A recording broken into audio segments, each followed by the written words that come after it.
Carlos Cesar Arana Castaneda. Book 9. The Art of Dreaming. Author's note.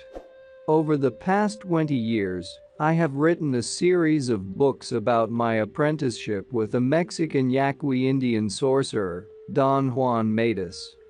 I have explained in those books that he taught me sorcery, but not as we understand sorcery in the context of our daily world. The use of supernatural powers over others, or the calling of spirits through charms, spells, or rituals to produce supernatural effects. For Don Juan, sorcery was the act of embodying some specialized theoretical and practical premises about the nature and role of perception in molding the universe around us. Following Don Juan's suggestion, I have refrained from using shamanism, a category proper to anthropology, to classify his knowledge. I have called it all along what he himself called it: sorcery. On examination, however, I realized that calling it sorcery obscures even more the already obscure phenomena he presented to me in his teachings.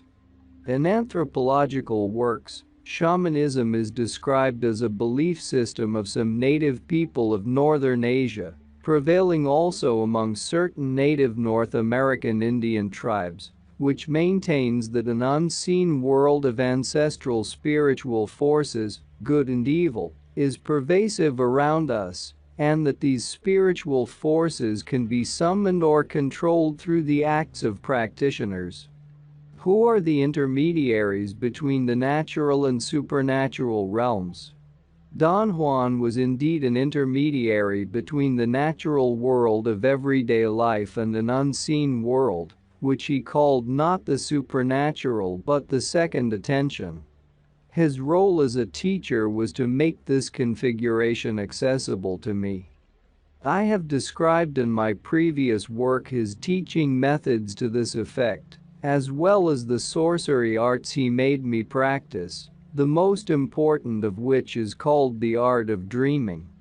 Don Juan contended that our world, which we believe to be unique and absolute, is only one in a cluster of consecutive worlds, arranged like the layers of an onion.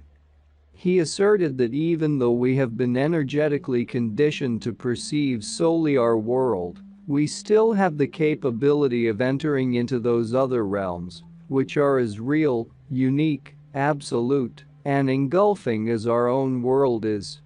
Don Juan explained to me that, for us to perceive those other realms, not only do we have to covet them, but we need to have sufficient energy to seize them. Their existence is constant and independent of our awareness, he said, but their inaccessibility is entirely a consequence of our energetic conditioning. In other words, simply and solely because of that conditioning, we are compelled to assume that the world of daily life is the one and only possible world. Believing that our energetic conditioning is correctable, Don Juan stated that sorcerers of ancient times developed a set of practices designed to recondition our energetic capabilities to perceive. They called this set of practices the art of dreaming. With the perspective time gives, I now realize that the most fitting statement Don Juan made about dreaming was to call it the gateway to infinity. I remarked, at the time he said it, that the metaphor had no meaning to me.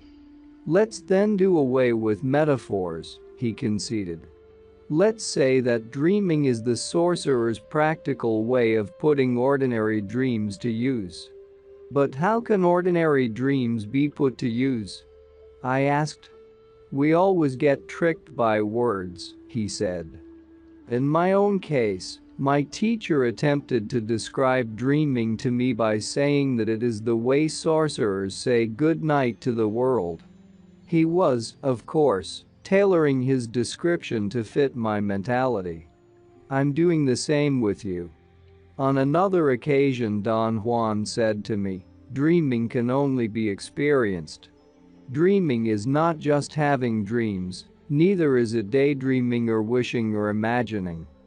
Through dreaming we can perceive other worlds, which we can certainly describe, but we can't ascribe what makes us perceive them. Yet we can feel how dreaming opens up those other realms. Dreaming seems to be a sensation, a process in our bodies, an awareness in our minds. In the course of his general teachings, Don Juan thoroughly explained to me the principles, rationales, and practices of the art of dreaming. His instruction was divided into two parts. One was about dreaming procedures, the other about the purely abstract explanations of these procedures. His teaching method was an interplay between enticing my intellectual curiosity with the abstract principles of dreaming and guiding me to seek an outlet in its practices. I have already described all this in as much detail as I was able to.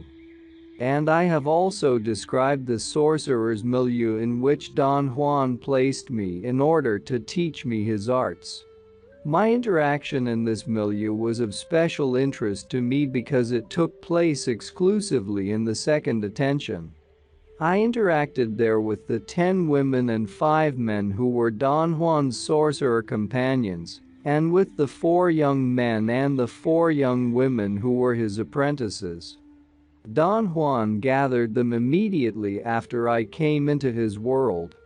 He made it clear to me that they formed a traditional sorcerers group, a replica of his own party, and that I was supposed to lead them. However, working with me he realized that I was different than he expected. He explained that difference in terms of an energy configuration seen only by sorcerers. Instead of having 4 compartments of energy, as he himself had, I had only 3. Such a configuration, which he had mistakenly hoped was a correctable flaw, made me so completely inadequate for interacting with or leading those 8 apprentices that it became imperative for Don Juan to gather another group of people more akin to my energetic structure. I have written extensively about those events. Yet I have never mentioned the second group of apprentices. Don Juan did not permit me to do so. He argued that they were exclusively in my field, and that the agreement I had with him was to write about his field, not mine. The second group of apprentices was extremely compact. It had only 3 members. A dreamer, Florinda Grau, a stalker, Tisha Abler, and an Agwal woman, Carol Tiggs. We interacted with one another solely in the second attention. In the world of everyday life, we did not have even a vague notion of one another. In terms of our relationship with Don Juan, however, there was no vagueness. He put enormous effort into training all of us equally.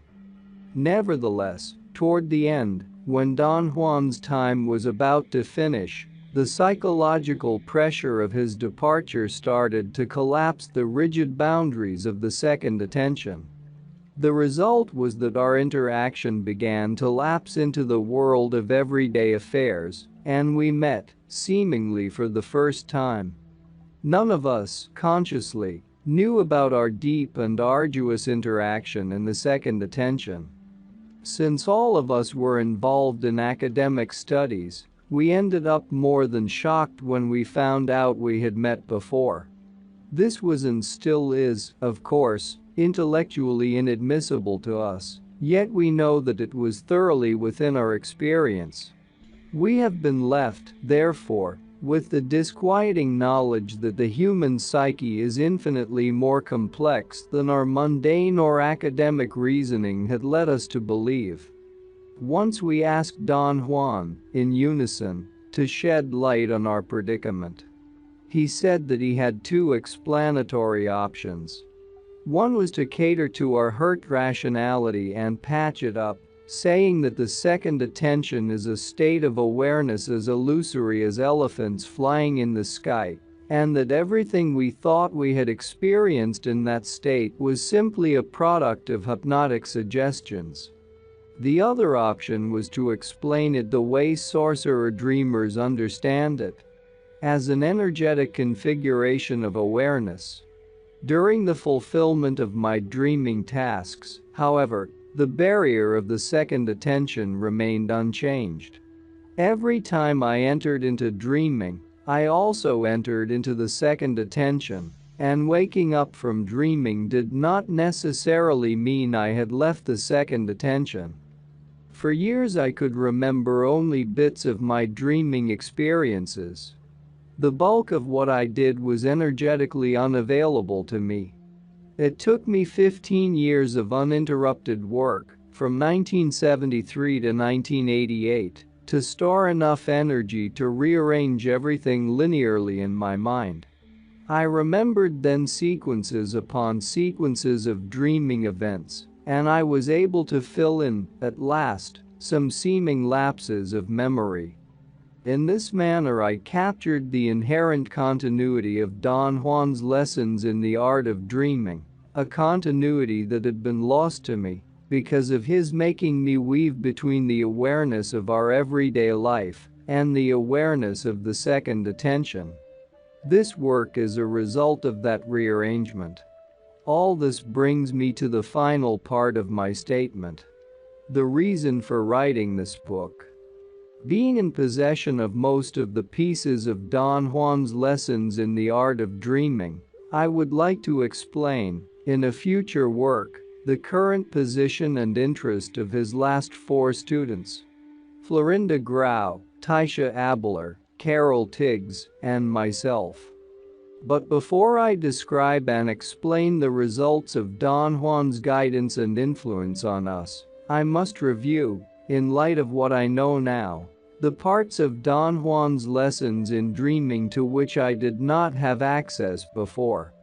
The definitive reason for this work, however, was given by Carol Tiggs.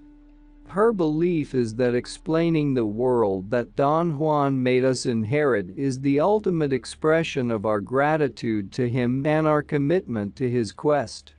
Sorcerers of Antiquity. An introduction. Don Juan stressed, time and time again, that everything he was teaching me had been envisioned and worked out by men he referred to as sorcerers of antiquity. He made it very clear that there was a profound distinction between those sorcerers and the sorcerers of modern times.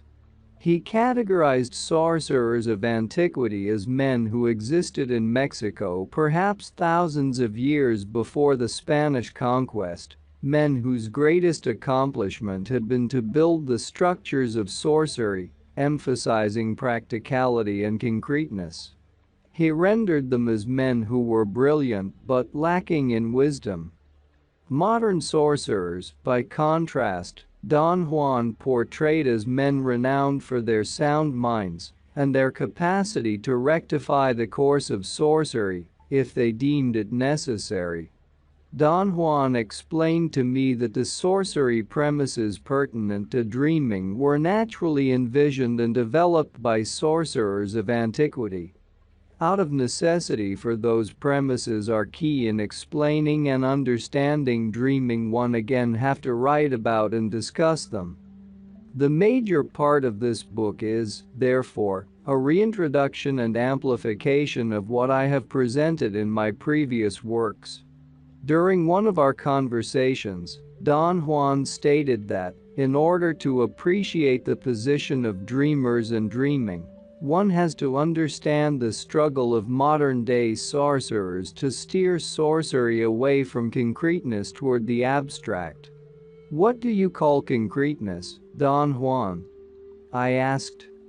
"The practical part of sorcery," he said. "The obsessive fixation of the mind on practices and techniques, the unwarranted influence over people. All of these were in the realm of the sorcerers of the past. And what do you call the abstract? The search for freedom, freedom to perceive, without obsessions, all that's humanly possible. I say that present-day sorcerers seek the abstract because they seek freedom. They have no interest in concrete gains. There are no social functions for them, as there were for the sorcerers of the past.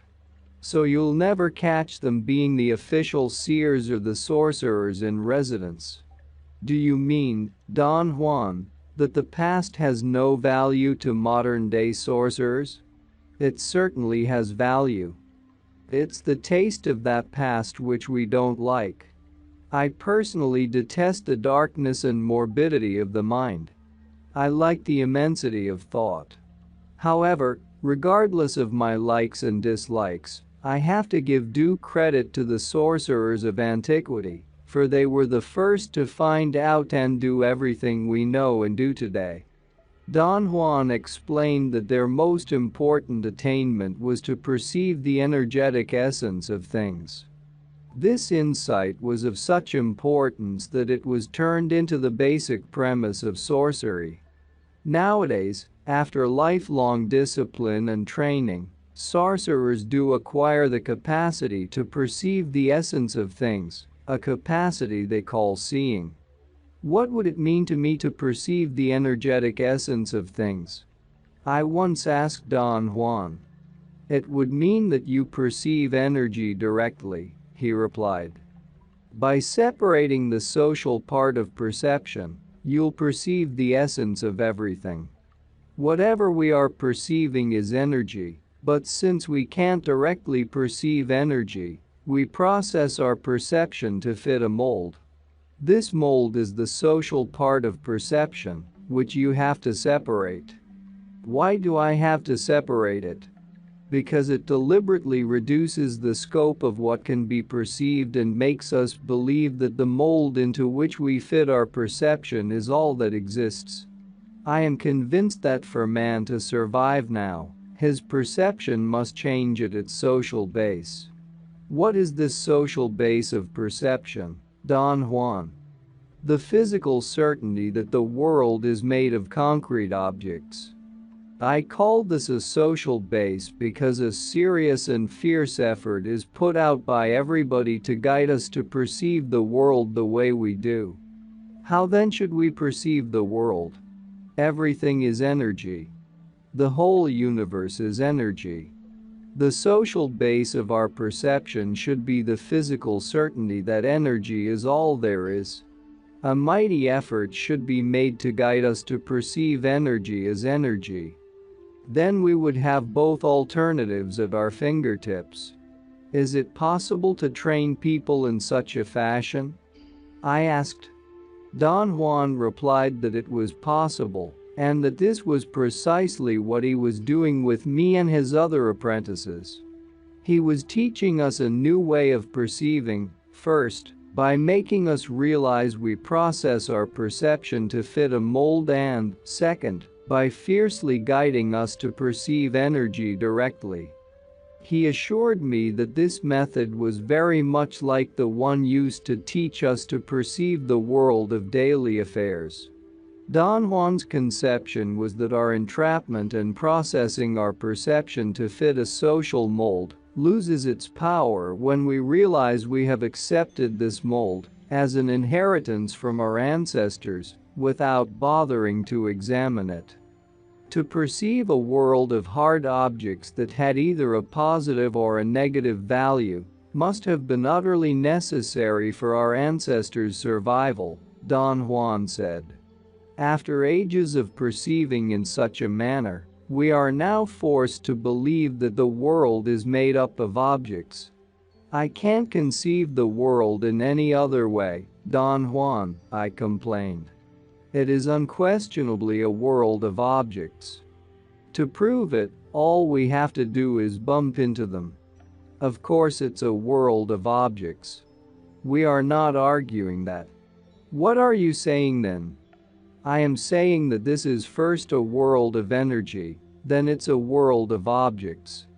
If we don't start with the premise that it is a world of energy, we'll never be able to perceive energy directly. We'll always be stopped by the physical certainty of what you've just pointed out. The hardness of objects.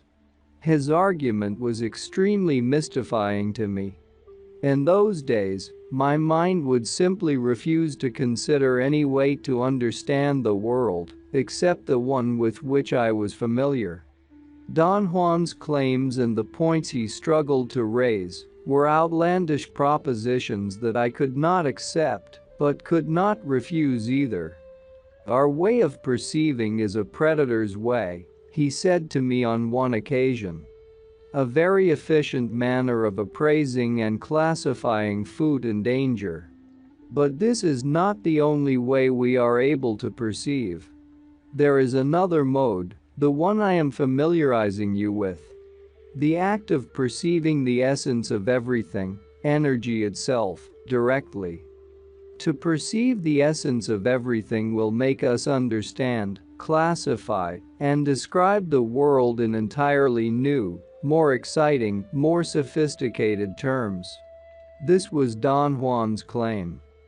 And the more sophisticated terms to which he was alluding were those he had been taught by his predecessors, terms that correspond to sorcery truths, which have no rational foundation and no relation whatsoever to the facts of our daily world, but which are self-evident truths for the sorcerers who perceive energy directly and see the essence of everything. For such sorcerers, the most significant act of sorcery is to see the essence of the universe. Don Juan's version was that the sorcerers of antiquity, the first ones to see the essence of the universe, described it in the best manner. They said that the essence of the universe resembles incandescent threads stretched into infinity in every conceivable direction. Luminous filaments that are conscious of themselves in ways impossible for the human mind to comprehend. From seeing the essence of the universe, the sorcerers of antiquity went on to see the energy essence of human beings. Don Juan stated that they depicted human beings as bright shapes that resembled giant eggs, and called them luminous eggs. When sorcerers see a human being, Don Juan said, they see a giant luminous shape that floats, making, as it moves, a deep furrow in the energy of the earth, just as if the luminous shape had a taproot that was dragging. Don Juan had the impression that our energy shape keeps on changing through time. He said that every seer he knew, himself included, saw that human beings are shaped more like balls or even tombstones than eggs. But, once in a while, and for no reason known to them, sorcerers see a person whose energy is shaped like an egg. Don Juan suggested that people who are egg-like in shape today are more akin to people of ancient times. In the course of his teachings, Don Juan repeatedly discussed and explained what he considered the decisive finding of the sorcerers of antiquity. He called it the crucial feature of human beings as luminous balls. A round spot of intense brilliance, the size of a tennis ball, permanently lodged inside the luminous ball, flush with its surface, about 2 feet back from the crest of a person's right shoulder blade. Since I had trouble visualizing this the first time Don Juan described it to me, he explained that the luminous ball is much larger than the human body, that the spot of intense brilliance is part of this ball of energy, and that it is located on a place at the height of the shoulder blades, an arm's length from a person's back. He said that the old sorcerers named it the assemblage point after seeing what it does. What does the assemblage point do? I asked. It makes us perceive, he replied. The old sorcerers saw that, in human beings, perception is assembled there, on that point. Seeing that all living beings have such a point of brilliance, the old sorcerers surmised that perception in general must take place on that spot, in whatever pertinent manner. What did the old sorcerers see that made them conclude that perception takes place on the assemblage point? I asked. He answered that, first, They saw that out of the millions of the universe's luminous energy filaments passing through the entire luminous ball, only a small number passed directly through the assemblage point, as should be expected, since it is small in comparison with the whole. Next, they saw that a spherical extra glow, slightly bigger than the assemblage point, always surrounds it, greatly intensifying the luminosity of the filaments passing directly through that glow. Finally, they saw two things. 1. That the assemblage points of human beings can dislodge themselves from the spot where they are usually located. And 2. That when the assemblage point is on its habitual position, perception and awareness seem to be normal, judging by the normal behavior of the subjects being observed. But when their assemblage points and surrounding glowing spheres are on a different position than the habitual one, their unusual behavior seems to be the proof that their awareness is different, that they are perceiving in an unfamiliar manner. The conclusion the old sorcerers drew from all this was that the greater the displacement of the assemblage point from its customary position, the more unusual the consequent behavior and, evidently, the consequent awareness and perception. Notice that when I talk about seeing, I always say having the appearance of or seemed like, Don Juan warned me. Everything one sees is so unique that there is no way to talk about it, except by comparing it to something known to us. He said that the most adequate example of this difficulty was the way sorcerers talk about the assemblage point and the glow that surrounds it. They describe them as brightness, yet it cannot be brightness, because seers see them without their eyes. They have to fill out the difference, however, and say that the assemblage point is a spot of light, and that around it there is a halo, a glow. Don Juan pointed out that we are so visual, so ruled by our predator's perception, that everything we see must be rendered in terms of what the predator's eye normally sees. After seeing what the assemblage point and its surrounding glow seem to be doing, Don Juan said that the old sorcerers advanced an explanation. They proposed that in human beings the assemblage point, by focusing its glowing sphere on the universe's filaments of energy that pass directly through it, automatically and without premeditation, assembles those filaments into a steady perception of the world. How are those filaments you talk about assembled into a steady perception of the world? I asked. No one can possibly know that, he emphatically replied. Sorcerers see the movement of energy, but just seeing the movement of energy cannot tell them how or why energy moves. Don Juan stated that, seeing that millions of conscious energy filaments pass through the assemblage point, the old sorcerers postulated that in passing through it they come together, amassed by the glow that surrounds it. After seeing that the glow is extremely dim in people who have been rendered unconscious or are about to die, and that it is totally absent from corpses, they were convinced that this glow is awareness. How about the assemblage point? Is it absent from a corpse? I asked. He answered that there is no trace of an assemblage point on a dead being, because the assemblage point and its surrounding glow are the mark of life and consciousness.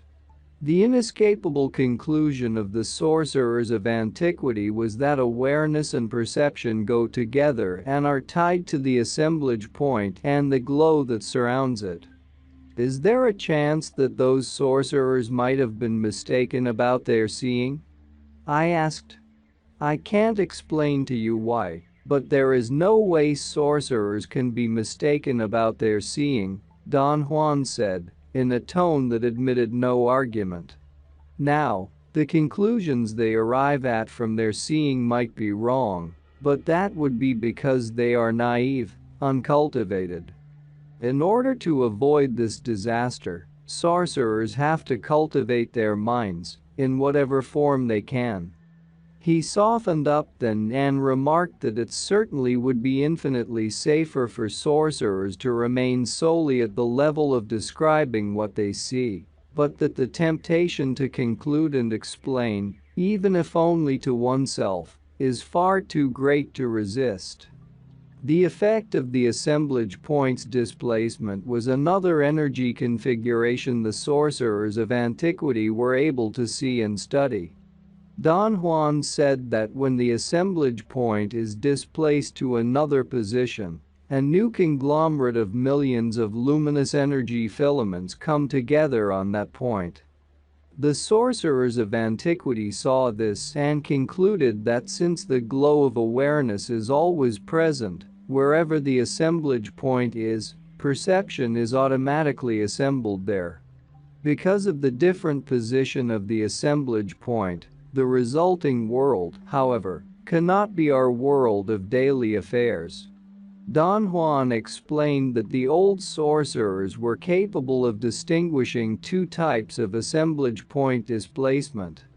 One was a displacement to any position on the surface or in the interior of the luminous ball. This displacement they called a shift of the assemblage point. The other was a displacement to a position outside the luminous ball. They called this displacement a movement of the assemblage point. They found out that the difference between a shift and a movement was the nature of the perception each allows. Since the shifts of the assemblage point are displacements within the luminous ball, the worlds engendered by them, no matter how bizarre or wondrous or unbelievable they might be, are still worlds within the human domain. The human domain is the energy filaments that pass through the entire luminous ball. By contrast, movements of the assemblage point, since they are displacements to positions outside the luminous ball, engage filaments of energy that are beyond the human realm. Perceiving such filaments engenders worlds that are beyond comprehension, inconceivable worlds with no trace of human antecedents in them. The problem of validation always played a key role in my mind in those days. "Forgive me, Don Juan," I said to him on one occasion, "but this business of the assemblage point is an idea so far-fetched, so inadmissible that I don't know how to deal with it or what to think of it." "There is only one thing for you to do," he retorted. "See the assemblage point. It isn't that difficult to see. The difficulty is in breaking the retaining wall we all have in our minds that holds us in place. To break it, all we need is energy. Once we have energy, seeing happens to us by itself. The trick is in abandoning our fort of self-complacency and false security. It is obvious to me, Don Juan, that it takes a lot of knowledge to see. It isn't just a matter of having energy. It is just a matter of having energy, believe me. The hard part is convincing yourself that it can be done. For this, you need to trust the Nagwal. The marvel of sorcery is that every sorcerer has to prove everything with his own experience. I am telling you about the principles of sorcery, not with the hope that you will memorize them, but with the hope that you will practice them." Don Juan was certainly right about the need for trusting. In the beginning stages of my 13-year apprenticeship with him, the hardest thing for me was to affiliate myself with his world and his person. This affiliating meant that I had to learn to trust him implicitly and accept him without bias as the Nagwal.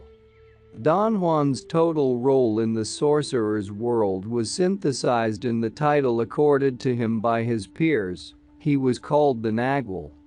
It was explained to me that this concept refers to any person, male or female, who possesses a specific kind of energy configuration, which to a seer appears as a double luminous ball. Seers believe that when one of these people enters into the sorcerer's world, that extra load of energy is turned into a measure of strength and the capacity for leadership. Thus, the Nagual is the natural guide, the leader of a party of sorcerers. At first, to feel such a trust for Don Juan was quite disturbing to me, if not altogether odious. When I discussed it with him, he assured me that to trust his teacher in such a manner had been just as difficult for him. I told my teacher the same thing you are saying to me now, Don Juan said. He replied that without trusting the Nagual, there is no possibility of relief, and thus no possibility of clearing the debris from our lives in order to be free. Don Juan reiterated how right his teacher had been. And I reiterated my profound disagreement. I told him that being reared in a stifling religious environment had had dreadful effects on me, and that his teacher's statements and his own acquiescence to his teacher reminded me of the obedience dogma that I had to learn as a child and that I abhorred. It sounds like you're voicing a religious belief when you talk about the Nagual, I said. You may believe whatever you want, Don Juan replied undauntedly. The fact remains, there is no game without the Nagual. I know this and I say so. And so did all the Naguals who preceded me. But they didn't say it from the standpoint of self-importance, and neither do one. To say there is no path without the Nagual is to refer totally to the fact that the man, the Nagual, is a Nagual because he can reflect the abstract, the spirit, better than others. But that's all. Our link is with the spirit itself, and only incidentally with the man who brings us its message.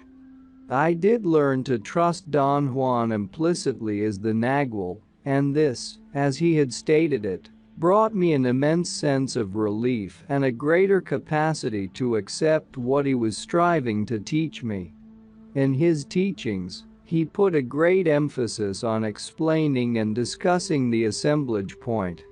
I asked him once if the assemblage point had anything to do with the physical body. It has nothing to do with what we normally perceive as the body, he said. It's part of the luminous egg, which is our energy self. How is it displaced? I asked. Through energy currents. Jolts of energy, originating outside or inside our energy shape.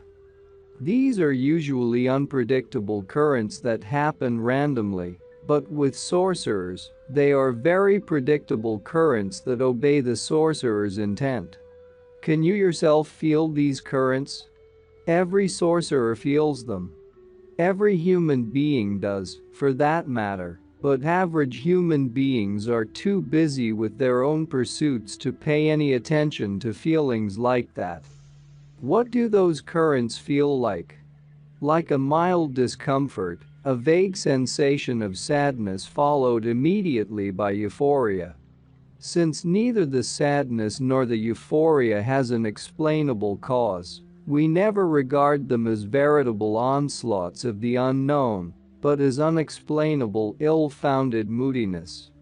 What happens when the assemblage point moves outside the energy shape? Does it hang outside? Or is it attached to the luminous ball? It pushes the contours of the energy shape out, without breaking its energy boundaries. Don Juan explained that the end result of a movement of the assemblage point is a total change in the energy shape of a human being. Instead of a ball or an egg, he becomes something resembling a smoking pipe. The tip of the stem is the assemblage point, and the bowl of the pipe is what remains of the luminous ball. If the assemblage point keeps on moving, a moment comes when the luminous ball becomes a thin line of energy. Don Juan went on to explain that the old sorcerers were the only ones who accomplished this feat of energy shape transformation. And I asked him whether in their new energetic shape, those sorcerers were still men. Of course they were still men, he said. But I think what you want to know is if they were still men of reason, trustworthy persons. Well, not quite. In what way were they different? In their concerns. Human endeavors and preoccupations had no meaning whatsoever to them. They also had a definite new appearance. Do you mean that they didn't look like men? It's very hard to tell what was what about those sorcerers. They certainly looked like men. What else would they look like? But they were not quite like what you or I would expect. Yet if you pressed me to tell in what way they were different, I would go in circles, like a dog chasing its tail. Have you ever met one of those men, Don Juan? Yes, I have met one. What did he look like? As far as looks, he looked like a regular person. Now, it was his behavior that was unusual. In what way was it unusual? All I can tell you is that the behavior of the sorcerer I met is something that defies the imagination. But to make it a matter of merely behavior is misleading. It is really something you must see to appreciate. Were all those sorcerers like the one you met? Certainly not. I don't know how the others were, except through sorcerers' stories handed down from generation to generation. And those stories portray them as being quite bizarre. Do you mean monstrous? Not at all. They say that they were very likable but extremely scary. They were more like unknown creatures. What makes mankind homogeneous is the fact that we are all luminous balls. And those sorcerers were no longer balls of energy, but lines of energy that were trying to bend themselves into circles, which they couldn't quite make. What finally happened to them, Don Juan? Did they die? Sorcerers' stories say that because they had succeeded in stretching their shapes, they had also succeeded in stretching the duration of their consciousness. So they are alive and conscious to this day. There are stories about their periodic appearances on the earth. What do you think of all this yourself, Don Juan? It is too bizarre for me. I want freedom. Freedom to retain my awareness and yet disappear into the vastness. In my personal opinion, those old sorcerers were extravagant, obsessive, capricious men who got pinned down by their own machinations. But don't let my personal feelings sway you. The old sorcerer's accomplishment is unparalleled. If nothing else, they prove to us that man's potentials are nothing to sneeze at. Another topic of Don Juan's explanations was the indispensability of energetic uniformity and cohesion for the purpose of perceiving. His contention was that mankind perceives the world we know, in the terms we do, only because we share energetic uniformity and cohesion. He said that we automatically attain these two conditions of energy in the course of our rearing, and that they are so taken for granted, we do not realize their vital importance until we are faced with the possibility of perceiving worlds other than the world we know. At those moments, it becomes evident that we need a new appropriate energetic uniformity and cohesion to perceive coherently and totally. I asked him what uniformity and cohesion were, and he explained that man's energetic shape has uniformity in the sense that every human being on Earth has the form of a ball or an egg. And the fact that man's energy holds itself together as a ball or an egg proves it has cohesion. He said that an example of a new uniformity and cohesion was the old sorcerer's energetic shape when it became a line. Every one of them uniformly became a line and cohesively remained a line. Uniformity and cohesion at a line level permitted those old sorcerers to perceive a homogeneous new world. How are uniformity and cohesion acquired? I asked.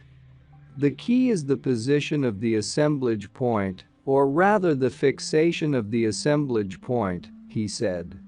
He did not want to elaborate any further at that time, so I asked him if those old sorcerers could have reverted to being egg-like. He replied that at one point they could have, but that they did not. And then the line cohesion set in and made it impossible for them to go back. He believed that what really crystallized that line cohesion and prevented them from making the journey back was a matter of choice and greed. The scope of what those sorcerers were able to perceive and do as lines of energy was astronomically greater than what an average man or any average sorcerer can do or perceive. He explained that the human domain, when one is an energy ball, is whatever energy filaments pass through the space within the ball's boundaries. Normally, we perceive not all the human domain, but perhaps only 1,000th of it. He was of the opinion that, if we take this into consideration, the enormity of what the old sorcerers did becomes apparent. They extended themselves into a line 1,000 times the size of a man as an energy ball, and perceived all the energy filaments that passed through that line. On his insistence, I made giant efforts to understand the new model of energy configuration he was outlining for me. Finally, after much pounding, I could follow the idea of energy filaments inside the luminous ball and outside it. But if I thought of a multitude of luminous balls, the model broke down in my mind. And a multitude of luminous balls, I reasoned, the energy filaments that are outside one of them will perforce be inside the adjacent one. So in a multitude there could not possibly be any energy filaments outside any luminous ball. To understand all this certainly isn't an exercise for your reason, he replied after carefully listening to my arguments. I have no way of explaining what sorcerers mean by filaments inside and outside the human shape. When seers see the human energy shape, they see one single ball of energy. If there is another ball next to it, the other ball is seen again as a single ball of energy. The idea of a multitude of luminous balls comes from your knowledge of human crowds. In the universe of energy, there are only single individuals, alone, surrounded by the boundless. You must see that for yourself. I argued with Don Juan then that it was pointless to tell me to see it for myself when he knew I could not. And he proposed that I borrow his energy and use it to see. How can I do that? Borrow your energy. Very simple. I can make your assemblage point shift to another position more suitable to perceiving energy directly. This was the first time, in my memory, that he deliberately talked about something he had been doing all along. Making me enter into some incomprehensible state of awareness that defied my idea of the world and of myself, a state he called the second attention. So, to make my assemblage point shift to a position more suitable to perceiving energy directly, Don Juan slapped my back, between my shoulder blades, with such a force that he made me lose my breath. I thought that I must have fainted or that the blow had made me fall asleep. Suddenly, I was looking, or I was dreaming I was looking at something literally beyond words. Bright strings of light shot out from everywhere, going everywhere, strings of light which were like nothing that had ever entered my thoughts. When I recovered my breath, or when I woke up, Don Juan expectantly asked me, "What did you see?" And when I answered, truthfully, "Your blow made me see stars," he doubled up laughing. He remarked that I was not ready yet to comprehend any unusual perception I might have had. "I made your assemblage point shift," he went on, and for an instant you were dreaming the filaments of the universe. But you don't yet have the discipline or the energy to rearrange your uniformity and cohesion. The old sorcerers were the consummate masters of that rearranging. That was how they saw everything that can be seen by man. What does it mean to rearrange uniformity and cohesion?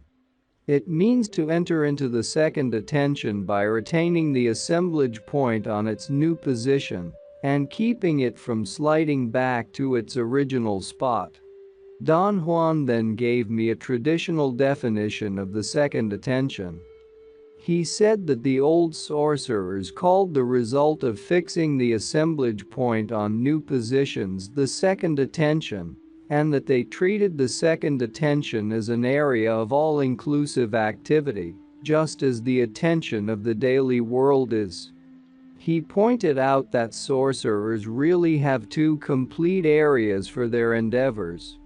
A small one, called the first attention or the awareness of our daily world or the fixation of the assemblage point on its habitual position, and a much larger area, the second attention or the awareness of other worlds, or the fixation of the assemblage point on each of an enormous number of new positions. Don Juan helped me to experience inexplicable things in the second attention by means of what he called a sorcerer's maneuver. Tapping my back gently or forcefully striking it at the height of my shoulder blades. He explained that with his blows he displaced my assemblage point.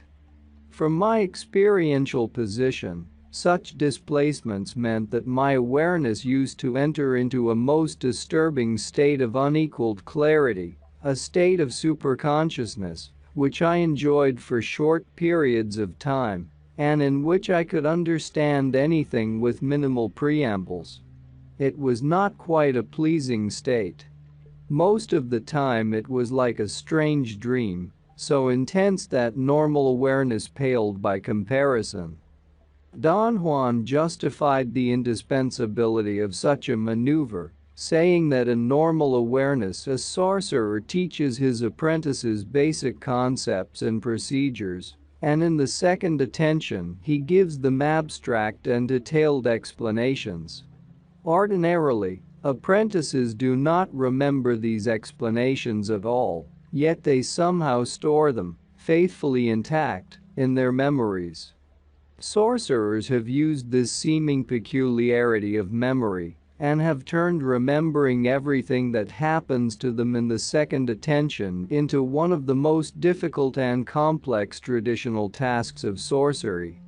Sorcerers explain this seeming peculiarity of memory and the task of remembering, saying that every time anyone enters into the second attention, the assemblage point is on a different position. To remember, then, means to relocate the assemblage point on the exact position it occupied at the time those entrances into the second attention occurred. Don Juan assured me not only that sorcerers have total and absolute recall, but that they relive every experience they had in the second attention by this act of returning their assemblage point to each of those specific positions. He also assured me that sorcerers dedicate a lifetime to fulfilling this task of remembering. In the second attention, Don Juan gave me very detailed explanations of sorcery, knowing that the accuracy and fidelity of such instruction will remain with me, faithfully intact, for the duration of my life. About this quality of faithfulness he said, "Learning something in the second attention is just like learning when we were children.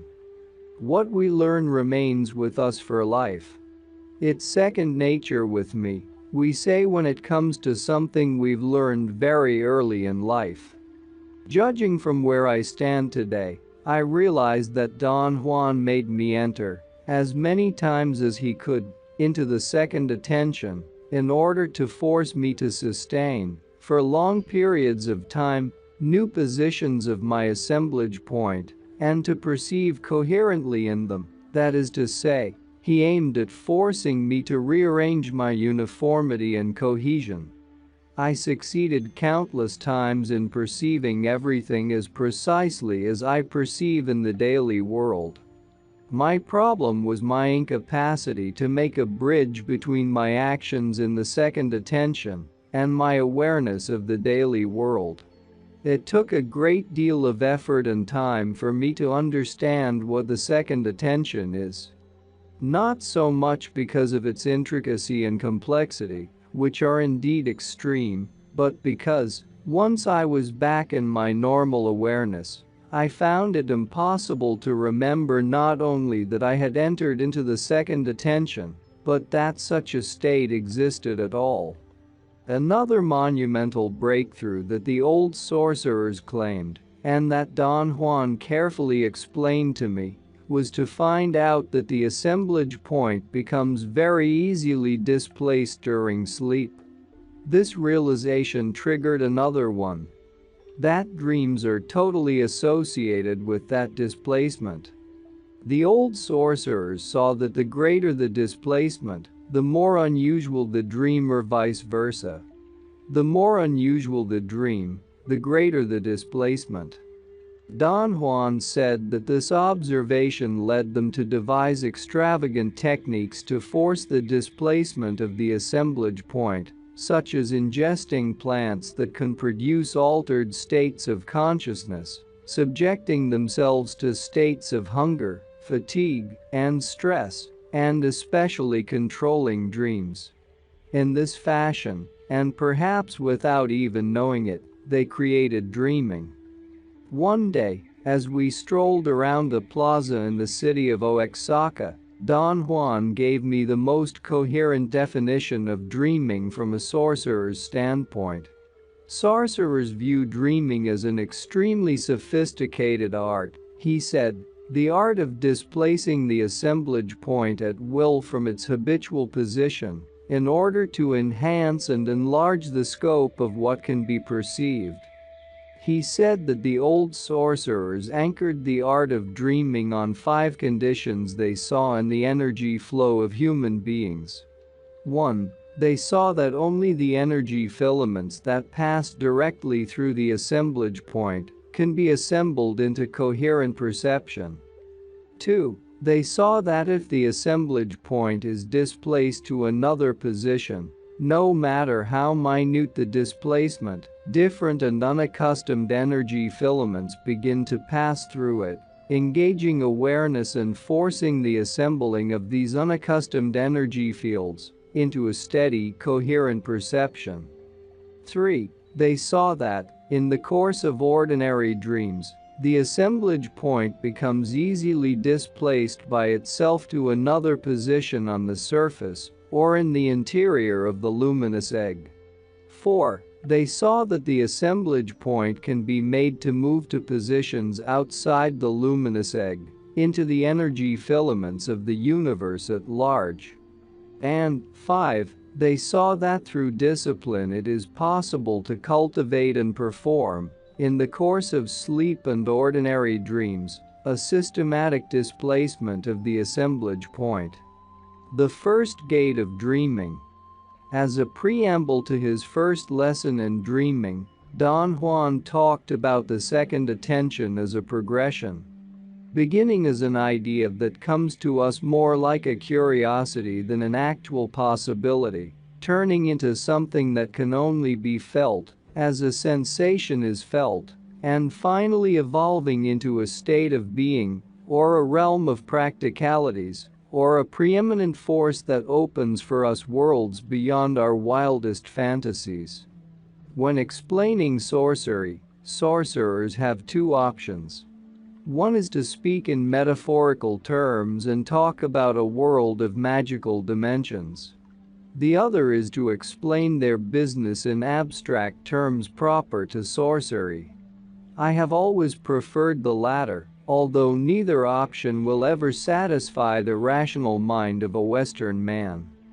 Don Juan told me that what he meant by his metaphorical description of the second attention as a progression was that, being a byproduct of a displacement of the assemblage point, The second attention does not happen naturally, but must be intended, beginning with intending it as an idea, and ending up with intending it as a steady and controlled awareness of the assemblage point's displacement.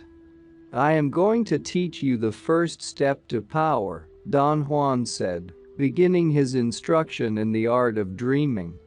I'm going to teach you how to set up dreaming. What does it mean to set up dreaming? To set up dreaming means to have a precise and practical command over the general situation of a dream. For example, you may dream that you are in your classroom. To set up dreaming means that you don't let the dream slip into something else. You don't jump from the classroom to the mountains, for instance.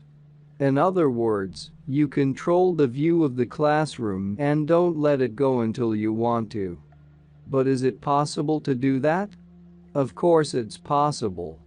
This control is no different from the control we have over any situation in our daily lives. Sorcerers are used to it and get it every time they want or need to. In order to get used to it yourself, you must start by doing something very simple. Tonight, in your dreams, you must look at your hands. Not much more was said about this in the awareness of our daily world. In my recollection of my experiences in the second attention, however, I found out that we had a more extensive exchange. For instance, I expressed my feelings about the absurdity of the task, and Don Juan suggested that I should face it in terms of a quest that was entertaining, instead of solemn and morbid. Get as heavy as you want when we talk about dreaming, he said. Explanations always call for deep thought. But when you actually dream, be as light as a feather. Dreaming has to be performed with integrity and seriousness, but in the midst of laughter, and with the confidence of someone who doesn't have a worry in the world. Only under these conditions can our dreams actually be turned into dreaming. Don Juan assured me that he had selected my hands arbitrarily as something to look for in my dreams, and that looking for anything else was just as valid. The goal of the exercise was not finding a specific thing, but engaging my dreaming attention. Don Juan described the dreaming attention as the control one acquires over one's dreams upon fixating the assemblage point on any new position to which it has been displaced during dreams. In more general terms, he called the dreaming attention an incomprehensible facet of awareness that exists by itself, waiting for a moment when we would entice it, a moment when we would give it purpose. It is a veiled faculty that every one of us has in reserve, but never has the opportunity to use in everyday life. My first attempts at looking for my hands in my dreams were a fiasco. After months of unsuccessful efforts, I gave up and complained to Don Juan again about the absurdity of such a task.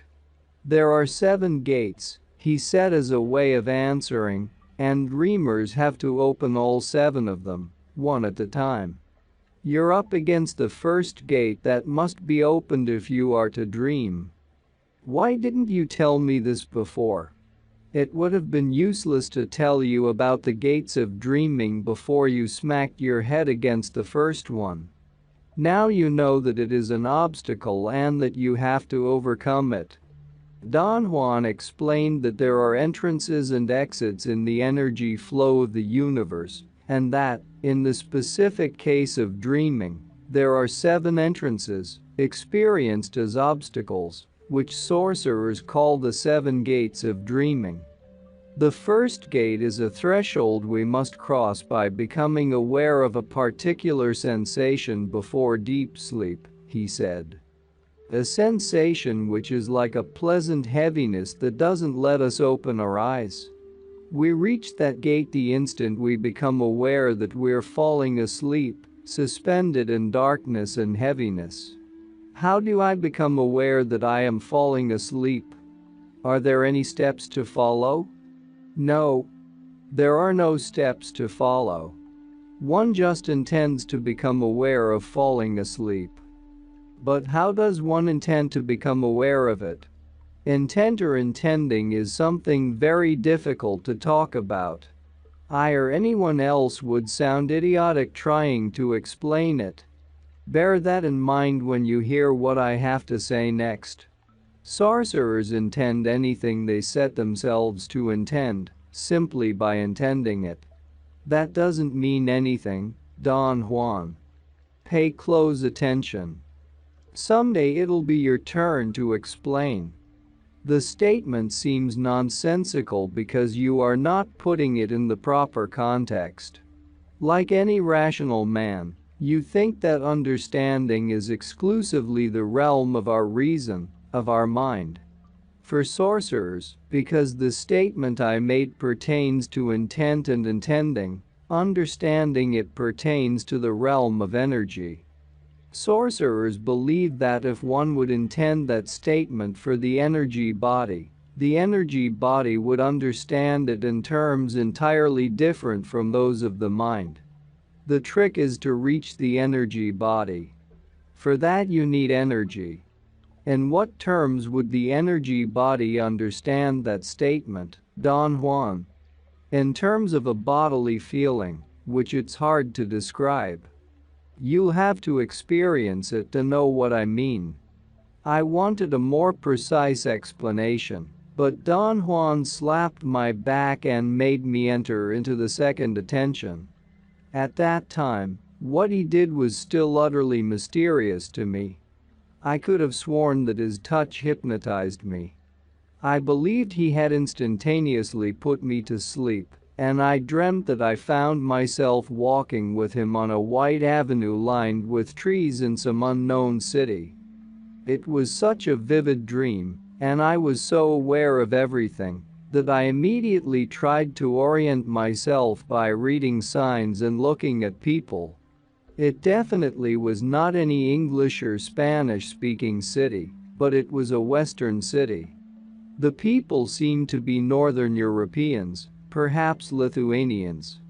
I became absorbed in trying to read billboards and street signs. Don Juan nudged me gently. "Don't bother with that," he said. "We are nowhere identifiable. I've just lent you my energy so you would reach your energy body, and with it you've just crossed into another world. This won't last long, so use your time wisely. Look at everything, but without being obvious. Don't let anyone notice you."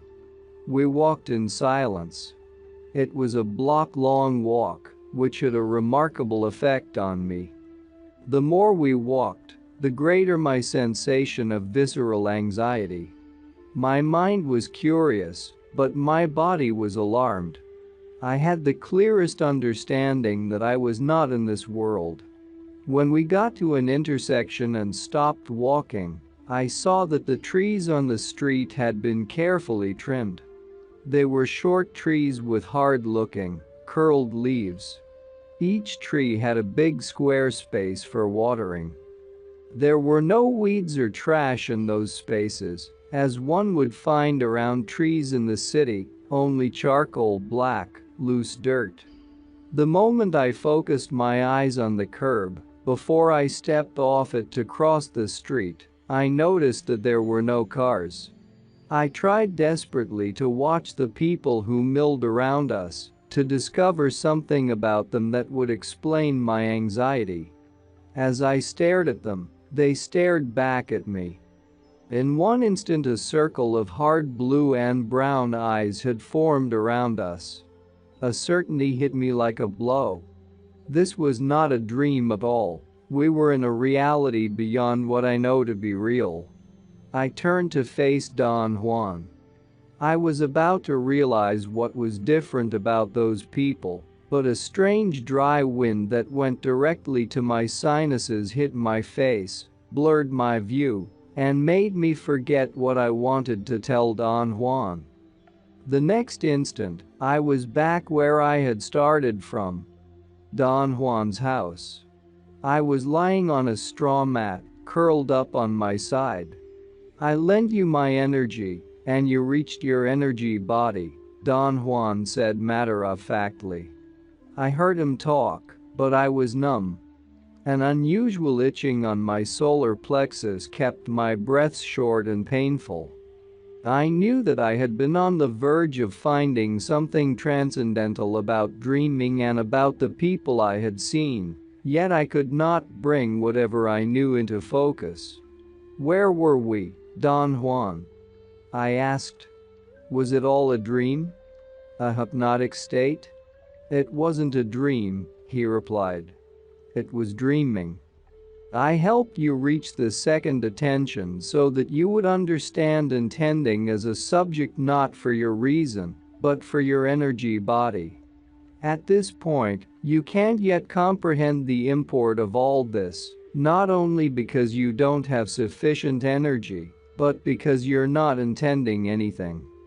If you were, your energy body would comprehend immediately that the only way to intend is by focusing your intent on whatever you want to intend. This time I focused it for you on reaching your energy body.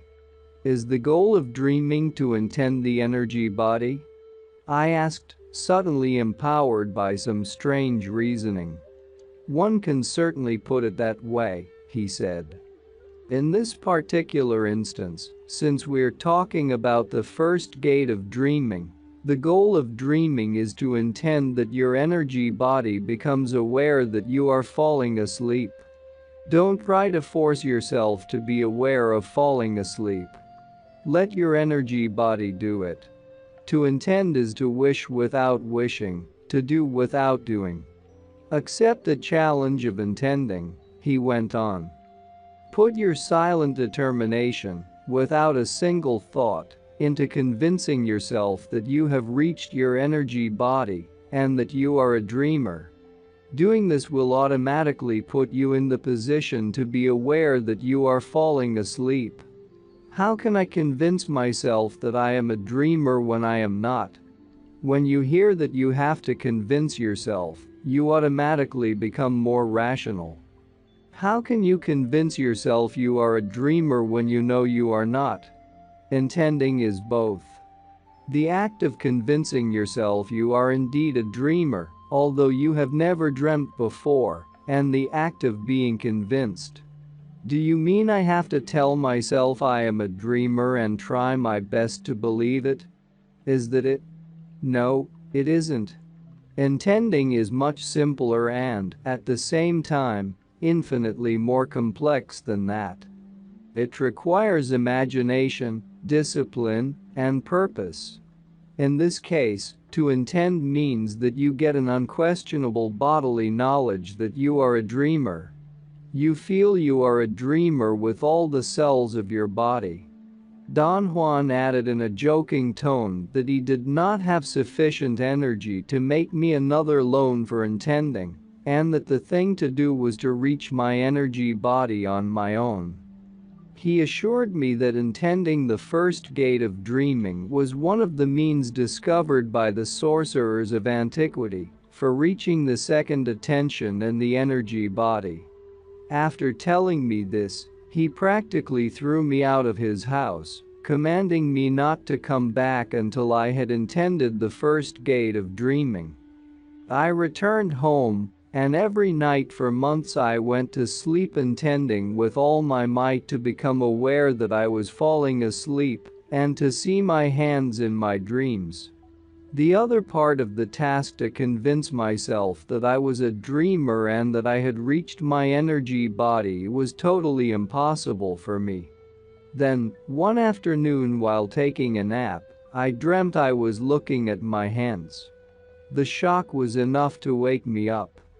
It proved to be a unique dream that could not be repeated.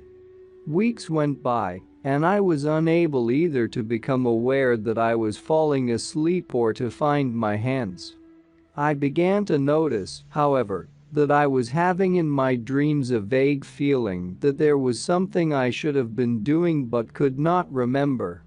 This feeling became so strong that it kept on waking me up at all hours of the night. When I told Don Juan about my futile attempts to cross the first gate of dreaming, he gave me some guidelines. To ask a dreamer to find a determined item in his dreams is a subterfuge, he said. The real issue is to become aware that one is falling asleep. And, strange as it may seem, that doesn't happen by commanding oneself to be aware that one is falling asleep, but by sustaining the sight of whatever one is looking at in a dream. He told me that dreamers take quick, deliberate glances at everything present in a dream. If they focus their dreaming attention on something specific, it is only as a point of departure. From there, dreamers move on to look at other items in the dream's content, returning to the point of departure as many times as possible. After a great effort, I indeed found hands in my dreams, but they never were mine. They were hands that only seemed to belong to me, hands that changed shape, becoming quite nightmarish at times. The rest of my dream's content, nonetheless, was always pleasantly steady. I could almost sustain the view of anything I focused my attention on. It went on like this for months, until one day when my capacity to dream changed seemingly by itself. I had done nothing special besides my constant earnest determination to be aware that I was falling asleep and to find my hands. I dreamt I was visiting my hometown.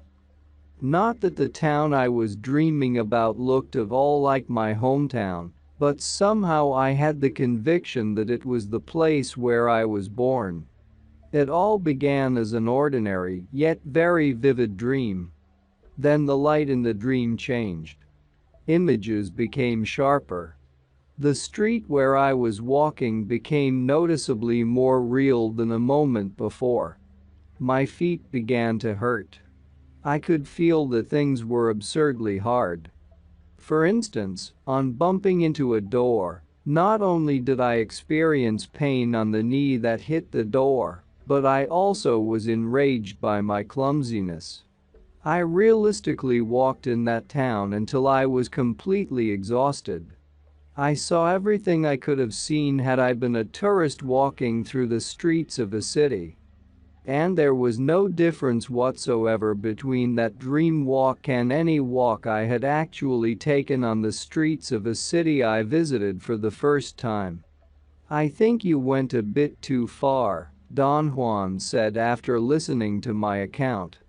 "All that was required was your awareness of falling asleep. What you've done is equivalent to bringing a wall down just to squash a mosquito sitting on it." "Do you mean, Don Juan, that I flubbed it?" "No. But apparently you're trying to repeat something you did before. When I made your assemblage point shift and you and I ended up in that mysterious city, you were not asleep. You were dreaming, but not asleep, meaning that your assemblage point didn't reach that position through a normal dream. I forced it to shift. You certainly can reach the same position through dreaming, but I wouldn't advise you to do that at this time." "Is it dangerous?" "And how?" "Dreaming has to be a very sober affair. No false movement can be afforded. Dreaming is a process of awakening, of gaining control. Our dreaming attention must be systematically exercised, for it is the door to the second attention." "What's the difference between the dreaming attention and the second attention?" "The second attention is like an ocean, and the dreaming attention is like a river feeding into it. The second attention is the condition of being aware of total worlds, total like our world is total, while the dreaming attention is the condition of being aware of the items of our dreams." He heavily stressed that the dreaming attention is the key to every movement in the sorcerer's world. He said that among the multitude of items in our dreams, there exist real energetic interferences, things that have been put in our dreams extraneously by an alien force. To be able to find them and follow them is sorcery." The emphasis he put on those statements was so pronounced that I had to ask him to explain them. He hesitated for a moment before answering. "Dreams are, if not a door, a hatch into other worlds," he began. "As such, dreams are a two-way street. Our awareness goes through that hatch into other realms, and those other realms send scouts into our dreams. What are those scouts? Energy charges that get mixed with the items of our normal dreams. They are bursts of foreign energy that come into our dreams, and we interpret them as items familiar or unfamiliar to us. I am sorry, Don Juan, but I can't make heads or tails out of your explanation.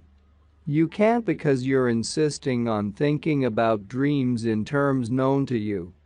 What occurs to us during sleep? And I am insisting on giving you another version. A hatch into other realms of perception. Through that hatch, currents of unfamiliar energy seep in. Then the mind or the brain or whatever takes those currents of energy and turns them into parts of our dreams." He paused, obviously to give my mind time to take in what he was telling me. "Sorcerers are aware of those currents of foreign energy," he continued. "They notice them and strive to isolate them from the normal items of their dreams." "Why do they isolate them, Don Juan?" "Because they come from other realms. If we follow them to their source, they serve us as guides into areas of such mystery that sorcerers shiver at the mere mention of such a possibility." "How do sorcerers isolate them from the normal items of their dreams?" "By the exercise and control of their dreaming attention. At one moment, our dreaming attention discovers them among the items of a dream and focuses on them. Then the total dream collapses, leaving only the foreign energy." Don Juan refused to explain the topic any further.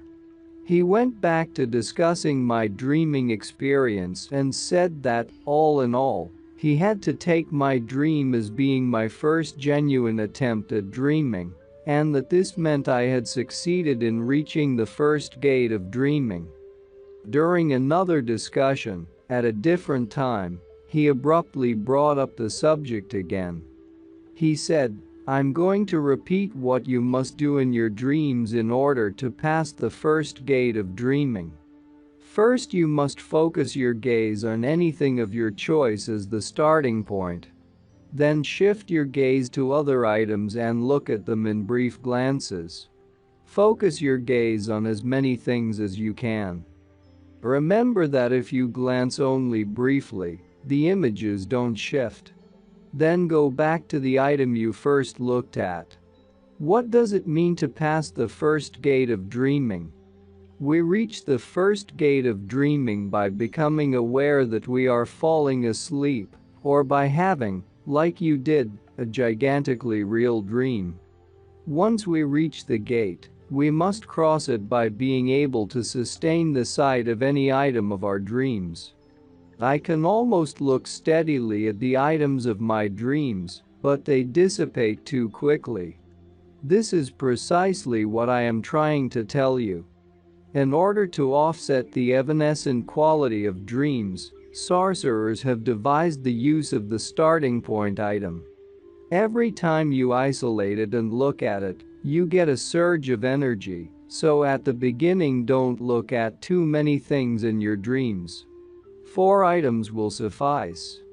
Later on, you may enlarge the scope until you can cover all you want, but as soon as the images begin to shift and you feel you are losing control, go back to your starting point item and start all over again. Do you believe that I really reached the first gate of dreaming, Don Juan? You did, and that's a lot. You'll find out, as you go along, how easy it'll be to do dreaming now." I thought Don Juan was either exaggerating or giving me incentive. but he assured me he was being on the level. The most astounding thing that happens to dreamers, he said, is that, on reaching the first gate, they also reach the energy body. What exactly is the energy body? It's the counterpart of the physical body. A ghost-like configuration made of pure energy. But isn't the physical body also made out of energy? Of course it is. The difference is that the energy body has only appearance but no mass. Since it's pure energy, it can perform acts that are beyond the possibilities of the physical body. Such as what, for example, Don Juan? Such as transporting itself in one instant to the ends of the universe. And dreaming is the art of tempering the energy body, of making it supple and coherent by gradually exercising it. Through dreaming we condense the energy body until it's a unit capable of perceiving. Its perception, although affected by our normal way of perceiving the daily world, is an independent perception. It has its own sphere. What is that sphere, Don Juan? Energy. The energy body deals with energy in terms of energy. There are three ways in which it deals with energy in dreaming. It can perceive energy as it flows, or it can use energy to boost itself like a rocket into unexpected areas, or it can perceive as we ordinarily perceive the world. What does it mean to perceive energy as it flows? It means to see. It means that the energy body sees energy directly as a light or as a vibrating current of sorts or as a disturbance. Or it feels it directly as a jolt or as a sensation that can even be pain. What about the other way you talked about, Don Juan? The energy body using energy as a boost. Since energy is its sphere, it is no problem for the energy body to use currents of energy that exist in the universe to propel itself. All it has to do is isolate them, and off it goes with them.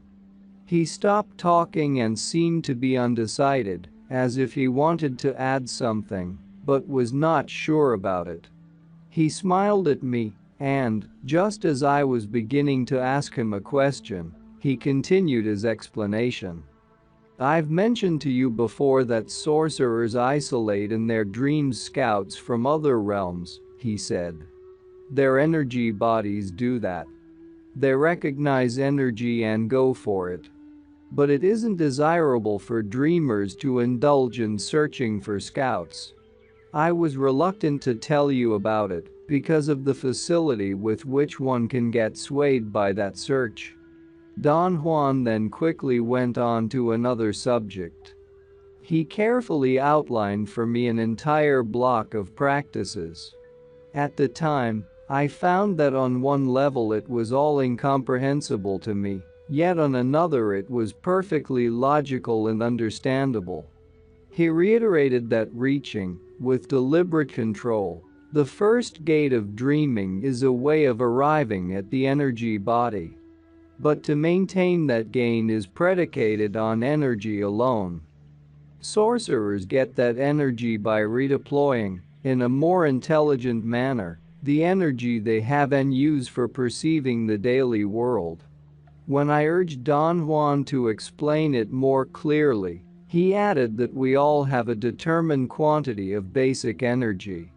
That quantity is all the energy we have, and we use all of it for perceiving and dealing with our engulfing world.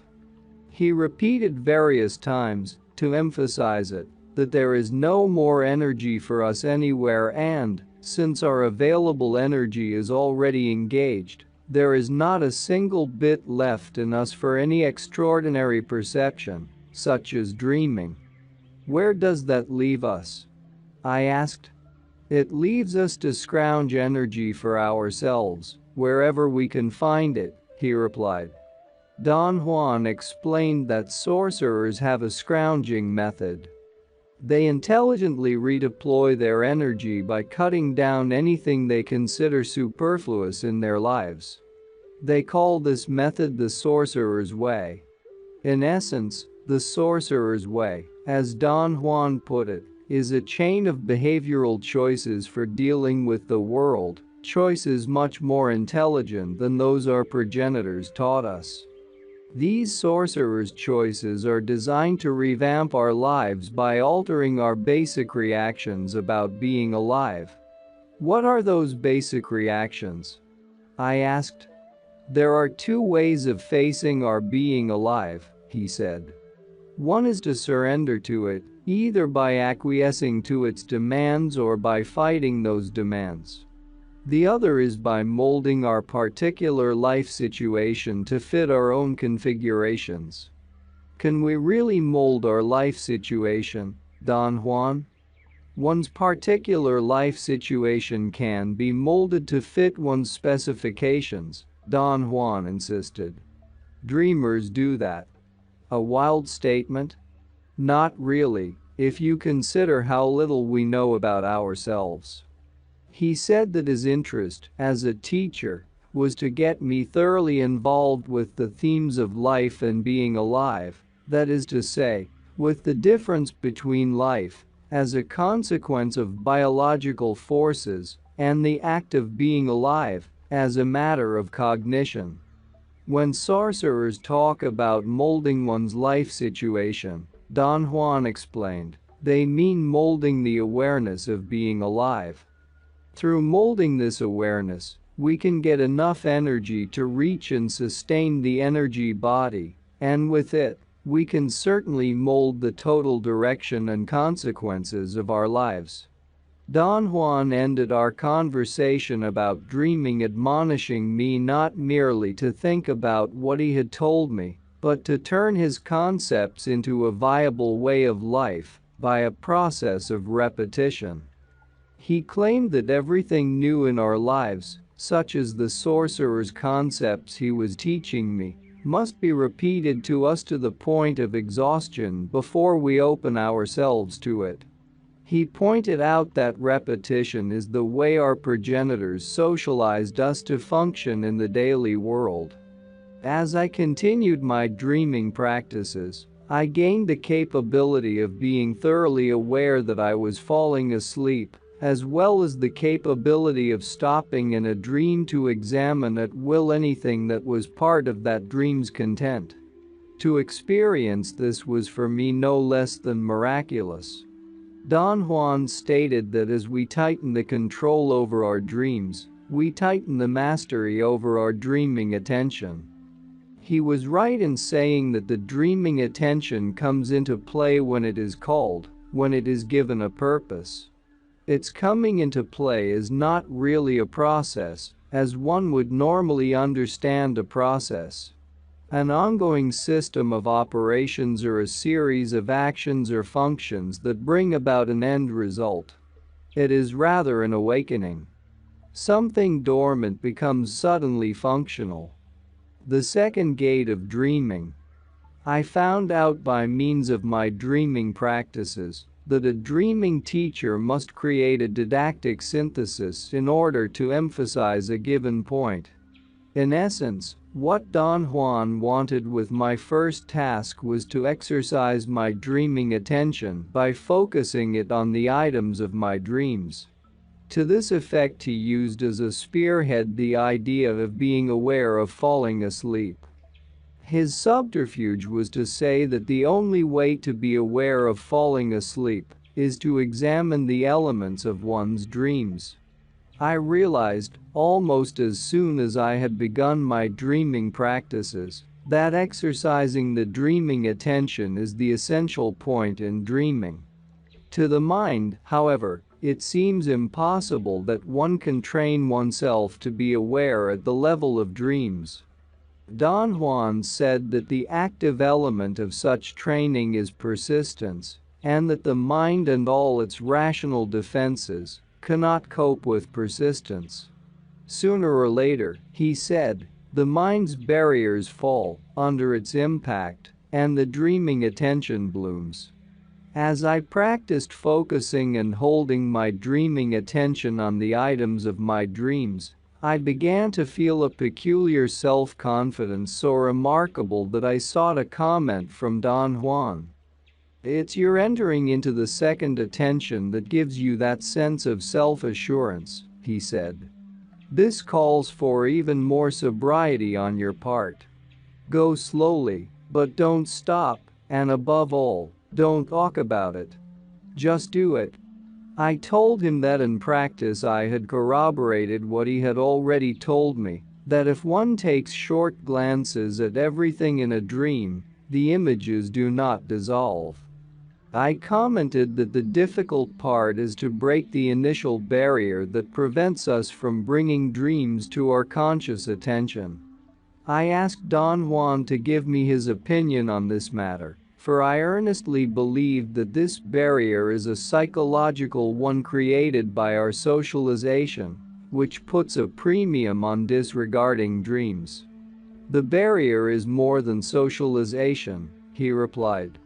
It's the first gate of dreaming. Now that you've overcome it, it seems stupid to you that we can't stop at will and pay attention to the items of our dreams. That's a false certainty. The first gate of dreaming has to do with the flow of energy in the universe. It's a natural obstacle. Don Juan made me agree then that we would talk about dreaming only in the second attention, and as he saw fit. He encouraged me to practice in the meantime and promised no interference on his part. As I gained proficiency in setting up dreaming, I repeatedly experienced sensations that I deemed of great importance, such as the feeling that I was rolling into a ditch just as I was falling asleep. Don Juan never told me that they were nonsensical sensations, but let me record them in my notes. I realize now how absurd I must have appeared to him. Today, if I were teaching dreaming, I would definitely discourage such a behavior. Don Juan merely made fun of me, calling me a covert egomaniac who professed to be fighting self-importance, yet kept a meticulous, super-personal diary called My Dreams. Every time he had an opportunity, Don Juan pointed out that the energy needed to release our dreaming attention from its socialization prison comes from redeploying our existing energy. Nothing could have been truer. The emergence of our dreaming attention is a direct corollary of revamping our lives. Since we have, as Don Juan said, no way to plug into any external source for a boost of energy, we must redeploy our existing energy by any means available. Don Juan insisted that the sorcerer's way is the best means to oil, so to speak, the wheels of energy redeployment, and that of all the items in the sorcerer's way, the most effective is losing self-importance. He was thoroughly convinced that this is indispensable for everything sorcerers do, and for this reason he put an enormous emphasis on guiding all his students to fulfill this requirement. He was of the opinion that self-importance is not only the sorcerer's supreme enemy, but the nemesis of mankind. Don Juan's argument was that most of our energy goes into upholding our importance. This is most obvious in our endless worry about the presentation of the self, about whether or not we are admired or liked or acknowledged. He reasoned that if we were capable of losing some of that importance, two extraordinary things would happen to us. 1. We would free our energy from trying to maintain the illusory idea of our grandeur, and 2. We would provide ourselves with enough energy to enter into the second attention to catch a glimpse of the actual grandeur of the universe. It took me more than 2 years to be able to focus my unwavering dreaming attention on anything I wanted. And I became so proficient that I felt as if I had been doing it all my life. The eeriest part was that I could not conceive of not having had that ability. Yet I could remember how difficult it had been even to think of this as a possibility. It occurred to me that the capability of examining the contents of one's dreams must be the product of a natural configuration of our being, similar perhaps to our capability of walking. We are physically conditioned to walk only in one manner, bipedally, yet it takes a monumental effort for us to learn to walk. This new capacity of looking in glances at the items of my dreams was coupled with a most insistent nagging to remind myself to look at the elements of my dreams. I knew about my compulsive bent of character, but in my dreams my compulsiveness was vastly augmented. It became so noticeable that not only did I resent hearing my nagging at myself, but I also began to question whether it was really my compulsiveness or something else. I even thought I was losing my mind. I talked to myself endlessly in my dreams, reminding myself to look at things. I said to Don Juan. I had all along respected our agreement that we would talk about dreaming only when he brought up the subject. However, I thought that this was an emergency. Does it sound to you like it's not you but someone else? He asked. Come to think of it, yes. I don't sound like myself at those times. Then it's not you. It's not time yet to explain it. But let's say that we are not alone in this world. Let's say that there are other worlds available to dreamers, total worlds. From those other total worlds, energetic entities sometimes come to us. The next time you hear yourself nagging at yourself in your dreams, get really angry and yell a command. Say, stop it. I entered into another challenging arena. To remember in my dreams to shout that command. I believe that, perhaps, out of being so tremendously annoyed at hearing myself nagging, I did remember to shout, stop it. The nagging ceased instantly and never again was repeated. Does every dreamer experience this? I asked Don Juan when I saw him again. Some do, he answered, uninterestedly. I began to rant about how strange it had all been. He cut me off, saying, you are ready now to get to the second gate of dreaming. I seized the opportunity to seek answers for questions I had not been able to ask him. What I had experienced the first time he made me dream had been foremost in my mind. I told Don Juan that I had observed the elements of my own dreams to my heart's content, and never had I felt anything even vaguely similar in terms of clarity and detail. The more I think about it, I said, the more intriguing it becomes. Watching those people in that dream, I experienced a fear and revulsion impossible to forget.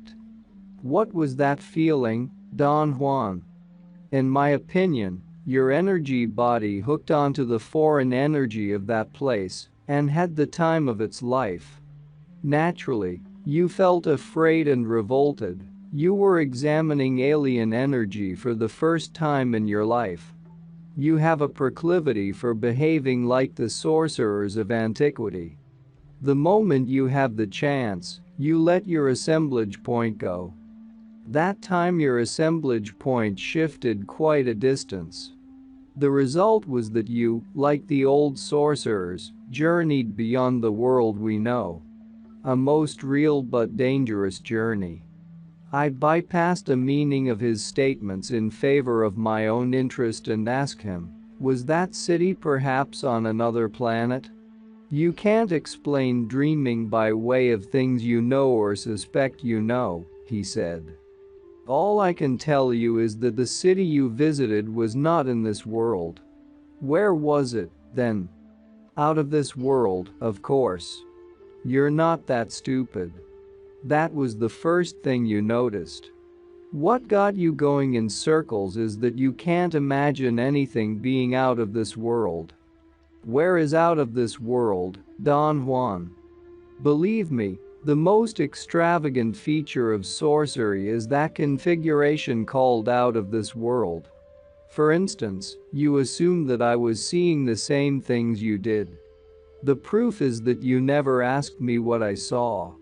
You and only you saw a city and people in that city. I didn't see anything of the sort. I saw energy. So, out of this world was, for you alone, on that occasion, a city.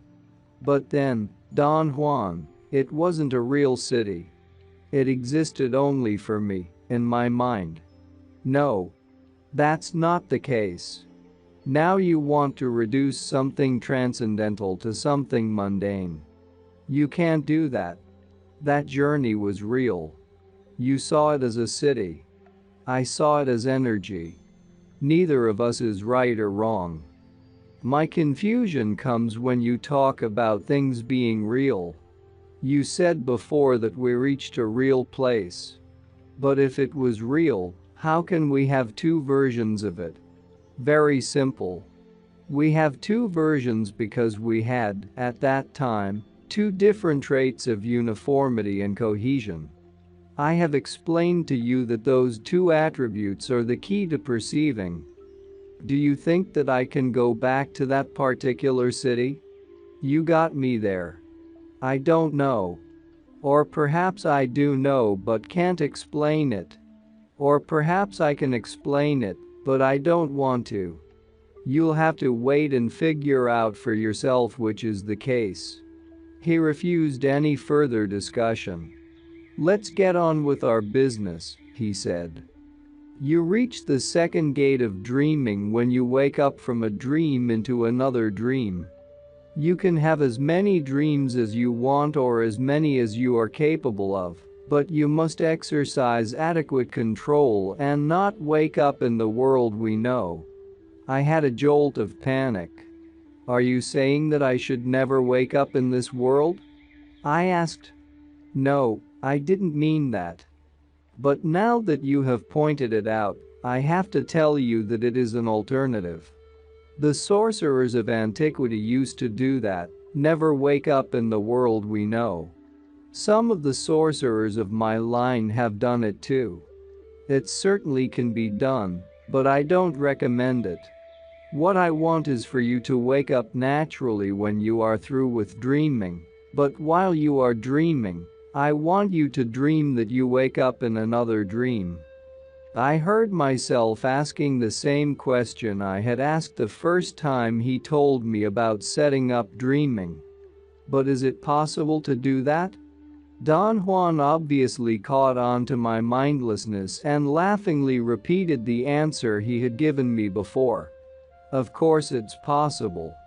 This control is no different from the control we have over any situation in our daily lives.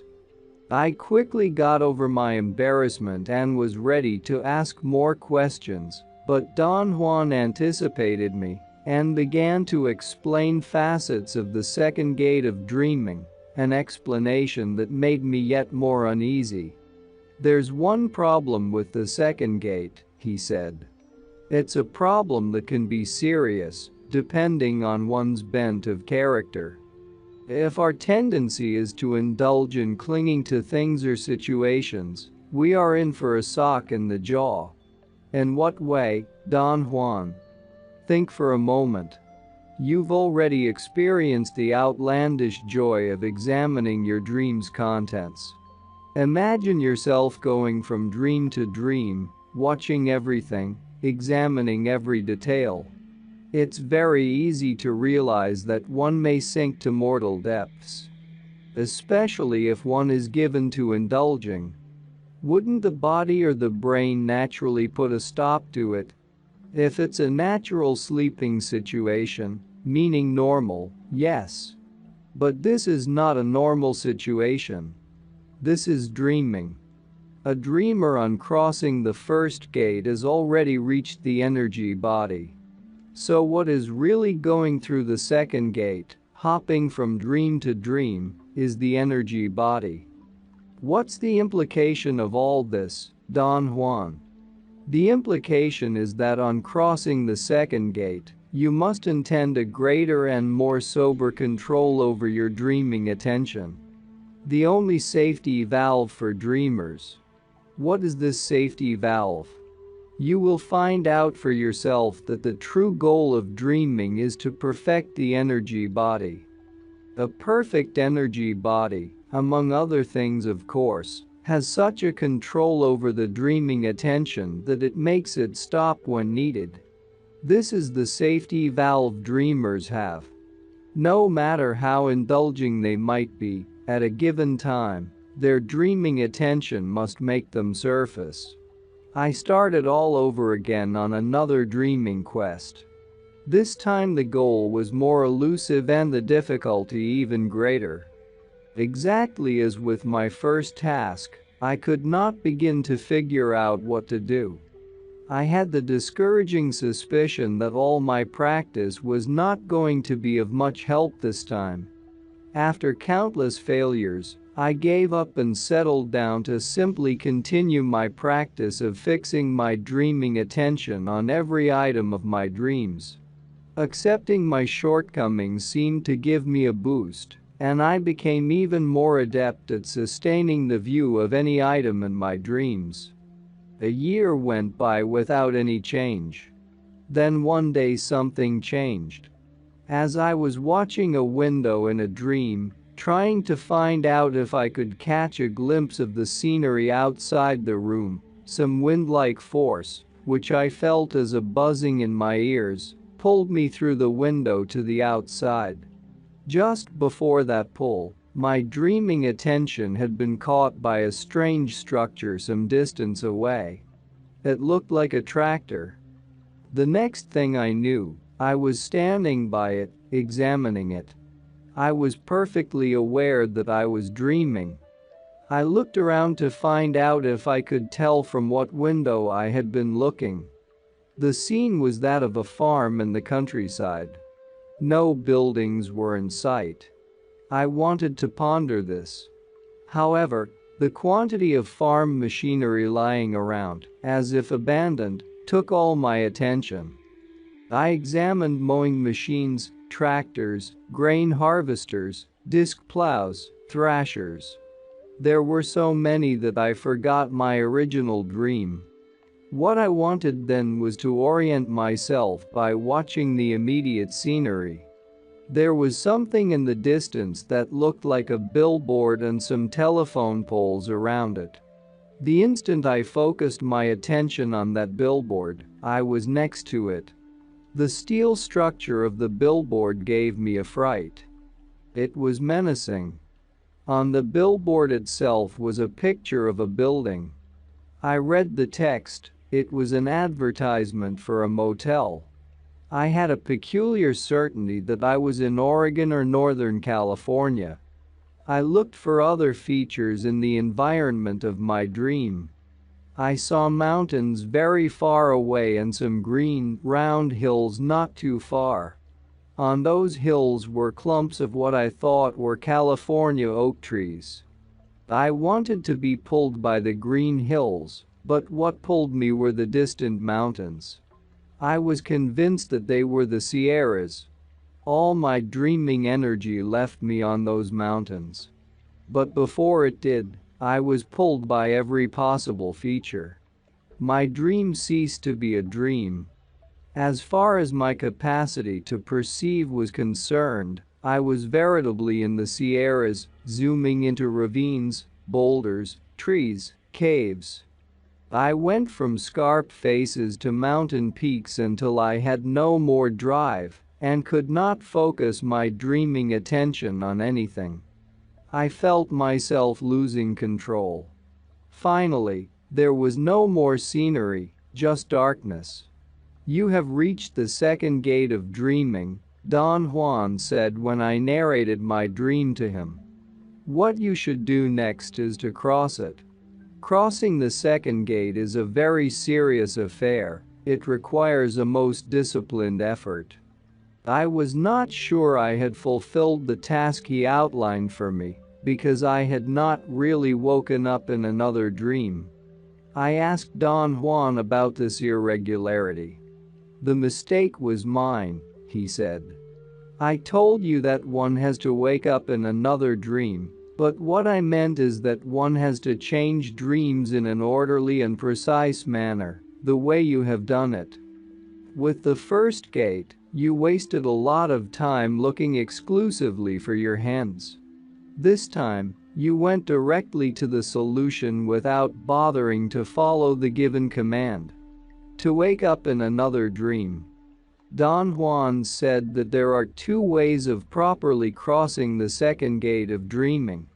One is to wake up in another dream, that is to say, to dream that one is having a dream, and then dream that one wakes up from it. The alternative is to use the items of a dream to trigger another dream, exactly as I had done. Just as he had been doing all along, Don Juan let me practice without any interference on his part. And I corroborated the two alternatives he described. Either I dreamt that I was having a dream from which I dreamt I woke up, or I zoomed from a definite item accessible to my immediate dreaming attention to another one, not quite accessible. Or I entered into a slight variation of the second.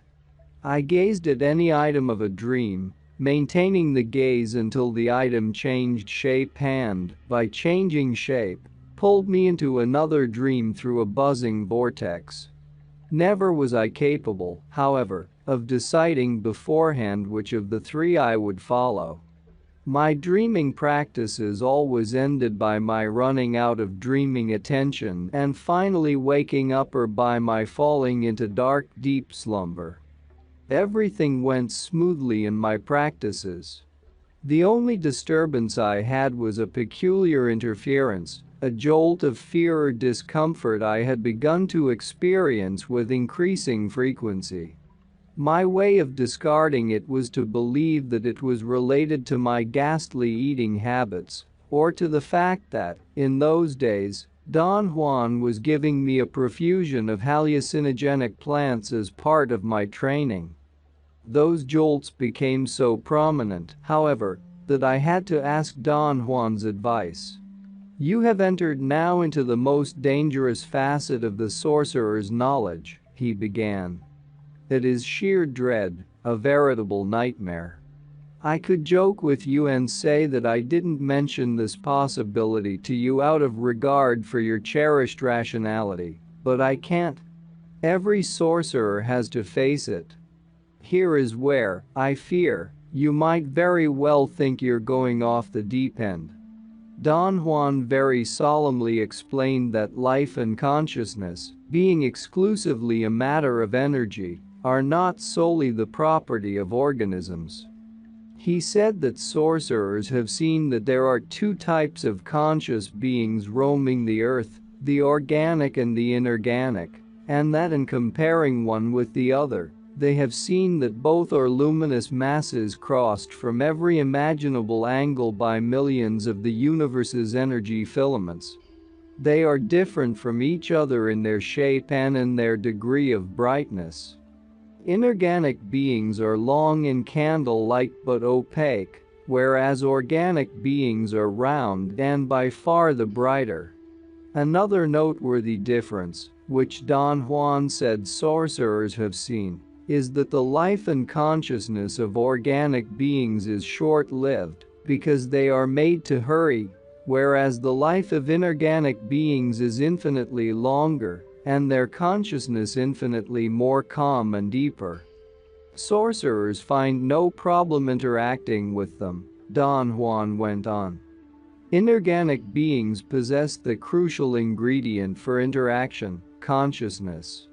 But do these inorganic beings really exist? Like you and I exist? I asked. Of course they do, he replied. Believe me, sorcerers are very intelligent creatures. Under no condition would they toy with aberrations of the mind and then take them for real. Why do you say they are alive? For sorcerers, having life means having consciousness. It means having an assemblage point and its surrounding glow of awareness, a condition that points out to sorcerers that the being in front of them, organic or inorganic, is thoroughly capable of perceiving. Perceiving is understood by sorcerers as the precondition of being alive. Then the inorganic beings must also die. Is that true, Don Juan? Naturally. They lose their awareness just like we do, except that the length of their consciousness is staggering to the mind. Do these inorganic beings appear to sorcerers? It's very difficult to tell what is what with them. Let's say that those beings are enticed by us or, better yet, compelled to interact with us. Don Juan peered at me most intently. You're not taking in any of this at all, he said with the tone of someone who has reached a conclusion. It's nearly impossible for me to think about this rationally, I said. I warned you that the subject will tax your reason. The proper thing to do then is to suspend judgment and let things take their course, meaning that you let the inorganic beings come to you. Are you serious, Don Juan? Deadly serious. The difficulty with inorganic beings is that their awareness is very slow in comparison with ours. It will take years for a sorcerer to be acknowledged by inorganic beings. So, it is advisable to have patience and wait. Sooner or later they show up. But not like you or I would show up. Theirs is a most peculiar way to make themselves known. How do sorcerers entice them? Do they have a ritual? Well, they certainly don't stand in the middle of the road and call out to them with trembling voices at the stroke of midnight, if that's what you mean. What do they do then? They entice them in dreaming. I said that what's involved is more than enticing them. By the act of dreaming, sorcerers compel those beings to interact with them. How do sorcerers compel them? By the act of dreaming? Dreaming is sustaining the position where the assemblage point has shifted in dreams. This act creates a distinctive energy charge, which attracts their attention. It's like bait to fish, they'll go for it. Sorcerers, by reaching and crossing the first two gates of dreaming, set bait for those beings and compel them to appear. By going through the two gates, you have made your bidding known to them. Now, you must wait for a sign from them. What would the sign be, Don Juan? Possibly the appearance of one of them, although that seems too soon. I am of the opinion that their sign will be simply some interference in your dreaming. I believe that the jolts of fear you are experiencing nowadays are not indigestion, but energy jolts sent to you by the inorganic beings. What should I do? You must gauge your expectations. I could not understand what he meant, and he carefully explained that our normal expectation when engaging in interaction with our fellow men or with other organic beings is to get an immediate reply to our solicitation. With inorganic beings, however, since they are separated from us by a most formidable barrier energy that moves at a different speed, sorcerers must gauge their expectations and sustain the solicitation for as long as it takes to be acknowledged.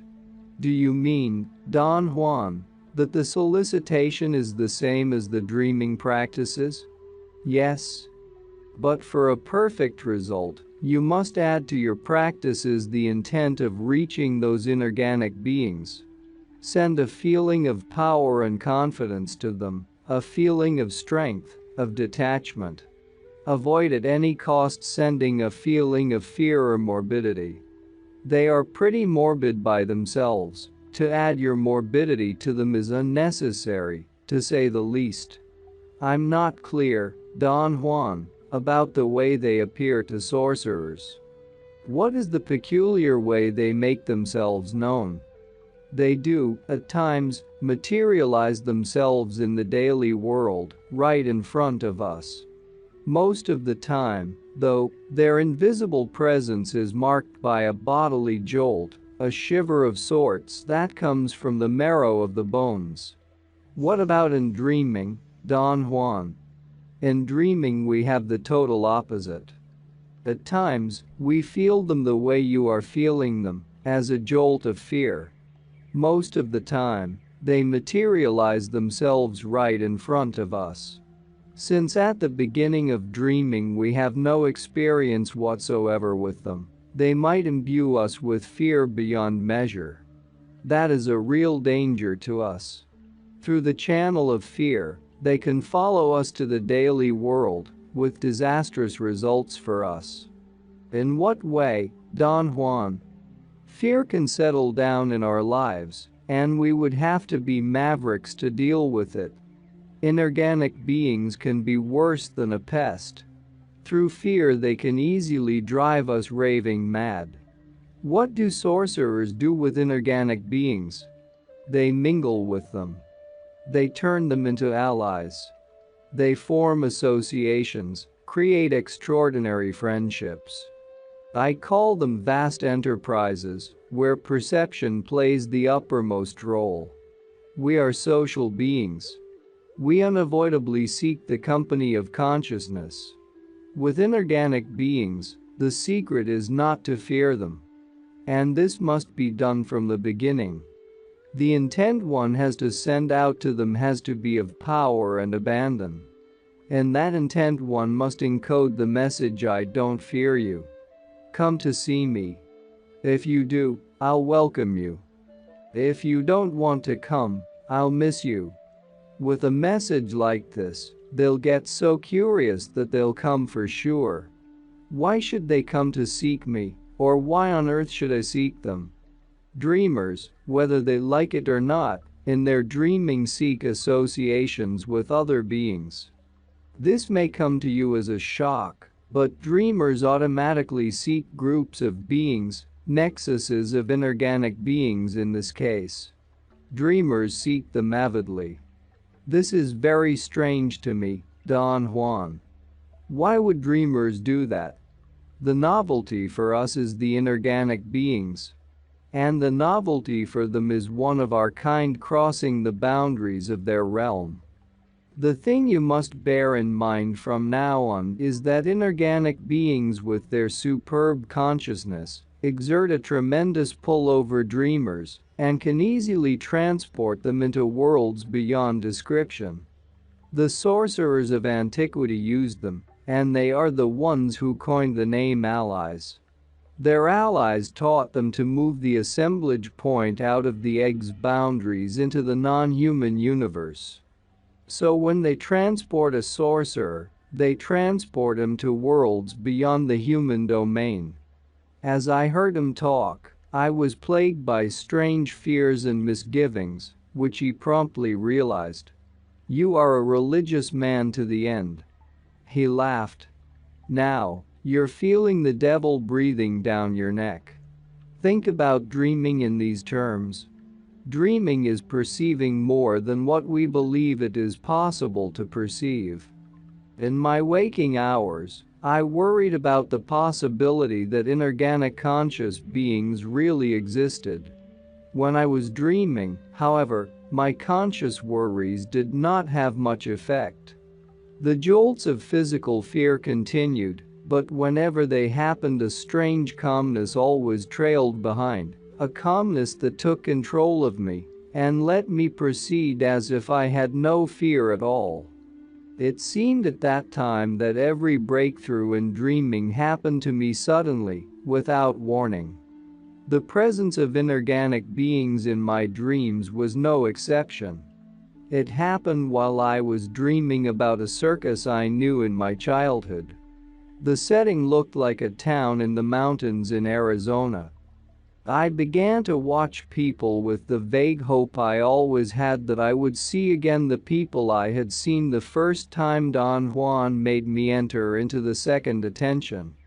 As I watched them, I felt a sizable jolt of nervousness in the pit of my stomach. It was like a punch.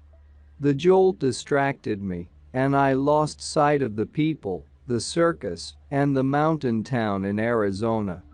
In their place stood two strange-looking figures. They were thin, less than a foot wide, but long, perhaps 7 feet. They were looming over me like two gigantic earthworms. I knew that it was a dream, but I also knew that I was seeing. Don Juan had discussed seeing in my normal awareness and in the second attention as well.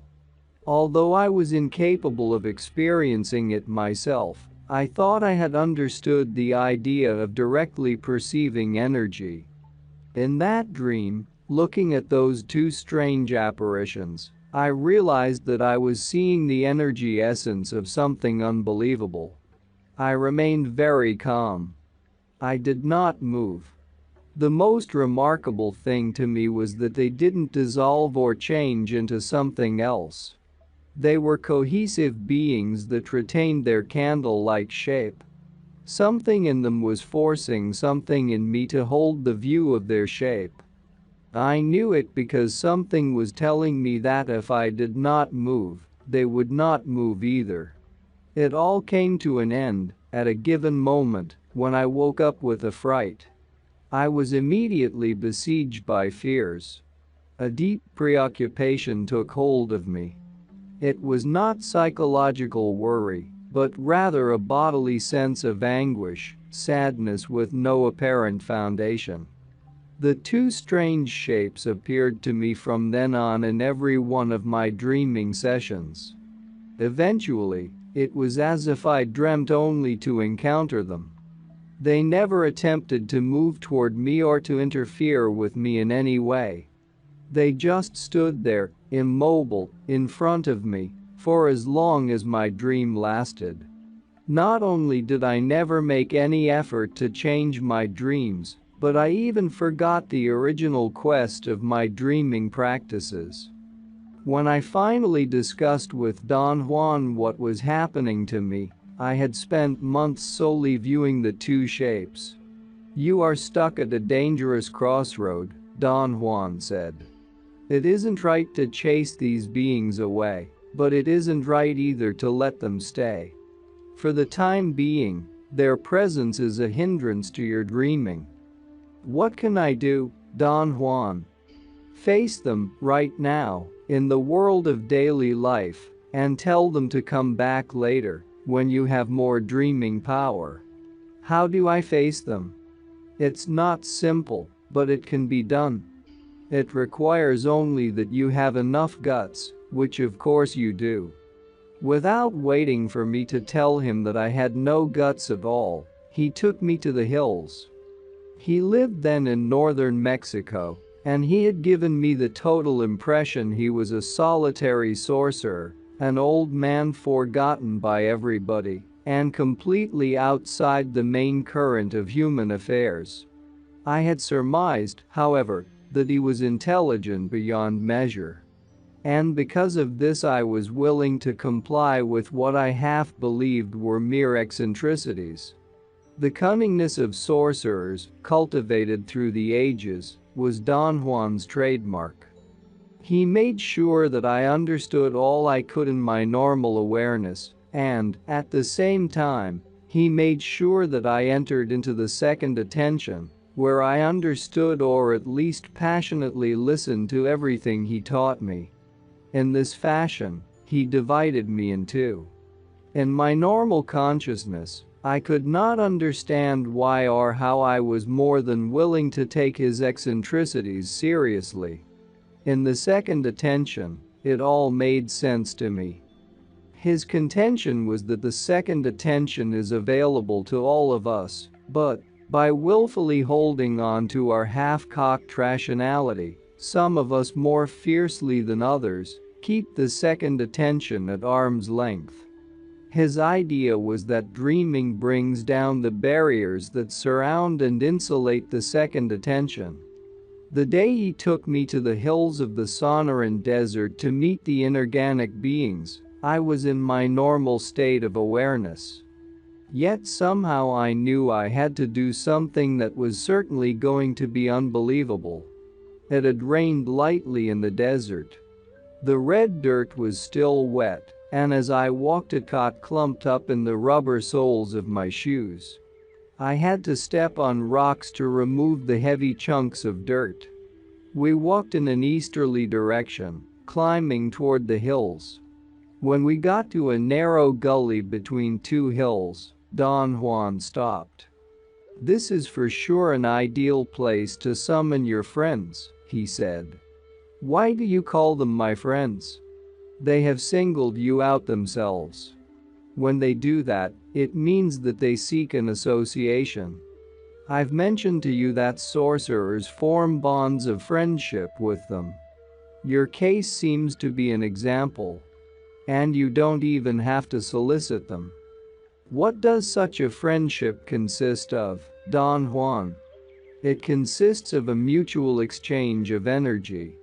The inorganic beings supply their high awareness, and sorcerers supply their heightened awareness and high energy.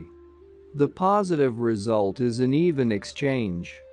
The negative one is dependency on both parties. The old sorcerers used to love their allies. In fact, they loved their allies more than they loved their own kind. I can foresee terrible dangers in that. What do you recommend I do, Don Juan? Summon them. Size them up, and then decide yourself what to do. What should I do to summon them? Hold your dream view of them in your mind.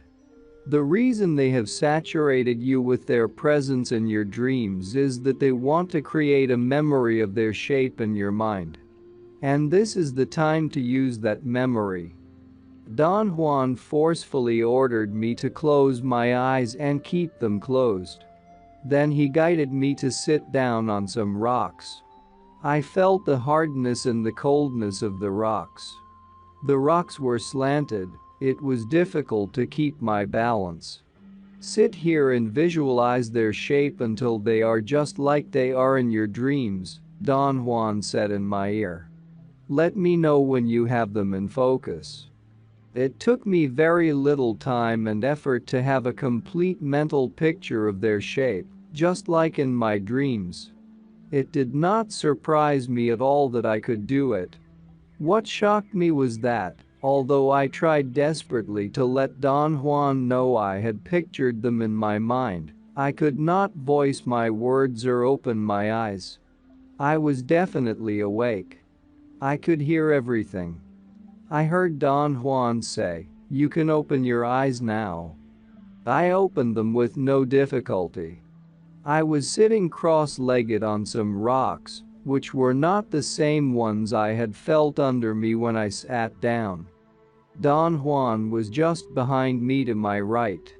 I tried to turn around to face him, but he forced my head to remain straight. And then I saw two dark figures, like two thin tree trunks, right in front of me. I stared at them open-mouthed. They were not as tall as in my dreams. They had shrunk to half their size. Instead of being shapes of opaque luminosity, they were now two condensed dark, almost black, menacing sticks.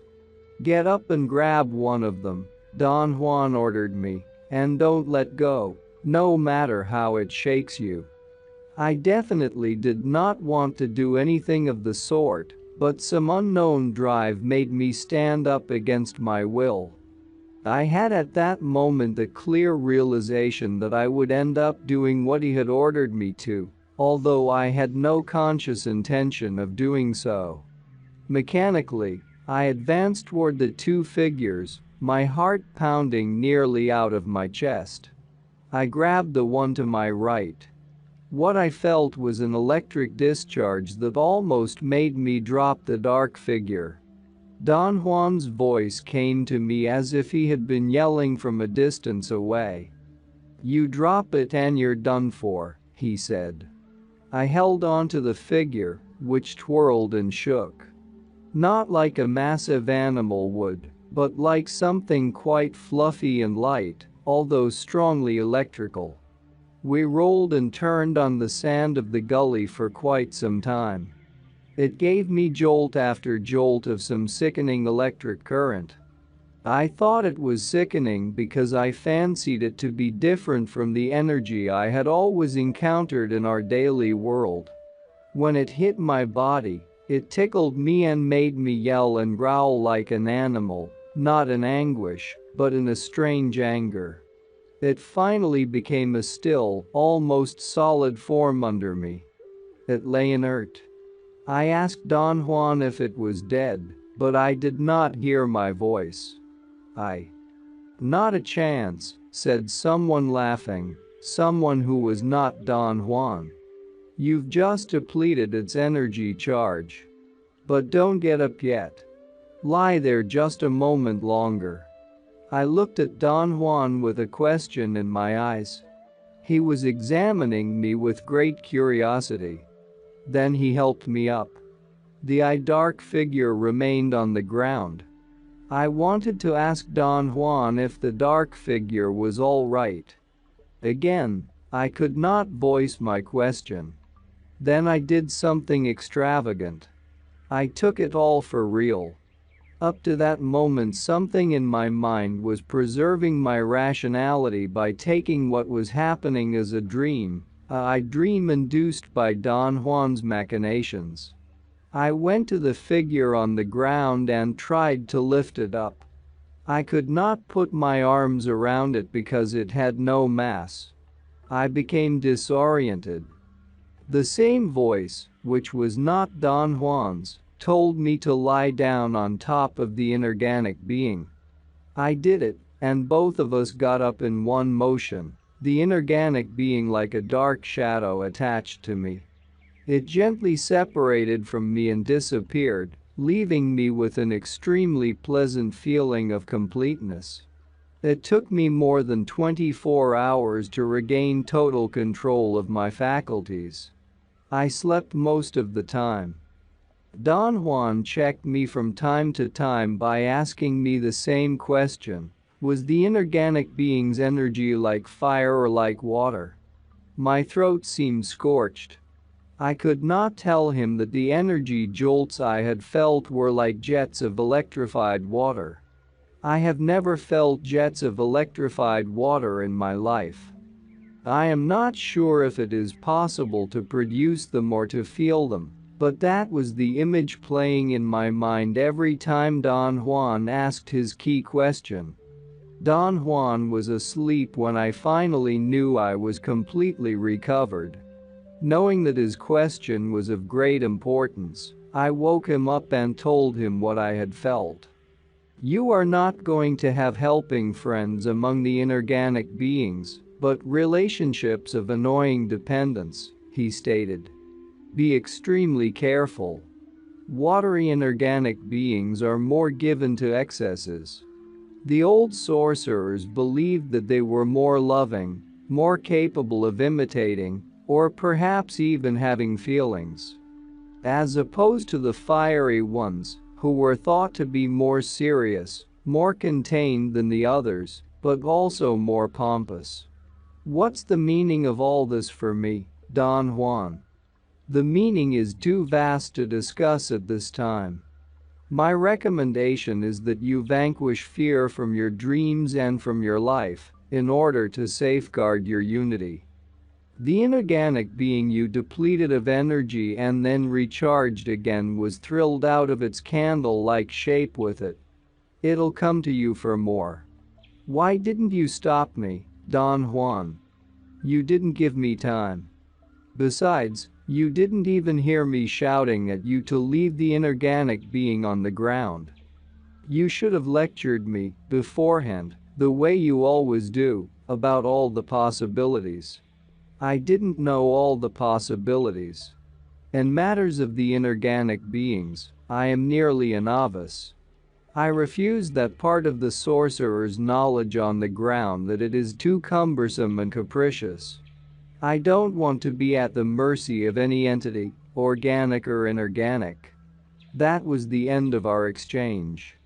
I should have been worried because of his definitely negative reaction, but I was not. I somehow was certain that whatever I had done was all right. I continued my dreaming practices without any interference from the inorganic beings. The fixation of the assemblage point. Since our agreement had been to discuss dreaming only when Don Juan considered it necessary, I rarely asked him about it and never insisted on continuing my questions beyond a certain point. I was more than eager, therefore, to listen to him whenever he decided to take up the subject.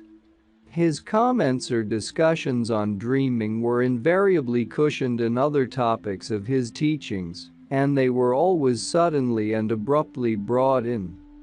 We were engaged in some unrelated conversation once, while I was visiting with him in his house, when without any preamble he said that, by means of their dreaming contacts with inorganic beings, the old sorcerers became immensely well versed in the manipulation of the assemblage point, a vast and ominous subject. I immediately grabbed the opportunity and asked Don Juan for an estimate of the time when the old sorcerers might have lived. At various opportunities before, I had asked the same question, but he never gave me a satisfactory answer. I was confident, however, that at the moment, perhaps because he had brought up the subject himself, he might be willing to oblige me. A most trying subject, he said.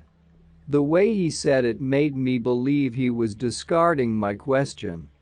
I was quite surprised when he continued talking.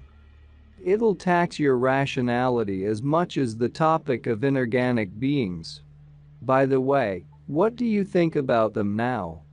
I have let my opinions rest, I said.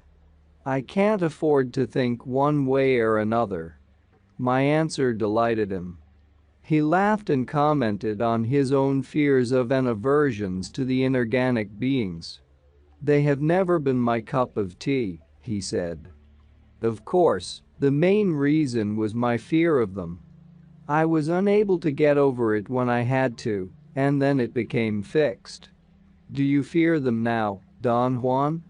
It's not quite fear I feel but revulsion. I don't want any part of them. Is there any particular reason for this revulsion? The best reason in the world. We are antithetical. They love slavery, and I love freedom. They love to buy, and I don't sell. I became inexplicably agitated and brusquely told him that the subject was so far-fetched for me that I could not take it seriously. He stared at me, smiling, and said, "The best thing to do with inorganic beings is what you do. Deny their existence but visit with them regularly and maintain that you are dreaming, and in dreaming anything is possible. This way you don't commit yourself." I felt strangely guilty, although I could not figure out why. I felt compelled to ask, "What are you referring to, Don Juan?"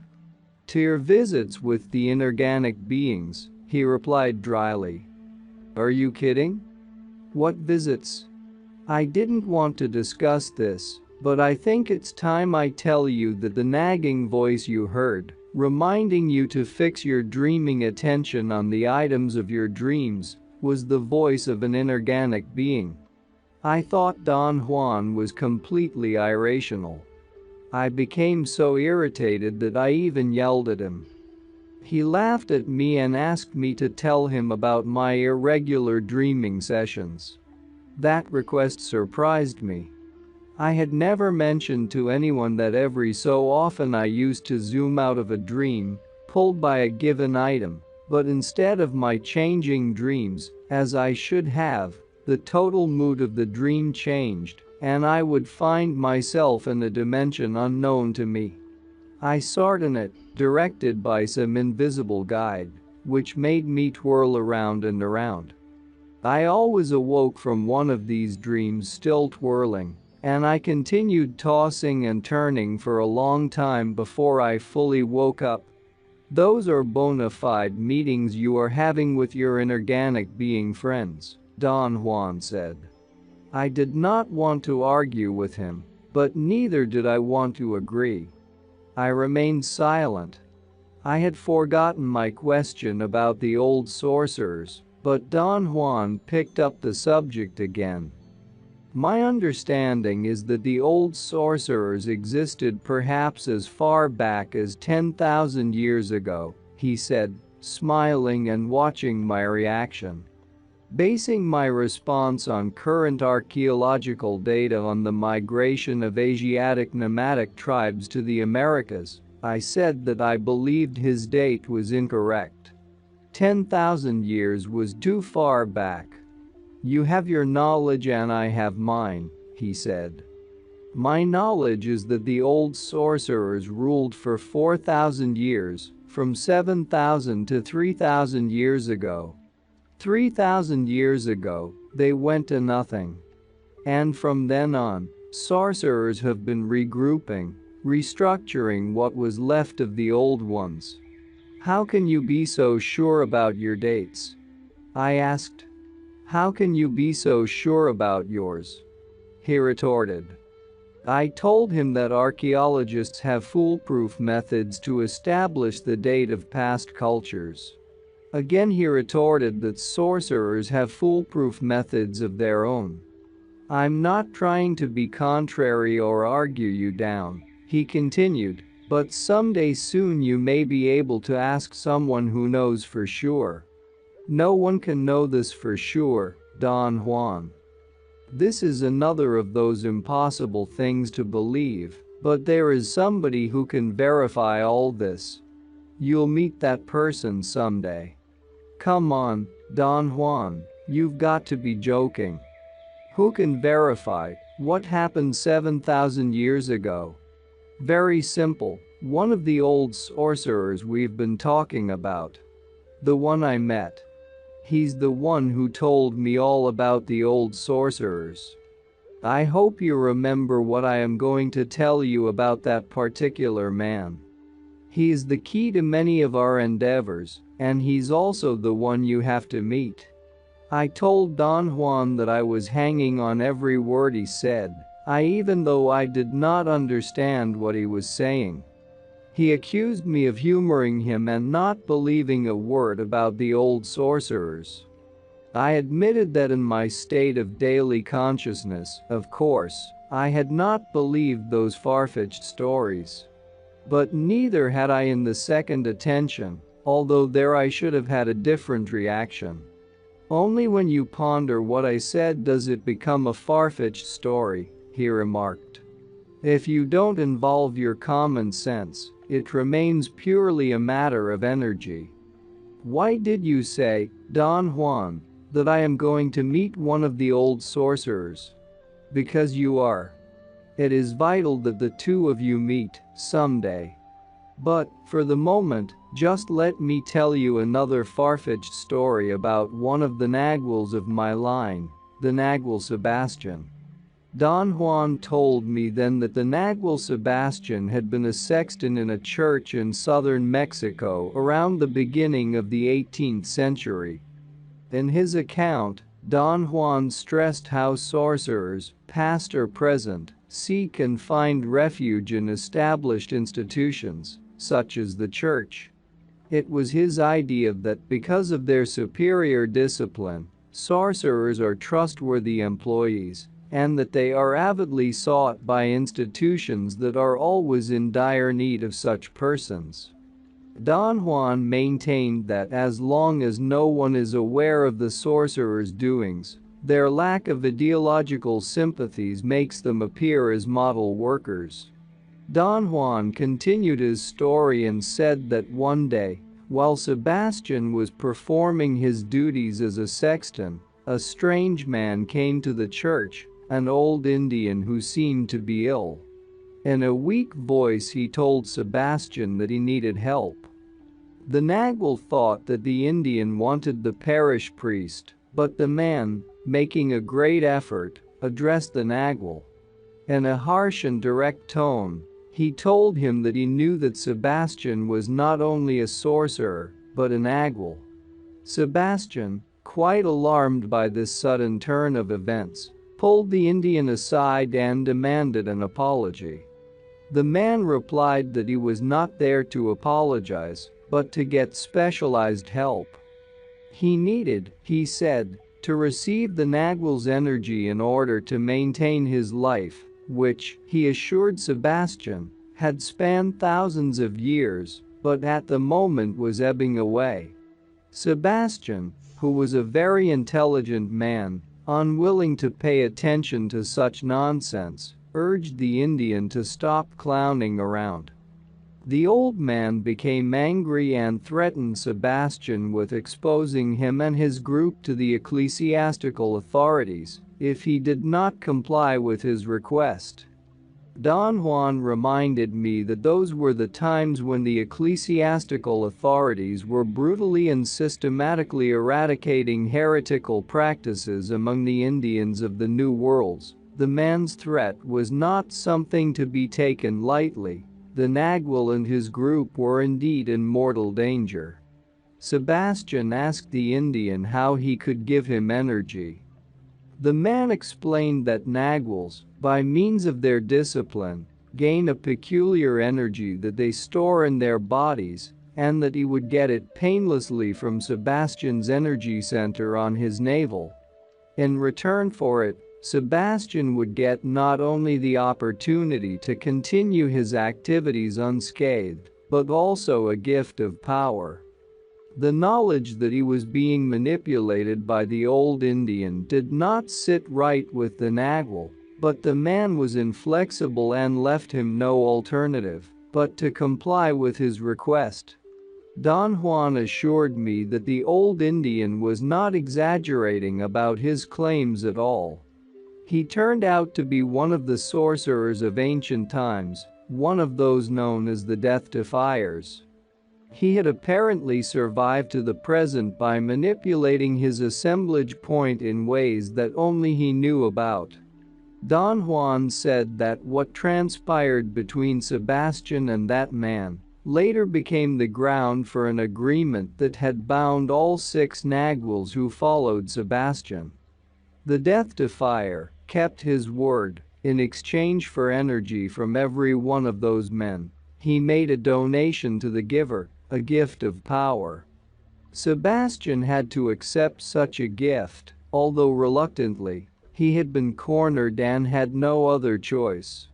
All the other Naguals who followed him, however, gladly and proudly accepted their gifts. Don Juan concluded his story, saying that over time the Death Defier came to be known as the Tenant. And for over 200 years, the Naguals of Don Juan's line honored that binding agreement, creating a symbiotic relationship that changed the course and final goal of their lineage. Don Juan did not care to explain the story any further, and I was left with a strange sensation of truthfulness, which was more bothersome to me than I could have imagined. How did he get to live that long? I asked. No one knows, Don Juan replied. All we've known about him, for generations, is what he tells us. The Death Defier is the one I asked about the old sorcerers, and he told me that they were at their peak 3,000 years ago. How do you know he was telling you the truth? I asked. Don Juan shook his head in amazement, if not revulsion. When you're facing that inconceivable unknown out there, he said, pointing all around him, you don't fool around with petty lies. Petty lies are only for people who have never witnessed what's out there, waiting for them. What's waiting for us out there, Don Juan? His answer, a seemingly innocuous phrase, was more terrifying to me than if he had described the most horrendous thing. Something utterly impersonal, he said. He must have noticed that I was coming apart. He made me change levels of awareness to make my fright vanish. A few months later, my dreaming practices took a strange turn. I began to get, in my dreams, replies to questions I was planning to ask Don Juan. The most impressive part of this oddity was that it quickly lapsed into my waking hours. And one day, while I was sitting at my desk, I got a reply to an unvoiced question about the realness of inorganic beings. I had seen inorganic beings in dreams so many times I had begun to think of them as real. I reminded myself I had even touched one, in a state of semi-normal consciousness in the Sonoran Desert. And my dreams had been periodically deviated to views of worlds I seriously doubted could have been products of my mentality. I wished to give Don Juan my best shot in terms of a concise query, so I molded a question in my mind. If one is to accept that inorganic beings are as real as people, where, in the physicality of the universe, is the realm in which they exist? After formulating the question to myself, I heard a strange laughter, just as I had the day I wrestled with the inorganic being. Then a man's voice answered me. That realm exists in a particular position of the assemblage point, it said. Just like your world exists in the habitual position of the assemblage point. The last thing I wanted was to enter into a dialogue with a disembodied voice, so I stood up and ran out of my house. The thought occurred to me that I was losing my mind. Another worry to add to my collection of worries. The voice had been so clear and authoritative that it not only intrigued me, but terrified me. I waited with great trepidation for oncoming barrages of that voice, but the event was never repeated. At the first opportunity I had, I consulted with Don Juan. He was not impressed in the least. You must understand, once and for all, that things like this are very normal in the life of a sorcerer, he said. You are not going mad. You are simply hearing the voice of the dreaming emissary. Upon crossing the first or second gate of dreaming, dreamers reach a threshold of energy and begin to see things or to hear voices. Not really plural voices, but a singular voice. Sorcerers call it the voice of the dreaming emissary. What is the dreaming emissary? Alien energy that has conciseness. Alien energy that purports to aid dreamers by telling them things. The problem with the dreaming emissary is that it can tell only what the sorcerers already know or should know, were they worth their salt. To say that it's alien energy that has conciseness doesn't help me at all, Don Juan. What kind of energy? Benign, malignant, right, wrong, what? It's just what I said, alien energy. An impersonal force that we turn into a very personal one because it has voice. Some sorcerers swear by it. They even see it. Or, as you yourself have done, they simply hear it as a man's or a woman's voice. And the voice can tell them about the state of things, which most of the time they take as sacred advice. Why do some of us hear it as a voice? We see it or hear it because we maintain our assemblage points fixed on a specific new position. The more intense this fixation, the more intense our experience of the emissary. Watch out. You may see it and feel it as a naked woman. Don Juan laughed at his own remark, but I was too scared for levity. Is this force capable of materializing itself? I asked. Certainly, he replied. And it all depends on how fixed the assemblage point is. But, rest assured, if you are capable of maintaining a degree of detachment, nothing happens. The emissary remains what it is. An impersonal force that acts on us because of the fixation of our assemblage points. Is its advice safe and sound? It cannot be advice.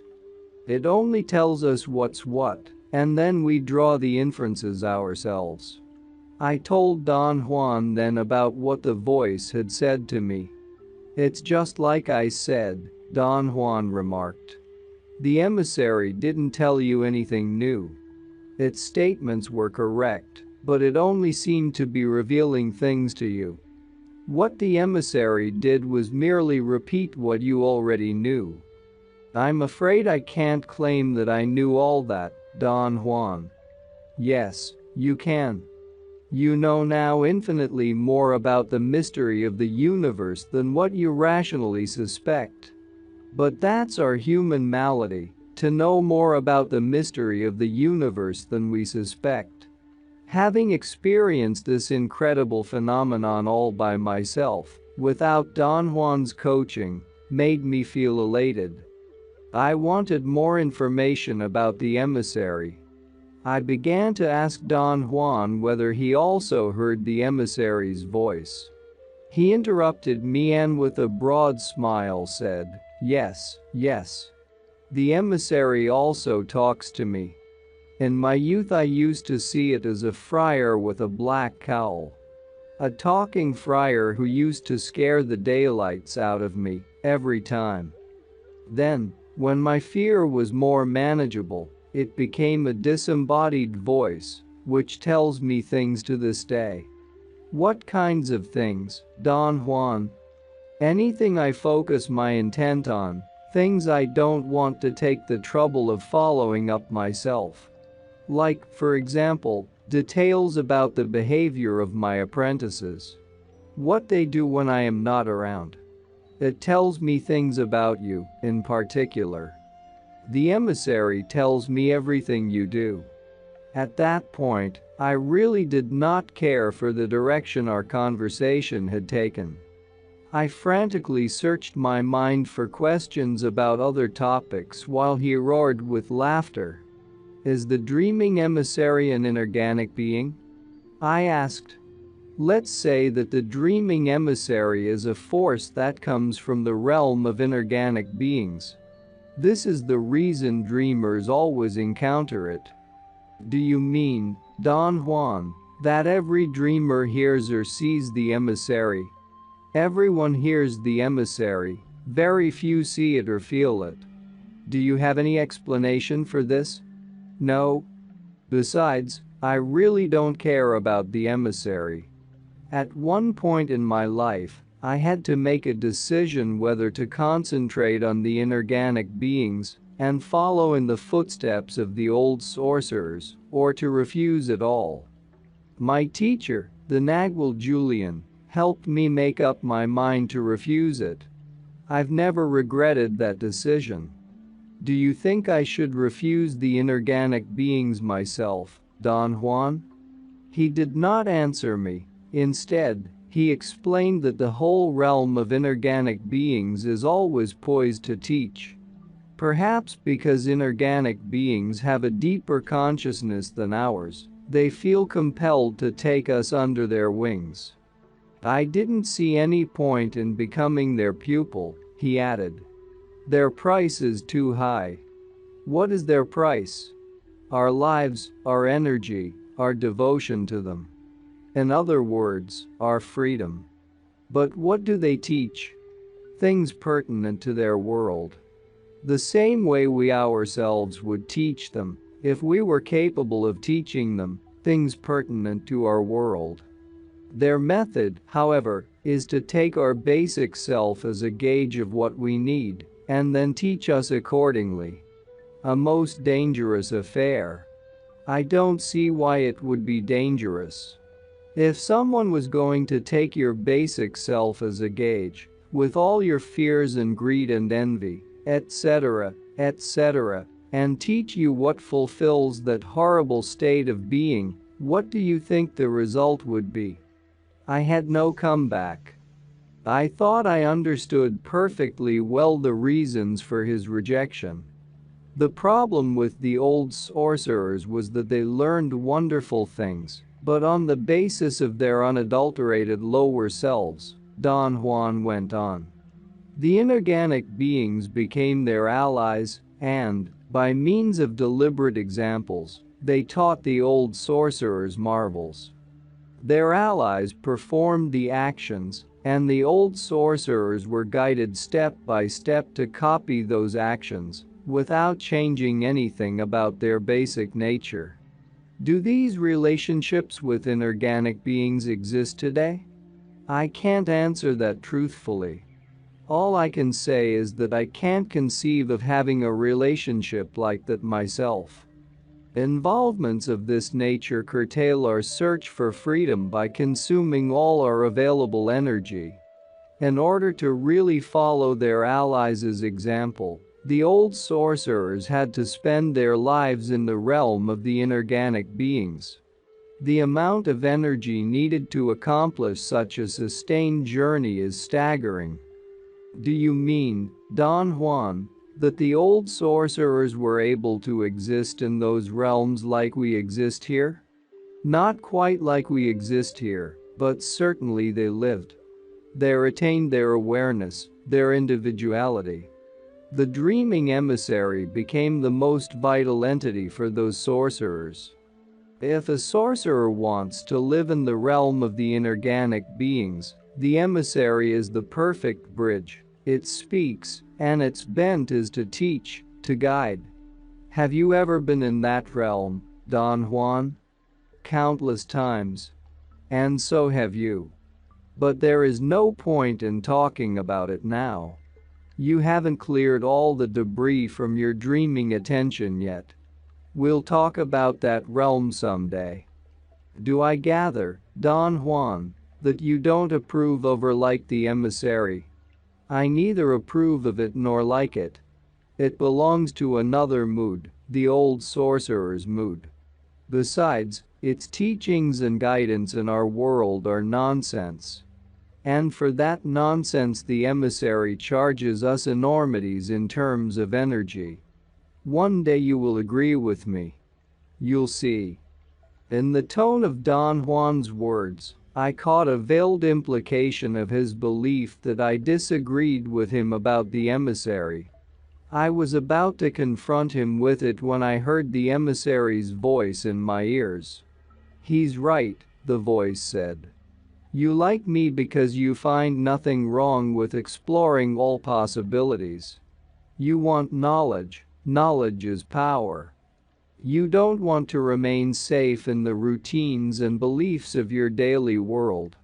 The emissary said all that in English with a marked Pacific Coast intonation. Then it shifted into Spanish. I heard a slight Argentine accent. I had never heard the emissary speaking like this before. It fascinated me. The emissary told me about fulfillment, knowledge, about how far away I was from my birthplace, about my craving for adventure and my near obsession with new things, new horizons. The voice even talked to me in Portuguese, with a definite inflection from the southern pampas. To hear that voice pouring out all this flattery not only scared me, but nauseated me. I told Don Juan, right on the spot, that I had to stop my dreaming training. He looked up at me, caught by surprise. But when I repeated what I had heard, he agreed I should stop, although I sensed he was doing it only to appease me. A few weeks later, I found my reaction a bit hysterical and my decision to withdraw unsound. I went back to my dreaming practices. I was sure Don Juan was aware that I had cancelled out my withdrawal. On one of my visits to him, quite abruptly, he spoke about dreams. Just because we haven't been taught to emphasize dreams as a genuine field for exploration doesn't mean they are not one, he began. Dreams are analyzed for their meaning or are taken as portents, but never are they taken as a realm of real events. To my knowledge, only the old sorcerers did that, Don Juan went on, but at the end they flubbed it. They got greedy, and when they came to a crucial crossroads, they took the wrong fork. They put all their eggs in one basket. The fixation of the assemblage point on the thousands of positions it can adopt. Don Juan expressed his bewilderment at the fact that out of all the marvelous things the old sorcerers learned exploring those thousands of positions, only the art of dreaming and the art of stalking remain. He reiterated that the art of dreaming is concerned with the displacement of the assemblage point. Then he defined stalking as the art that deals with the fixation of the assemblage point on any location to which it is displaced. To fixate the assemblage point on any new spot means to acquire cohesion, he said. You have been doing just that in your dreaming practices. I thought I was perfecting my energy body, I said, somehow surprised at his statement. You are doing that and much more. You are learning to have cohesion. Dreaming does it by forcing dreamers to fixate the assemblage point. The dreaming attention, the energy body, the second attention, the relationship with inorganic beings, the dreaming emissary are but byproducts of acquiring cohesion. In other words, they are all byproducts of fixating the assemblage point on a number of dreaming positions. What is a dreaming position, Don Juan? Any new position to which the assemblage point has been displaced during sleep. How do we fixate the assemblage point on a dreaming position? By sustaining the view of any item in your dreams, or by changing dreams at will. Through your dreaming practices, you are really exercising your capacity to be cohesive, that is to say, you are exercising your capacity to maintain a new energy shape by holding the assemblage point fixed on the position of any particular dream you are having. Do I really maintain a new energy shape? Not exactly, and not because you can't, but only because you are shifting the assemblage point instead of moving it. Shifts of the assemblage point give rise to minute changes, which are practically unnoticeable. The challenge of shifts is that they are so small and so numerous that to maintain cohesiveness in all of them is a triumph. How do we know we are maintaining cohesion? We know it by the clarity of our perception. The clearer the view of our dreams, the greater our cohesion. He said then that it was time for me to have a practical application of what I had learned in dreaming. Without giving me a chance to ask anything, he urged me to focus my attention, as if I were in a dream, on the foliage of a desert tree growing nearby. A mesquite tree. Do you want me to just gaze at it? I asked. I don't want you to just gaze at it. I want you to do something very special with that foliage, he said. Remember that, in your dreams, once you are able to hold the view of any item, you are really holding the dreaming position of your assemblage point. Now, gaze at those leaves as if you were in a dream, but with a slight yet most meaningful variation. You are going to hold your dreaming attention on the leaves of the mesquite tree in the awareness of our daily world. My nervousness made it impossible for me to follow his line of thought. He patiently explained that by staring at the foliage, I would accomplish a minute displacement of my assemblage point. Then, by summoning my dreaming attention through staring at individual leaves, I would actually fixate that minute displacement, and my cohesion would make me perceive in terms of the second attention. He added, with a chuckle, that the process was so simple it was ridiculous. Don Juan was right. All I needed was to focus my sight on the leaves, maintain it, and in one instant I was drawn into a vortex-like sensation, extremely like the vortexes in my dreams. The foliage of the mesquite tree became a universe of sensory data. It was as if the foliage had swallowed me, but it was not only my sight that was engaged. If I touched the leaves, I actually felt them. I could also smell them. My dreaming attention was multisensorial instead of solely visual, as in my regular dreaming. What had begun as gazing at the foliage of the mesquite tree had turned into a dream. I believed I was in a dreamt tree, as I had been in trees of countless dreams. And, naturally, I behaved in this dreamt tree as I had learned to behave in my dreams. I moved from item to item, pulled by the force of a vortex that took shape on whatever part of the tree I focused my multisensorial dreaming attention. Vortexes were formed not only on gazing, but also on touching anything with any part of my body. In the midst of this vision or dream, I had an attack of rational doubts. I began to wonder if I had really climbed the tree in a daze and was actually hugging the leaves, lost in the foliage, without knowing what I was doing. Or perhaps I had fallen asleep, possibly mesmerized by the fluttering of leaves in the wind, and was having a dream. But just like in dreaming, I didn't have enough energy to ponder for too long. My thoughts were fleeting. They lasted an instant, then the force of direct experience blanketed them out completely. A sudden motion around me shook everything and virtually made me emerge from a clump of leaves, as if I had broken away from the tree's magnetic pull. I was facing then, from an elevation, an immense horizon. Dark mountains and green vegetation surrounded me. Another jolt of energy made me shake from my bones out, then I was somewhere else. Enormous trees loomed everywhere.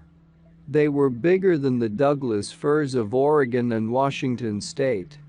Never had I seen a forest like that. The scenery was such a contrast to the aridness of the Sonoran Desert that it left me with no doubt that I was having a dream. I held on to that extraordinary view, afraid to let go, knowing that it was indeed a dream and would disappear once I had run out of dreaming attention. But the images lasted, even when I thought I should have run out of dreaming attention. A horrifying thought crossed my mind then. What if this was neither a dream nor the daily world? Frightened, as an animal must experience fright, I recoiled into the clump of leaves I had emerged from. The momentum of my backward motion kept me going through the tree foliage and around the hard branches. It pulled me away from the tree, and in one split second I was standing next to Don Juan, at the door of his house, in the desert in Sonora. I instantly realized I had entered again into a state in which I could think coherently, but I could not talk. Don Juan told me not to worry. He said that our speech faculty is extremely flimsy, and attacks of muteness are common among sorcerers who venture beyond the limits of normal perception. My gut feeling was that Don Juan had taken pity on me and had decided to give me a pep talk. But the voice of the dreaming emissary, which I clearly heard at that instant, said that in a few hours and after some rest I was going to be perfectly well. Upon awakening I gave Don Juan, at his request, a complete description of what I had seen and done. He warned me that it was not possible to rely on my rationality to understand my experience, not because my rationality was in any way impaired, but because what had taken place was a phenomenon outside the parameters of reason. I, naturally, argued that nothing can be outside the limits of reason, things can be obscure, but sooner or later reason always finds a way to shed light on anything. And I really believed this.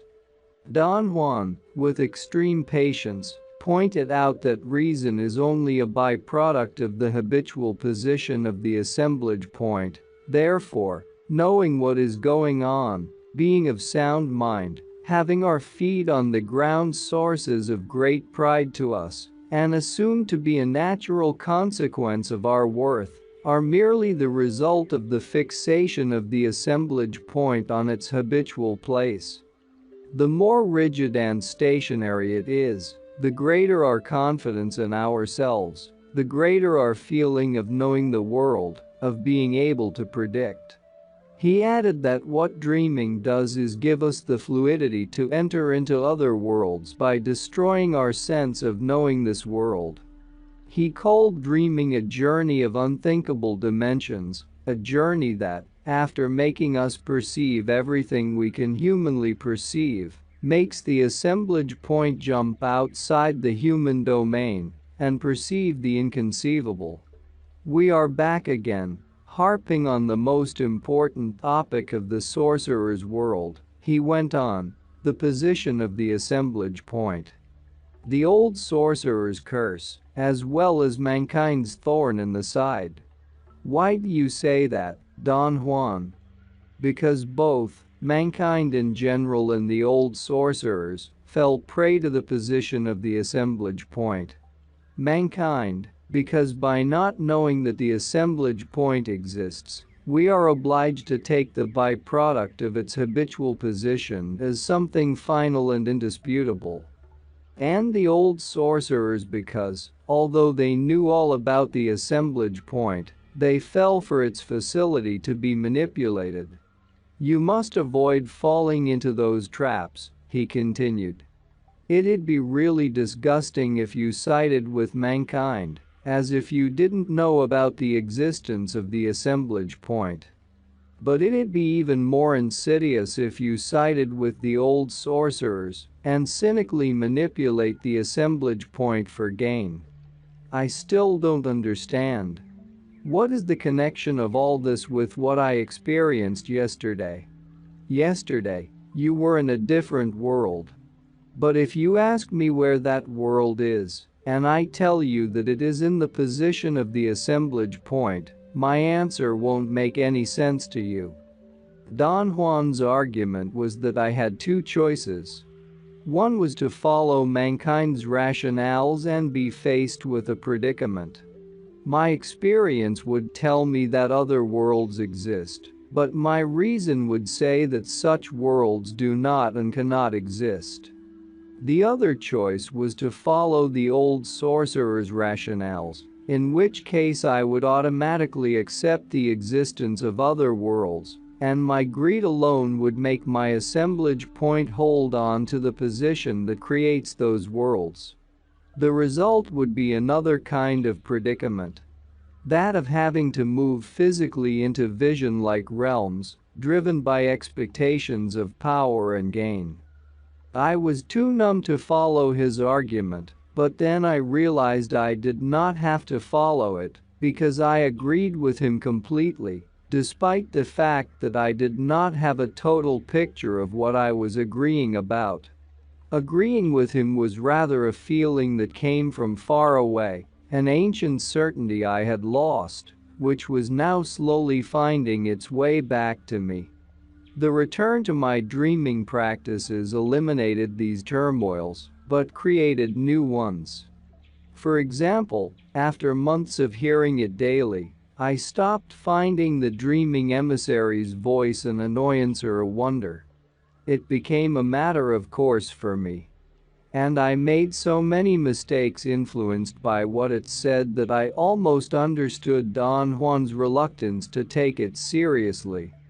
A psychoanalyst would have had a field day interpreting the emissary according to all the possible permutations of my intrapersonal dynamics.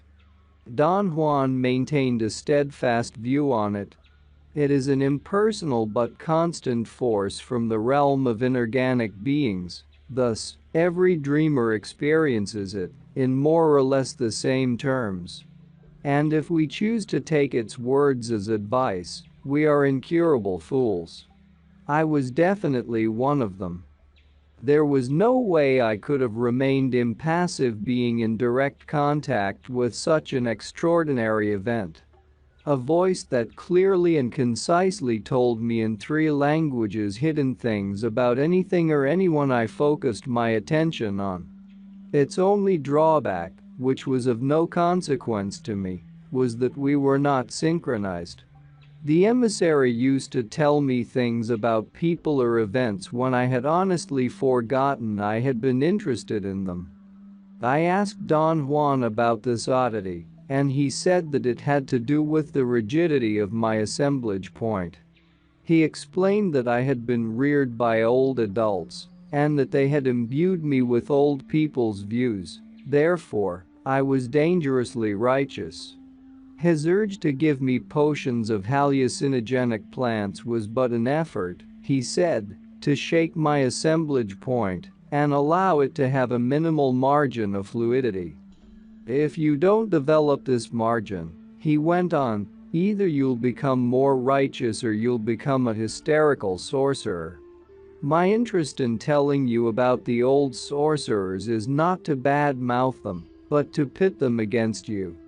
Sooner or later, your assemblage point will be more fluid, but not fluid enough to offset your facility to be like them. Righteous and hysterical. How can I avoid all that, Don Juan? There is only one way. Sorcerers call it sheer understanding. I call it a romance with knowledge. It's the drive sorcerers use to know, to discover, to be bewildered. Don Juan changed the subject and continued to explain the fixation of the assemblage point. He said that seeing children's assemblage points constantly fluttering, as if moved by tremors, changing their place with ease, the old sorcerers came to the conclusion that the assemblage point's habitual location is not innate, but brought about by habituation. Seeing also that only in adults is it fixed on one spot, they surmised that the specific location of the assemblage point fetters a specific way of perceiving. Through usage, this specific way of perceiving becomes a system of interpreting sensory data. Don Juan pointed out that, since we are drafted into that system by being born into it, from the moment of our birth, we imperatively strive to adjust our perceiving to conform to the demands of this system, a system that rules us for life. Consequently, the old sorcerers were thoroughly right in believing that the act of countermanding it and perceiving energy directly is what transforms a person into a sorcerer. Don Juan expressed wonder at what he called the greatest accomplishment of our human upbringing: to lock our assemblage point on its habitual position. For, once it is immobilized there, our perception can be coached and guided to interpret what we perceive. In other words, we can then be guided to perceive more in terms of our system than in terms of our senses. He assured me that human perception is universally homogeneous, because the assemblage points of the whole human race are fixed on the same spot. He went on to say that sorcerers prove all this to themselves when they see that at the moment the assemblage point is displaced beyond a certain threshold, and new universal filaments of energy begin to be perceived, there is no sense to what we perceive. The immediate cause is that new sensory data has rendered our system inoperative. It can no longer be used to interpret what we are perceiving. Perceiving without our system is, of course, chaotic, Don Juan continued. But strangely enough, when we think we have truly lost our bearings, our old system rallies. It comes to our rescue and transforms our new incomprehensible perception into a thoroughly comprehensible new world. Just like what happened to you when you gazed at the leaves of the mesquite tree. What exactly happened to me, Don Juan? Your perception was chaotic for a while, everything came to you at once, and your system for interpreting the world didn't function. Then, the chaos cleared up, and there you were in front of a new world. We are again, Don Juan, at the same place we were before. Does that world exist, or is it merely my mind that concocted it? We certainly are back, and the answer is still the same. It exists in the precise position your assemblage point was at that moment. In order to perceive it, you needed cohesion, that is, you needed to maintain your assemblage point fixed on that position, which you did. The result was that you totally perceived a new world for a while. But would others perceive that same world? If they had uniformity and cohesion, they would. Uniformity is to hold, in unison, the same position of the assemblage point. The old sorcerers called the entire act of acquiring uniformity and cohesion outside the normal world stalking perception. The art of stalking, he continued, as I have already said, deals with the fixation of the assemblage point. The old sorcerers discovered, through practice, that important as it is to displace the assemblage point, it is even more important to make it stay fixed on its new position, wherever that new position might be. He explained that if the assemblage point does not become stationary, there is no way that we can perceive coherently. We would experience then a kaleidoscope of disassociated images. This is the reason the old sorcerers put as much emphasis on dreaming as they did on stalking. One art cannot exist without the other, especially for the kinds of activities in which the old sorcerers were involved. What were those activities, Don Juan? The old sorcerers called them the intricacies of the second attention or the grand adventure of the unknown. Don Juan said that these activities stem from the displacements of the assemblage point. Not only had the old sorcerers learned to displace their assemblage points to thousands of positions on the surface or on the inside of their energy masses, but they had also learned to fixate their assemblage points on those positions, and thus retain their cohesiveness indefinitely.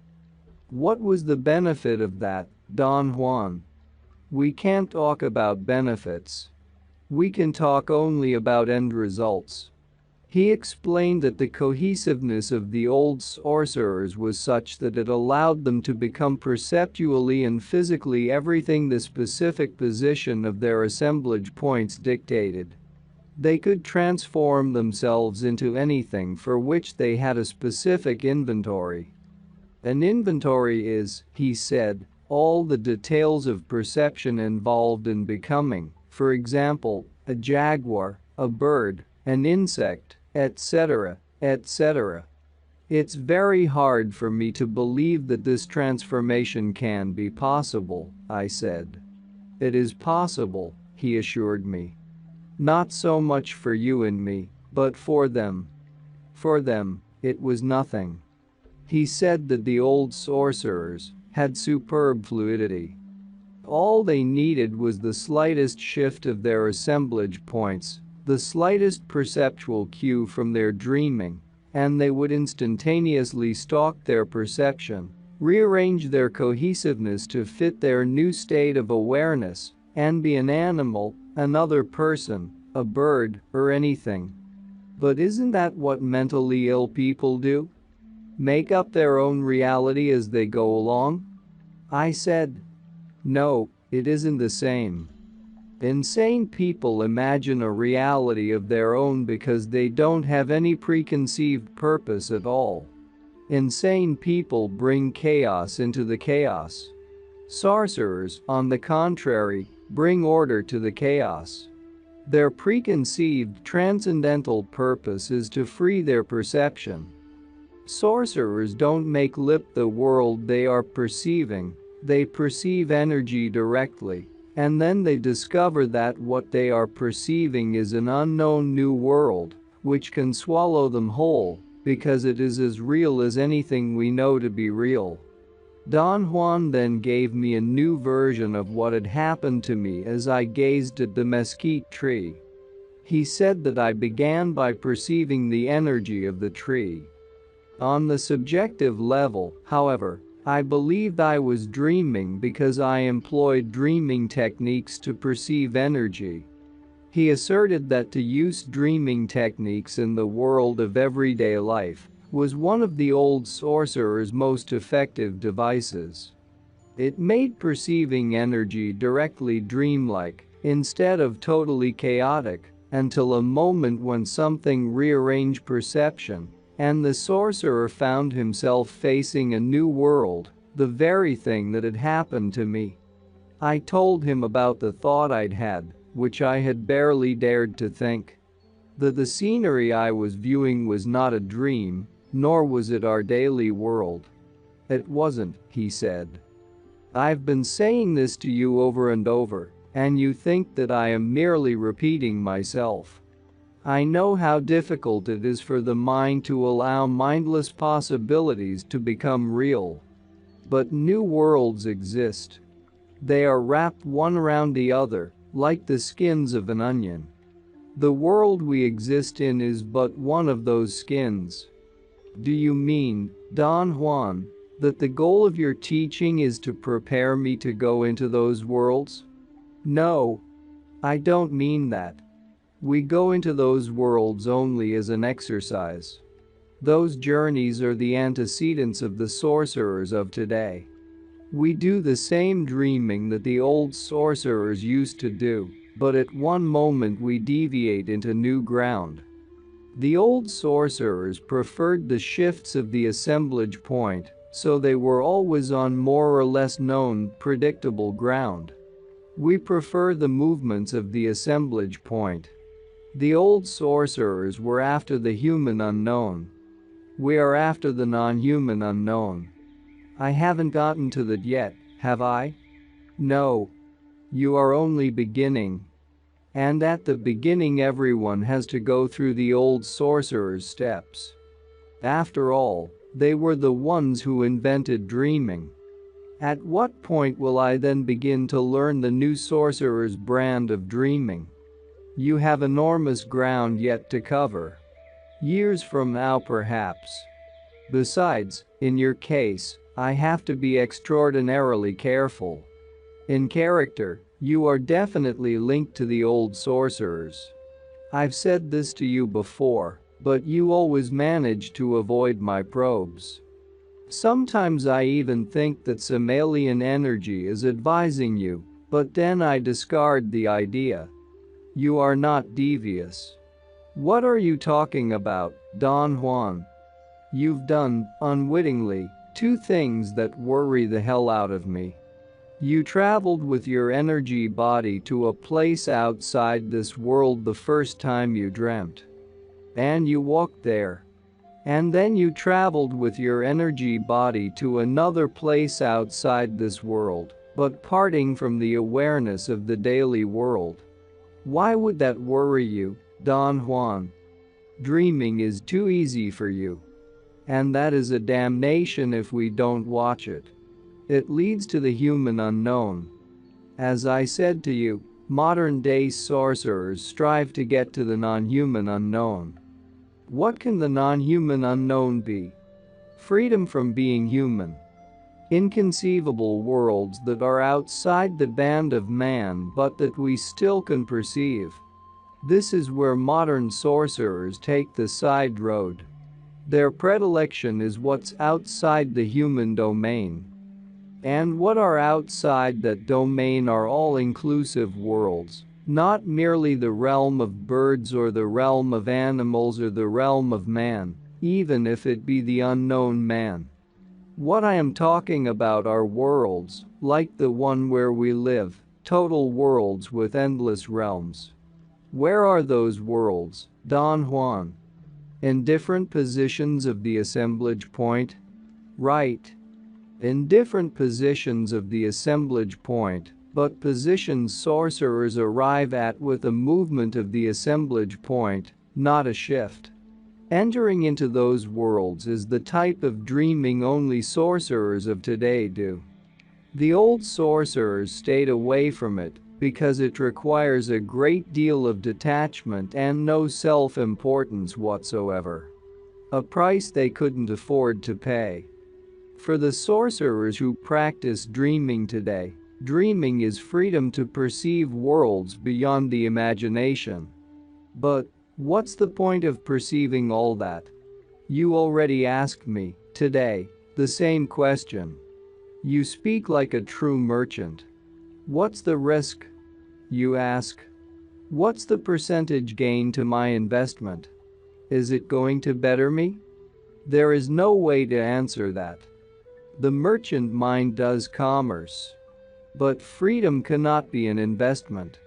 Freedom is an adventure with no end, in which we risk our lives and much more for a few moments of something beyond words, beyond thoughts or feelings. I didn't ask that question in that spirit, Don Juan. What I want to know is what can be the driving force to do all this for a lazy bum like myself. To seek freedom is the only driving force I know. Freedom to fly off into that infinity out there. Freedom to dissolve, to lift off, to be like the flame of a candle, which, in spite of being up against a light of 1 billion stars, remains intact because it never pretended to be more than what it is. A mere candle. The world of inorganic beings. Faithful to my agreement to wait for Don Juan to initiate any comment on dreaming, only in cases of necessity, did I ask him for advice. Ordinarily, though, he not only seemed reluctant to touch the subject, but was somehow displeased with me about it. In my estimation, a confirmation of his disapproval was the fact that whenever we talked about my dreaming activities, he always minimized the import of anything I had accomplished. For me, at that time, the animate existence of inorganic beings had become the most crucial aspect of my dreaming practices. After encountering them in my dreams, and especially after my bout with them in the desert around Don Juan's house, I should have been more willing to take their existence as a serious affair. But all these events had quite the opposite effect on me. I became adamant and doggedly denied the possibility that they existed. Then I had a change of heart and decided to conduct an objective inquiry about them. The method of this inquiry required that I first compile a record of everything that transpired in my dreaming sessions, then use that record as a matrix to find out if my dreaming proved or disproved anything about the inorganic beings.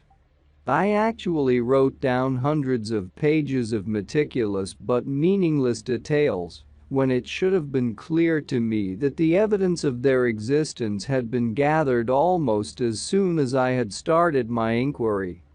It took but a few sessions for me to discover that what I thought to be Don Juan's casual recommendation to suspend judgment and let the inorganic beings come to me was, in fact, the very procedure used by the sorcerers of antiquity to attract them.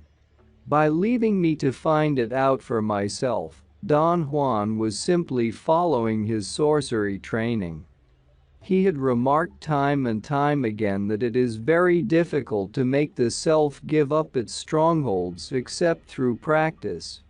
One of the self's strongest lines of defense is indeed our rationality, and this is not only the most durable line of defense when it comes to sorcery actions and explanations, but also the most threatened.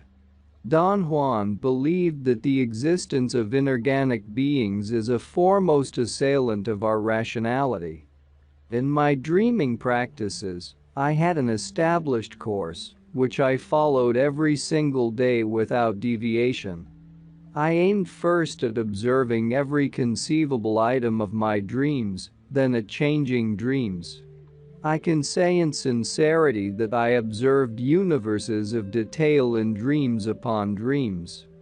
As a matter of course, at one given moment my dreaming attention began to wane, and my dreaming sessions ended either in my falling asleep and having regular dreams, in which I had no dreaming attention whatsoever, or in my waking up and not being able to sleep at all. From time to time, however, As Don Juan had described it, a current of foreign energy, a scout, as he called it, was injected into my dreams. Being forewarned helped me to adjust my dreaming attention and be on the alert. The first time I noticed foreign energy, I was dreaming about shopping in a department store. I was going from counter to counter looking for antiques. I finally found one. The incongruence of looking for antiques in a department store was so obvious that it made me chuckle, but since I had found one, I forgot about that incongruence. The antique was the handle of a walking stick. The salesman told me that it was made of iridium, which he called one of the hardest substances in the world. It was a carved piece. The head and shoulders of a monkey. It looked like jade to me. The salesman was insulted when I insinuated that it might be jade, and to prove his point he hurled the object, with all his strength, against a cement floor. It did not break but bounced like a ball and then sailed away, spinning like a frisbee.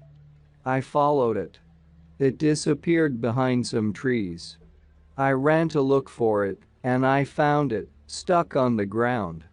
It had been transformed into an extraordinarily beautiful, deep green and black, full-length walking stick. I coveted it. I grabbed it and struggled to pull it out of the ground before anyone else came along. But, hard as I tried, I could not make it budge. I was afraid I would break it if I attempted to pry it loose by shaking it back and forth. So I began to dig around it with my bare hands. As I kept on digging, it kept on melting, until only a puddle of green water was left in its place. I stared at the water. It suddenly seemed to explode. It turned into a white bubble, and then it was gone. My dream continued into other images and details, which were not outstanding, although they were crystal clear. When I told Don Juan about this dream, he said, "You isolated a scout." Scouts are more numerous when our dreams are average, normal ones. The dreams of dreamers are strangely free from scouts. When they appear, they are identifiable by the strangeness and incongruity surrounding them. Incongruity? In what manner, Don Juan? Their presence doesn't make any sense. Very few things make sense in a dream. Only in average dreams are things nonsensical. I would say that this is so because more scouts are injected than because average people are subject to a greater barrage from the unknown. Do you know why is that so, Don Juan? In my opinion, what takes place is a balance of forces. Average people have stupendously strong barriers to protect themselves against those onslaughts. Barriers such as worries about the self. The stronger the barrier, the greater the attack. Dreamers, by contrast, have fewer barriers and fewer scouts in their dreams. It seems that in dreamers' dreams nonsensical things disappear, perhaps to ensure that dreamers catch the presence of scouts. Don Juan advised me to pay close attention and remember every single possible detail of the dream I had had. He even made me repeat what I had told him. "You baffle me," I said. "You don't want to hear anything about my dreaming, and then you do. Is there any order to your refusals and acceptances?" "You bet there is order behind all this," he said. "Chances are, you'll do the same someday to another dreamer. Some items are of key importance because they are associated with the spirit. Others are entirely unimportant by reason of being associated with our indulging personality. The first scout you isolate will always be present, in any form, even iridium. By the way, what's iridium?" "I don't really know," I said in total sincerity. "There you are. And what will you say if it turns out to be one of the strongest substances in the world? Don Juan's eyes shone with delight, while I nervously laughed at that absurd possibility, which, I learned later, is true. I began to notice from then on the presence of incongruous items in my dreams. Once I had accepted Don Juan's categorization of foreign energy in dreams, I totally agreed with him that incongruous items were foreign invaders of my dreams. Upon isolating them, my dreaming attention always focused on them with an intensity that did not occur under any other circumstances. Another thing I noticed was that every time foreign energy invaded my dreams, my dreaming attention had to work hard to turn it into a known object. The handicap of my dreaming attention was its inability to accomplish fully such a transformation. The end result was a bastardized item, nearly unknown to me. The foreign energy then dissipated quite easily. The bastardized item vanished, turning into a blob of light, which was quickly absorbed by other pressing details of my dreams. When I asked Don Juan to comment on what was happening to me, he said, "At this point in your dreaming, scouts are reconnoiterers sent by the inorganic realm. They are very fast, meaning that they don't stay long." "Why do you say that they are reconnoiterers, Don Juan?" "They come in search of potential awareness. They have consciousness and purpose, although it is incomprehensible to our minds, comparable perhaps to the consciousness and purpose of trees. The inner speed of trees and inorganic beings is incomprehensible to us because it is infinitely slower than ours." "What makes you say that, Don Juan?" "Both trees and inorganic beings last longer than we do. They are made to stay put. They are immobile, yet they make everything move around them." "Do you mean, Don Juan, that inorganic beings are stationary like trees?" "Certainly. What you see in dreaming as bright or dark sticks are their projections. What you hear as the voice of the dreaming emissary is equally their projection. And so are their scouts." For some unfathomable reason, I was overwhelmed by these statements. I was suddenly filled with anxiety. I asked Don Juan if trees also had projections like that. "They do," he said. "Their projections are, however, even less friendly to us than those of the inorganic beings. Dreamers never seek them, unless they are in a state of profound amenity with trees, which is a very difficult state to attain. We have no friends on this earth, you know." He chuckled and added, "It's no mystery why.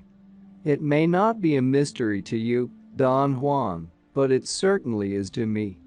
We are destructive. We have antagonized every living being on this earth. That's why we have no friends." I felt so ill at ease that I wanted to stop the conversation altogether. But a compulsive urge made me return to the subject of inorganic beings. "What do you think I should do to follow the scouts?"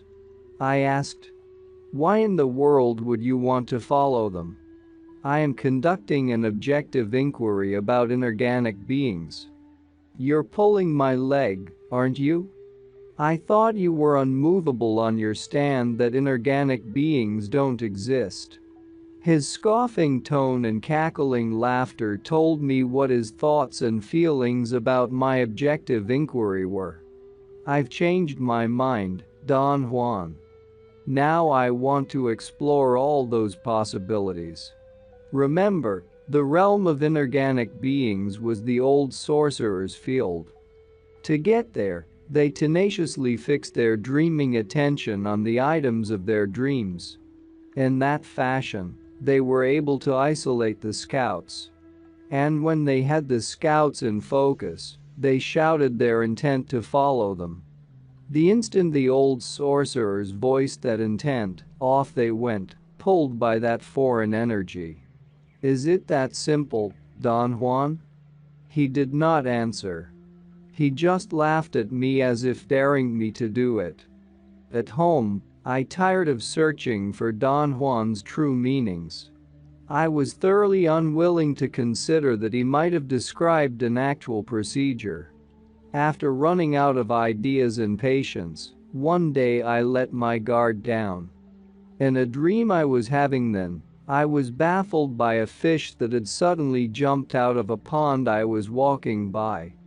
The fish twitched by my feet, then flew like a colored bird, perching on a branch, still being a fish.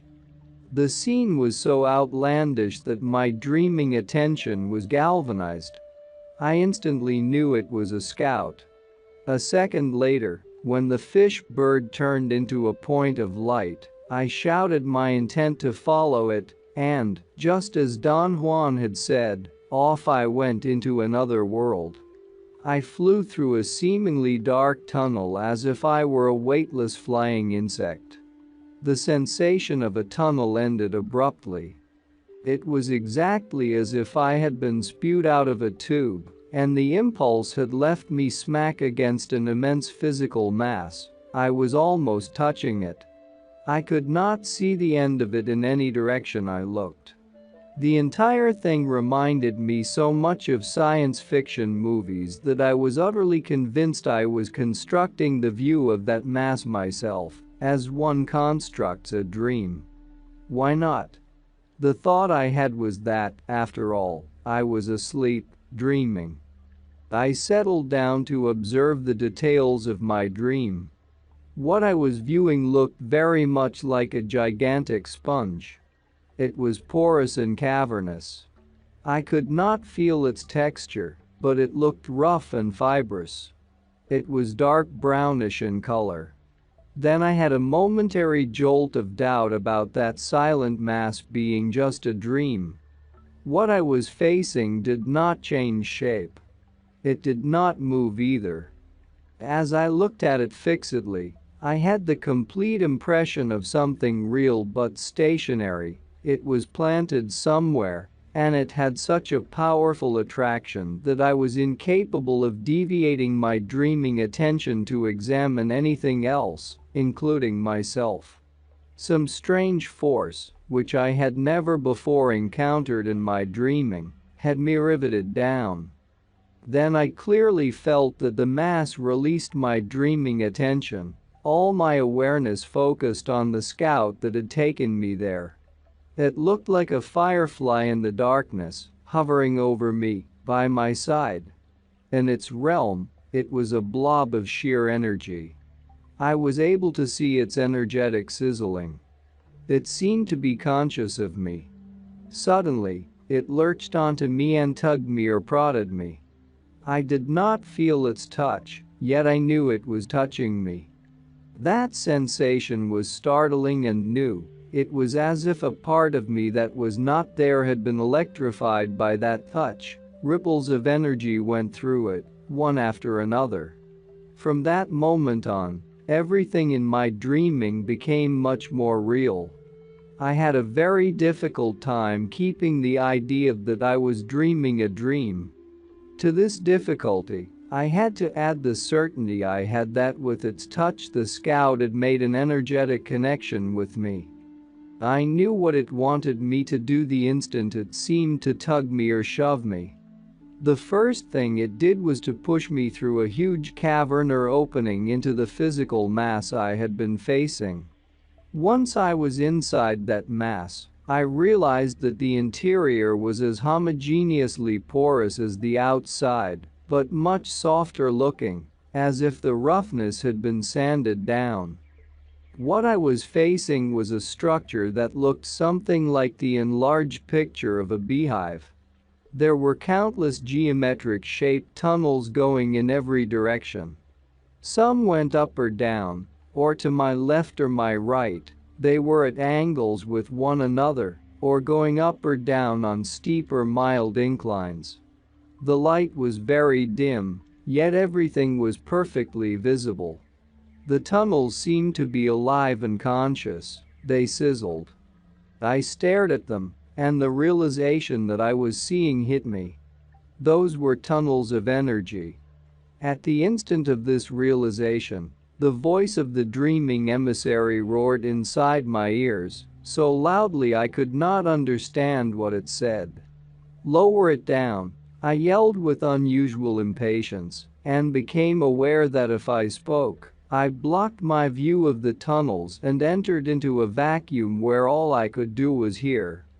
The emissary modulated its voice and said, "You are inside an inorganic being. Choose a tunnel and you can even live in it." The voice stopped for an instant, then added, "That is, if you want to do it." I could not bring myself to say anything. I was afraid that any statement of mine might be construed as the opposite of what I meant. "There are endless advantages for you," the emissary's voice continued. "You can live in as many tunnels as you want. And each one of them will teach something different." The sorcerers of antiquity lived in this manner and learned marvelous things.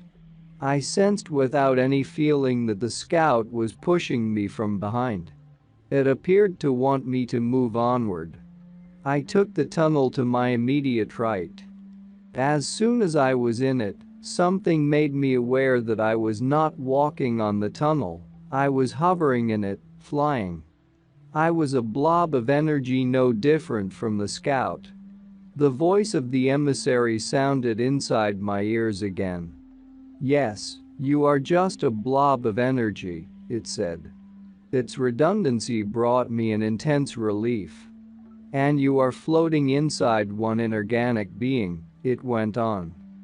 "This is the way the scout wants you to move in this world. When it touched you, it changed you forever. You are practically one of us now. If you want to stay here, just voice your intent."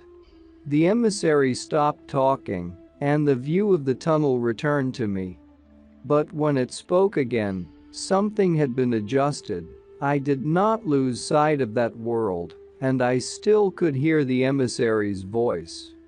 "The ancient sorcerers learned everything they knew about dreaming by staying here among us," it said.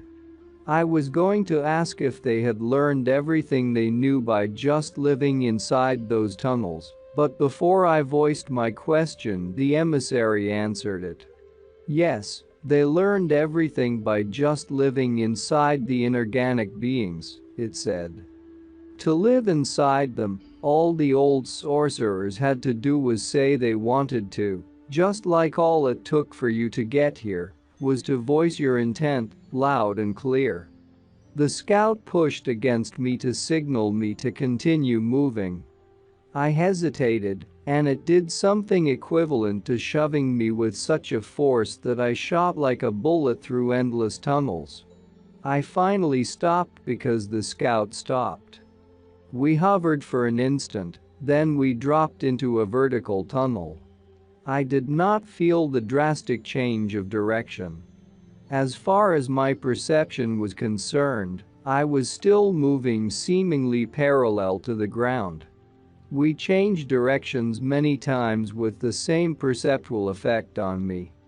I began to formulate a thought about my incapacity to feel that I was moving up or down when I heard the emissary's voice. "I think you'll be more comfortable if you crawl rather than fly," it said. "You can also move like a spider or a fly, straight up or down or upside down." Instantaneously, I settled down.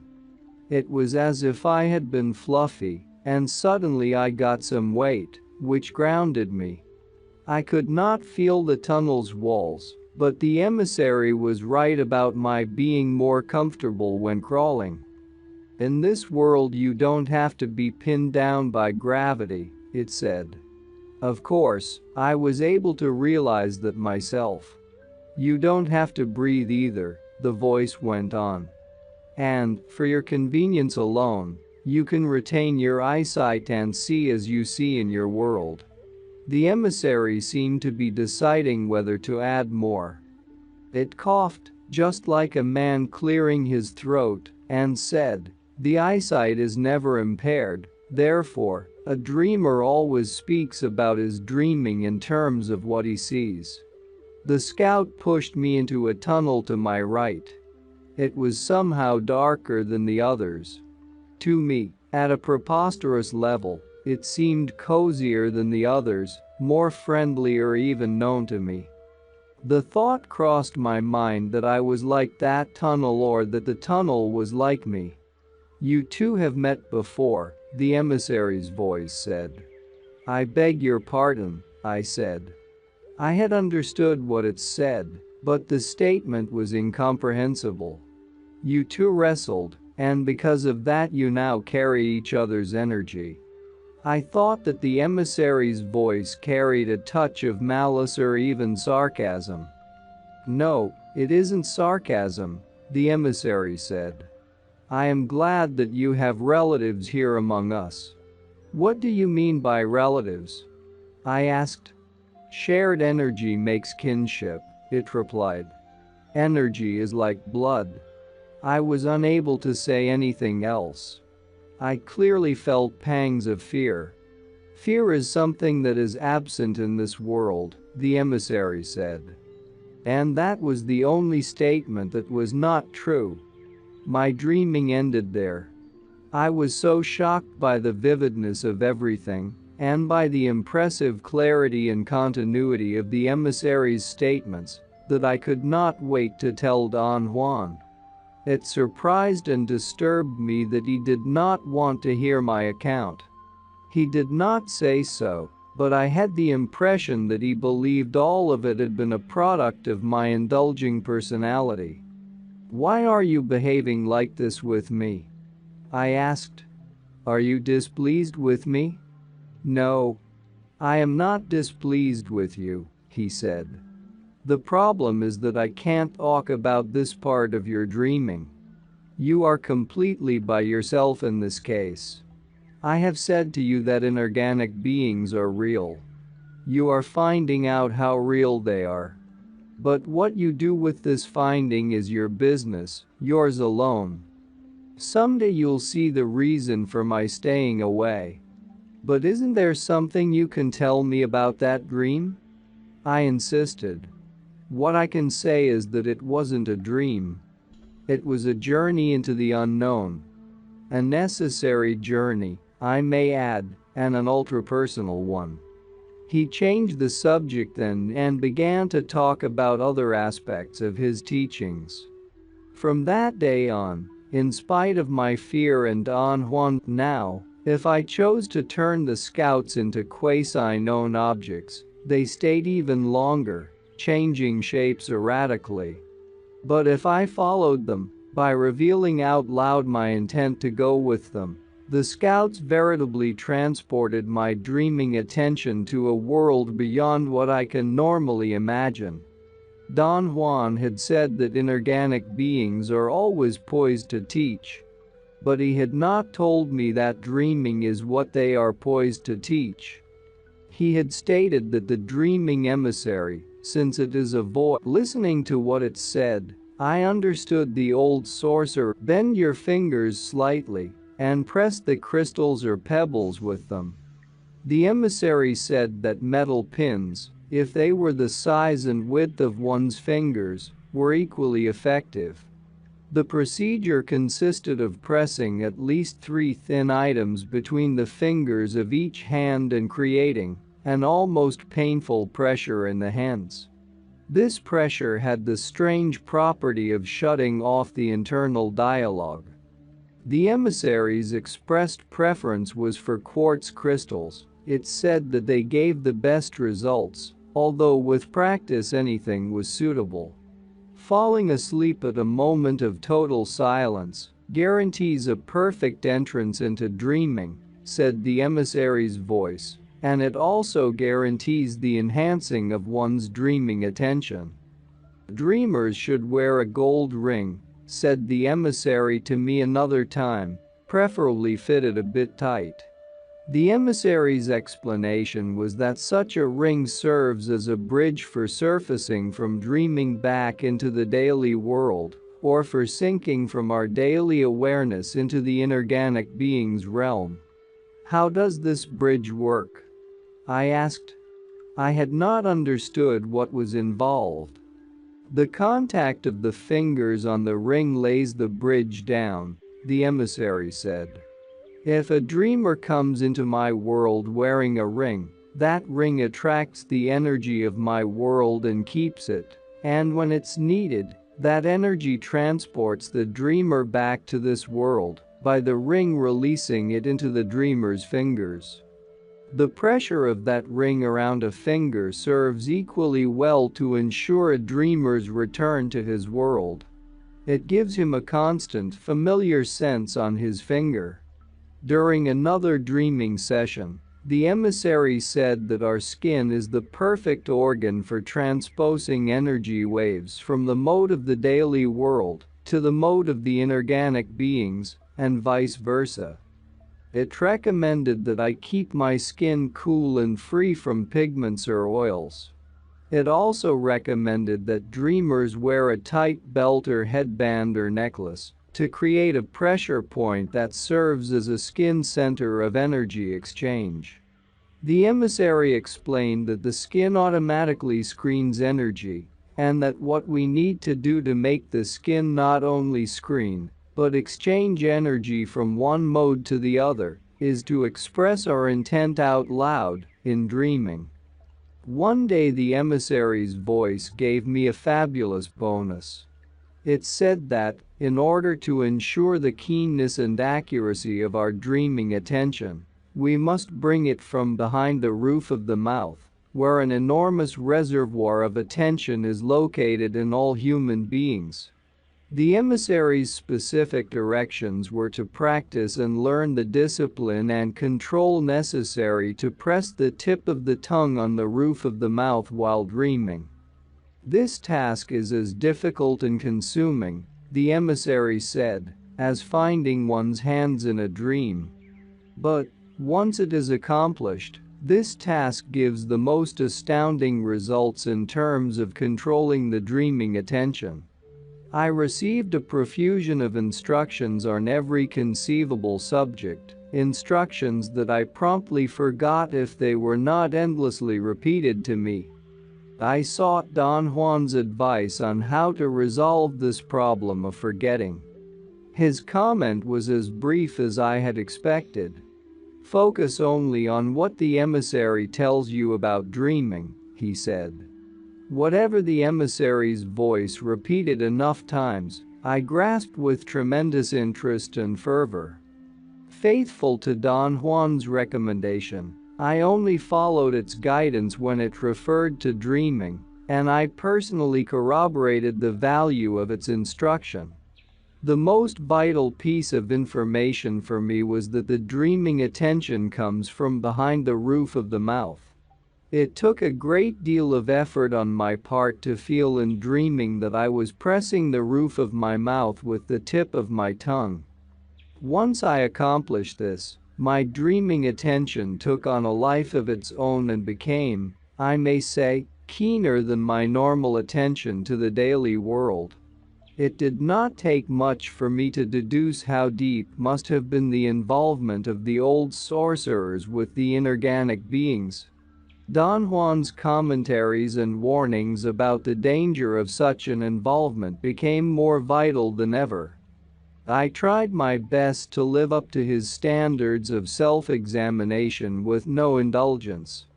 Thus, the emissary's voice and what it said became a super challenge for me. I had to avoid, at all cost, succumbing to the temptation of the emissary's promise of knowledge, and I had to do this all by myself, since Don Juan continued to refuse to listen to my accounts.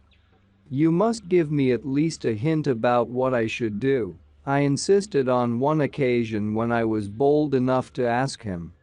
I can't, he said with finality, and don't ask again. I've told you, in this instance, dreamers have to be left alone. But you don't even know what I want to ask you. Oh yes I do. You want me to tell you that it is all right to live in one of those tunnels, if for no other reason than just to know what the emissary's voice is talking about. I admitted that this was exactly my dilemma. If nothing else, I wanted to know what was implied in the statement that one can live inside those tunnels. I went through the same turmoil myself, Don Juan went on, and no one could help me, because this is a super personal and final decision. A final decision made the instant you voice your desire to live in that world. In order to get you to voice that desire, the inorganic beings are going to cater to your most secret wishes. This is really diabolical, Don Juan. You can say that again. But not just because of what you are thinking. For you, the diabolical part is the temptation to give in, especially when such great rewards are at stake. For me, the diabolical nature of the inorganic being's realm is that it might very well be the only sanctuary dreamers have in a hostile universe. Is it really a haven for dreamers, Don Juan? It definitely is for some dreamers. Not for me. I don't need props or railings. I know what I am. I am alone in a hostile universe, and I have learned to say, so be it. That was the end of our exchange. He had not said what I wanted to hear, yet I knew that even the desire to know what it was like to live in a tunnel meant almost to choose that way of life. I was not interested in such a thing. I made my decision right then to continue my dreaming practices without any further implications. I quickly told Don Juan about it. Don't say anything, he advised me. But do understand that if you choose to stay, your decision is final. You'll stay there forever. It is impossible for me to judge objectively what took place during the countless times I dreamt of that world. I can say that it appeared to be a world as real as any dream can be real. Or I can say that it appeared to be as real as our daily world is real. Dreaming of that world, I became aware of what Don Juan had said to me many times. That under the influence of dreaming, reality suffers a metamorphosis. I found myself then facing the two options which, according to Don Juan, are the options faced by all dreamers. Either we carefully revamp or we completely disregard our system of sensory input interpretation. For Don Juan, to revamp our interpretation system meant to intend its reconditioning. It meant that one deliberately and carefully attempts to enlarge its capabilities. By living in accordance with the sorcerer's way, dreamers save and store the necessary energy to suspend judgment and thus facilitate that intended revamping. He explained that if we choose to recondition our interpretation system, reality becomes fluid, and the scope of what can be real is enhanced without endangering the integrity of reality. Dreaming, then, indeed opens the door into other aspects of what is real. If we choose to disregard our system, the scope of what can be perceived without interpretation grows inordinately. The expansion of our perception is so gigantic that we are left with very few tools for sensory interpretation, and, thus, a sense of an infinite realness that is unreal or an infinite unrealness that could very well be real, but is not. For me, the only acceptable option was reconstructing and enlarging my interpretation system.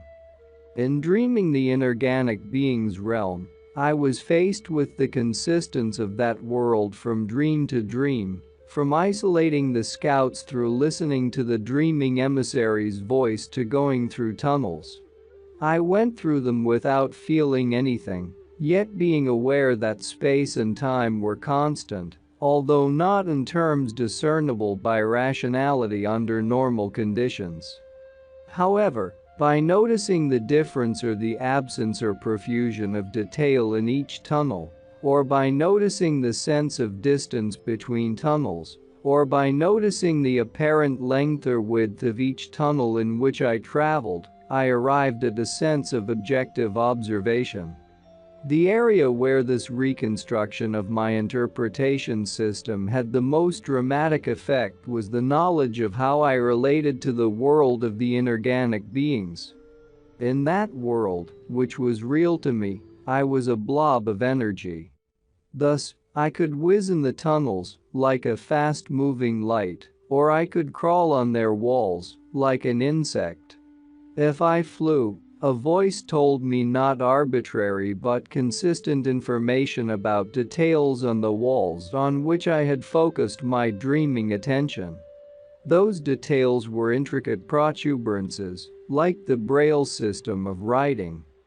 When I crawled on the walls, I could see the same details with greater accuracy and hear the voice giving me more complex descriptions. The unavoidable consequence for me was the development of a dual stand. On the one hand, I knew I was dreaming a dream. On the other, I knew I was involved in a pragmatic journey, as real as any journey in the world. This bona fide split was a corroboration of what Don Juan had said, that the existence of inorganic beings is the foremost assailant of our rationality. Only after I had really suspended judgment did I get any relief. At one moment, when the tension of my untenable position seriously believing in the attestable existence of inorganic beings, while seriously believing that it was only a dream was about to destroy me, something in my attitude changed drastically, but without any solicitation on my part. Don Juan maintained that my energy level, which had been steadily growing, one day reached a threshold that allowed me to disregard assumptions and prejudgments about the nature of man, reality, and perception.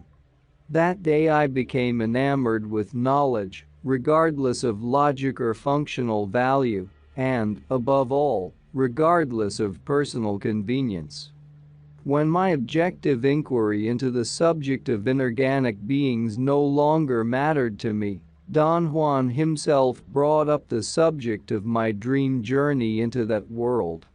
He said, "I don't think you are aware of the regularity of your meetings with inorganic beings." He was right. I had never bothered to think about it. I commented on the oddity of my oversight. "It isn't an oversight," he said. "It's the nature of that realm to foster secretiveness.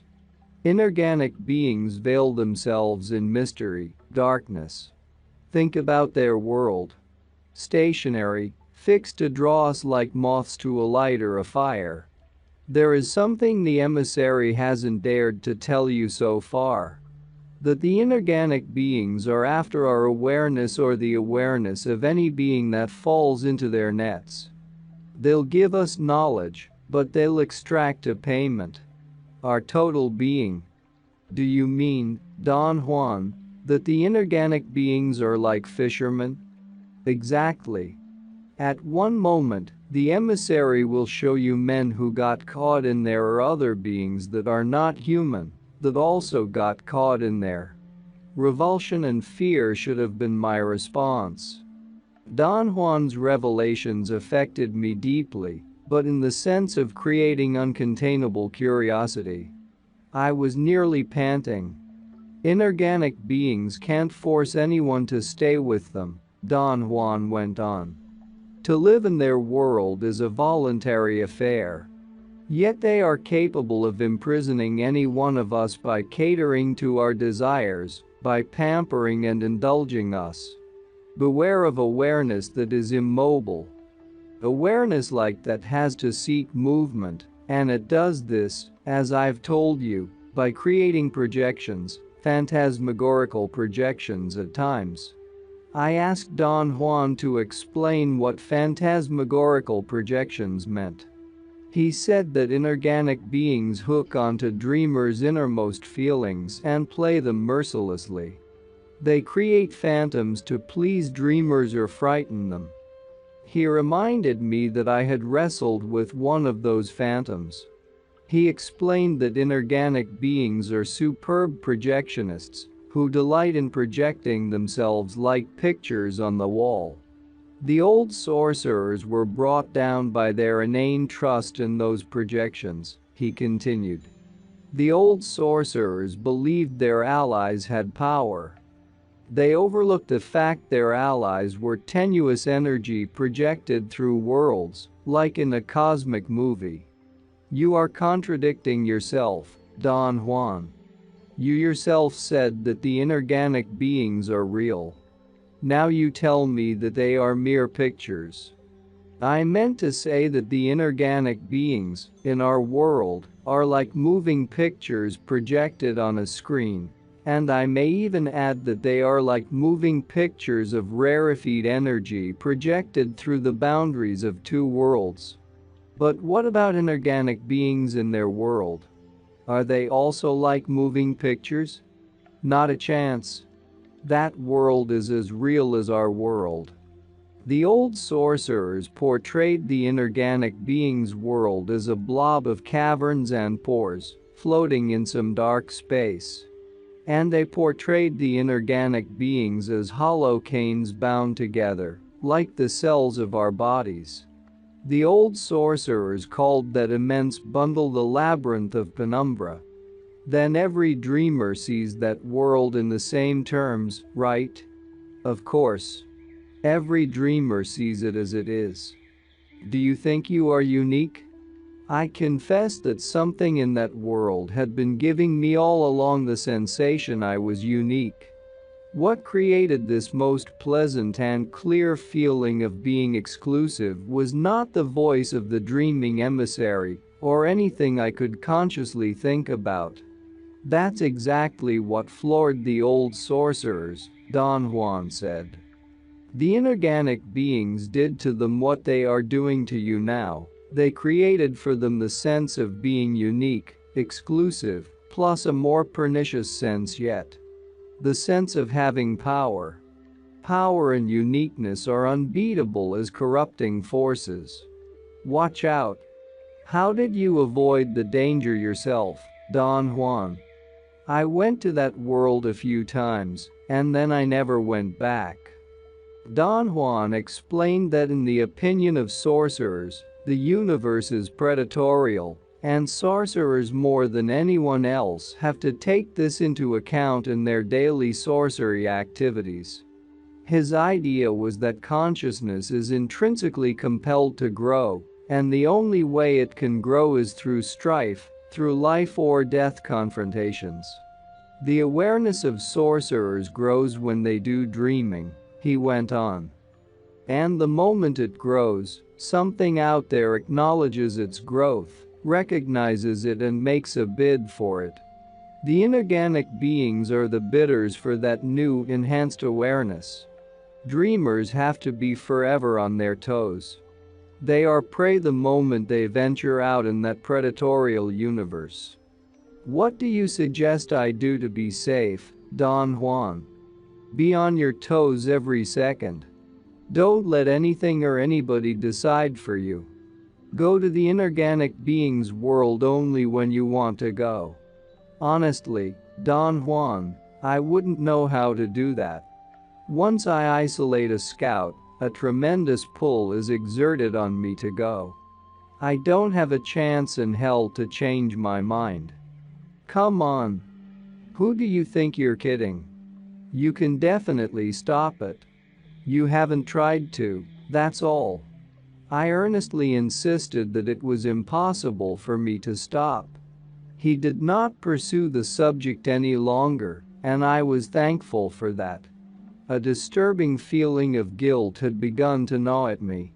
For some unknown reason, the thought of consciously stopping the pull of the scouts had never occurred to me. As usual, Don Juan was correct. I found out that I could change the course of my dreaming by intending that course. After all, I did intend for the scouts to transport me to their world. It was feasible that if I deliberately intended the opposite, my dreaming would follow the opposite course. With practice, my capacity to intend my journeys into the inorganic being's realm became extraordinarily keen. An increased capacity to intend brought forth an increased control over my dreaming attention. This additional control made me more daring. I felt that I could journey with impunity because I could stop the journey anytime I wanted to. "Your confidence is very scary," was Don Juan's comment when I told him, at his request, about the new aspect of my control over my dreaming attention. "Why should it be scary?" I asked. I was truly convinced of the practical value of what I had found out. "Because yours is the confidence of a fool," he said. "I am going to tell you a sorcerer's story that is apropos. I didn't witness it myself, but my teacher's teacher, the Nagual Elias, did." Don Juan said that the Nagual Elias and the love of his life, a sorceress named Amelia, were lost, in their youth, in the inorganic being's world. I had never heard Don Juan talk about sorcerers being the love of anybody's life. His statement startled me. I asked him about this inconsistency. "It's not an inconsistency. I have simply refrained all along from telling you stories of sorcerers' affection," he said. "You've been so oversaturated with love all your life that I wanted to give you a break." Well, the Nagual Elias and the love of his life, the witch Amelia, got lost in the inorganic being's world, Don Juan went on. They went there not in dreaming but with their physical bodies. How did that happen, Don Juan? Their teacher, the Nagual Rosendo, was very close in temperament and practice to the old sorcerers. He intended to help Elias and Amelia, but instead he pushed them across some deadly boundaries. The Nagual Rosendo didn't have that crossing in mind. What he wanted to do was to put his two disciples into the second attention, but what he got as a result was their disappearance. Don Juan said that he was not going to go into the details of that long and complicated story. He was only going to tell me how they became lost in that world. He stated that the Nagual Rosendo's miscalculation was to assume that the inorganic beings are not, in the slightest, interested in women. His reasoning was correct and was guided by the sorcerer's knowledge that the universe is markedly female, and that maleness, being an offshoot of femaleness, is almost scarce, thus coveted. Don Juan made a digression and commented that perhaps that scarcity of males is the reason for men's unwarranted dominion on our planet. I wanted to remain on that topic, but he went ahead with his story. He said that the Nagual Rosendo's plan was to give instruction to Elias and Amelia exclusively in the second attention. And to that effect, he followed the old sorcerer's prescribed technique. He engaged a scout, in dreaming, and commanded it to transport his disciples into the second attention by displacing their assemblage points on the proper position. Theoretically, a powerful scout could displace their assemblage points on the proper position with no effort at all. What the Nagual Rosendo did not take into consideration was the trickery of the inorganic beings. The scout did displace the assemblage points of his disciples, but it displaced them on a position from which it was easy to transport them bodily into the realm of the inorganic beings. "Is this possible, to be transported bodily?" I asked. "It is possible," he assured me. "We are energy that is kept in a specific shape and position by the fixation of the assemblage point on one location. If that location is changed, the shape and position of that energy will change accordingly. All the inorganic beings have to do is to place our assemblage point on the right location, and off we go, like a bullet, shoes, hat, and all. Can this happen to any one of us, Don Juan?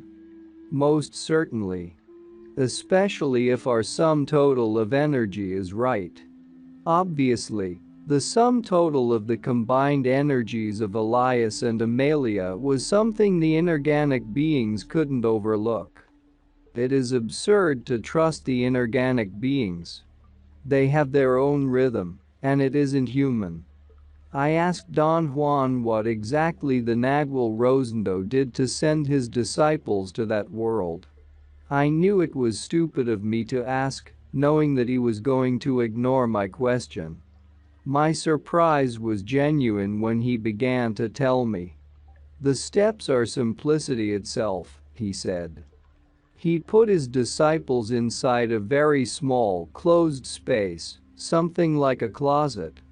Then he went into dreaming, called a scout from the inorganic being's realm, by voicing his intent to get one, then voiced his intent to offer his disciples to the scout. The scout, naturally, accepted the gift and took them away, at an unguarded moment, when they were making love inside that closet. When the Nagual opened the closet, they were no longer there.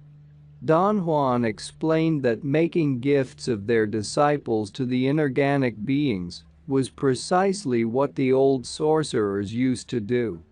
The Nagual Rosendo did not mean to do that, but he got swayed by the absurd belief that the inorganic beings were under his control. Sorcerers' maneuvers are deadly, Don Juan went on. I beseech you to be extraordinarily aware. Don't get involved in having some idiotic confidence in yourself. What finally happened to the Nagual Elias and Amelia? I asked. The Nagual Rosendo had to go bodily into that world and look for them, he replied. Did he find them? He did, after untold struggles. However, he could not totally bring them out. So the two young people were always semi-prisoners of that realm. Did you know them, Don Juan? Of course I knew them, and I assure you, they were very strange. The Shadow's world. You must be extremely careful, for you are about to fall prey to the inorganic beings, Don Juan said to me, quite unexpectedly, after we had been talking about something totally unrelated to dreaming. His statement caught me by surprise. As usual, I attempted to defend myself. You don't have to warn me. I'm very careful, I assured him. The inorganic beings are plotting, he said. I sense that, and I can't console myself by saying that they set traps at the beginning and, in this manner, undesirable dreamers are effectively and permanently screened out. The tone of his voice was so urgent that I immediately had to reassure him I was not going to fall into any trap. You must seriously consider that the inorganic beings have astounding means at their disposal, he went on. Their awareness is superb. In comparison, we are children with a lot of energy, which the inorganic beings covet. I wanted to tell him that, on an abstract level, I had understood his point and his concern, but, on a concrete plane, I saw no reason for his warning, because I was in control of my dreaming practices. A few minutes of uneasy silence followed before Don Juan spoke again. He changed the subject and said that he had to bring to my attention a very important issue of his dreaming instruction, an issue that had, so far, bypassed my awareness. You already understand that the gates of dreaming are specific obstacles, he said, but you haven't understood yet that whatever is given as the exercise to reach and cross a gate is not really what that gate is all about. This is not clear to me at all, Don Juan. I mean that it's not true to say, for example, that the second gate is reached and crossed when a dreamer learns to wake up in another dream, or when a dreamer learns to change dreams without waking up in the world of daily life. Why isn't it true, Don Juan? Because the second gate of dreaming is reached and crossed only when a dreamer learns to isolate and follow the foreign energy scouts. Why then is the idea of changing dreams given at all? Waking up in another dream or changing dreams is the drill devised by the old sorcerers to exercise a dreamer's capacity to isolate and follow a scout. Don Juan stated that following a scout is a high accomplishment, and that when dreamers are able to perform it, the second gate is flung open, and the universe that exists behind it becomes accessible to them. He stressed that this universe is there all the time, but that we cannot go into it because we lack energetic prowess, and that, in essence, the second gate of dreaming is the door into the inorganic being's world, and dreaming is the key that opens that door. Can a dreamer isolate a scout directly, without having to go through the drill of changing dreams? I asked. No, not at all, he said. The drill is essential. The question here is whether this is the only drill that exists. Or can a dreamer follow another drill? Don Juan looked at me quizzically. It seemed that he actually expected me to answer the question. It's too difficult to come up with a drill as complete as the one the old sorcerers devised, I said, without knowing why but with irrefutable authority. Don Juan admitted that I was absolutely right and said that the old sorcerers had devised a series of perfect drills to go through the gates of dreaming into the specific worlds that exist behind every gate. He reiterated that dreaming, being the old sorcerer's invention, has to be played by their rules. He described the rule of the second gate in terms of a series of 3 steps. 1. Through practicing the drill of changing dreams, dreamers find out about the scouts. 2. By following the scouts, they enter into another veritable universe. And 3. In that universe, by means of their actions, dreamers find out, on their own, the governing laws and regulations of that universe. Don Juan said that in my dealings with the inorganic beings, I had followed the rule so well that he feared devastating consequences. He thought that the unavoidable reaction on the part of the inorganic beings was going to be an attempt to keep me in their world. Don't you think that you are exaggerating, Don Juan? I asked. I could not believe that the picture was as bleak as he was painting it. I am not exaggerating at all, he said, in a dry, serious tone. You'll see. The inorganic beings don't let anyone go, not without a real fight. But what makes you think they want me? They've already shown you too many things. Do you really believe that they are going to all this trouble just to entertain themselves? Don Juan laughed at his own remark. I did not find him amusing. A strange fear made me ask him whether he thought I should interrupt or even discontinue my dreaming practices. You have to continue your dreaming until you have gone through the universe behind the second gate, he said. I mean that you alone must either accept or reject the lure of the inorganic beings. That is why I remain aloof and hardly ever comment on your dreaming practices.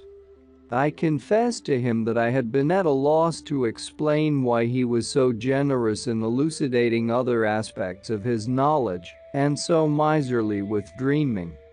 I was forced to teach you dreaming, he said, only because that is the pattern set out by the old sorcerers. The path of dreaming is filled with pitfalls, and to avoid those pitfalls or to fall into them is the personal and individual affair of each dreamer, and I may add that it is a final affair. Are those pitfalls the result of succumbing to adulation or to promises of power? I asked. Not only succumbing to those, but succumbing to anything offered by the inorganic beings. There is no way for sorcerers to accept anything offered by them, beyond a certain point.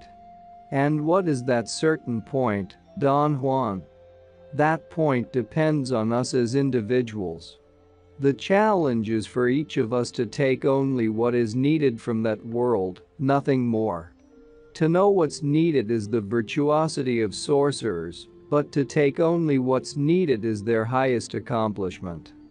To fail to understand this simple rule is the surest way of plummeting into a pitfall. What happens if you fall, Don Juan? If you fall, you pay the price, and the price depends on the circumstances and the depth of the fall. But there is really no way of talking about an eventuality of this sort, because we are not facing a problem of punishment. Energetic currents are at stake here, energetic currents which create circumstances that are more dreadful than death. Everything in the sorcerer's path is a matter of life or death, but in the path of dreaming this matter is enhanced 100-fold. I reassured Don Juan that I always exercised the utmost care in my dreaming practices, and that I was extremely disciplined and conscientious. I know that you are, he said. But I want you to be even more disciplined and handle everything related to dreaming with kid gloves. Be, above all, vigilant. I can't foretell where the attack will come from. Are you seeing, as a seer, imminent danger for me, Don Juan? I have seen imminent danger for you since the day you walked in that mysterious city, the first time I helped you round up your energy body. But do you know specifically what I should do and what I should avoid? No, I don't. I only know that the universe behind the second gate is the closest to our own, and our own universe is pretty crafty and heartless. So the two can't be that different. I persisted in asking him to tell me what was in store for me. And he insisted that, as a sorcerer, he sensed a state of general danger, but that he could not be more specific. The universe of the inorganic beings is always ready to strike, he went on. But so is our own universe. That's why you have to go into their realm exactly as if you were venturing into a war zone. Do you mean, Don Juan, that dreamers always have to be afraid of that world? No. I don't mean that. Once a dreamer goes through the universe behind the second gate, or once a dreamer refuses to consider it as a viable option, there are no more headaches. Don Juan stated that only then are dreamers free to continue. I was not sure what he meant. He explained that the universe behind the second gate is so powerful and aggressive that it serves as a natural screen or a testing ground where dreamers are probed for their weaknesses. If they survive the tests, they can proceed to the next gate. If they do not, they remain forever trapped in that universe. I was left choking with anxiety, but, in spite of my coaxing, that was all he said. When I went home, I continued my journeys to the inorganic being's realm, exerting great care. My carefulness seemed only to increase my sense of enjoying those journeys. I got to the point that the mere contemplation of the inorganic being's world was enough to create an exultation impossible to describe. I feared that my delight was going to end sooner or later, but it was not so. Something unexpected made it even more intense.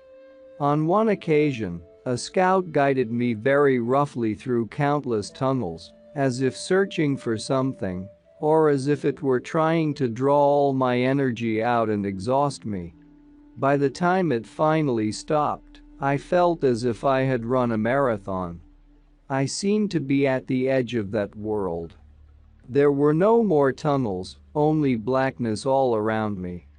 Then something lit up the area right in front of me. There, light shone from an indirect source. It was a subdued light that rendered everything diffusely gray or brownish. When I became used to the light, I vaguely distinguished some dark, moving shapes. After a while, it seemed to me that focusing my dreaming attention on those moving shapes made them substantial. I noticed that there were three types. Some of them were round, like balls, others were like bells, and others yet like gigantic, undulating candle flames. All of them were basically round and the same size. I judged that they were 3 to 4 feet in diameter. There were hundreds, perhaps even thousands of them. I knew that I was having a strange, sophisticated vision, yet those shapes were so real that I found myself reacting with genuine queasiness. I got the nauseating feeling of being over a nest of giant, round, brown and grayish bugs. I felt somehow safe, though, hovering above them. I discarded all these considerations, however, the moment I realized that it was idiotic of me to feel safe or ill at ease, as if my dream were a real-life situation. However, as I observed those bug-like shapes squirm, I became very disturbed at the idea that they were about to touch me. "We are the mobile unit of our world," the emissary's voice said, all of a sudden. "Don't be afraid. We are energy, and, for sure, we're not intending to touch you. It would be impossible anyway. We are separated by real boundaries." After a long pause, the voice added, "We want you to join us. Come down to where we are. And don't be ill at ease. You are not ill at ease with the scouts, and certainly not with me. The scouts and I are just like the others. I am bell-shaped, and scouts are like candle flames." That last statement was definitely a cue of sorts for my energy body. On hearing it, my queasiness and fear vanished. I descended to their level, and the balls and bells and candle flames surrounded me. They came so close to me that they would have touched me had I had a physical body. Instead, we went through one another, like encapsulated air puffs. I had, at that point, an unbelievable sensation. Although I did not feel anything with or in my energy body, I was feeling and recording the most unusual tickling somewhere else. Soft, air-like things were definitely going through me, but not right there. The sensation was vague and fast, and did not give me time to catch it fully. Instead of focusing my dreaming attention on it, I became entirely absorbed in watching those oversized bugs of energy. At the level where we were, it seemed to me that there was a commonality between the shadow entities and myself. Size. Perhaps it was because I judged them to be the same size as my energy body that I felt almost cozy with them. On examining them, I concluded that I did not mind them at all. They were impersonal, cold, detached, and I liked that immensely. I wondered for an instant whether my disliking them one minute and liking them the next was a natural consequence of dreaming or a product of some energetic influence those entities were exerting on me. "They are most likable," I said to the emissary, at the very moment I was overpowered by a wave of profound friendship or even affection for them. No sooner had I spoken my mind than the dark shapes scurried away, like bulky guinea pigs, leaving me alone in semi-darkness. "You projected too much feeling and scared them off," the emissary's voice said. "Feeling is too hard for them, and for me for that matter." The emissary actually laughed shyly. My dreaming session ended there.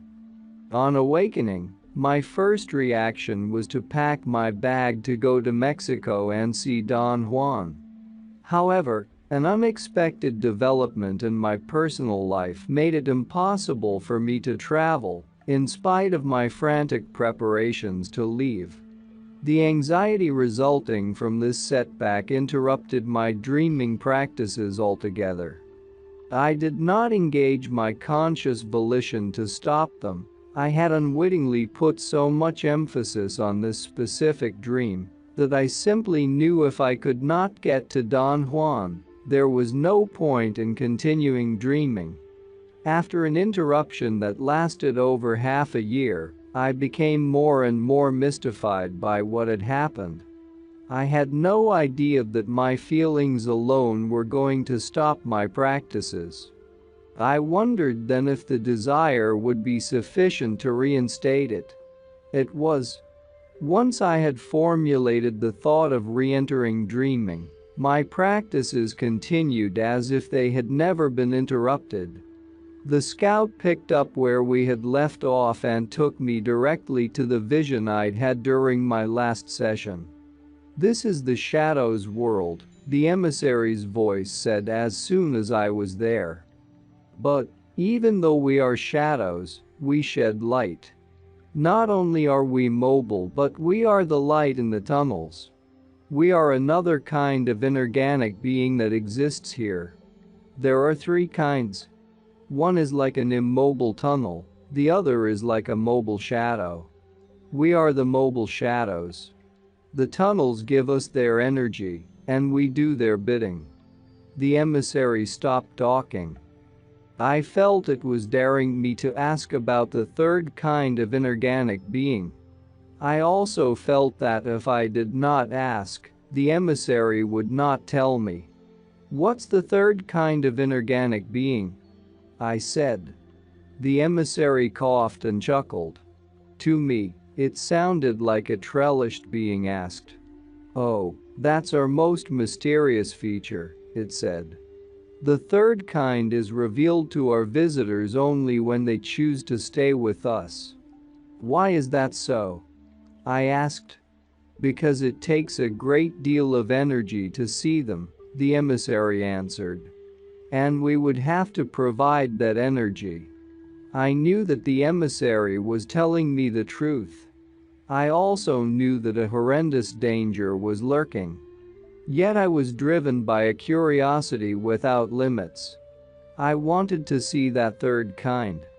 The emissary seemed to be aware of my mood. "Would you like to see them?" it asked casually. "Most certainly," I said. "All you have to do is to say out loud that you want to stay with us," the emissary said with a nonchalant intonation. "But if I say that, I have to stay, right?" I asked. "Naturally," the emissary said in a tone of ultimate conviction. "Everything you say out loud in this world is for keeps." I could not help thinking that, if the emissary had wanted to trick me into staying, all it had to do was lie to me. I would not have known the difference. "I cannot lie to you, because a lie doesn't exist," the emissary said, intruding into my thoughts. "I can tell you only about what exists. In my world, only intent exists. A lie has no intent behind it, therefore, it has no existence." I wanted to argue that there is intent even behind lies, but before I could voice my argument, the emissary said that behind lies there is intention, but that intention is not intent. I could not keep my dreaming attention focused on the argument the emissary was posing. It went to the shadow beings. Suddenly, I noticed that they had the appearance of a herd of strange childlike animals. The emissary's voice warned me to hold my emotions in check, for sudden bursts of feelings had the capacity to make them disperse, like a flock of birds. "What do you want me to do?" I asked. "Come down to our side and try to push or pull us," the emissary's voice urged me. "The quicker you learn to do that, the quicker you'll be able to move things around in your world by merely looking at them." My merchant's mind went berserk with anticipation. I was instantly among them, desperately trying to push them or pull them. After a while, I thoroughly exhausted my energy. I had then the impression that I had been trying to do something equivalent to lifting a house with the strength of my teeth. Another impression I had was that the more I exerted myself, the greater the number of shadows. It was as if they were coming from every corner to watch me, or to feed on me. The moment I had that thought, the shadows again scurried away. "We are not feeding on you," the emissary said. "We all come to feel your energy, very much like what you do with sunlight on a cold day."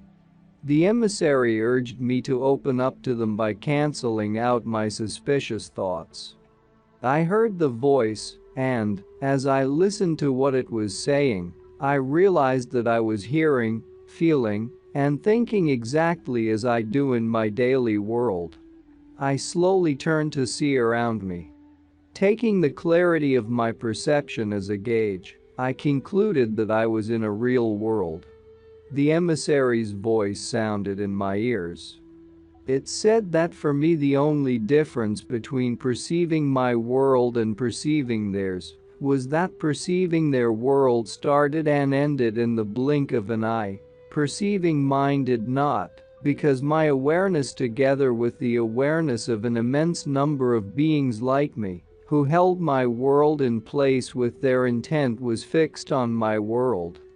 The emissary added that perceiving my world started and ended the same way for the inorganic beings, in the blink of an eye, but perceiving their world did not, because there were immense numbers of them holding it in place with their intent. At that instant the scene started to dissolve. I was like a diver, and waking up from that world was like swimming up to reach the surface. In the following session, the emissary began its dialogue with me by restating that a totally coordinated and coactive relationship existed between mobile shadows and stationary tunnels. It finished its statement saying, "We can't exist without each other." "I understand what you mean," I said. There was a touch of scorn in the emissary's voice when it retorted that I could not possibly understand what it means to be related in that fashion, which was infinitely more than being dependent. I intended to ask the emissary to explain what it meant by that, but the next instant I was inside of what I can only describe as the very tissue of the tunnel. I saw some grotesquely merged, gland-like protuberances that emitted an opaque light. The thought crossed my mind that those were the same protuberances that had given me the impression of being like Braille. Considering that they were energy blobs 3 to 4 feet in diameter, I began to wonder about the actual size of those tunnels. "Size here is not like size in your world," the emissary said. "The energy of this world is a different kind of energy. Its features don't coincide with the features of the energy of your world, yet this world is as real as your own." The emissary went on to say that it had told me everything about the shadow beings when it described and explained the protuberances on the tunnel's walls. I retorted that I had heard the explanations, but I had not paid attention to them because I believed that they did not pertain directly to dreaming. "Everything here, in this realm, pertains directly to dreaming," the emissary stated. I wanted to think about the reason for my misjudgment, but my mind became blank. My dreaming attention was waning. I was having trouble focusing it on the world around me. I braced myself for waking up. The emissary started to speak again, and the sound of its voice propped me up. My dreaming attention perked up considerably. "Dreaming is the vehicle that brings dreamers to this world," the emissary said, and everything sorcerers know about dreaming was taught to them by us. Our world is connected to yours by a door called dreams. We know how to go through that door, but men don't. They have to learn it. The emissary's voice went on explaining what it had already explained to me before. The protuberances on the tunnel's walls are shadow beings, it said. I am one of them. We move inside the tunnels, on their walls, charging ourselves with the energy of the tunnels, which is our energy. An idle thought crossed my mind.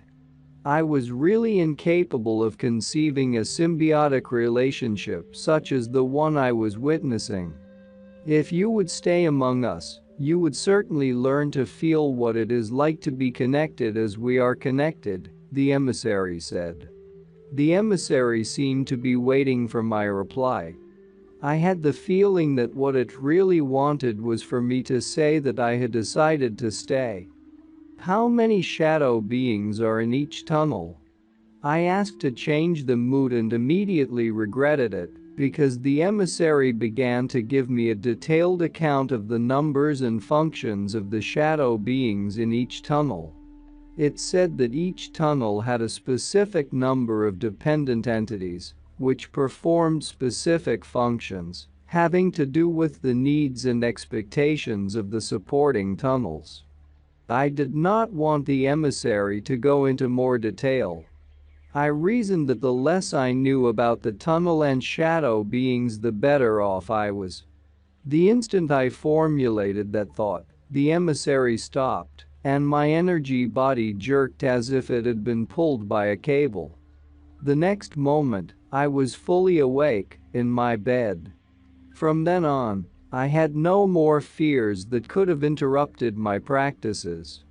Another idea had begun to rule me. The idea that I had found unparalleled excitation. I could hardly wait every day to start dreaming and have the scout take me to the shadows world. The added attraction was that my visions of the shadows world became even more true to life than before. Judged by the subjective standards of orderly thoughts, orderly visual and auditory sensory input, orderly responses on my part, my experiences, for as long as they lasted, were as real as any situation in our daily world.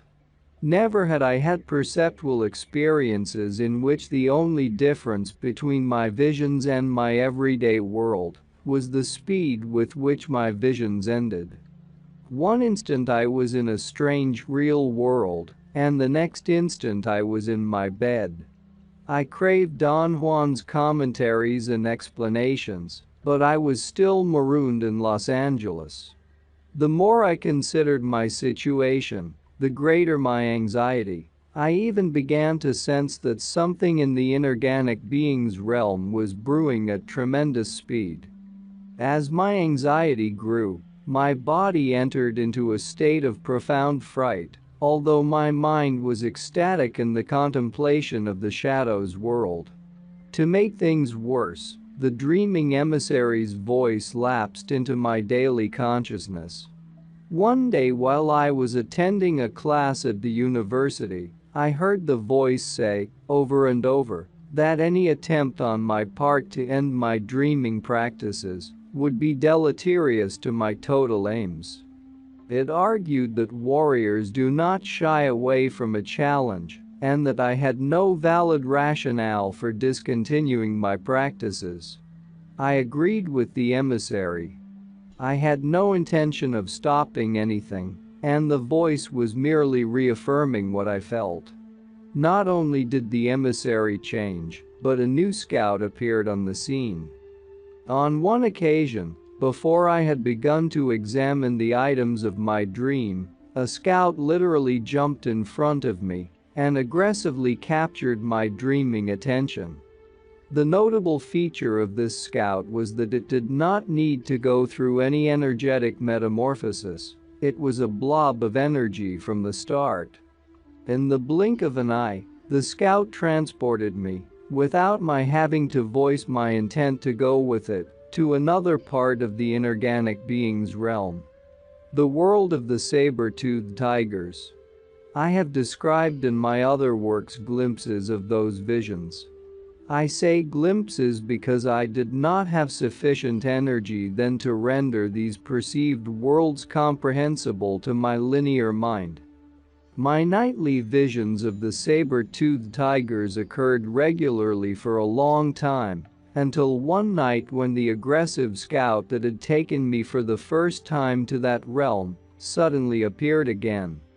Without waiting for my consent, it took me to the tunnels. I heard the emissary's voice. It immediately went into the longest and most poignant sales pitch I had heard so far. It told me about the extraordinary advantages of the inorganic being's world.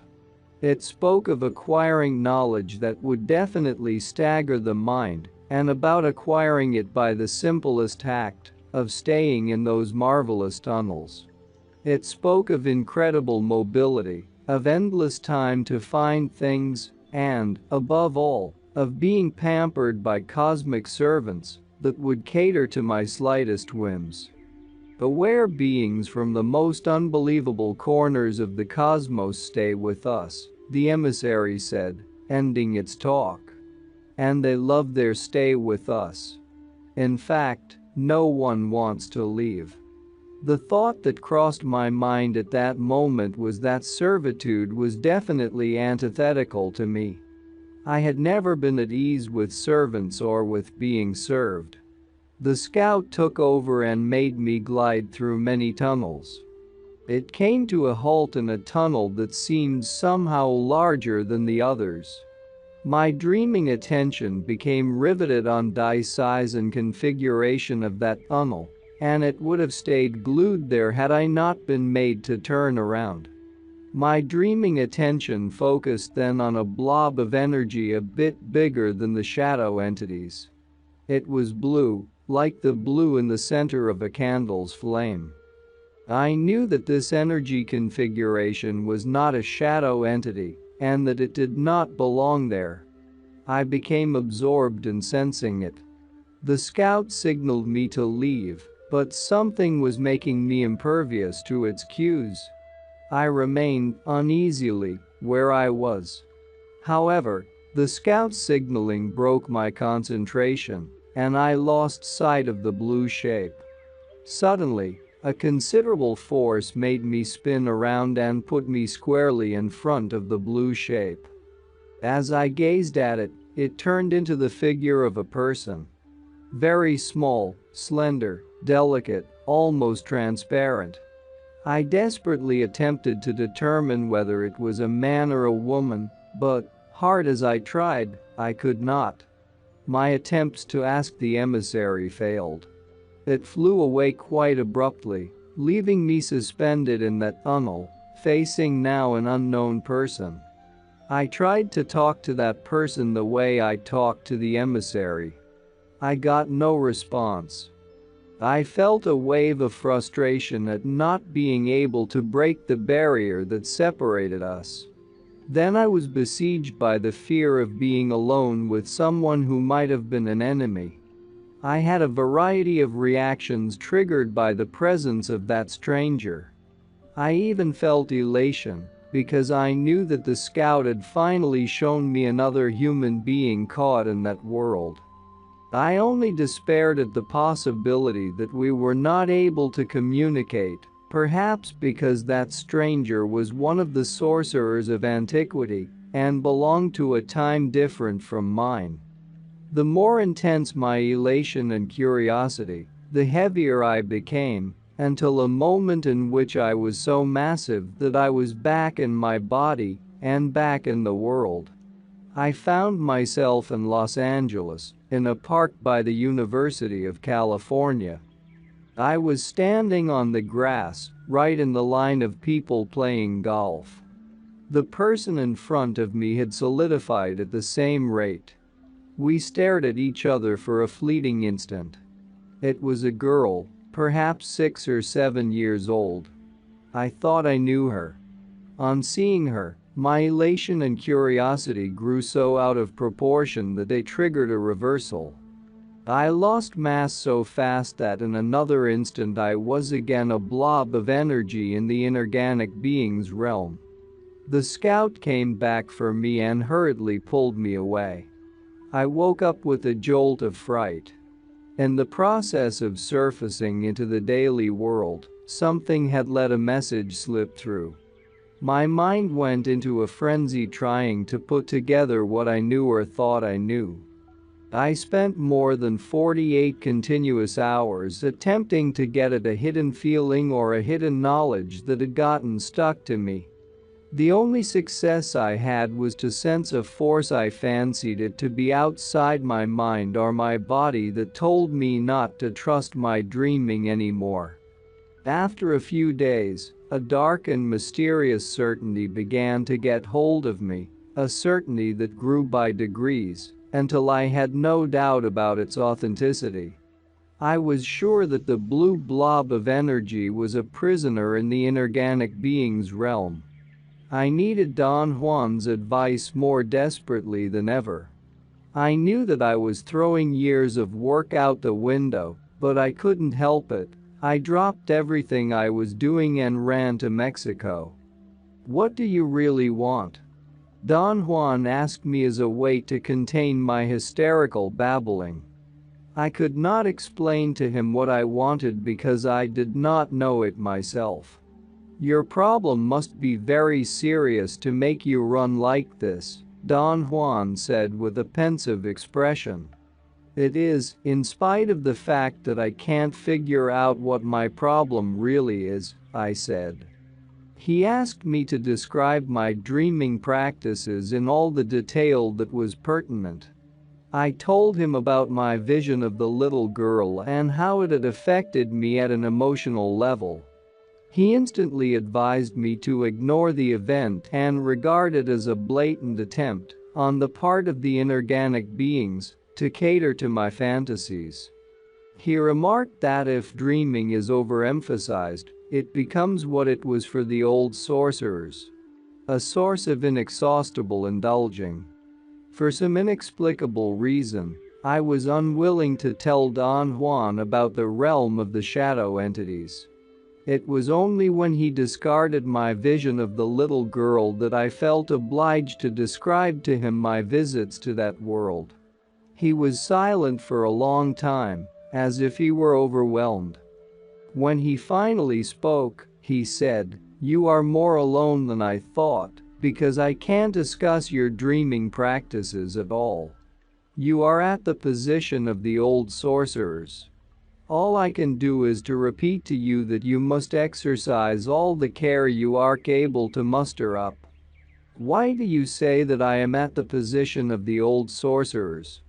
I've told you repeatedly that your mood is dangerously like the old sorcerers. They were very capable beings. Their flaw was that they took to the inorganic being's realm like fish take to the water. You are in the same boat. You know things about it that none of us can even conceive.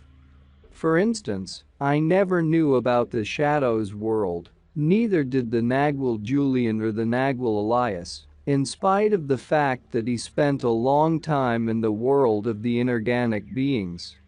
But what difference does knowing the Shadows world make? A great deal of difference. Dreamers are taken there only when the inorganic beings are sure the dreamers are going to stay in that world. We know this through the old sorcerers' stories. I assure you, Don Juan, that I have no intention whatsoever of staying there. You talk as if I am just about to be lured by promises of service or promises of power. I am not interested in either, and that's that. At this level, it isn't that easy anymore.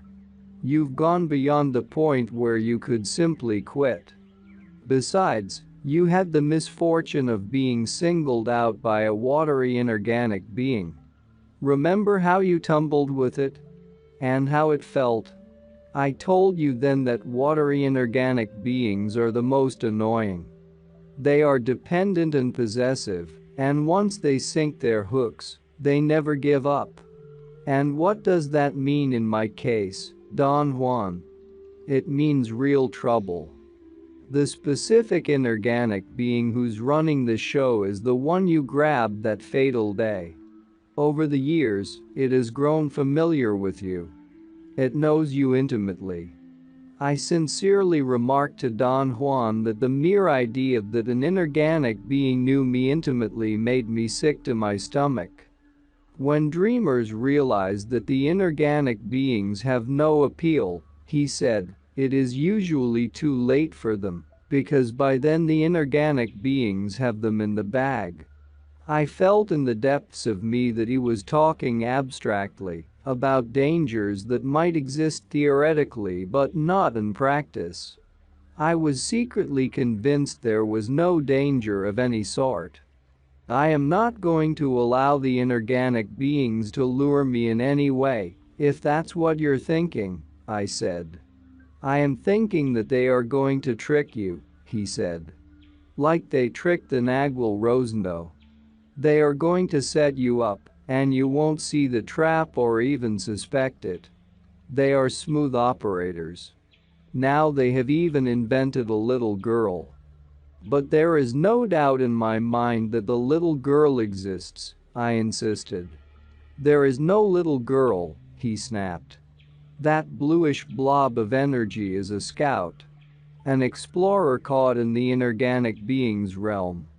I've said to you that the inorganic beings are like fishermen. They attract and catch awareness.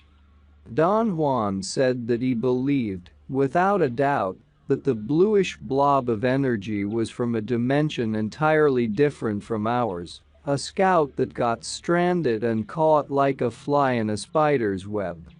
I did not appreciate his analogy. It worried me to the point of physical discomfort. I did mention this to Don Juan, and he told me that my concern with the prisoner scout was making him feel very close to despair. Why does this bother you? I asked. Something is brewing in that confounded world, he said. And I can't figure out what it is.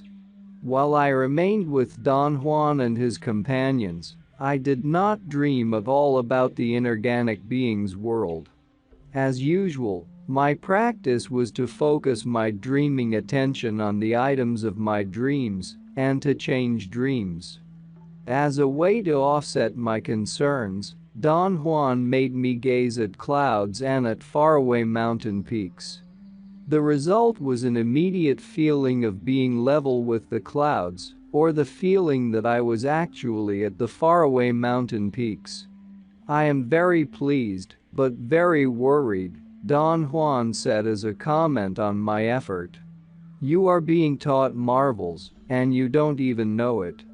And I don't mean that you are being taught by me. You are talking about the inorganic beings, true? Yes, the inorganic beings. I recommend that you don't gaze at anything. Gazing was the old sorcerer's technique. They were able to get to their energy bodies in the blink of an eye, simply by gazing at objects of their predilection. A very impressive technique, but useless to modern sorcerers. It does nothing to increase our sobriety or our capacity to seek freedom. All it does is pin us down to concreteness, a most undesirable state. Don Juan added that, unless I kept myself in check, by the time I had merged the second attention with the attention of my everyday life, I was going to be an insufferable man. There was, he said, a dangerous gap between my mobility in the second attention and my insistence on immobility in my awareness of the daily world. He remarked that the gap between the two was so great that in my daily state I was nearly an idiot, and in the second attention I was a lunatic. Before I went home, I took the liberty of discussing my dreaming visions of the shadows world with Carol Tiggs, although Don Juan had advised me not to discuss them with anybody. She was most understanding and most interested, since she was my total counterpart. Don Juan was definitely annoyed with me for having revealed my troubles to her. I felt worse than ever. Self-pity possessed me, and I began to complain about always doing the wrong thing. "You haven't done anything yet," Don Juan snapped at me. "That much, I know." Was he right? On my next dreaming session, at home, all hell broke loose. I reached the shadows world, as I had done on countless occasions. The difference was the presence of the blue energy shape. It was among the other shadow beings. I felt it was possible that the blob had been there before and I hadn't noticed it. As soon as I spotted it, my dreaming attention was inescapably attracted to that blob of energy. In a matter of seconds, I was next to it. The other shadows came to me, as usual, but I paid no attention to them. All of a sudden, the blue, round shape turned into the little girl I had seen before. She craned her thin, delicate, long neck to one side and said in a barely audible whisper, "Help me." Either she said that or I fantasized that she said it. The result was the same. I stood frozen, galvanized by genuine concern. I experienced a chill, but not in my energy mass. I felt a chill in another part of me. This was the first time I was completely aware that my experience was thoroughly separate from my sensorial feelings. I was experiencing the shadows world, with all the implications of what I normally consider experiencing. I was able to think, to assess, to make decisions. I had psychological continuity. In other words, I was myself. The only part of me that was missing was my sensorial self. I had no bodily sensations. All my input came through seeing and hearing. My rationality then considered a strange dilemma. Seeing and hearing were not physical faculties, but qualities of the visions I was having. "You are really seeing and hearing," the emissary's voice said, erupting into my thoughts. "That is the beauty of this place. You can experience everything through seeing and hearing, without having to breathe. Think of it. You don't have to breathe. You can go anywhere in the universe and not breathe." A most disquieting ripple of emotion went through me, and, again, I did not feel it there, in the shadows world. I felt it in another place. I became enormously agitated by the obvious yet veiled realization that there was a live connection between the me that was experiencing and a source of energy, a source of sensorial feeling located somewhere else. It occurred to me that this somewhere else was my actual physical body, which was asleep in my bed. At the instant of this thought, the shadow beings scurried away, and the little girl was alone in my field of vision. I watched her and became convinced that I knew her. She seemed to falter as if she were about to faint. A boundless wave of affection for her enveloped me. I tried to speak to her, but I was incapable of uttering sounds. It became clear to me then that all my dialogues with the emissary had been elicited and accomplished by the emissary's energy. Left to my own devices, I was helpless. I attempted next to direct my thoughts to the little girl. It was useless. We were separated by a membrane of energy I could not pierce. The little girl seemed to understand my despair and actually communicated with me, directly into my thoughts. She told me, essentially, what Don Juan had already said. That she was a scout caught in the webs of that world. Then she added that she had adopted the shape of a little girl, because that shape was familiar to me and to her, and that she needed my help as much as I needed hers. She said this to me in one clump of energetic feeling, which was like words that came to me all at once. I had no difficulty understanding her, although this was the first time anything of the sort had happened to me. I did not know what to do. I tried to convey to her my sensation of incapacity. She seemed to comprehend me instantly. She silently appealed to me with a burning look. She even smiled as if to let me know that she had left it up to me to extricate her from her bonds. When I retorted, in a thought, that I had no abilities whatsoever, she gave me the impression of a hysterical child in the throes of despair. I frantically tried to talk to her. The little girl actually cried, like a child her age would cry, out of desperation and fear. I couldn't stand it. I charged at her, but with no effective result. My energy mass went through her. My idea was to lift her up and take her with me. I attempted the same maneuver over and over until I was exhausted. I stopped to consider my next move. I was afraid that my dreaming attention was going to wane, and then I would lose sight of her. I doubted that the inorganic beings would bring me back to that specific part of their realm. It seemed to me that this was going to be my last visit to them. The visit that counted.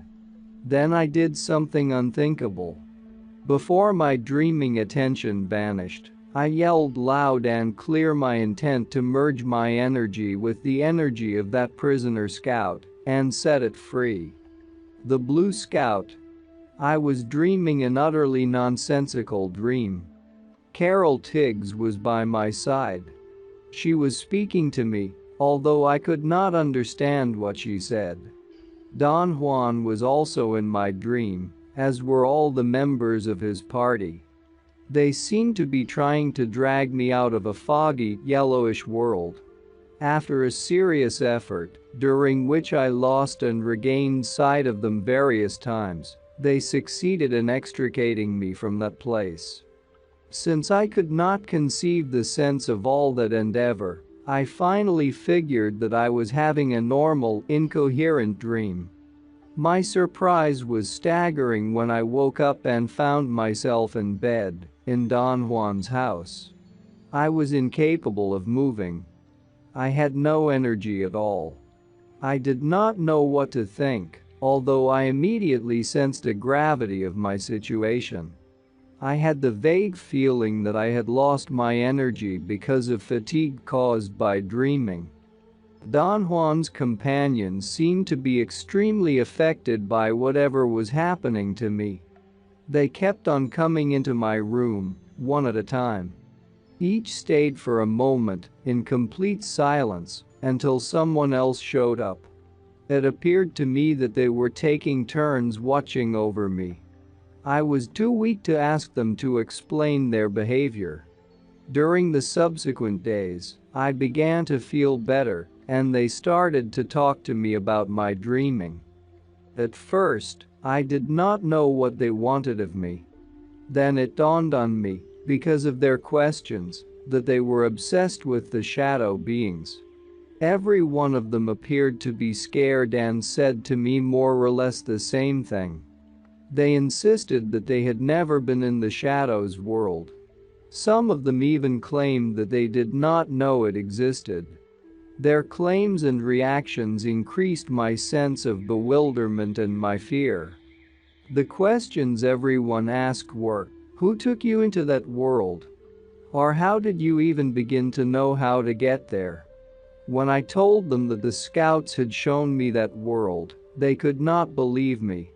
Obviously, they had surmised that I had been there, but since it was not possible for them to use their personal experience as a reference point, they were unable to fathom what I was saying. Yet they still wanted to know all I could tell them about the shadow beings and their realm. I obliged them. All of them, with the exception of Don Juan, sat by my bed, hanging on every word I said. However, every time I asked them about my situation, they scurried away, just like the shadow beings.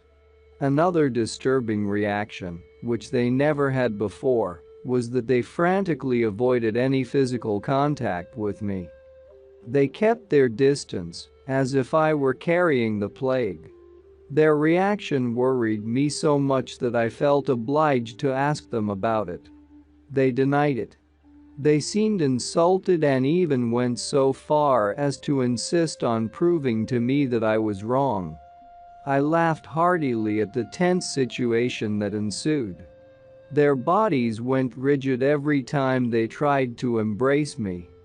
Florinda Grau, Don Juan's closest cohort, was the only member of his party who lavished physical attention on me and tried to explain to me what was going on. She told me that I had been discharged of energy in the inorganic being's world and charged again, but that my new energetic charge was a bit disturbing to the majority of them. Florinda used to put me to bed every night, as if I were an invalid. She even spoke to me in baby talk, which all of them celebrated with gales of laughter. But regardless of how she made fun of me, I appreciated her concern, which seemed to be real. I have written about Florinda before in connection with my meeting her. She was by far the most beautiful woman I had ever met. Once I said to her, and I really meant it, that she could have been a fashion magazine model. Of a magazine of 1910, she retorted. Florinda, although she was old, was not old at all. She was young and vibrant. When I asked Don Juan about her unusual youthfulness, he replied that sorcery kept her in a vital state. Sorcerer's energy, he remarked, was seen by the eye as youth and vigor. After satisfying their initial curiosity about the shadows world, Don Juan's companions stopped coming into my room, and their conversation remained at the level of casual inquiries about my health. Every time I tried to get up, however, there was someone around who gently put me back to bed. I did not want their ministrations, yet it seemed that I needed them. I was weak.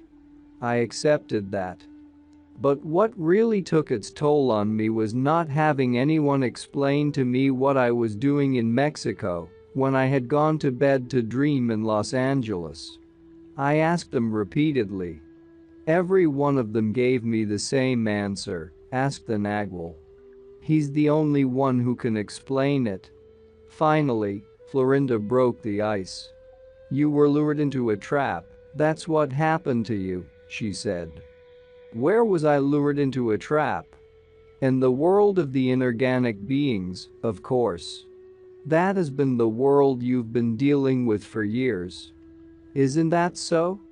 Most definitely, Florinda. But can you tell me about the kind of trap it was? Not really. All I can tell you is that you lost all your energy there. But you fought it very well. Why am I sick, Florinda? You are not sick with an illness, you were energetically wounded. You were critical, but now you are only gravely wounded. How did all this happen? You entered into a mortal combat with the inorganic beings, and you were defeated. I don't remember fighting anyone, Florinda. Whether you remember or not is immaterial. You fought and were outclassed. You didn't have a chance against those masterful manipulators. I fought the inorganic beings? Yes. You had a mortal encounter with them. I really don't know how you have survived their death blow. She refused to tell me anything else and hinted that the Nagual was coming to see me any day. The next day Don Juan showed up. He was very jovial and supportive. He jokingly announced that he was paying me a visit in his capacity of energy doctor. He examined me by gazing at me from head to toe. You're almost cured, he concluded. What happened to me, Don Juan? I asked. You fell into a trap the inorganic beings set for you, he answered. How did I end up here? Right there is the big mystery, for sure, he said and smiled jovially, obviously trying to make light of a serious matter. The inorganic beings snatched you, body and all. First they took your energy body into their realm, when you followed one of their scouts, and then they took your physical body. Don Juan's companions seemed to be in a state of shock. One of them asked Don Juan whether the inorganic beings could abduct anyone. Don Juan answered that they certainly could. He reminded them that the Nagual Elias was taken into that universe, and he definitely did not intend to go there. All of them assented with a nod. Don Juan continued speaking to them, referring to me in the third person. He said that the combined awareness of a group of inorganic beings had first consumed my energy body by forcing an emotional outburst from me to free the Blue Scout. Then the combined awareness of the same group of inorganic beings had pulled my inert physical mass into their world. Don Juan added that without the energy body one is merely a lump of organic matter that can be easily manipulated by awareness. The inorganic beings are glued together, like the cells of the body, Don Juan went on. When they put their awareness together, they are unbeatable. It's nothing for them to yank us out of our moorings and plunge us into their world. Especially if we make ourselves conspicuous and available, like he did. Their sighs and gasps echoed against the walls. All of them seemed to be genuinely frightened and concerned. I wanted to whine and blame Don Juan for not stopping me, but I remembered how he had tried to warn me, to deviate me, time and time again, to no avail. Don Juan was definitely aware of what was going on in my mind. He gave a knowing smile. "The reason you think you're sick," he said, addressing me, "is that the inorganic beings discharged your energy and gave you theirs. That should have been enough to kill anyone. As the Nagual, you have extra energy, therefore, you barely survived." I mentioned to Don Juan that I remembered bits and pieces of quite an incoherent dream, in which I was in a yellow-fogged world. He, Carol Tiggs, and his companions were pulling me out. The inorganic being's realm looks like a yellow fog world to the physical eye, he said. When you thought you were having an incoherent dream, you were actually looking with your physical eyes, for the first time, at the inorganic being's universe. And, strange as it may seem to you, it was also the first time for us. We knew about the fog only through sorcerers' stories, not through experience. Nothing of what he was saying made sense to me. Don Juan assured me that, because of my lack of energy, a more complete explanation was impossible. I had to be satisfied, he said, with what he was telling me and how I understood it. "I don't understand it at all," I insisted. "Then you haven't lost anything," he said. "When you get stronger, you yourself will answer your questions." I confessed to Don Juan that I was having hot flashes. My temperature rose suddenly, and, while I felt hot and sweaty, I had extraordinary but disturbing insights into my situation. Don Juan scanned my entire body with his penetrating gaze. He said that I was in a state of energetic shock. Losing energy had temporarily affected me, and what I interpreted as hot flashes were, in essence, blasts of energy during which I momentarily regained control of my energy body and knew everything that had happened to me. "Make an effort and tell me yourself what happened to you in the inorganic being's world," he ordered me. I told him that the clear sensation I got, from time to time, was that he and his companions had gone into that world with their physical bodies and had snatched me out of the inorganic being's clutches. "Right?" he exclaimed. "You're doing fine. Now, turn that sensation into a view of what happened." I was unable to do what he wanted, hard as I tried. Failing made me experience an unusual fatigue, which seemed to dry up the inside of my body. Before Don Juan left the room, I remarked to him that I was suffering from anxiety. "That means nothing," he said, unconcerned. "Gain back your energy and don't worry about nonsense." More than 2 weeks went by, during which I slowly gained back my energy. However, I kept on worrying about everything. I worried mainly about being unknown to myself, especially about a streak of coldness in me that I had not noticed before, a sort of indifference, a detachment that I had attributed to my lack of energy until I regained it. Then I realized that it was a new feature of my being, a feature that had me permanently out of synchronization. To elicit the feelings I was accustomed to, I had to summon them up and actually wait a moment until they made their appearance in my mind. Another new feature of my being was a strange longing that took hold of me from time to time.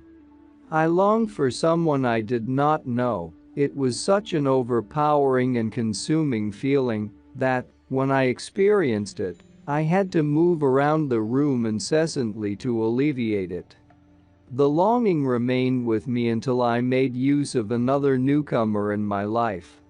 A rigid control of myself, so new and powerful that it only added more fuel to my worrying. By the end of the 4th week, everybody felt that I was finally cured. They cut down their visits drastically. I spent much of the time alone, sleeping. The rest and relaxation I was getting was so complete that my energy began to increase remarkably. I felt like my old self again. I even began to exercise. One day around noon, after a light lunch, I returned to my room to take a nap. Just before I sank into a deep sleep, I was tossing in my bed, trying to find a more comfortable spot, when a strange pressure on my temples made me open my eyes. The little girl of the inorganic being's world was standing by the foot of my bed, peering at me with her cold steel blue eyes. I jumped out of bed and screamed so loudly that 3 of Don Juan's companions were in the room before I had stopped my scream. They were aghast. They watched in horror as the little girl came to me and was stopped by the boundaries of my luminous physical being. We looked at each other for an eternity. She was telling me something, which I could not comprehend at first, but which in the next moment became as clear as a bell.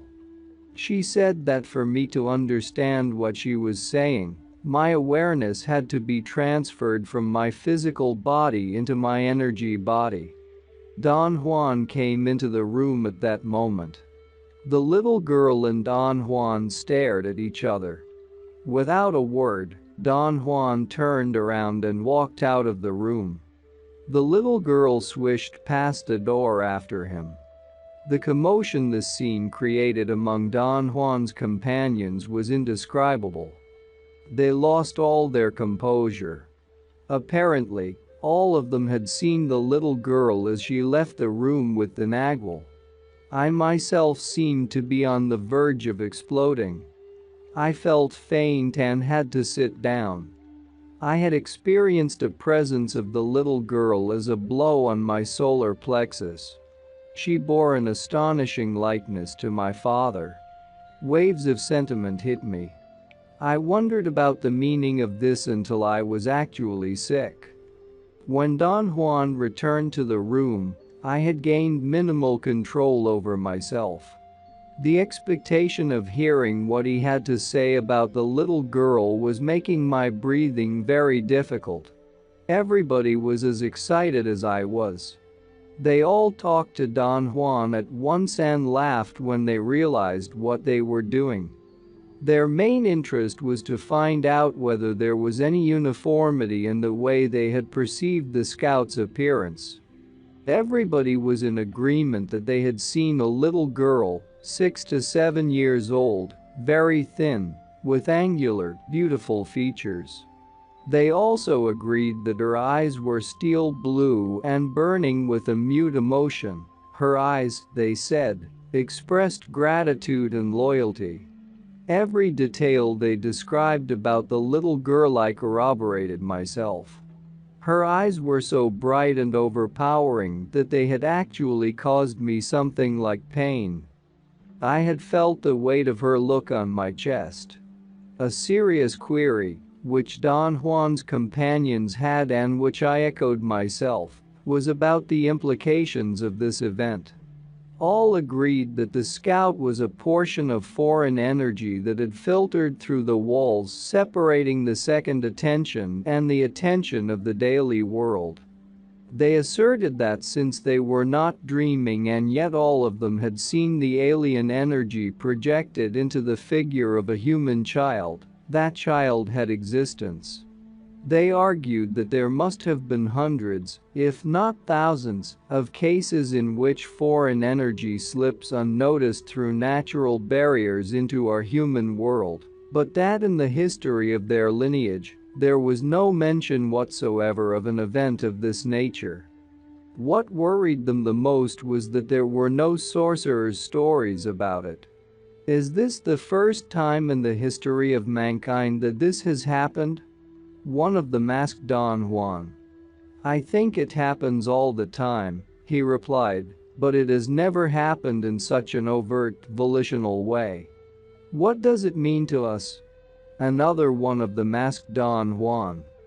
Nothing to us, but everything to him, he said and pointed at me. All of them then entered into a most disturbing silence. Don Juan paced back and forth for a moment.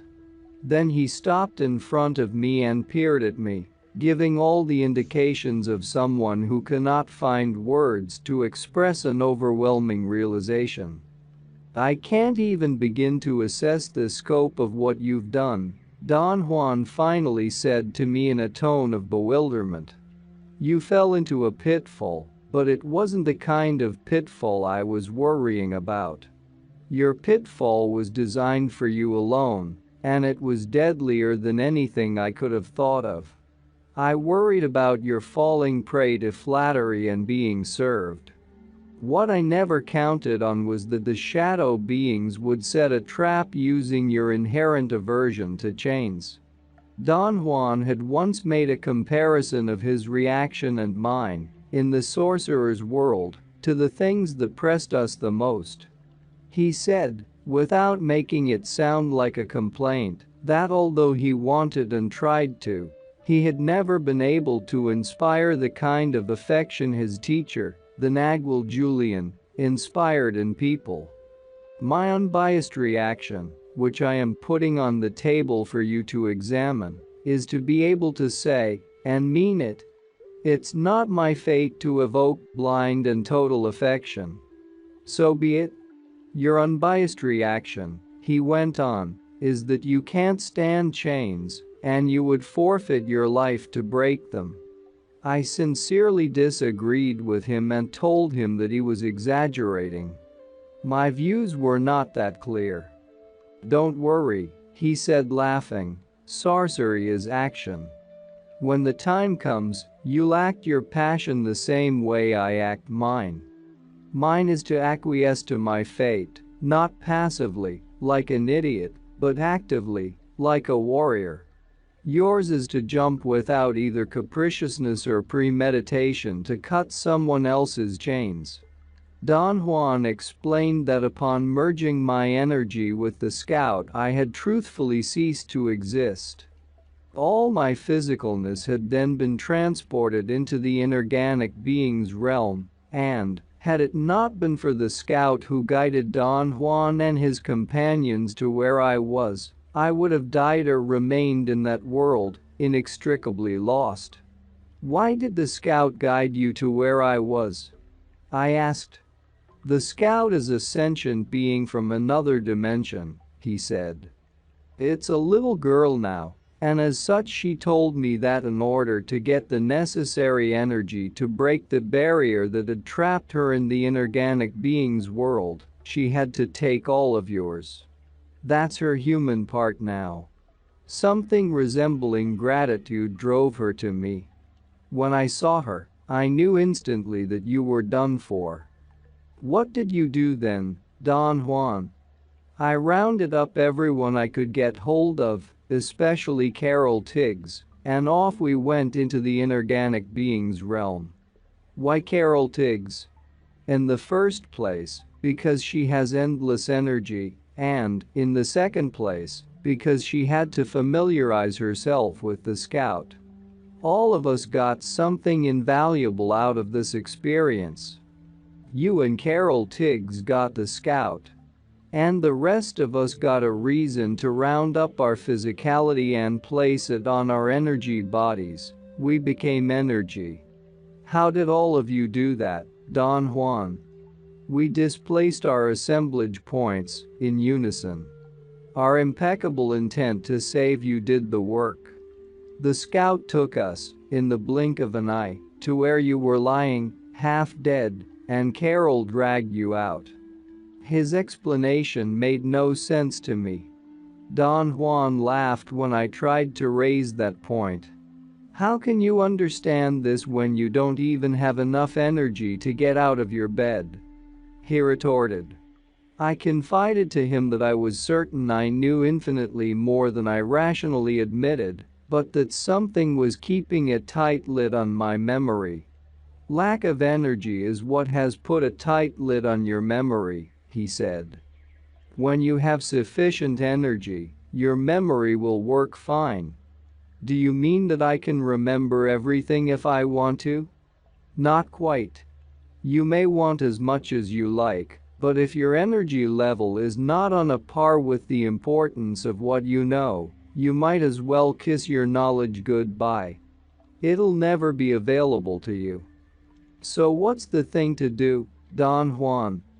Energy tends to be cumulative. If you follow the warrior's way impeccably, a moment will come when your memory opens up.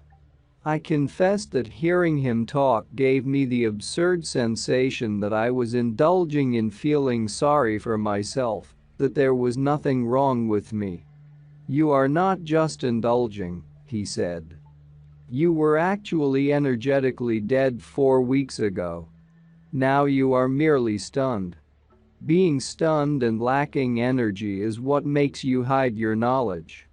You certainly know more than any of us about the inorganic being's world.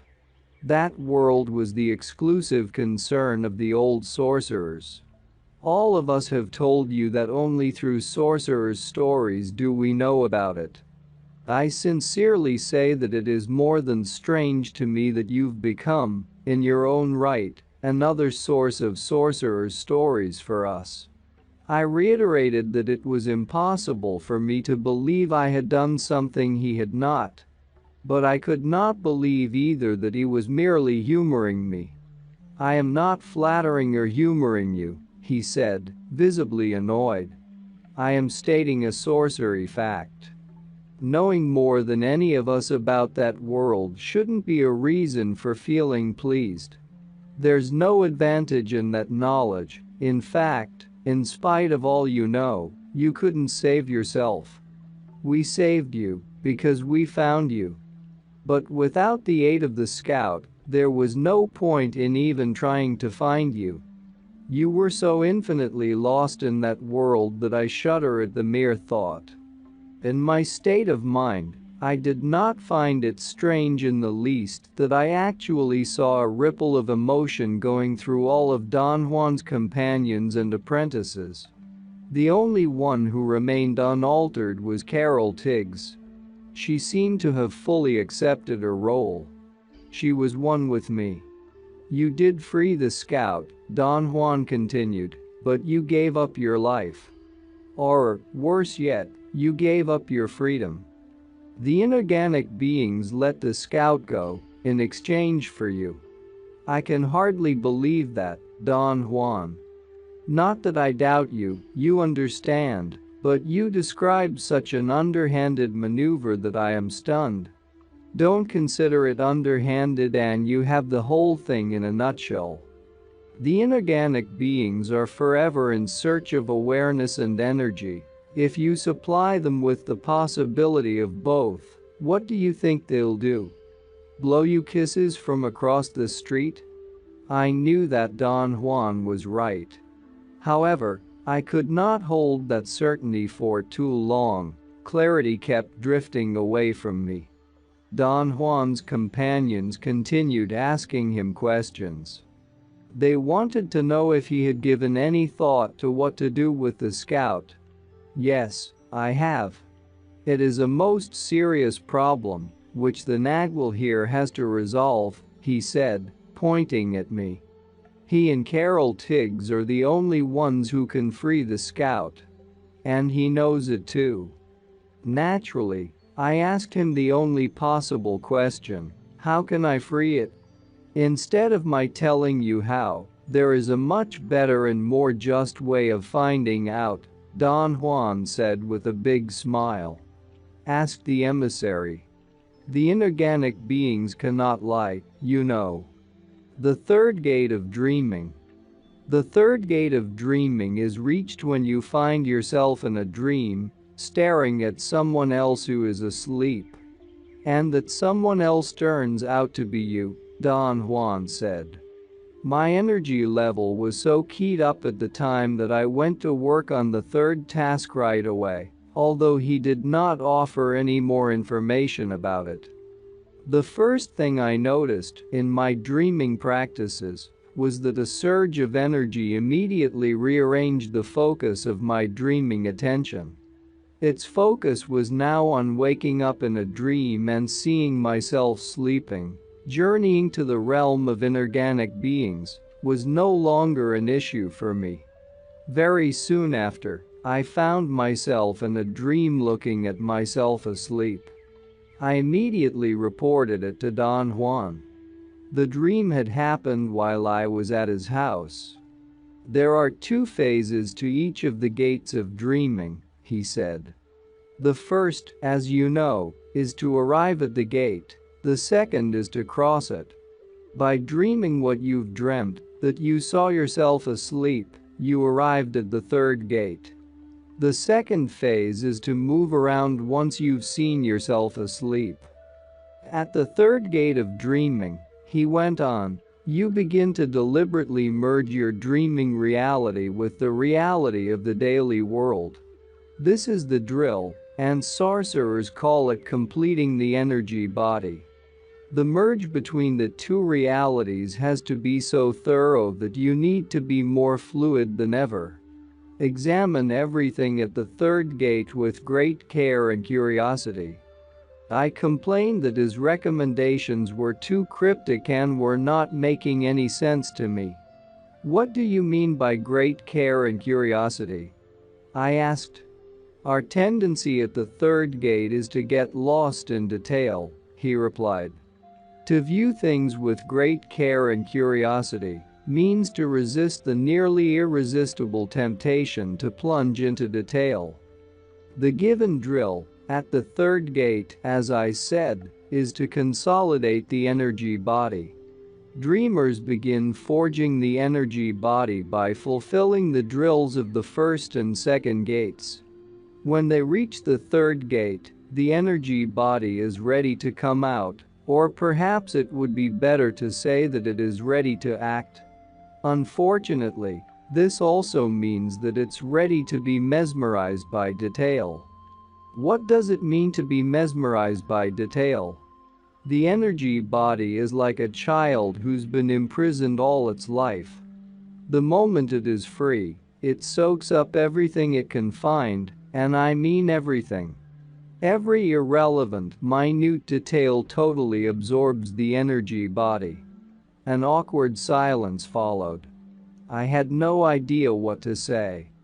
I had understood him perfectly, I just didn't have anything in my experience to give me an idea of exactly what it all meant. The most asinine detail becomes a world for the energy body, Don Juan explained. The effort that dreamers have to make to direct the energy body is staggering. I know that it sounds awkward to tell you to view things with care and curiosity, but that is the best way to describe what you should do.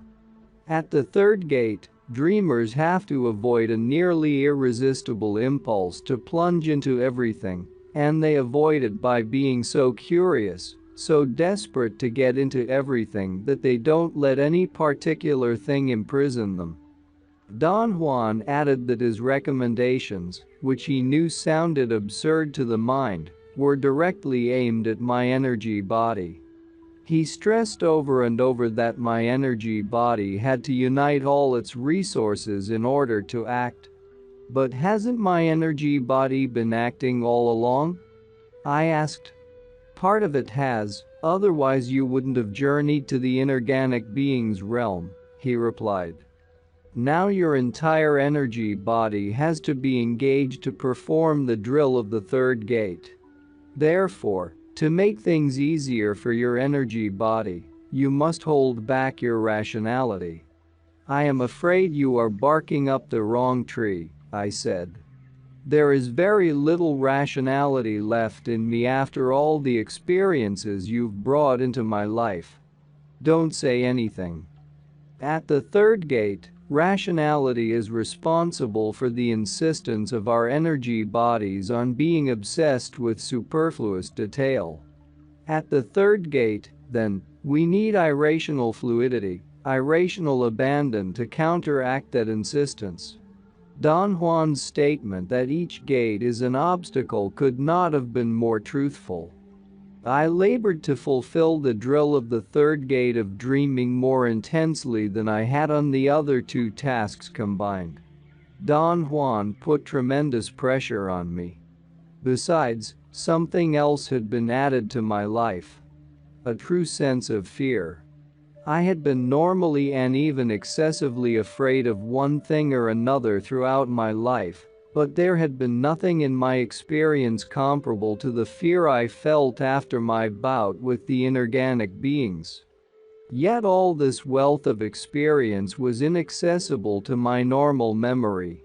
Only in the presence of Don Juan were those memories at my disposal.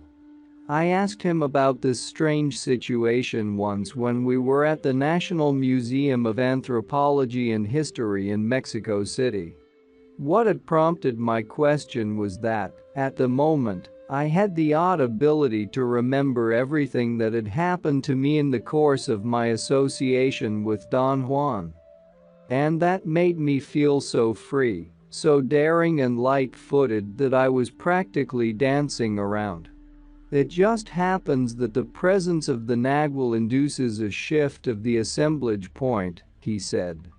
He guided me then into one of the display rooms of the museum and said that my question was apropos to what he had been planning to tell me. My intention was to explain to you that the position of the assemblage point is like a vault where sorcerers keep their records, he said. I was tickled pink when your energy body felt my intent, and you asked me about it. The energy body knows immensities. Let me show you how much it knows. He instructed me to enter into total silence. He reminded me that I was already in a special state of awareness because my assemblage point had been made to shift by his presence. He assured me that entering into total silence was going to allow the sculptures in that room to make me see and hear inconceivable things. He added, apparently to increase my confusion, that some of the archaeological pieces in that room had the capacity to produce, by themselves, a shift of the assemblage point, and that if I reached a state of total silence, I would be actually witnessing scenes pertaining to the lives of the people who made those pieces. He then began the strangest tour of a museum I have ever taken. He went around the room, describing and interpreting astounding details of every one of the large pieces. According to him, every archaeological piece in that room was a purposeful record left by the people of antiquity, a record that Don Juan as a sorcerer was reading to me, as one would read a book. Every piece here is designed to make the assemblage point shift, he went on. Fix your gaze on any of them, silence your mind, and find out whether or not your assemblage point can be made to shift. How would I know that it has shifted?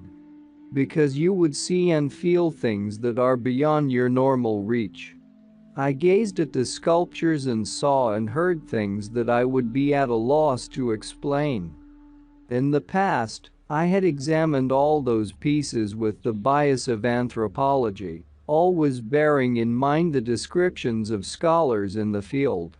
Their descriptions of the functions of those pieces, rooted in modern man's cognition of the world, appeared to me, for the first time, to be utterly prejudiced if not asinine.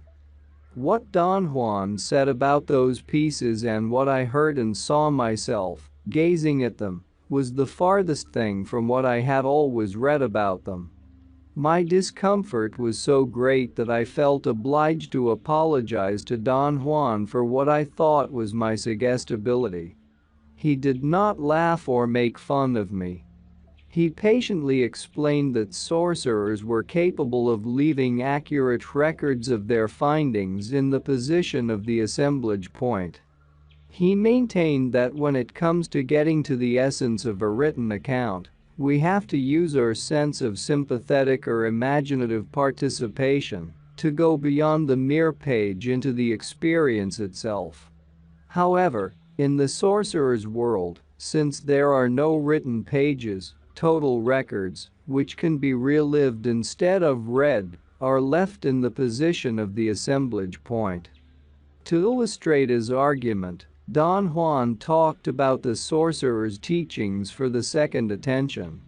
He said that they are given when the apprentice's assemblage point is on a place other than the normal one.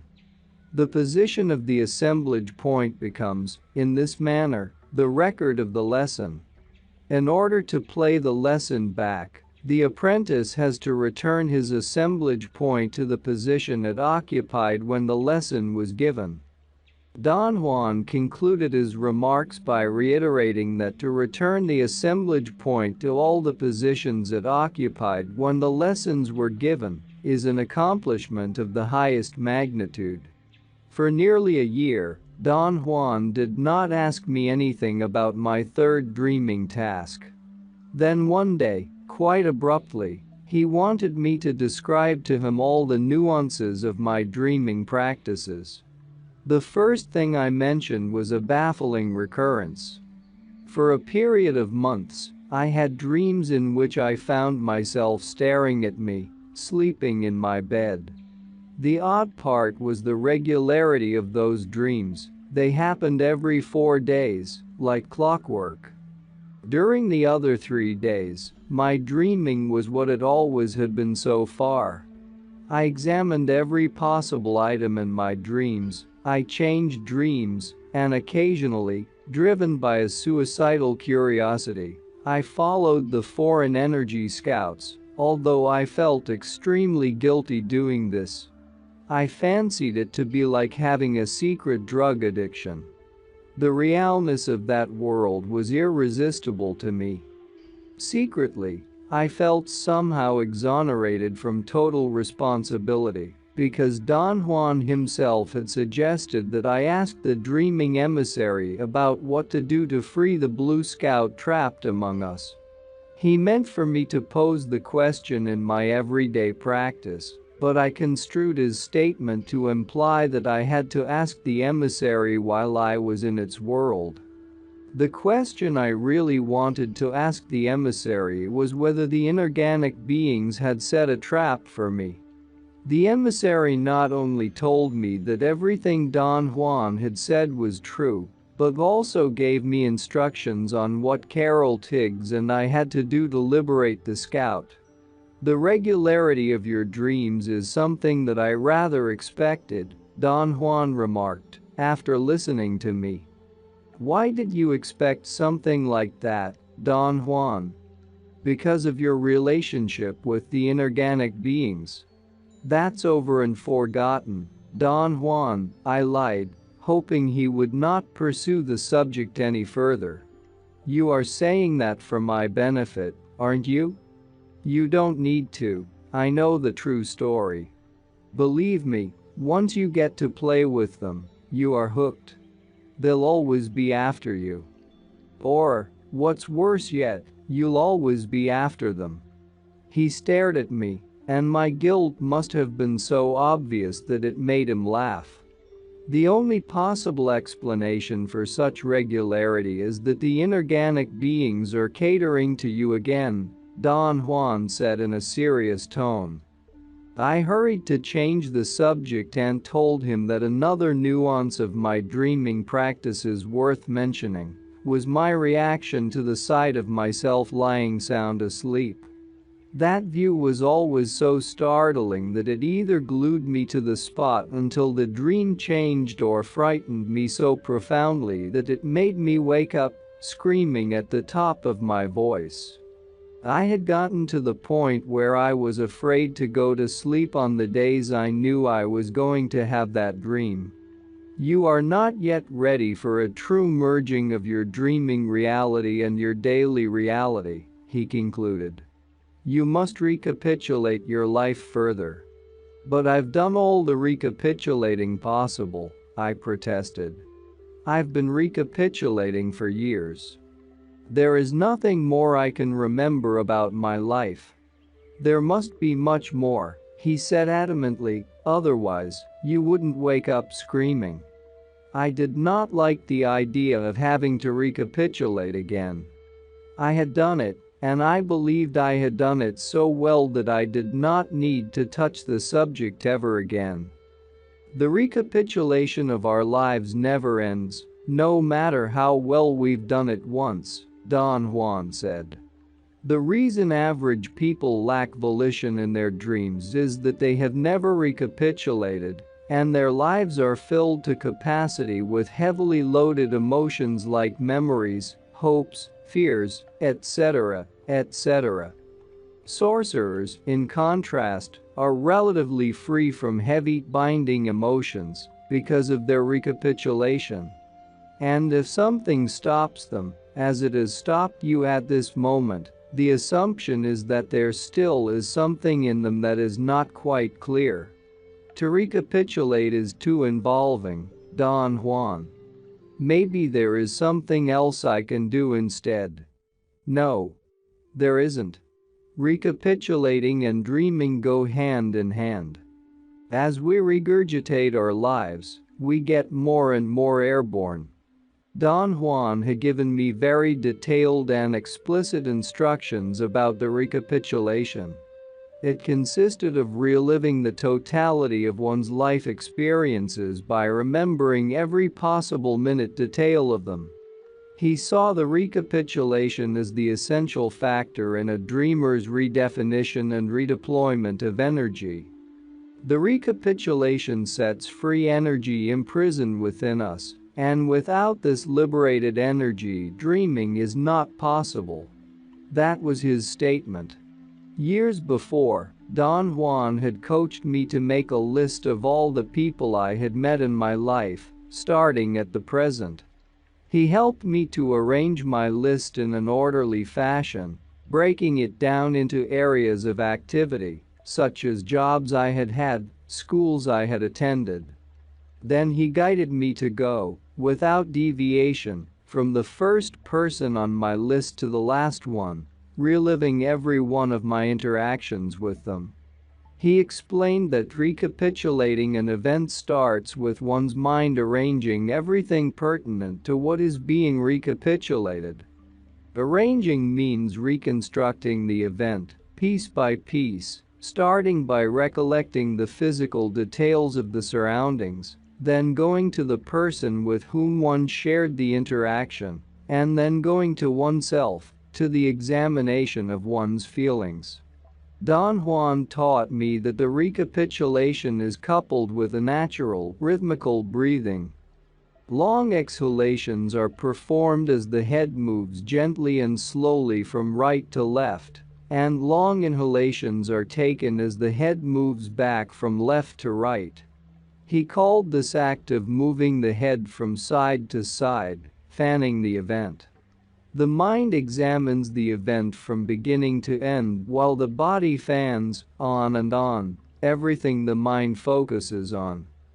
Don Juan said that the sorcerers of antiquity, the inventors of the recapitulation, viewed breathing as a magical, life-giving act and used it, accordingly, as a magical vehicle, the exhalation, to eject the foreign energy left in them during the interaction being recapitulated, and the inhalation to pull back the energy that they themselves left behind during the interaction. Because of my academic training, I took the recapitulation to be the process of analyzing one's life.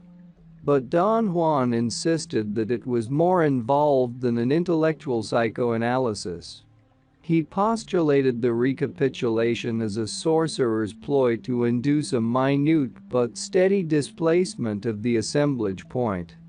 He said that the assemblage point, under the impact of reviewing past actions and feelings, goes back and forth between its present site and the site it occupied when the event being recapitulated took place. Don Juan stated that the old sorcerers' rationale behind the recapitulation was their conviction that there is an inconceivable dissolving force in the universe, which makes organisms live by lending them awareness. That force also makes organisms die, in order to extract the same lent awareness, which organisms have enhanced through their life experiences. Don Juan explained the old sorcerers' reasoning.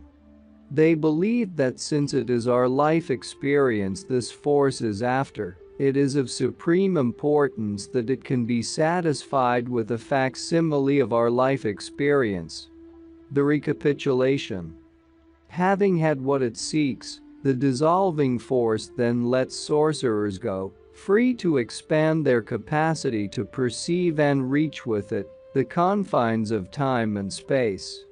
When I started again to recapitulate, it was a great surprise to me that my dreaming practices were automatically suspended the moment my recapitulation began. I asked Don Juan about this unwanted recess. "Dreaming requires every bit of our available energy," he replied. "If there is a deep preoccupation in our life, there is no possibility of dreaming."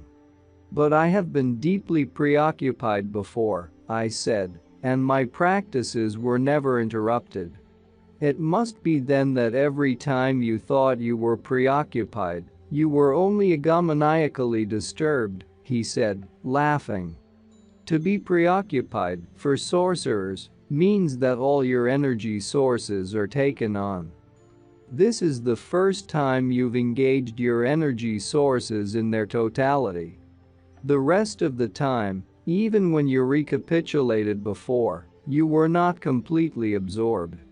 Don Juan gave me this time a new recapitulation pattern. I was supposed to construct a jigsaw puzzle by recapitulating, without any apparent order, different events of my life. "But it's going to be a mess," I protested. "No, it won't be," he assured me. "It'll be a mess if you let your pettiness choose the events you are going to recapitulate. Instead, let the spirit decide. Be silent, and then get to the event the spirit points out." The results of that pattern of recapitulation were shocking to me on many levels. It was very impressive to find out that, whenever I silenced my mind, a seemingly independent force immediately plunged me into a most detailed memory of some event in my life. But it was even more impressive that a very orderly configuration resulted. What I thought was going to be chaotic turned out to be extremely effective. I asked Don Juan why he had not made me recapitulate in this manner from the start. He replied that there are two basic rounds to the recapitulation, that the first is called formality and rigidity, and the second fluidity. I had no inkling about how different my recapitulation was going to be this time. The ability to concentrate, which I had acquired by means of my dreaming practices, permitted me to examine my life at a depth I would never have imagined possible. It took me over a year to view and review all I could about my life experiences. At the end, I had to agree with Don Juan. There had been immensities of loaded emotions hidden so deeply inside me as to be virtually inaccessible. The result of my second recapitulation was a new, more relaxed attitude. The very day I returned to my dreaming practices, I dreamt I saw myself asleep. I turned around and daringly left my room, penuriously going down a flight of stairs to the street. I was elated with what I had done and reported it to Don Juan. My disappointment was enormous when he did not consider this dream part of my dreaming practices. He argued that I had not gone to the street with my energy body, because if I had, I would have had a sensation other than walking down a flight of stairs. "What kind of sensation are you talking about, Don Juan?" I asked, with genuine curiosity. "You have to establish some valid guide to find out whether you are actually seeing your body asleep in your bed," he said, instead of answering my question. "Remember, you must be in your actual room, seeing your actual body. Otherwise, what you are having is merely a dream. If that's the case, control that dream, either by observing its detail or by changing it." I insisted he tell me more about the valid guide he had referred to, but he cut me short. "Figure out a way to validate the fact that you are looking at yourself," he said. "Do you have any suggestions as to what can be a valid guide?" I insisted. "Use your own judgment. We are coming to the end of our time together. You have to be on your own very soon." He changed the subject then, and I was left with a clear taste of my ineptitude. I was unable to figure out what he wanted or what he meant by a valid guide. In the next dream, in which I saw myself asleep, instead of leaving the room and walking down the stairs, or waking up screaming, I remained glued, for a long time, to the spot from which I watched. Without fretting or despairing, I observed the details of my dream. I noticed then that I was asleep wearing a white t-shirt that was ripped at the shoulder. I tried to come closer and examine the rip, but moving was beyond my capabilities. I felt a heaviness that seemed to be part of my very being. In fact, I was all weight. Not knowing what to do next, I instantly entered into a devastating confusion. I tried to change dreams, but some unaccustomed force kept me staring at my sleeping body. In the midst of my turmoil, I heard the dreaming emissary saying that not having control to move around was frightening me to the point that I might have to do another recapitulation. The emissary's voice and what it said did not surprise me at all. I had never felt so vividly and terrifyingly unable to move. I did not, however, give in to my terror. I examined it and found out that it was not a psychological terror, but a physical sensation of helplessness, despair, and annoyance. It bothered me beyond words that I was not capable of moving my limbs. My annoyance grew in proportion to my realization that something outside me had me brutally pinned down. The effort I made to move my arms or legs was so intense and single-minded that at one moment I actually saw one leg of my body, sleeping on the bed, flung out as if kicking. My awareness was then pulled into my inert, sleeping body, and I woke up with such a force that it took more than half an hour to calm myself down. My heart was beating almost erratically. I was shivering, and some of the muscles in my legs twitched uncontrollably. I had suffered such a radical loss of body heat that I needed blankets and hot water bottles to raise my temperature. Naturally, I went to Mexico to ask Don Juan's advice about the sensation of paralysis and about the fact that I really had been wearing a ripped t-shirt, thus, I had indeed seen myself asleep. Besides, I was deadly afraid of hypothermia. He was reluctant to discuss my predicament. All I got out of him was a caustic remark. "You like drama," he said flatly. "Of course you really saw yourself asleep. The problem is that you got nervous because your energy body has never been consciously in one piece before. If you ever get nervous and cold again, hold on to your dick. That will restore your body temperature in a jiffy and without any fuss." I felt a bit offended by his crassness. However, the advice proved effective. The next time I became frightened, I relaxed and returned to normal in a few minutes, doing what he had prescribed. In this manner, I discovered that if I did not fret and kept my annoyance in check, I did not panic. To remain controlled did not help me move, but it certainly gave me a deep sensation of peace and serenity. After months of useless efforts at walking, I sought Don Juan's comments once again, not so much for his advice this time, but because I wanted to concede defeat. I was up against an impassable barrier, and I knew with indisputable certainty that I had failed.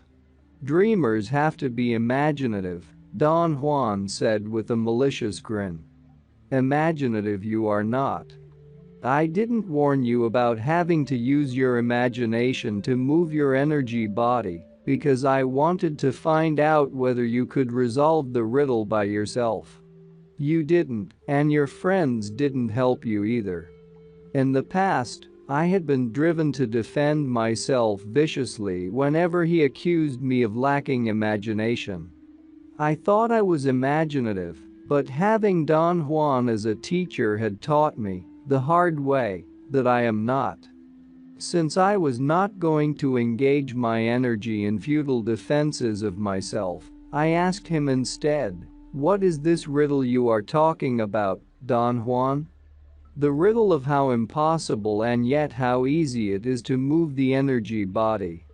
You are trying to move it as if you were in the daily world. We spend so much time and effort learning to walk that we believe our dreaming bodies should also walk.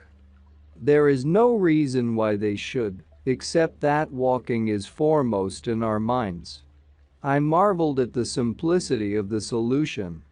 I instantly knew that Don Juan was right. I had gotten stuck again at the level of interpretation. He had told me I had to move around once I reached the third gate of dreaming, and to me moving around meant walking. I told him that I understood his point. "It isn't my point," he curtly answered. "It's a sorcerer's point. Sorcerers say that at the third gate the entire energy body can move like energy moves. Fast and directly. Your energy body knows exactly how to move. It can move as it moves in the inorganic being's world. And this brings us to the other issue here," Don Juan added with an air of pensiveness. "Why didn't your inorganic being friends help you? Why do you call them my friends, Don Juan? They are like the classic friends who are not really thoughtful or kind to us, but not mean either. The friends who are just waiting for us to turn our backs so they can stab us there." I understood him completely and agreed with him 100%. "What makes me go there? Is it a suicidal tendency?" I asked him, more rhetorically than not. You don't have any suicidal tendency, he said. What you have is a total disbelief that you were near death. Since you were not in physical pain, you can't quite convince yourself you were in mortal danger. His argument was most reasonable, except that I did believe a deep, unknown fear had been ruling my life since my bout with the inorganic beings. Don Juan listened in silence as I described to him my predicament. I could not discard or explain away my urge to go to the inorganic being's world, in spite of what I knew about it. I have a streak of insanity, I said. What I do doesn't make sense. It does make sense. The inorganic beings are still reeling you in, like a fish hooked at the end of a line, he said. They throw worthless bait at you from time to time to keep you going. To arrange your dreams to occur every 4 days without fail is worthless bait. But they didn't teach you how to move your energy body. Why do you think they didn't? Because when your energy body learns to move by itself, you'll be thoroughly out of their reach. It was premature of me to believe that you are free from them. You are relatively but not completely free. They are still bidding for your awareness. I felt a chill in my back. He had touched a sore spot in me. Tell me what to do, Don Juan, and I'll do it, I said. Be impeccable. I have told you this dozens of times. To be impeccable means to put your life on the line in order to back up your decisions, and then to do quite a lot more than your best to realize those decisions. When you are not deciding anything, you are merely playing roulette with your life in a helter-skelter way. Don Juan ended our conversation, urging me to ponder what he had said. At the first opportunity I had, I put Don Juan's suggestion about moving my energy body to the test. When I found myself looking at my body asleep, instead of struggling to walk toward it, I simply willed myself to move closer to the bed. Instantly, I was nearly touching my body.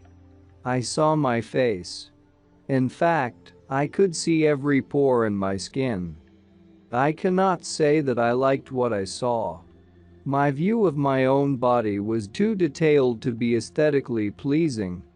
Then something like a wind came into the room, totally disarranged everything, and erased my view. During subsequent dreams, I entirely corroborated that the only way the energy body can move is to glide or soar. I discussed this with Don Juan. He seemed unusually satisfied with what I had done, which certainly surprised me. I was accustomed to his cold reaction to anything I did in my dreaming practices. Your energy body is used to moving only when something pulls it, he said. The inorganic beings have been pulling your energy body right and left, and until now you have never moved it by yourself, with your own volition. It doesn't seem like you've done much, moving the way you did, yet I assure you that I was seriously considering ending your practices. For a while, I believed you were not going to learn how to move on your own. Were you considering ending my dreaming practices because I am slow? You're not slow. It takes sorcerers forever to learn to move the energy body. I was going to end your dreaming practices because I have no more time. There are other topics, more pressing than dreaming, on which you can use your energy. Now that I've learned how to move my energy body by myself, what else should I do, Don Juan? Continue moving. Moving your energy body has opened up a new area for you, an area of extraordinary exploration. He urged me again to come up with an idea to validate the faithfulness of my dreams. That request did not seem as odd as it had the first time he voiced it. As you know, to be transported by a scout is the real dreaming task of the second gate, he explained. It is a very serious matter, but not as serious as forging and moving the energy body. Therefore, you have to make sure, by some means of your own, whether you are actually seeing yourself asleep, or whether you are merely dreaming that you're seeing yourself asleep. Your new extraordinary exploration hinges on really seeing yourself asleep. After some heavy pondering and wondering, I believed that I had come up with the right plan. Having seen my ripped t-shirt gave me an idea for a valid guide.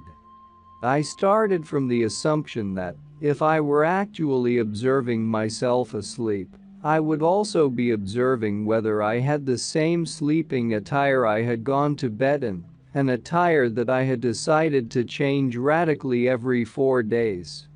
I was confident that I was not going to have any difficulty in remembering, in dreams, what I was wearing when I went to bed. The discipline I had acquired through my dreaming practices made me think that I had the ability to record things like this in my mind and remember them in dreams.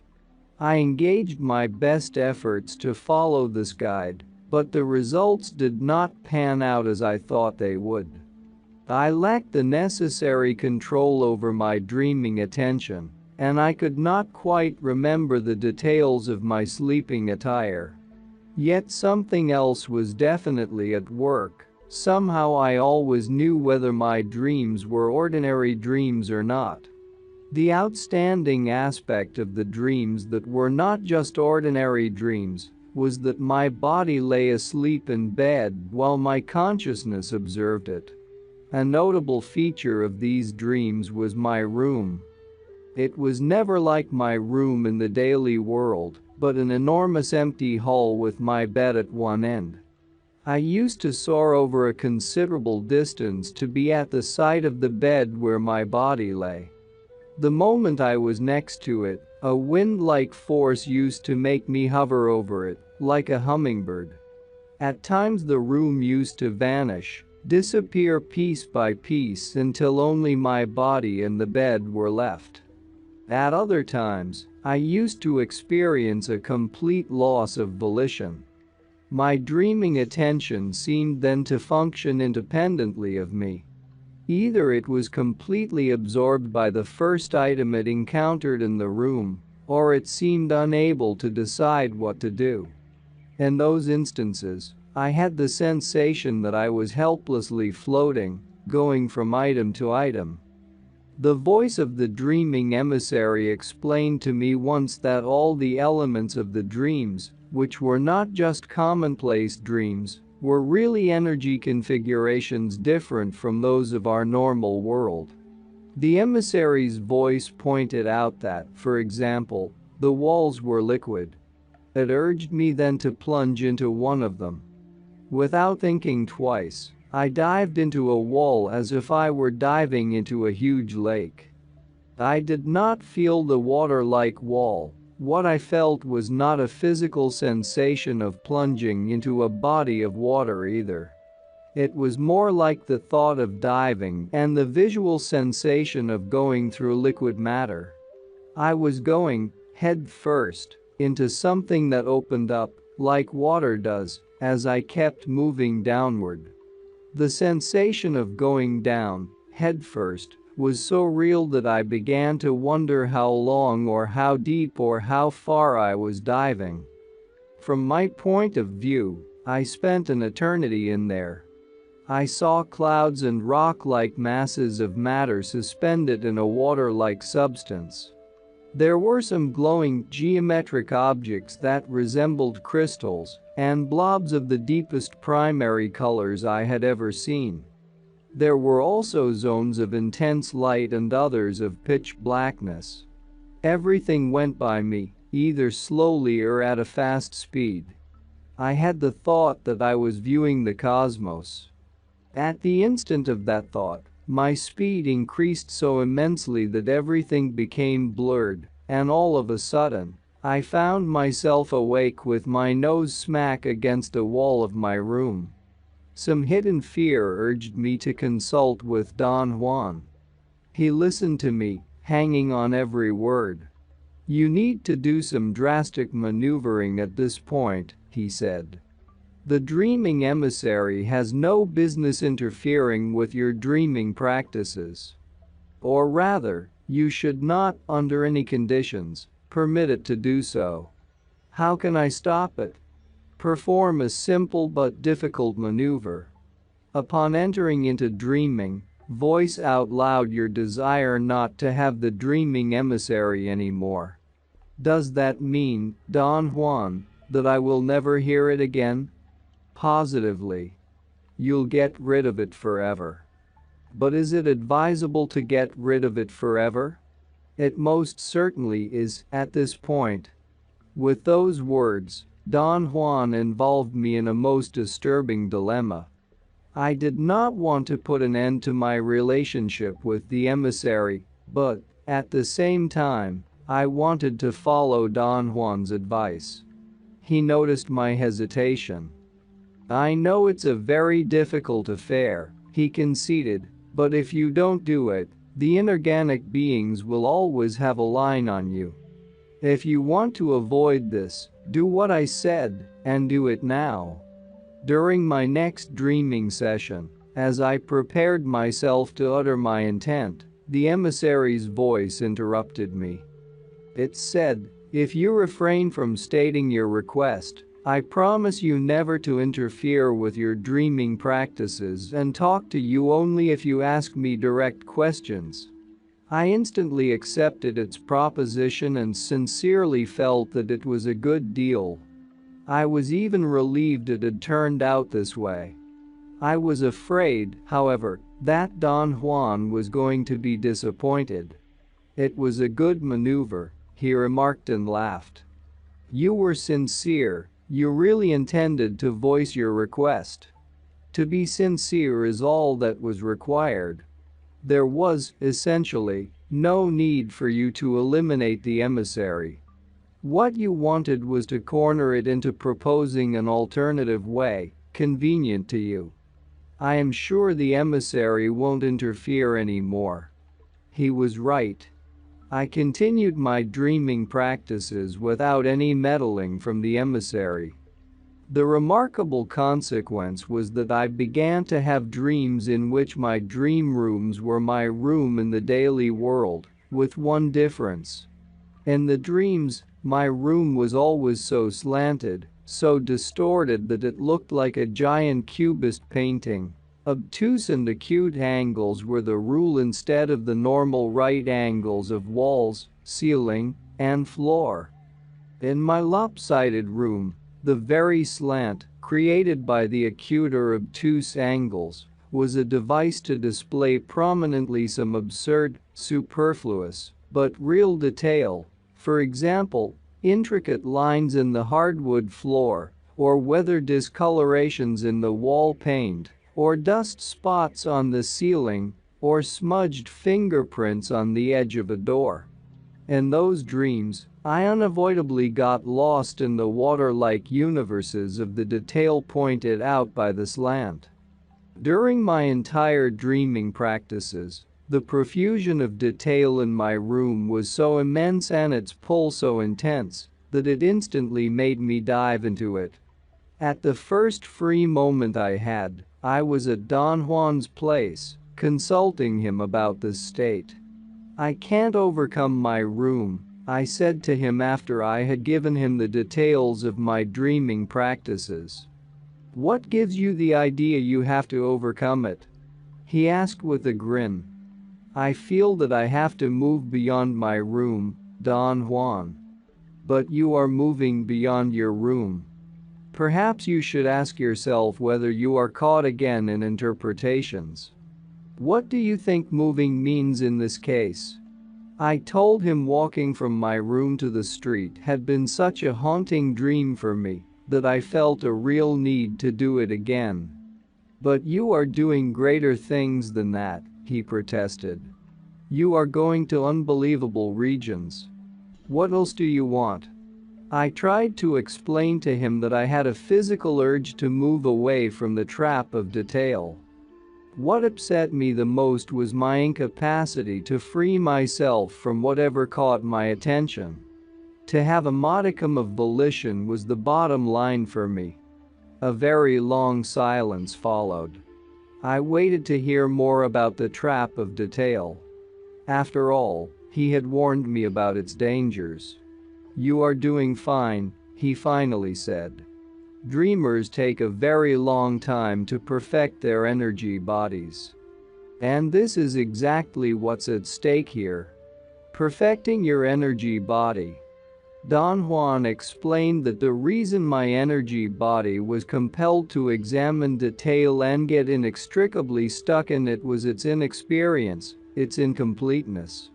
He said that sorcerers spend a lifetime consolidating the energy body by letting it sponge up everything possible. Until the energy body is complete and mature, it is self-absorbed, Don Juan went on. It can't get free from the compulsion to be absorbed by everything. But if one takes this into consideration, instead of fighting the energy body, as you're doing now, one can lend it a hand. How can I do that, Don Juan? By directing its behavior, that is to say, by stalking it. He explained that since everything related to the energy body depends on the appropriate position of the assemblage point, and since dreaming is nothing else but the means to displace it, stalking is, consequently, the way to make the assemblage point stay put on the perfect position, in this case, the position where the energy body can become consolidated, and from which it can finally emerge. Don Juan said that the moment the energy body can move on its own, sorcerers assume that the optimum position of the assemblage point has been reached. The next step is to stalk it, that is, to fixate it on that position in order to complete the energy body. He remarked that the procedure is simplicity itself. One intends to stalk it. Silence and looks of expectation followed that statement. I expected him to say more, and he expected me to have understood what he had said. I had not. Let your energy body intend to reach the optimum dreaming position, he explained. Then, let your energy body intend to stay at that position, and you will be stalking. He paused and, with his eyes, urged me to consider his statement. Intending is the secret, but you already know that, he said.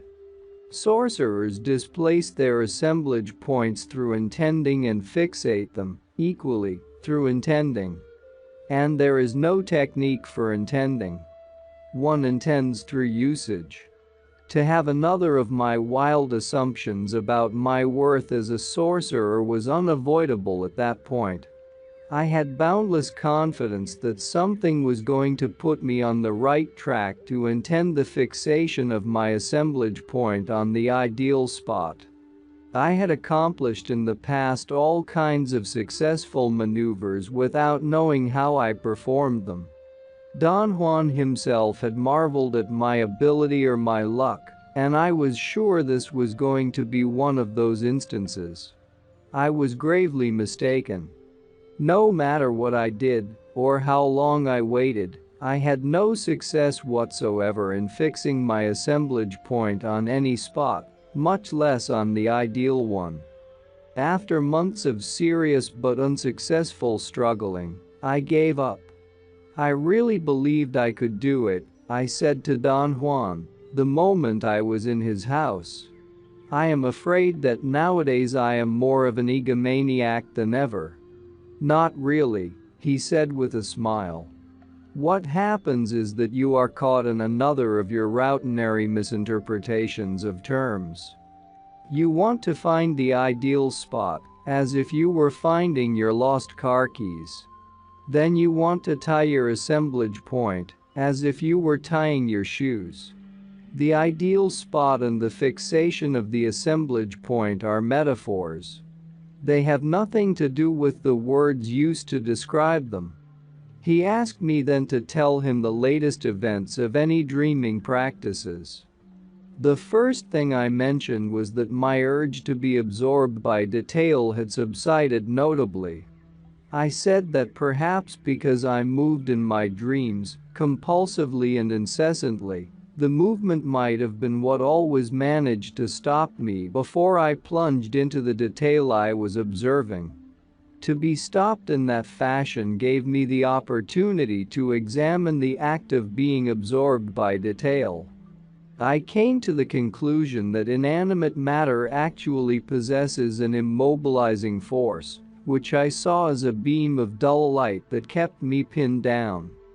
For example, many times some minute mark on the walls or in the wood lines of the hardwood floor of my room used to send a line of light that transfixed me. From the moment my dreaming attention was focused on that light, the whole dream rotated around that minute mark. I saw it enlarge perhaps to the size of the cosmos. That view used to last until I woke up, usually with my nose pressed against the wall or the wood floor. My own observations were that, in the first place, the detail was real, and, in the second place, I seemed to have been observing it while I was asleep. Don Juan smiled and said, "All this is happening to you because the forging of your energy body was completed the moment it moved by itself. I didn't tell you that, but I insinuated it. I wanted to know whether or not you were capable of finding it out by yourself, which, of course, you did." I had no idea what he meant. Don Juan scrutinized me in his usual manner. His penetrating gaze scanned my body. "What exactly did I find out by myself, Don Juan?" I was forced to ask.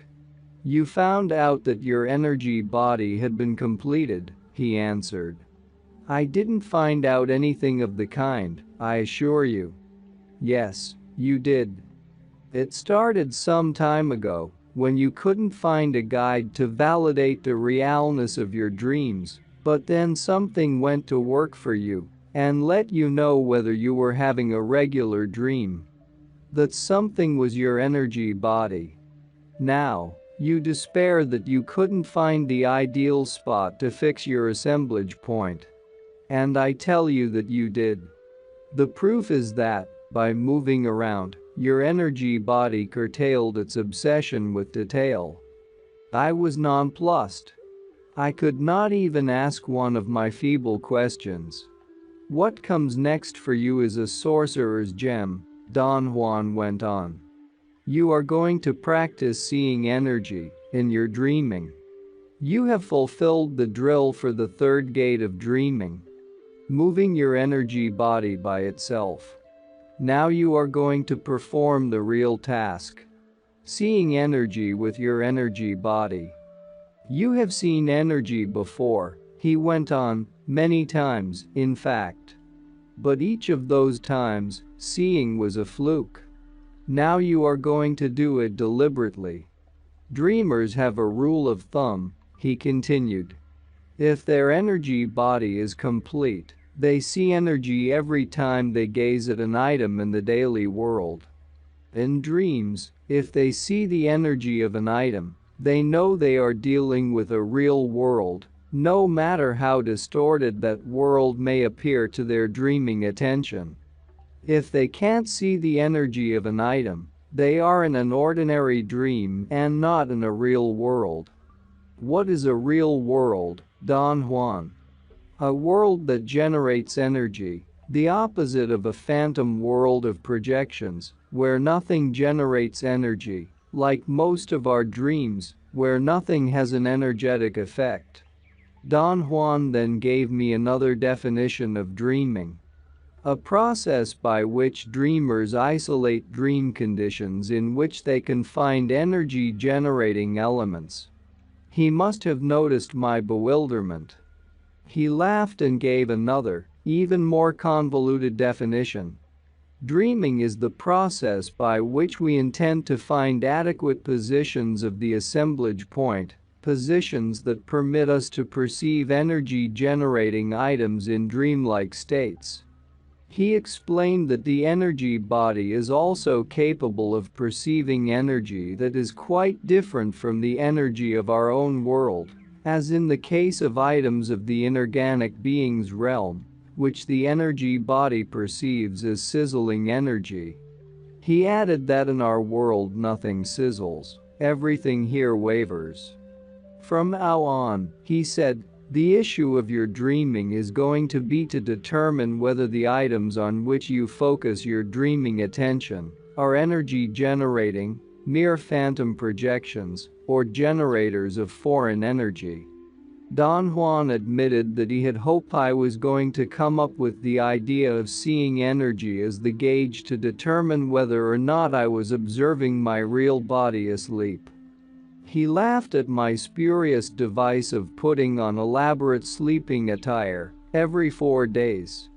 He said that I'd had, at my fingertips, all the information necessary to deduce what was the real task of the third gate of dreaming, and to come up with the right idea, but that my interpretation system had forced me to seek contrived solutions that lacked the simplicity and directness of sorcery. The new area of exploration. Don Juan told me that in order to see in dreaming, not only did I have to intend seeing, but I had to put my intent into loud words. For reasons he refused to explain, he insisted that I had to speak up. He conceded that there are other means to accomplish the same result, but he asserted that voicing one's intent is the simplest and most direct way. The first time I put into words my intent to see, I was dreaming of a church bazaar. There were so many articles that I could not make up my mind which one to gaze at. A giant conspicuous vase in a corner made up my mind for me. I gazed at it, voicing my intent to see. The vase remained in my view for an instant, then it changed into another object. I gazed at as many things as I could in that dream. After I voiced my intent to see, every item I had chosen to gaze at vanished or turned into something else, as had happened all along in my dreaming practices. My dreaming attention was finally exhausted, and I woke up tremendously frustrated, almost angry. For months on end, I actually gazed at hundreds of items in my dreams and deliberately voiced my intent to see, but nothing ever happened. Tired of waiting, I finally had to ask Don Juan about it. You need to have patience. You are learning to do something extraordinary, he remarked. You are learning to intend to see in your dreams. Someday you will not have to voice your intent, you'll simply will it, silently. I think I have not understood the function of whatever I am doing, I said. Nothing happens when I shout my intent to see. What does that mean? It means that your dreams, so far, have been ordinary dreams, they have been phantom projections, images that have life only in your dreaming attention. He wanted to know exactly what had happened to the items on which I had focused my gaze. I said that they had vanished or changed shape or even produced vortexes that eventually changed my dreams. It has been like that in all my daily dreaming practices, I said. The only thing out of the ordinary is that I am learning to yell in my dreams, at the top of my voice. My last statement threw Don Juan into a genuine fit of belly laughter, which I found disconcerting. I failed to find the humor of my statement or the reason for his reaction. Someday you'll appreciate how funny all this is, he said as an answer to my silent protest. In the meantime, don't give up or get discouraged. Keep on trying. Sooner or later, you'll hit the right note. As usual, he was right. A couple of months later, I hit the jackpot. I had a most unusual dream. It started with the appearance of a scout from the inorganic being's world. The scouts, as well as the dreaming emissary, had been strangely absent from my dreams. I had not missed them or pondered their disappearance. In fact, I was so at ease without them I had even forgotten to ask Don Juan about their absence. In that dream, the scout had been, at first, a gigantic yellow topaz, which I had found stuck in the back of a drawer. The moment I voiced my intent to see, the topaz turned into a blob of sizzling energy. I feared that I would be compelled to follow it, so I moved my gaze away from the scout and focused it on an aquarium with tropical fish. I voiced my intent to see and got a tremendous surprise. The aquarium emitted a low greenish glow and changed into a large surrealist portrait of a bejeweled woman. The portrait emitted the same greenish glow when I voiced my intent to see. As I gazed at that glow, the whole dream changed. I was walking then on a street in a town that seemed familiar to me. It might have been Tucson. I gazed at a display of women's clothes in a store window and spoke out loud my intent to see. Instantly, a black mannequin, prominently displayed, began to glow. I gazed next at a celestiality who came at that moment to rearrange the window. She looked at me. After voicing my intent, I saw her glow. It was so stupendous that I was afraid some detail in her splendorous glow would trap me, but the woman moved inside the store before I had time to focus my total attention on her. I certainly intended to follow her inside, however, my dreaming attention was caught by a moving glow. It came to me charging, filled with hatred. There was loathing in it and viciousness. I jumped backward. The glow stopped its charge, a black substance swallowed me, and I woke up. These images were so vivid that I firmly believed I had seen energy, and my dream had been one of those conditions that Don Juan had called dreamlike energy generating. The idea that dreams can take place in the consensual reality of our daily world intrigued me, just as the dream images of the inorganic being's realm had intrigued me. This time, you not only saw energy but crossed a dangerous boundary, Don Juan said, after hearing my account.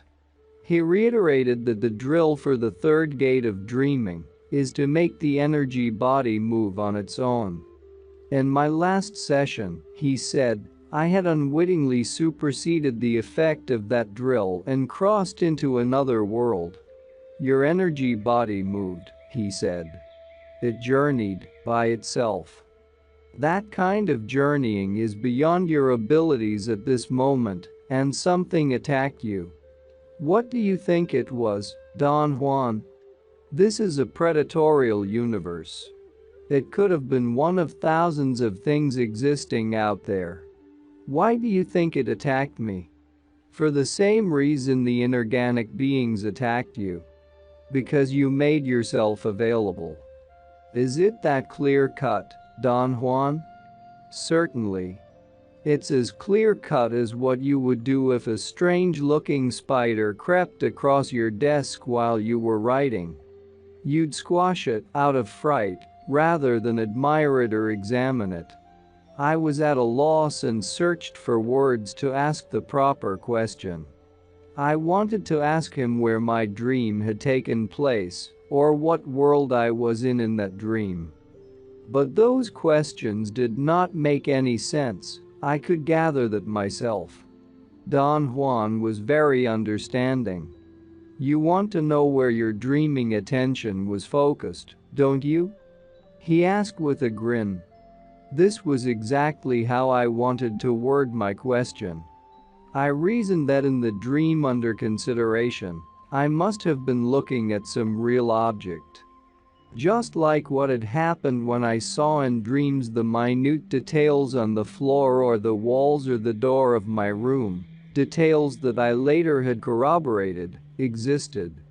Don Juan said that in special dreams, like the one I'd had, our dreaming attention focuses on the daily world, and that it moves instantly from one real object to another in the world.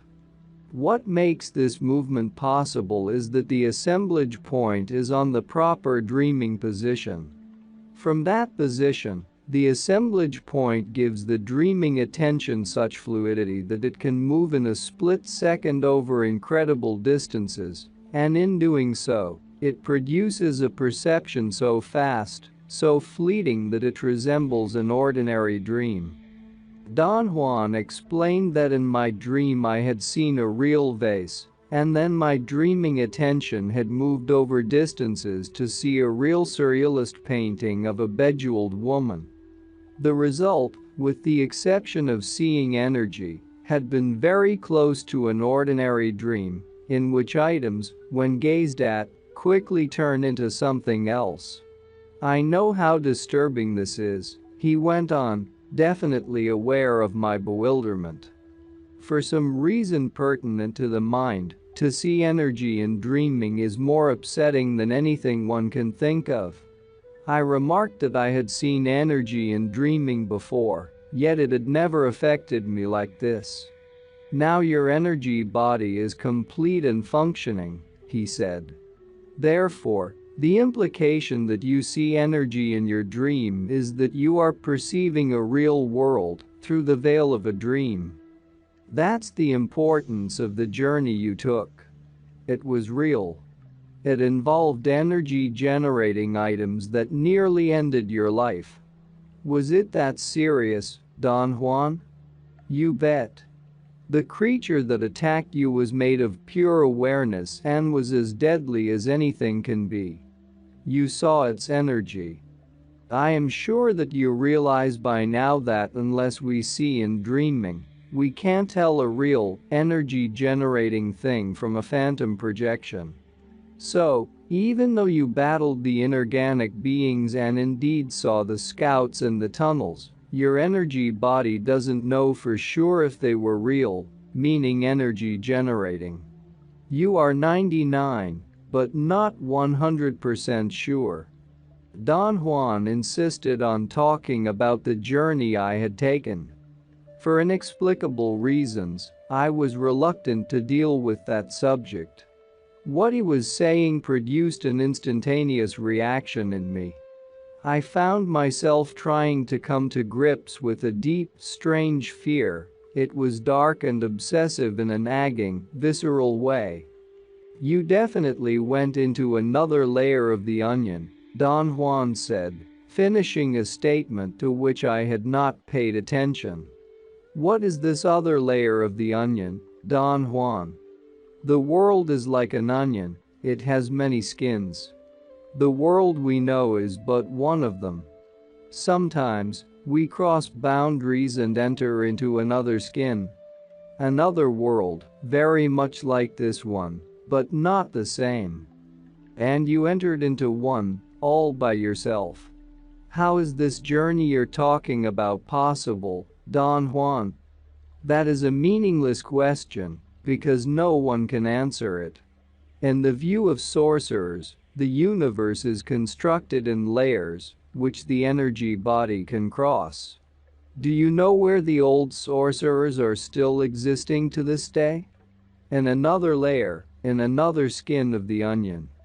For me, the idea of a real, pragmatic journey, taken in dreams, is very difficult to understand or to accept, Don Juan. We have discussed this topic to exhaustion. I was convinced you understood that the journey of the energy body depends exclusively on the position of the assemblage point. You've told me that. And I have been mulling it over and over, still, saying that the journey is in the position of the assemblage point doesn't say anything to me. Your problem is your cynicism. I was just like you. Cynicism doesn't allow us to make drastic changes in our understanding of the world. It also forces us to feel that we are always right. I understood his point to perfection, but I reminded him about my fight against all that. I propose that you do one nonsensical thing that might turn the tide, he said.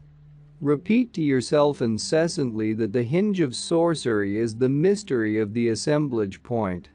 If you repeat this to yourself long enough, some unseen force takes over and makes the appropriate changes in you. Don Juan did not give me any indication that he was being facetious. I knew he meant every word of it. What bothered me was his insistence that I repeat the formula ceaselessly to myself. I caught myself thinking that all of it was asinine. Cut your cynical attitude, he snapped at me. Repeat this in a bona fide manner. The mystery of the assemblage point is everything in sorcery, he continued, without looking at me. Or rather, everything in sorcery rests on the manipulation of the assemblage point. You know all this, but you have to repeat it. For an instant, as I heard his remarks, I thought I was going to die of anguish. An incredible sense of physical sadness gripped my chest and made me scream with pain. My stomach and diaphragm seemed to be pushing up, moving into my chest cavity. The push was so intense that my awareness changed levels, and I entered into my normal state. Whatever we had been talking about became a vague thought about something that might have happened but actually had not, according to the mundane reasoning of my everyday life consciousness. The next time Don Juan and I talked about dreaming, we discussed the reasons I had been unable to proceed with my dreaming practices for months on end. Don Juan warned me that to explain my situation he had to go in a roundabout way. He pointed out, first, that there is an enormous difference between the thoughts and deeds of the men of antiquity and those of modern men. Then he pointed out that the men of ancient times had a very realistic view of perception and awareness, because their views stemmed from their observations of the universe around them.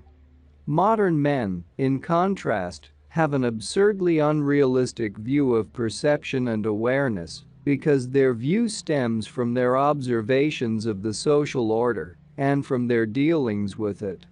Why are you telling me this? I asked. Because you are a modern man involved with the views and observations of men of antiquity, he replied. And none of those views and observations are familiar to you. Now more than ever you need sobriety and aplomb.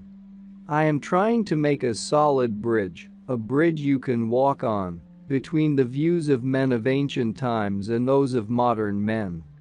He remarked that of all the transcendental observations of the men of ancient times, the only one with which I was familiar, because it had filtered down to our day, was the idea of selling our souls to the devil in exchange for immortality, which he admitted sounded to him like something coming straight out of the relationship of the old sorcerers with the inorganic beings.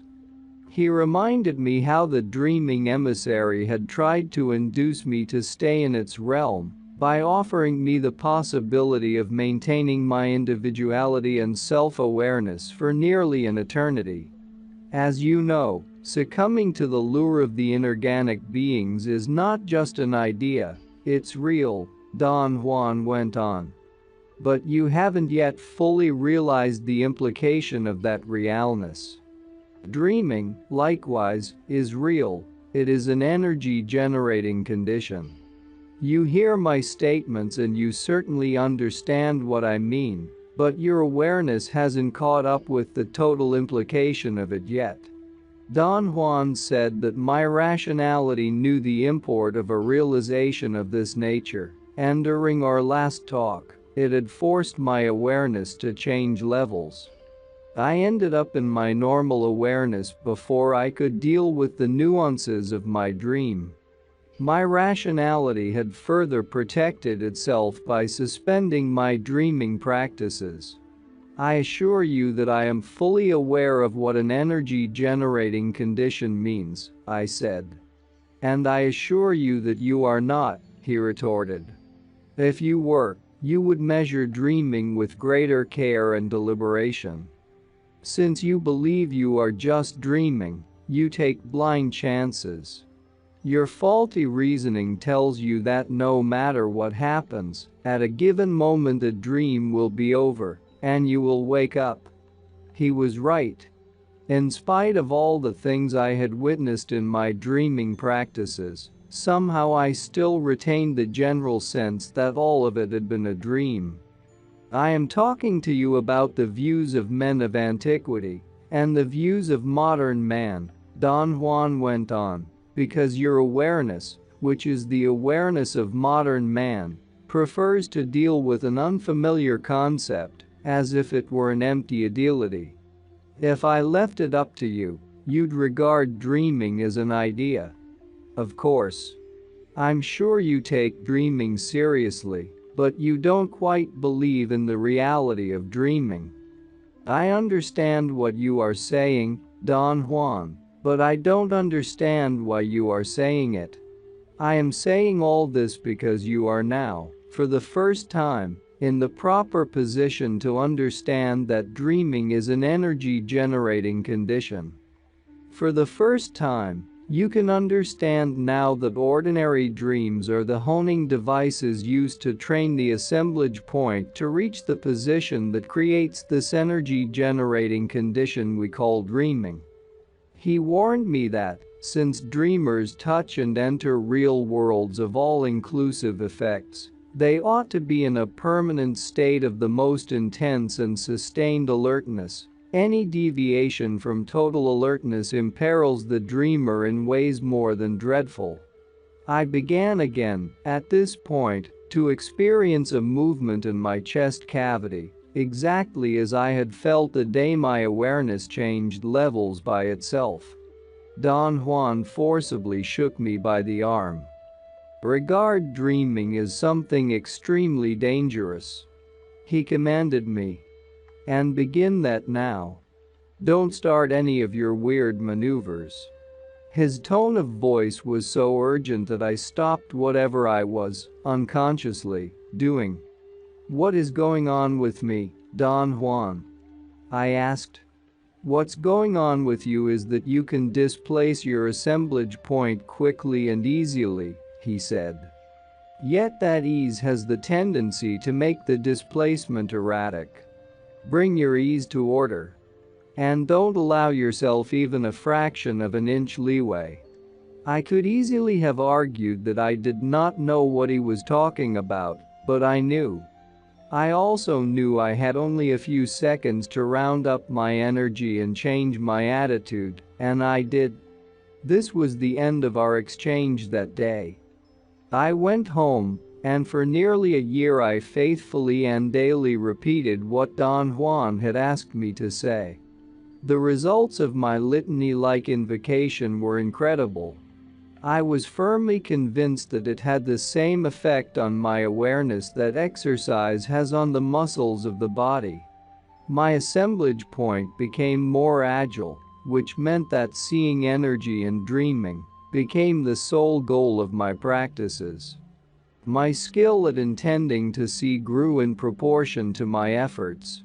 A moment came when I was able just to intend seeing, without saying a word, and actually experience the same result as when I voiced out loud my intent to see. Don Juan congratulated me on my accomplishment. I, naturally, assumed he was being facetious. He assured me that he meant it, but beseeched me to continue shouting, at least whenever I was at a loss. His request did not seem odd to me. On my own, I had been yelling in my dreams at the top of my voice every time I deemed it necessary. I discovered that the energy of our world wavers. It scintillates. Not only living beings, but everything in our world glimmers with an inner light of its own. Don Juan explained that the energy of our world consists of layers of shimmering hues. The top layer is whitish, another, immediately adjacent to it, is chartreuse, and another one, more distant yet, is amber. I found all those hues, or rather I saw glimmers of them whenever items that I encountered in my dreamlike states changed shapes. However, a whitish glow was always the initial impact of seeing anything that generated energy. Are there only 3 different hues? I asked Don Juan. There is an endless number of them, he replied, but for the purposes of a beginning order, you should be concerned with those 3. Later on, you can get as sophisticated as you want and isolate dozens of hues, if you are able to do it. The whitish layer is the hue of the present position of mankind's assemblage point, Don Juan continued. Let's say that it is a modern hue. Sorcerers believe that everything man does nowadays is tinted with that whitish glow. At another time, the position of mankind's assemblage point made the hue of the ruling energy in the world chartreuse, and at another time, more distant yet, it made it amber. The color of sorcerers' energy is amber, which means that they are energetically associated with the men who existed in a distant past. Do you think, Don Juan, that the present whitish hue will change someday? If man is capable of evolving. The grand task of sorcerers is to bring forth the idea that, in order to evolve, man must first free his awareness from its bindings to the social order. Once awareness is free, intent will redirect it into a new evolutionary path. Do you think sorcerers will succeed in that task? They have already succeeded. They themselves are the proof. To convince others of the value and import of evolving is another matter. The other kind of energy I found present in our world but alien to it was the scout's energy, the energy Don Juan had called sizzling. I encountered scores of items in my dreams that, once I saw them, turned into blobs of energy that seemed to be frying, bubbling with some heat-like interactivity.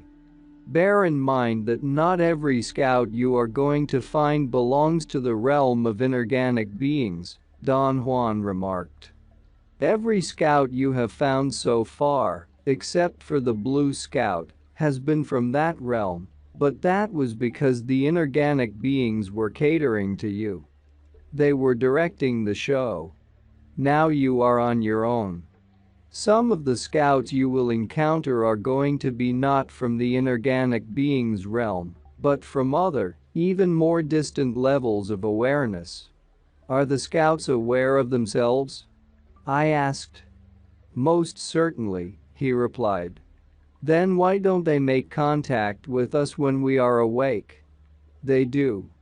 But our great misfortune is to have our consciousness so fully engaged that we don't have time to pay attention. In our sleep, however, the two-way traffic trapdoor opens. We dream. And in our dreams, we make contact. Is there any way to tell whether the scouts are from a level besides the inorganic beings world? The greater their sizzling, the farther they come from. It sounds simplistic, but you have to let your energy body tell you what is what. I assure you, it'll make very fine distinctions and unerring judgments when faced with alien energy. He was right again. Without much ado, my energy body distinguished 2 general types of alien energy. The first was the scouts from the inorganic beings realm. Their energy fizzled mildly. There was no sound to it, but it had all the overt appearance of effervescence, or of water that is starting to boil. The energy of the second general type of scouts gave me the impression of considerably more power. Those scouts seemed to be just about to burn. They vibrated from within as if they were filled with pressurized gas. My encounters with the alien energy were always fleeting because I paid total attention to what Don Juan recommended. He said, "Unless you know exactly what you are doing and what you want out of alien energy, you have to be content with a brief glance. Anything beyond a glance is as dangerous and as stupid as petting a rattlesnake." "Why is it dangerous, Don Juan?" I asked. "Scouts are always very aggressive and extremely daring," he said. "They have to be that way in order to prevail in their explorations. Sustaining our dreaming attention on them is tantamount to soliciting their awareness to focus on us. Once they focus their attention on us, we are compelled to go with them. And that, of course, is the danger. We may end up in worlds beyond our energetic possibilities." Don Juan explained that there are many more types of scouts than the two I had classified, but that at my present level of energy, I could only focus on 3. He described the first 2 types as the easiest to spot. "Their disguises in our dreams are so outlandish," he said, "that they immediately attract our dreaming attention." He depicted the scouts of the third type as the most dangerous, in terms of aggressiveness and power, and because they hide behind subtle disguises. "One of the strangest things dreamers find, which you yourself will find presently," Don Juan continued, "is this third type of scout. So far, you have found samples of only the first 2 types, but that's because you haven't looked in the right place." "And what is the right place, Don Juan?" "You have again fallen prey to words. This time the culprit word is items, which you have taken to mean only things, objects. Well, the most ferocious scout hides behind people in our dreams. A formidable surprise was in store for me, in my dreaming, when I focused my gaze on the dream image of my mother. After I voiced my intent to see, she turned into a ferocious, frightening bubble of sizzling energy." Don Juan paused to let his statement sink in. "I felt stupid for being disturbed at the possibility of finding a scout behind the dream image of my mother. It's annoying that they are always associated with the dream images of our parents or close friends," he went on. "Perhaps that's why we often feel ill at ease when we dream of them." His grin gave me the impression that he was enjoying my turmoil. "A rule of thumb for dreamers is to assume that the third type of scout is present whenever they feel perturbed by their parents or friends in a dream. Sound advice is to avoid those dream images. They are sheer poison." "Where does the blue scout stand in relation to the other scouts?" I asked. "Blue energy doesn't sizzle," he replied. "It is like ours, it wavers, but it is blue instead of white. Blue energy doesn't exist in a natural state in our world. And this brings us to something we've never talked about. What color were the scouts you've seen so far?" Until the moment he mentioned it, I had never thought about this. I told Don Juan that the scouts I had seen were either pink or reddish. And he said that the deadly scouts of the third type were bright orange. I found out myself that the third type of scout is outright scary. Every time I found one of them, it was behind the dream images of my parents, especially of my mother. Seeing it always reminded me of the blob of energy that had attacked me in my first deliberate seeing dream. Every time I found it, the alien exploring energy actually seemed about to jump on me. My energy body used to react with horror even before I saw it. During our next discussion of dreaming, I queried Don Juan about the total absence of inorganic beings in my dreaming practices. "Why don't they show up anymore?" I asked. They only show themselves at the beginning, he explained. After their scouts take us to their world, there is no necessity for the inorganic beings' projections. If we want to see the inorganic beings, a scout takes us there. For no one, and I mean no one, can journey by himself to their realm. Why is that so, Don Juan? Their world is sealed. No one can enter or leave without the consent of the inorganic beings. The only thing you can do by yourself once you are inside is, of course, voice your intent to stay. To say it out loud means to set in motion currents of energy that are irreversible. In olden times, words were incredibly powerful. Now they are not. In the inorganic being's realm, they haven't lost their power. Don Juan laughed and said that he had no business saying anything about the inorganic being's world, because I really knew more about it than he and all his companions combined. There is one last issue related to that world that we haven't discussed, he said.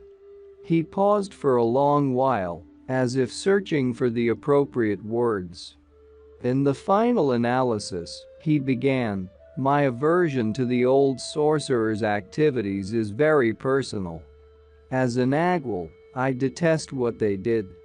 They cowardly sought refuge in the inorganic being's world. They argued that in a predatorial universe, poised to rip us apart, the only possible haven for us is in that realm. Why did they believe that? I asked. Because it's true, he said. Since the inorganic beings can't lie, the sales pitch of the dreaming emissary is all true. That world can give us shelter and prolong our awareness for nearly an eternity. The emissary's sales pitch, even if it's the truth, has no appeal to me, I said. Do you mean you will chance a road that might rip you apart? He asked with a note of bewilderment in his voice. I assured Don Juan that I did not want the inorganic being's world, no matter what advantages it offered. My statement seemed to please him to no end. You are ready then for one final statement about that world. The most dreadful statement I can make, he said, and tried smile but did not quite make it. Don Juan searched in my eyes, I suppose for a glimmer agreement or comprehension. He was silent for a moment. The energy necessary to move the assemblage points of sorcerers comes from the realm of inorganic beings, he said, as if he were hurrying to get it over with. My heart nearly stopped. I felt a vertigo and had to stomp my feet on the ground not to faint. This is the truth, Don Juan went on, and the legacy of the old sorcerers to us. They have us pinned down to this day. This is the reason I don't like them. I resent having to dip into one source alone. Personally, I refuse to do it. And I have tried to steer you away from it. But with no success, because something pulls you to that world, like a magnet. I understood Don Juan better than I could have thought. Journeying to that world had always meant to me, at an energetic level, a boost of dark energy. I had even thought of it in those terms, long before Don Juan voiced his statement. What can we do about it? I asked. We can't have dealings with them, he answered, and yet we can't stay away from them.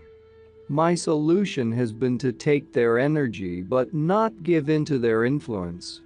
This is known as the ultimate stalking. It is done by sustaining the unbending intent of freedom, even though no sorcerer knows what freedom really is. Can you explain to me, Don Juan, why sorcerers have to take energy from the realm of inorganic beings? There is no other viable energy for sorcerers. In order to maneuver the assemblage point in the manner they do, sorcerers need an inordinate amount of energy. I reminded him of his own statement. That a redeployment of energy is necessary in order to do dreaming. That is correct, he replied. To start dreaming, sorcerers need to redefine their premises and save their energy. But that redefining is valid only to have the necessary energy to set up dreaming. To fly into other realms, to see energy, to forge the energy body, etc., is another matter. For those maneuvers, sorcerers need loads of dark alien energy. But how do they take it from the inorganic being's world? By the mere act of going to that world. All the sorcerers of our line have to do this. However, none of us is idiotic enough to do what you've done. But this is because none of us has your proclivities. Don Juan sent me home to ponder what he had revealed to me. I had endless questions, but he did not want to hear any of them. All the questions you have, you can answer yourself, he said as he waved goodbye to me. Stalking the stalkers. At home, I soon realized that it was impossible for me to answer any of my questions. In fact, I could not even formulate them. Perhaps that was because the boundary of the second attention had begun to collapse on me. This was when I met Florinda Grau and Carol Tiggs in the world of everyday life. The confusion of not knowing them at all yet knowing them so intimately that I would have died for them at the drop of a hat was most deleterious to me. I had met Taisha Abler a few years before, and I was just beginning to get used to the confounded feeling of knowing her without having the vaguest idea of how. To add 2 more people to my overloaded system proved too much for me. I got ill out of fatigue and had to seek Don Juan's aid. I went to the town in southern Mexico where he and his companions lived. Don Juan and his fellow sorcerers laughed uproariously at the mere mention of my turmoils. Don Juan explained to me that they were not really laughing at me but at themselves.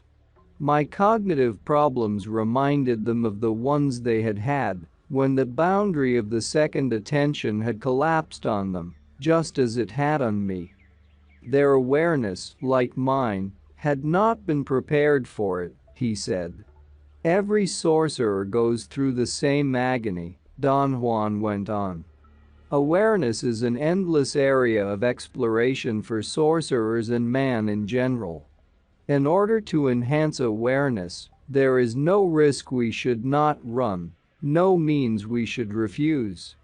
Bear in mind, however, that only in soundness of mind can awareness be enhanced.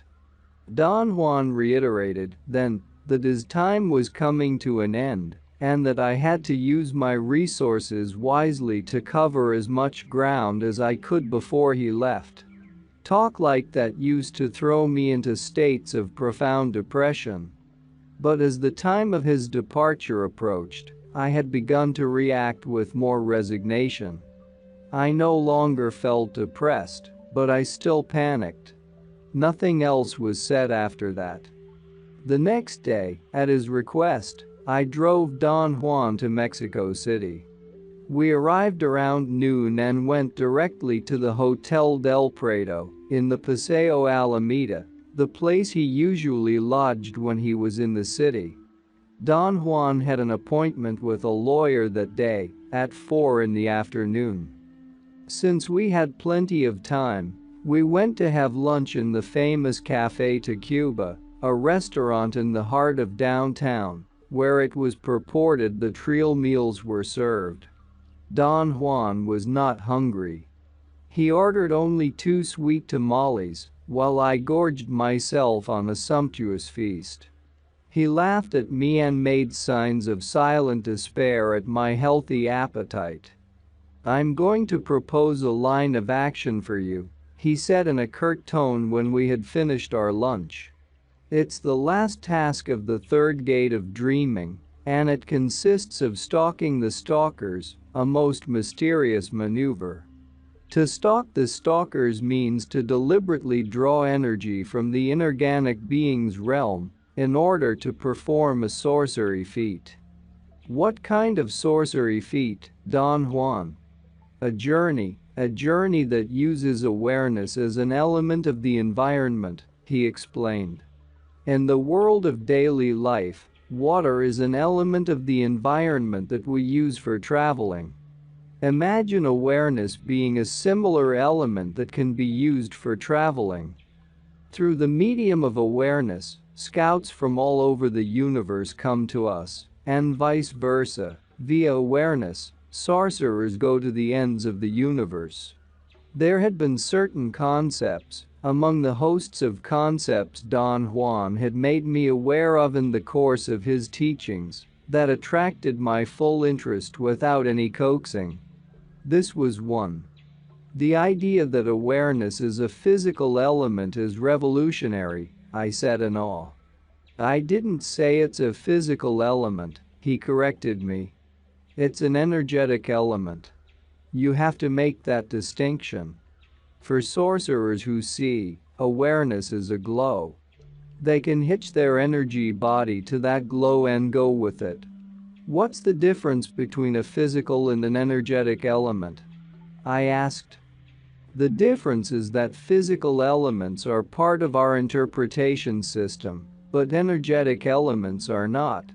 Energetic elements, like awareness, exist in our universe. But we, as average people, perceive only the physical elements because we were taught to do so. Sorcerers perceive the energetic elements for the same reason. They were taught to do so.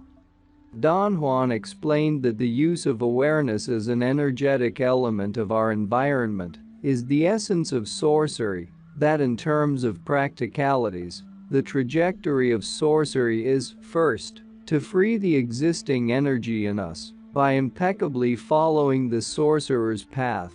Second, to use that energy to develop the energy body by means of dreaming. And third, to use awareness as an element of the environment in order to enter with the energy body and all our physicality into other worlds. There are two kinds of energy journeys into other worlds, he went on. One is when awareness picks up the sorcerer's energy body and takes it wherever it may. And the other is when the sorcerer decides, in full consciousness, to use the avenue of awareness to make a journey. You've done the first kind of journeying. It takes an enormous discipline to do the second.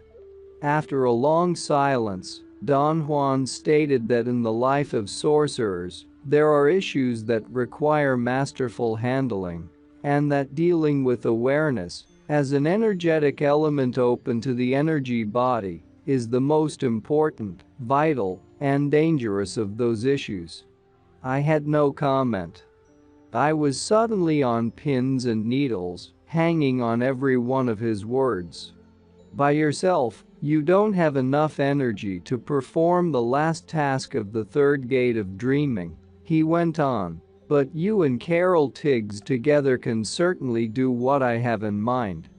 He paused, deliberately egging me on with his silence to ask what he had in mind. I did. His laughter only increased the ominous mood. I want you two to break the boundaries of the normal world and, using awareness as an energetic element, enter into another, he said. This breaking and entering amounts to stalking the stalkers. Using awareness as an element of the environment bypasses the influence of the inorganic beings, but it still uses their energy. He did not want to give me any more information, in order not to influence me, he said.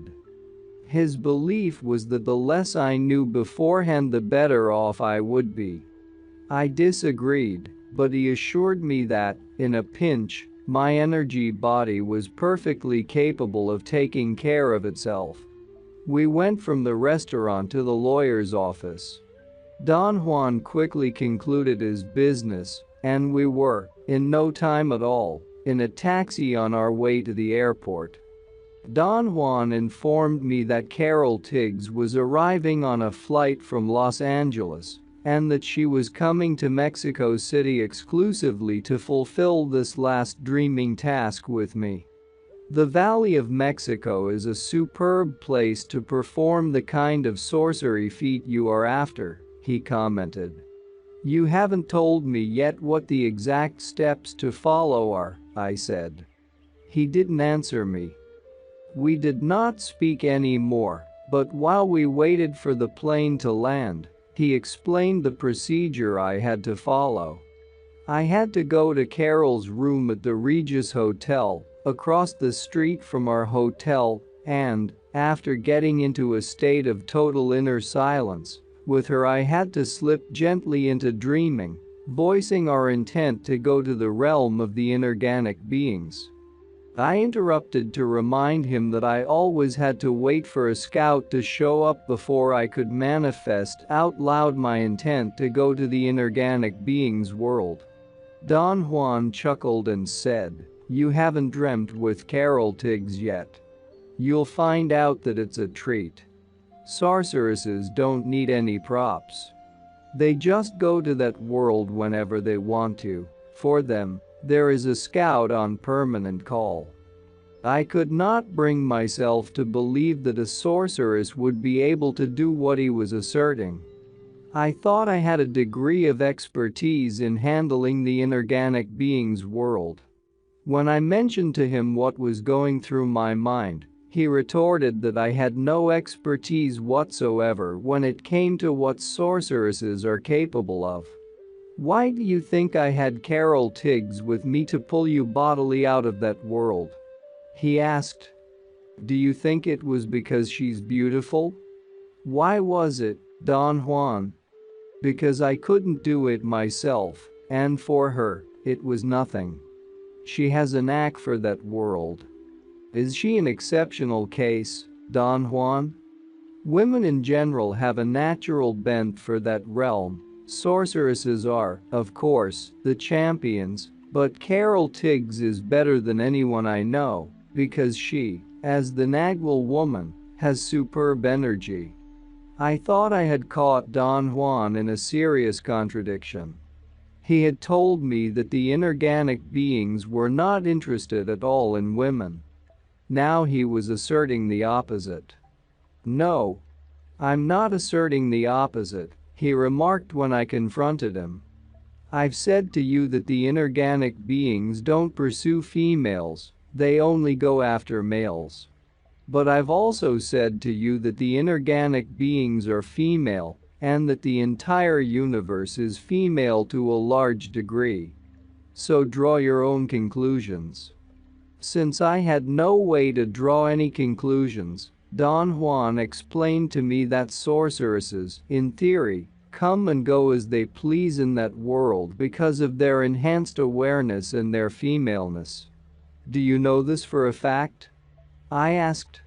"The women of my party have never done that," he confessed, "not because they can't, but because I dissuaded them.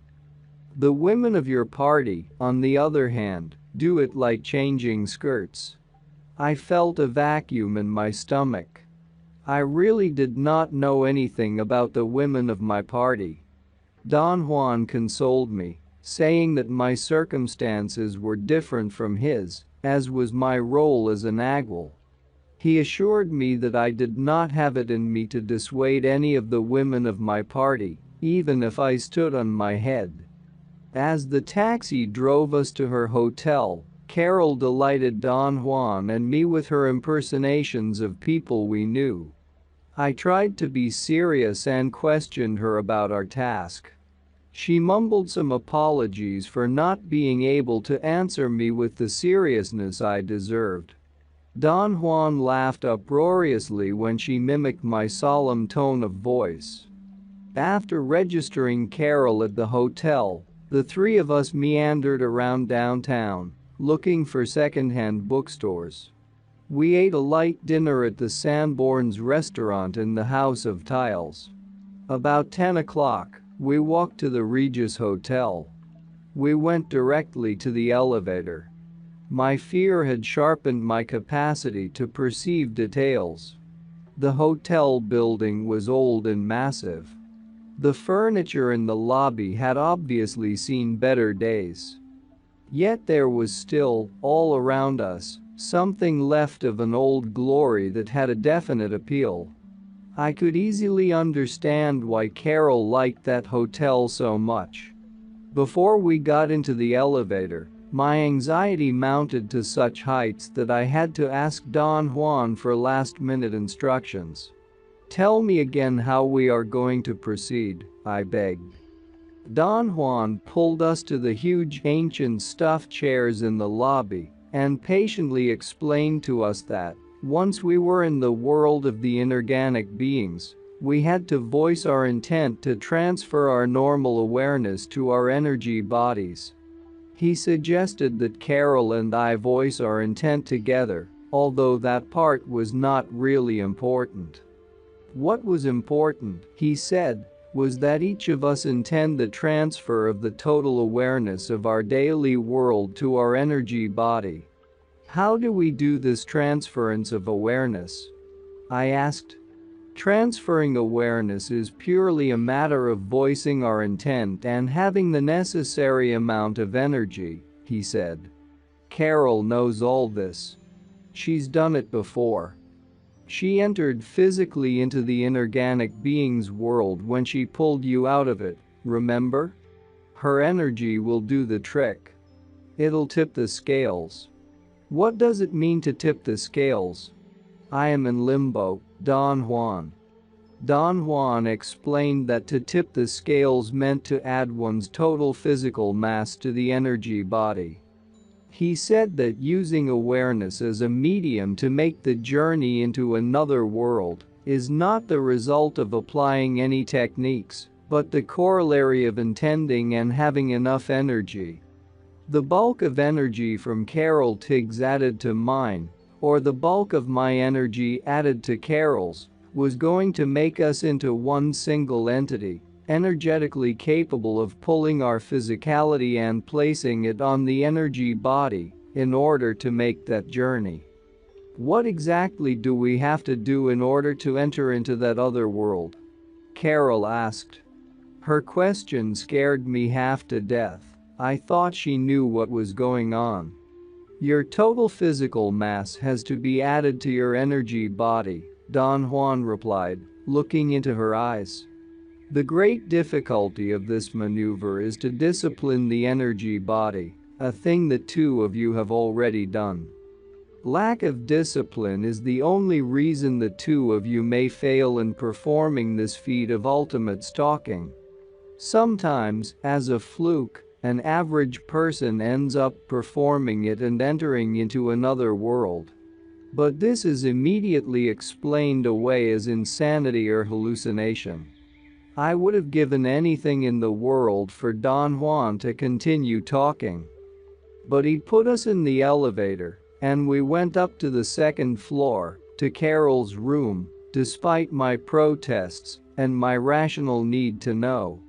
Deep down, however, my turmoil was not so much that I needed to know, the bottom line was my fear. Somehow, this sorcerer's maneuver was more frightening to me than anything I had done so far. Don Juan's parting words to us were, "Forget the self and you will fear nothing." His grin and the nodding of his head were invitations to ponder the statement. Carol laughed and began to clown, imitating Don Juan's voice as he gave us his cryptic instructions. Her lisping added quite a bit of color to what Don Juan had said. Sometimes I found her lisping adorable. Most of the time, I detested it. Fortunately, that night her lisping was hardly noticeable. We went to her room and sat down on the edge of the bed. My last conscious thought was that the bed was a relic from the beginning of the century. Before I had time to utter a single word, I found myself in a strange-looking bed. Carol was with me. She half sat up at the same time I did. We were naked, each covered with a thin blanket. "What's going on?" she asked in a feeble voice. "Are you awake?" I asked inanely. "Of course I am awake," she said in an impatient tone. "Do you remember where we were?" I asked. There was a long silence, as she obviously tried to put her thoughts in order. "I think I am real, but you are not," she finally said. "I know where I was before this. And you want to trick me." I thought she was doing the same thing herself. She knew what was going on and was testing me or pulling my leg. Don Juan had told me that her demons and mine were caginess and distrust. I was having a grand sample of that. "I refuse to be part of any shit where you are in control," she said. She looked at me with venom in her eyes. "I am talking to you, whoever you are." She took one of the blankets we had been covered with and wrapped herself with it. "I am going to lie here and go back to where I came from," she said, with an air of finality. "You and the nag will go and play with each other." "You have to stop this nonsense," I said forcefully. "We are in another world." She didn't pay any attention and turned her back to me like an annoyed, pampered child. I did not want to waste my dreaming attention in futile discussions of realness. I began to examine my surroundings. The only light in the room was moonlight shining through the window directly in front of us. We were in a small room, on a high bed. I noticed that the bed was primitively constructed. 4 thick posts had been planted in the ground, and the bed frame was a lattice, made of long poles attached to the posts. The bed had a thick mattress, or rather a compact mattress. There were no sheets or pillows. Filled burlap sacks were stacked up against the walls. 2 sacks by the foot of the bed, staggered one on top of the other, served as a stepladder to climb onto it. Looking for a light switch, I became aware that the high bed was in a corner, against a wall. Our heads were to the wall. I was on the outside of the bed and Carol on the inside. When I sat on the edge of the bed, I realized that it was perhaps over 3 feet above the ground. Carol sat up suddenly and said with a heavy lisp, "This is disgusting." The Nagwal certainly didn't tell me I was going to end up like this. "I didn't know it either," I said. I wanted to say more and start a conversation, but my anxiety had grown to extravagant proportions. "You shut up," she snapped at me, her voice cracking with anger. "You don't exist. You're a ghost. Disappear. Disappear." Her lisping was actually cute and distracted me from my obsessive fear. I shook her by the shoulders. She yelled, not so much in pain as in surprise or annoyance. "I'm not a ghost," I said. "We made the journey because we joined our energy." Carol Tiggs was famous among us for her speed in adapting to any situation. In no time at all she was convinced of the realness of our predicament and began to look for her clothes in the semi-darkness. I marveled at the fact that she was not afraid. She became busy, reasoning out loud where she might have put her clothes had she gone to bed in that room. "Do you see any chair?" she asked. I faintly saw a stack of 3 sacks that might have served as a table or high bench. She got out of the bed, went to it, and found her clothes and mine, neatly folded, the way she always handled garments. She handed my clothes to me. They were my clothes, but not the ones I had been wearing a few minutes before, in Carol's room at the Regis Hotel. "These are not my clothes," she lisped. "And yet they are mine. How strange." We dressed in silence. I wanted to tell her that I was about to burst with anxiety. I also wanted to comment on the speed of our journey, but In the time I had taken to dress, the thought of our journey had become very vague. I could hardly remember where we had been before waking up in that room. It was as if I had dreamt a hotel room. I made a supreme effort to recollect, to push away the vagueness that had begun to envelop me. I succeeded in dispelling the fog, but that act exhausted all my energy. I ended up panting and sweating. "Something nearly got me," Carol said. I looked at her. She, like me, was covered with perspiration. "It nearly got you too. What do you think it is?" "The position of the assemblage point," I said with absolute certainty. She did not agree with me. "It's the inorganic beings collecting their dues," she said, shivering. "The Nagwal told me it was going to be horrible, but I never imagined anything this horrible." I was in total agreement with her. We were in a horrifying mess, yet I could not conceive what the horror of that situation was.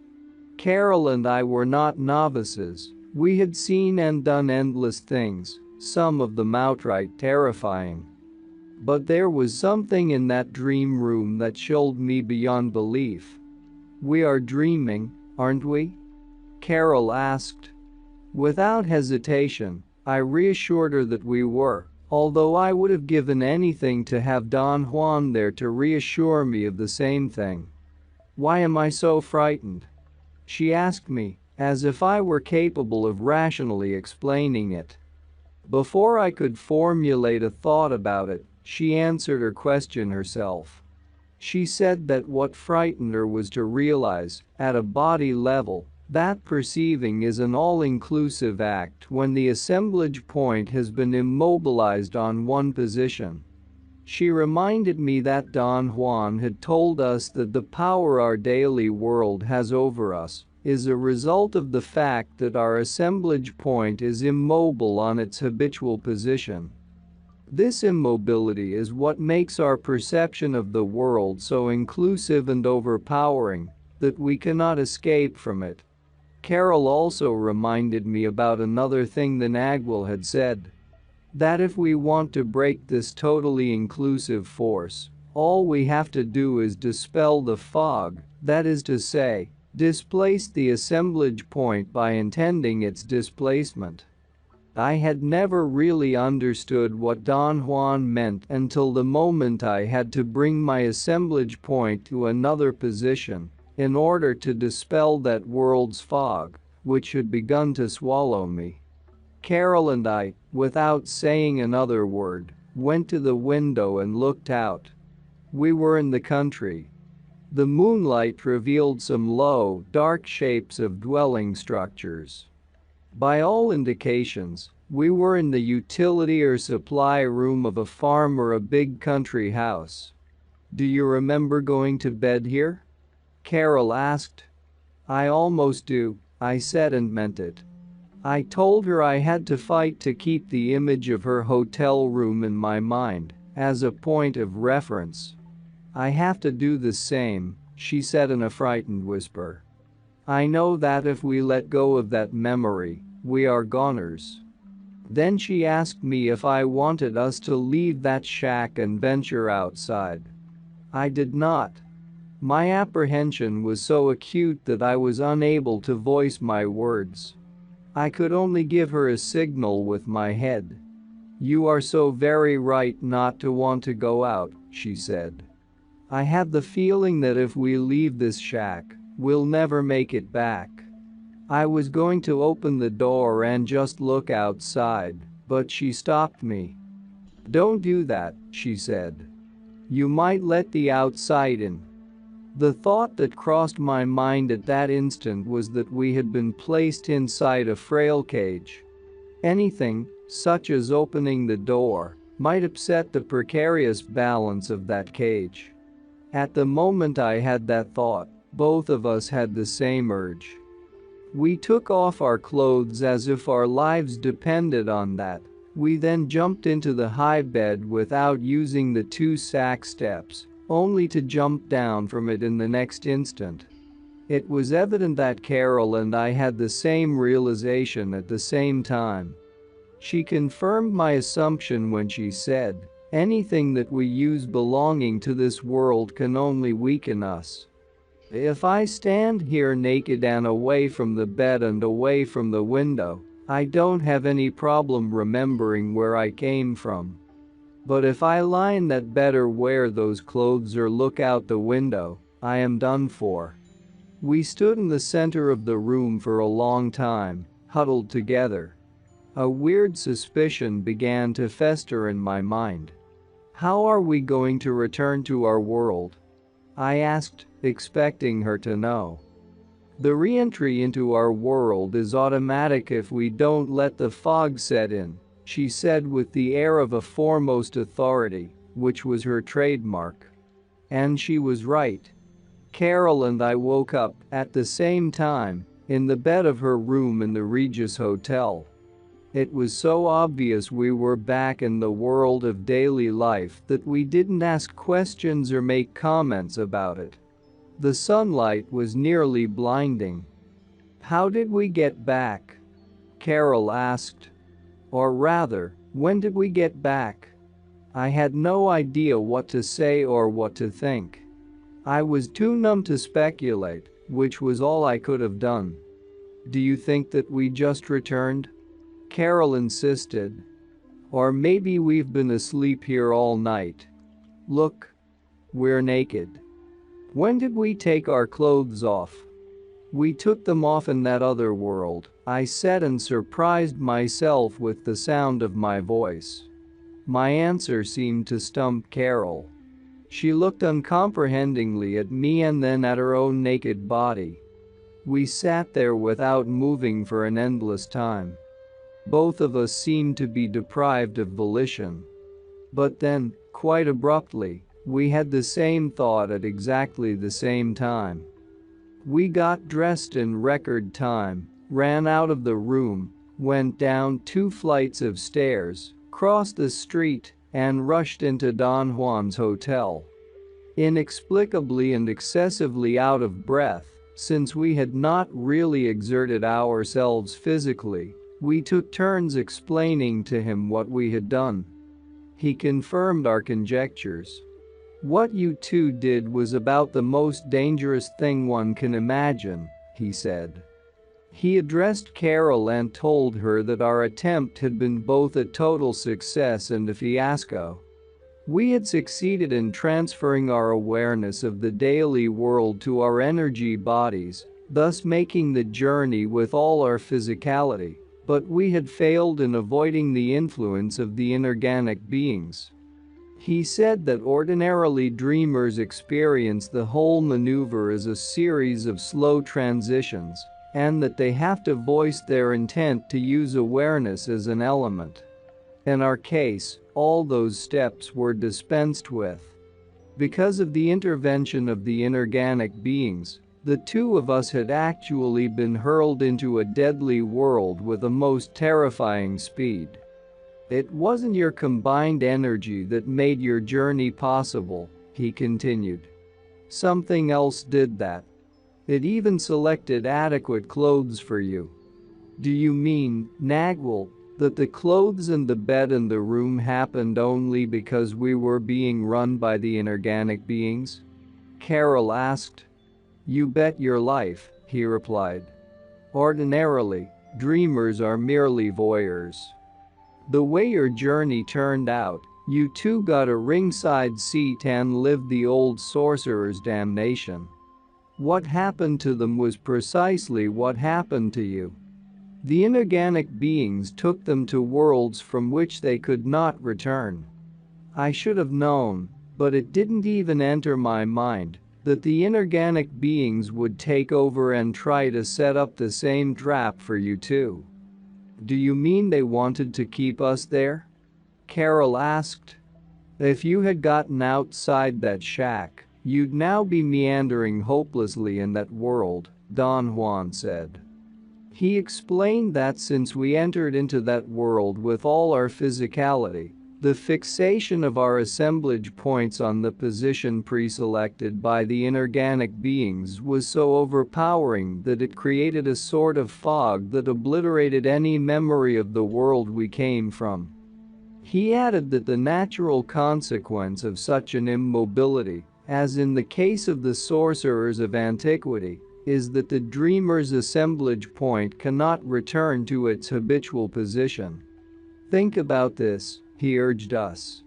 Perhaps this is exactly what is happening to all of us in the world of daily life. We are here, and the fixation of our assemblage point is so overpowering that it has made us forget where we came from and what our purpose was for coming here. Don Juan did not want to say any more about our journey. I felt that he was sparing us further discomfort and fear. He took us to eat a late lunch. By the time we reached the restaurant, a couple of blocks down Francisco Madero Avenue, it was 6 o'clock in the afternoon.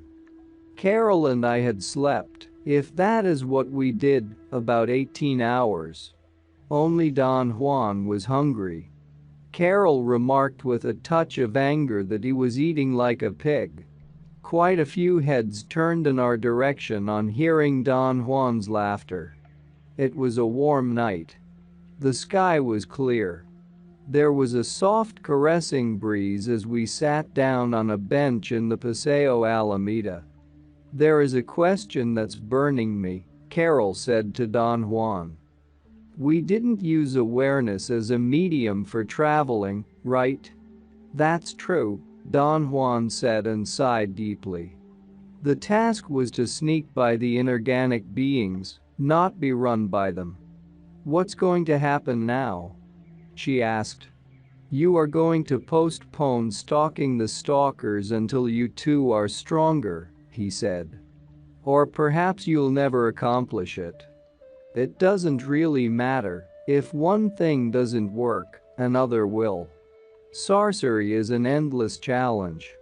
He explained to us again, as if he were trying to fix his explanation in our minds, that in order to use awareness as an element of the environment, dreamers first have to make a journey to the inorganic being's realm. Then they have to use that journey as a springboard, and, while they are in possession of the necessary dark energy, they have to intend to be hurled through the medium of awareness into another world. The failure of your trip was that you didn't have time to use awareness as an element for traveling, he went on. Before you even got to the inorganic being's world, you two were already in another world. "What do you recommend we do?" Carol asked. "I recommend that you see as little of each other as possible," he said. "I'm sure the inorganic beings will not pass up the opportunity to get you too, especially if you join forces." So Carol Tiggs and I deliberately stayed away from each other from then on. The prospect that we might inadvertently elicit a similar journey was too great a risk for us. Don Juan encouraged our decision by repeating over and over that we had enough combined energy to tempt the inorganic beings to lure us again. Don Juan brought my dreaming practices back to seeing energy and energy-generating dreamlike states. In the course of time, I saw everything that presented itself to me. I entered in this manner into a most peculiar state. I became incapable of rendering intelligently what I saw. My sensation was always that I had reached states of perception for which I had no lexicon. Don Juan explained my incomprehensible and indescribable visions as my energy body, using awareness as an element not for journeying, because I never had enough energy, but for entering into the energy fields of inanimate matter or of living beings. The tenant. There were no more dreaming practices for me, as I was accustomed to having them. The next time I saw Don Juan, he put me under the guidance of two women of his party. Florinda and Zuleika, his two closest cohorts. Their instruction was not at all about the gates of dreaming, but about different ways to use the energy body, and it did not last long enough to be influential. They gave me the impression that they were more interested in checking me out than in teaching me anything. "There is nothing else I can teach you about dreaming," Don Juan said when I questioned him about this state of affairs. "My time on this earth is up. But Florinda will stay. She's the one who will direct, not only you but all my other apprentices." "Will she continue my dreaming practices?" "I don't know that, and neither does she. It's all up to the spirit. The real player. We are not players ourselves. We are mere pawns in its hands. Following the commands of the spirit, I have to tell you what the fourth gate of dreaming is, although I can't guide you anymore. What's the point of whetting my appetite? I'd rather not know. The spirit is not leaving that up to me or to you. I have to outline the fourth gate of dreaming for you, whether I like it or not." Don Juan explained that, at the fourth gate of dreaming, the energy body travels to specific concrete places, and that there are 3 ways of using the fourth gate. 1. To travel to concrete places in this world. 2. To travel to concrete places out of this world. And 3. To travel to places that exist only in the intent of others. He stated that the last one is the most difficult and dangerous of the 3, and was, by far, the old sorcerer's predilection. "What do you want me to do with this knowledge?" I asked. "Nothing for the moment. File it away until you need it." "Do you mean that I can cross the fourth gate by myself, without help?" "Whether or not you can do that is up to the spirit." He abruptly dropped the subject, but he did not leave me with the sensation that I should try to reach and cross the fourth gate by myself. Don Juan then made one last appointment with me to give me, he said, a sorcerer's send-off. The concluding touch of my dreaming practices. He told me to meet him in the small town in southern Mexico where he and his sorcerer companions lived. I arrived there in the late afternoon. Don Juan and I sat in the patio of his house on some uncomfortable wicker chairs fitted with thick oversized pillows. Don Juan laughed and winked at me. The chairs were a gift from one of the women members of his party, and we simply had to sit as if nothing was bothering us, especially him. The chairs had been bought for him in Phoenix, Arizona, and with great difficulty brought into Mexico. Don Juan asked me to read to him a poem by Dylan Thomas, which he said had the most pertinent meaning for me at that point in time.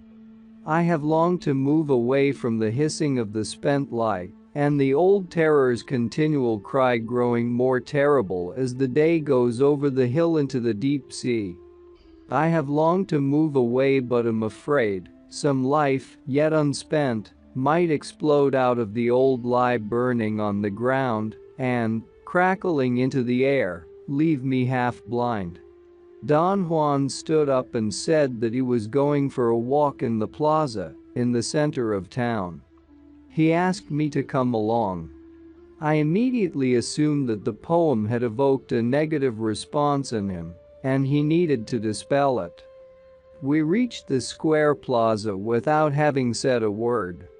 We walked around it a couple of times, still not talking.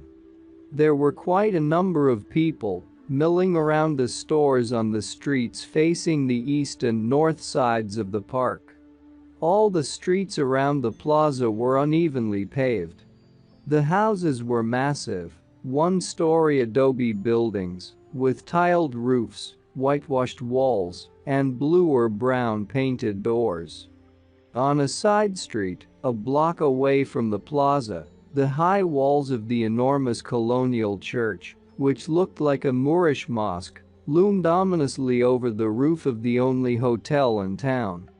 On the south side, there were two restaurants, which inexplicably coexisted side by side, doing good business, serving practically the same menu at the same prices. I broke the silence and asked Don Juan whether he also found it odd that both restaurants were just about the same. "Everything is possible in this town," he replied. The way he said it made me feel uneasy. "Why are you so nervous?" he asked, with a serious expression. "Do you know something you're not telling me?" "Why am I nervous?" That's a laugh. "I am always nervous around you, Don Juan. Sometimes more so than others." He seemed to be making a serious effort not to laugh. "Naguals are not really the most friendly beings on earth," he said in a tone of apology. "I learned this the hard way, being pitted against my teacher, the terrible Nagual Julian. His mere presence used to scare the daylights out of me. And when he used to zero in on me, I always thought my life wasn't worth a plug nickel. Unquestionably, Don Juan, you have the same effect on me." He laughed openly. No. You are definitely exaggerating. I'm an angel in comparison." "You may be an angel in comparison, except that I don't have the Nagual Julian to compare you with." He laughed for a moment, then became serious again. "I don't know why, but I definitely feel scared," I explained. "Do you feel you have reason to be scared?" he asked and stopped walking to peer at me. His tone of voice and his raised eyebrows gave me the impression he suspected that I knew something I was not revealing to him. He was clearly expecting a disclosure on my part. "Your insistence makes me wonder," I said. "Are you sure you are not the one who has something up his sleeve?"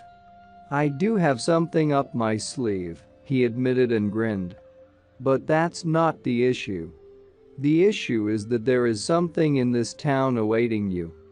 And you don't quite know what it is, or you do know what it is, but don't dare to tell me, or you don't know anything about it at all. What's waiting for me here?"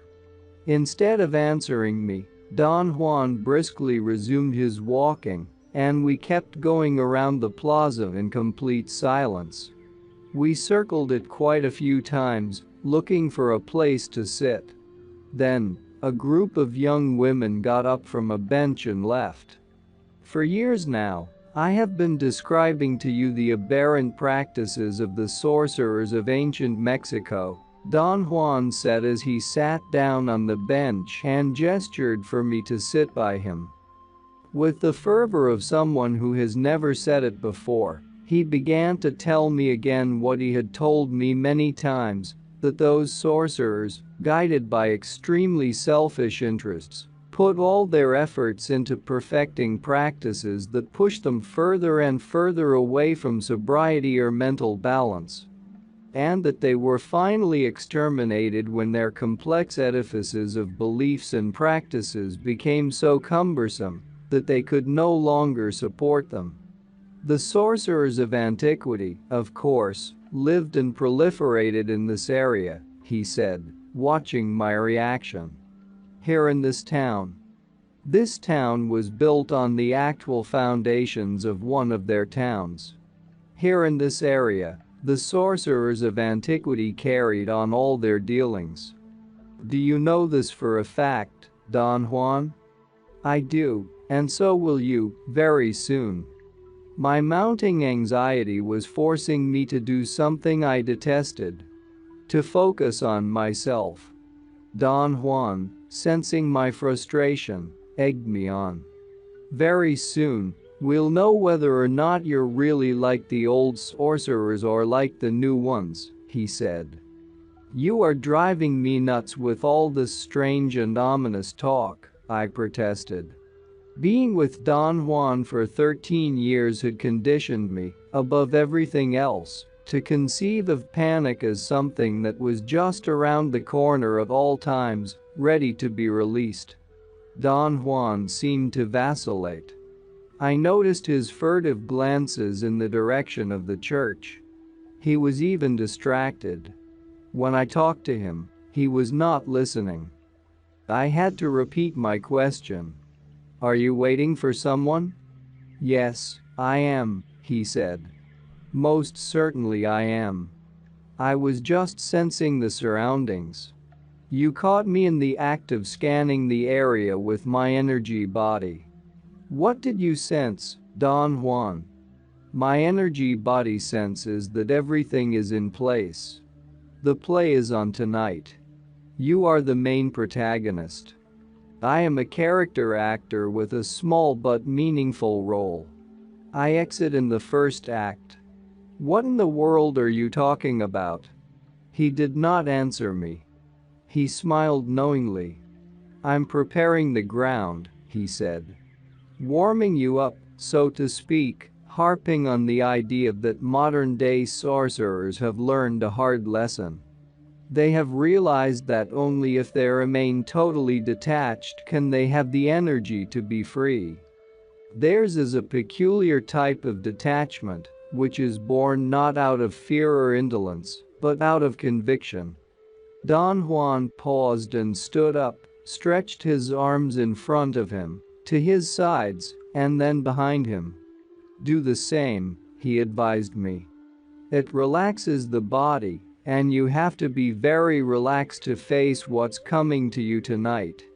He smiled broadly. "Either total detachment or utter indulging is coming to you tonight. It is a choice that every Nagwal in my line has to make." He sat down again and took a deep breath. What he had said seemed to have taken all his energy. "I think I can understand detachment and indulging," he went on, "because I had the privilege of knowing two Nagwals. My benefactor, the Nagwal Julian, and his benefactor, the Nagwal Elias. I witnessed the difference between the two. The Nagwal Elias was detached to the point that he could put aside a gift of power.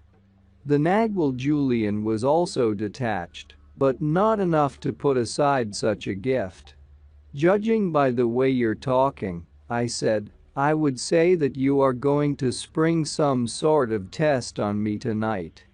Is that true?" "I don't have the power to spring tests of any sort on you, but the spirit does." He said this with a grin, then added, "I am merely its agent." "What is the spirit going to do to me, Don Juan?"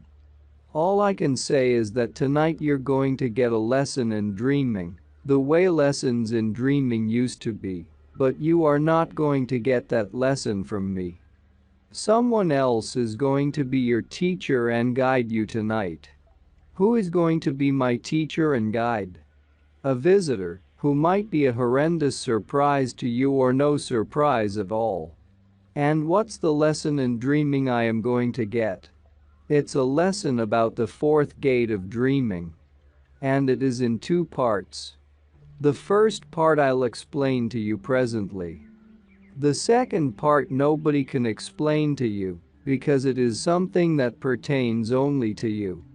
All the Nagwals of my line got this two-part lesson, but no two of those lessons were alike. They were tailored to fit those Nagwals' personal bents of character."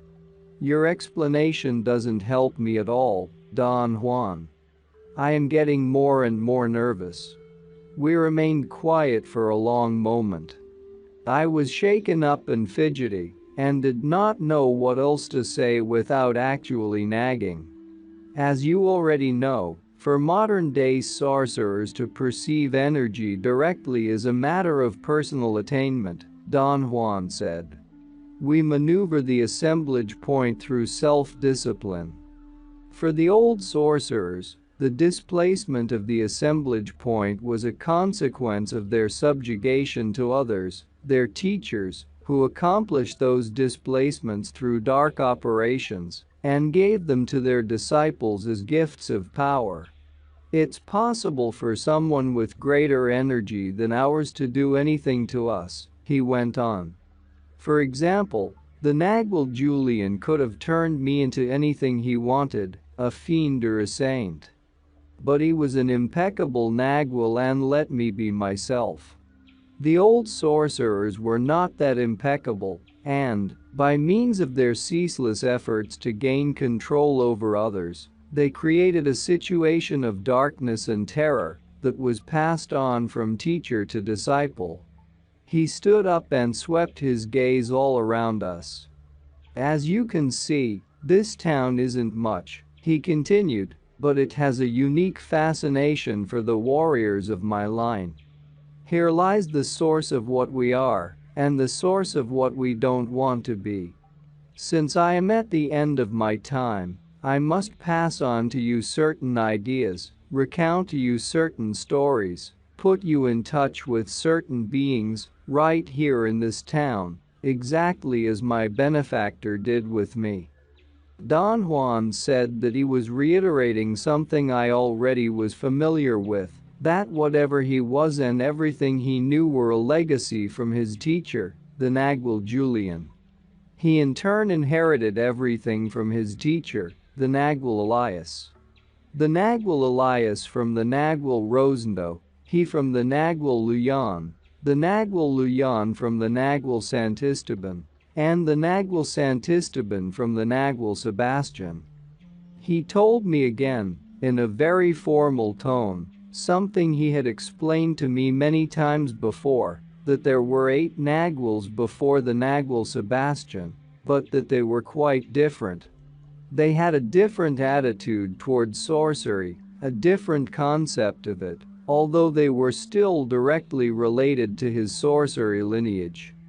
You must recollect now, and repeat to me, everything I've told you about the Nagwal Sebastian, he demanded. His request seemed odd to me, but I repeated everything I had been told by him or by any of his companions about the Nagwal Sebastian and the mythical old sorcerer, the Death to Fire, known to them as the Tenant. You know that the Death to Fire makes us gifts of power every generation, Don Juan said. And the specific nature of those gifts of power is what changed the course of our lineage. He explained that the Tenant, being a sorcerer from the old school, had learned from his teachers all the intricacies of shifting his assemblage point. Since he had perhaps thousands of years of strange life and awareness, ample time to perfect anything, he knew now how to reach and hold hundreds, if not thousands, of positions of the assemblage point. His gifts were like both maps for shifting the assemblage point to specific spots and manuals on how to immobilize it on any of those positions and thus acquire cohesion. Don Juan was at the peak of his raconteur's form. I had never seen him more dramatic. If I had not known him better, I would have sworn that his voice had the deep and worried inflection of someone gripped by fear or preoccupation. His gestures gave me the impression of a good actor portraying nervousness and concern to perfection. Don Juan peered at me, and, in the tone and manner of someone making a painful revelation, he said that, for instance, the Nagwal Luyan received from the Tenant a gift of 50 positions. He shook his head rhythmically, as if he were silently asking me to consider what he had just said. I kept quiet. 50 positions? He exclaimed in wonder. For a gift, 1 or, at the most, 2 positions of the assemblage point should be more than adequate. He shrugged his shoulders, gesturing bewilderment. I was told that the Tenant liked the Nagwal Luyan immensely, he continued. They struck up such a close friendship that they were practically inseparable. I was told that the Nagwal Luyan and the Tenant used to stroll into the church over there every morning for early mass. Right here, in this town? I asked, in total surprise. Right here, he replied. Possibly they sat down on this very spot, on another bench, over 100 years ago. The Nagwulyan and the tenant really walked in this plaza? I asked again, unable to overcome my surprise. You bet, he exclaimed. I brought you here tonight because the poem you were reading to me cued me that it was time for you to meet the tenant. Panic overtook me with the speed of wildfire. I had to breathe through my mouth for a moment. We have been discussing the strange accomplishments of the sorcerers of ancient times, Don Juan continued. But it's always hard when one has to talk exclusively in idealities, without any first-hand knowledge. I can repeat to you from now until doomsday something that is crystal clear to me, but impossible for you to understand or believe, because you don't have any practical knowledge of it. He stood up and gazed at me from head to toe. Let's go to church, he said. The tenant likes the church and its surroundings. I'm positive this is the moment to go there. Very few times in the course of my association with Don Juan had I felt such apprehension. I was numb. My entire body trembled when I stood up. My stomach was tied in knots, yet I followed him without a word when he headed for the church, my knees wobbling and sagging involuntarily every time I took a step. By the time we had walked the short block from the plaza to the limestone steps of the church portico, I was about to faint. Don Juan put his arm around my shoulders to prop me up. There's the tenant, he said as casually as if he had just spotted an old friend. I looked in the direction he was pointing and saw a group of 5 women and 3 men at the far end of the portico. My fast and panicked glance did not register anything unusual about those people. I couldn't even tell whether they were going into the church or coming out of it. I noticed, though, that they seemed to be congregated there accidentally. They were not together. By the time Don Juan and I reached the small door, cut out in the church's massive wooden portals, 3 women had entered the church. The 3 men and the other 2 women were walking away. I experienced a moment of confusion and looked at Don Juan for directions. He pointed with a movement of his chin to the holy water font. We must observe the rules and cross ourselves, he whispered. Where's the tenant? I asked, also in a whisper. Don Juan dipped the tips of his fingers in the basin and made the sign of the cross. With an imperative gesture of the chin, he urged me to do the same. Was the tenant one of the 3 men who left? I whispered nearly in his ear. No, he whispered back.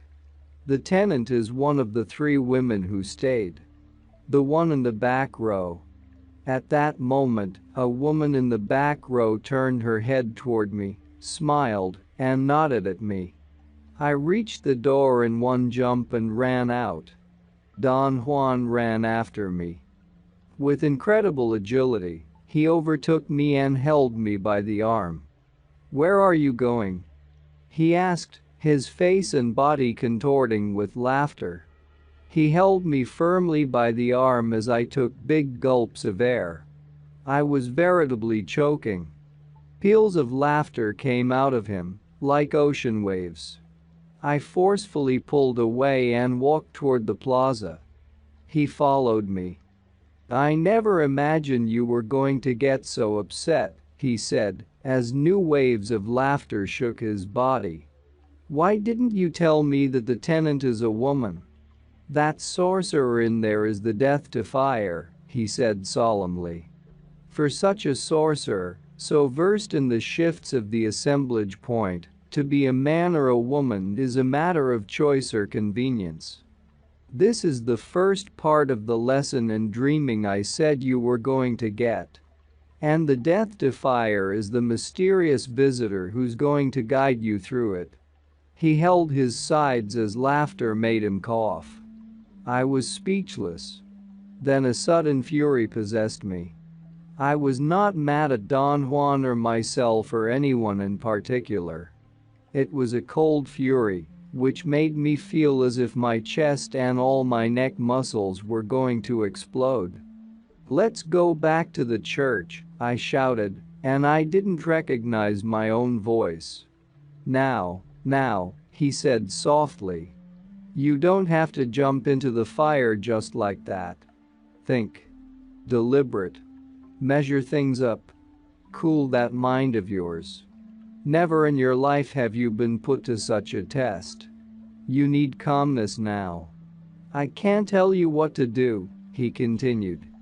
"I can only, like any other Nagwal, put you in front of your challenge after telling you, in quite oblique terms, everything that is pertinent. This is another of the Nagwal's maneuvers. To say everything without saying it or to ask without asking. I wanted to get it over with quickly. But Don Juan said that a moment's pause would restore whatever was left of my self-assurance. My knees were about to give in. Solicitously, Don Juan made me sit down on the curb. He sat next to me.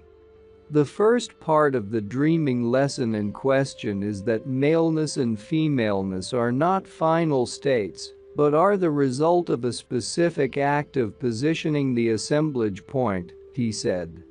And this act is, naturally, a matter of volition and training.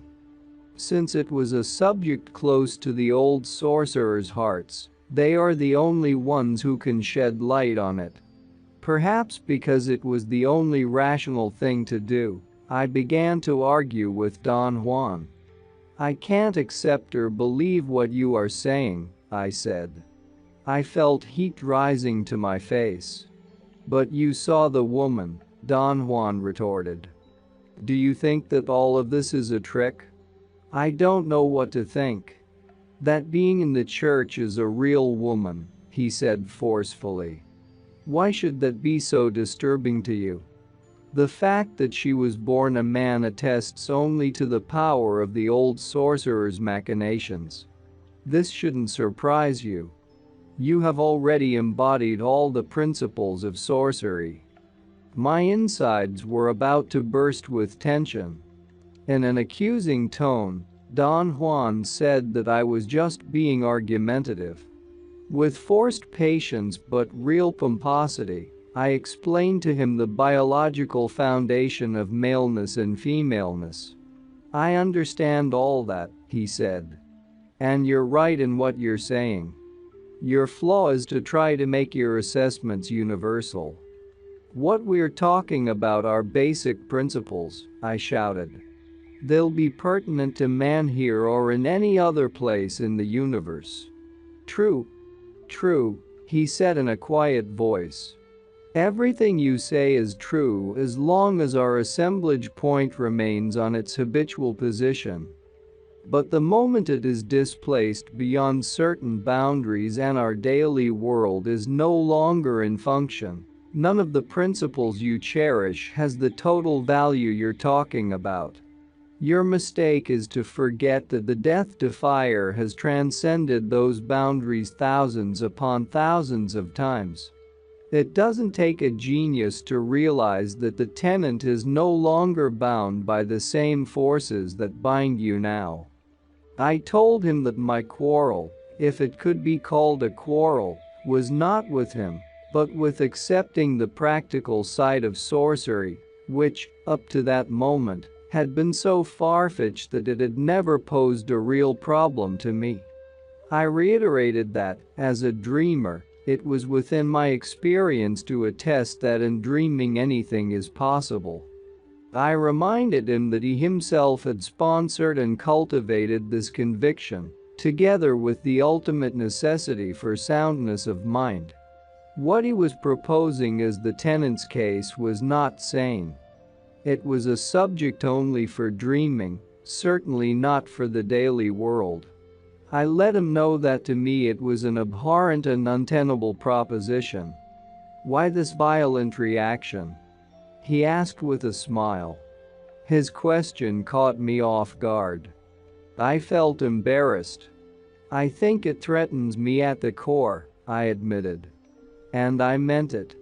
To think that the woman in the church was a man was somehow nauseating to me. A thought played in my mind. Perhaps the tenant is a transvestite. I queried Don Juan, in earnest, about this possibility.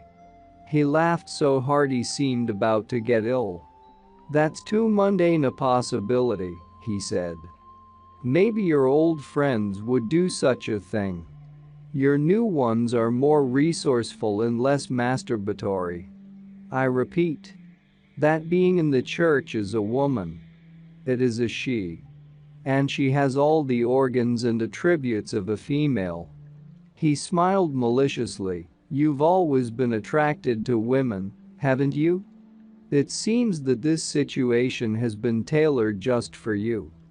His mirth was so intense and childlike that it was contagious. We both laughed. He, with total abandon. I, with total apprehension. I came to a decision then. I stood up and said out loud that I had no desire to deal with the tenant in any form or shape. My choice was to bypass all this business and go back to Don Juan's house and then home. Don Juan said that my decision was perfectly all right with him, and we started back to his house. My thoughts raced wildly. Am I doing the right thing? Am I running away out of fear?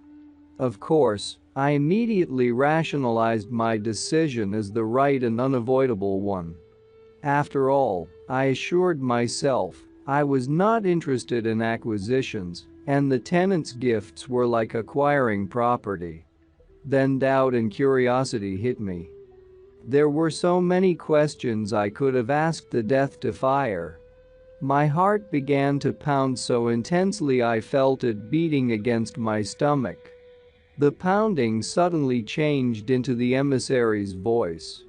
It broke its promise not to interfere and said that an incredible force was accelerating my heartbeat in order to drive me back to the church. To walk toward Don Juan's house was to walk toward my death. I stopped walking and hurriedly confronted Don Juan with the emissary's words. Is this true? I asked. I am afraid it is, he admitted sheepishly. Why didn't you tell me yourself, Don Juan? Were you going to let me die because you think I am a coward? I asked in a furious mood. You were not going to die just like that. Your energy body has endless resources. And it had never occurred to me to think you're a coward. I respect your decisions, and I don't give a damn about what motivates them. You are at the end of the road, just like me. So be a true Nagwal. Don't be ashamed of what you are. If you were a coward, I think you would have died of fright years ago. But if you're too afraid to meet the death to fire, then die rather than face him. There is no shame in that. Let's go back to the church, I said, as calmly as I could. Now we're getting to the crux of the matter. Don Juan exclaimed. But first, let's go back to the park and sit down on a bench and carefully consider your options. We can spare the time, besides, it's too early for the business at hand.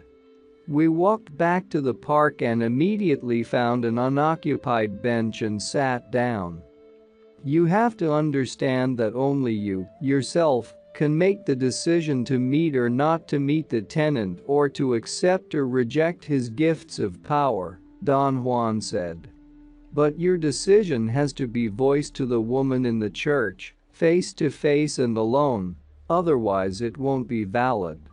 Don Juan said that the tenant's gifts were extraordinary, but that the price for them was tremendous. And that he himself did not approve of either the gifts or the price.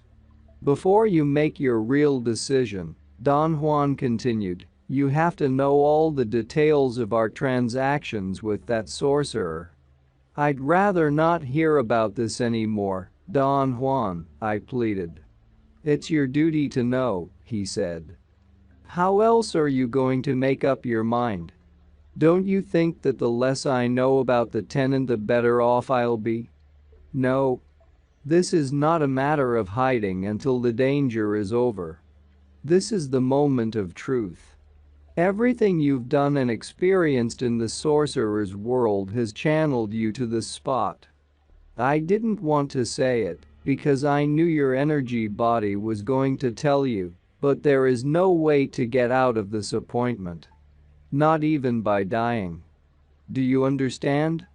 He shook me by the shoulders. Do you understand? He repeated.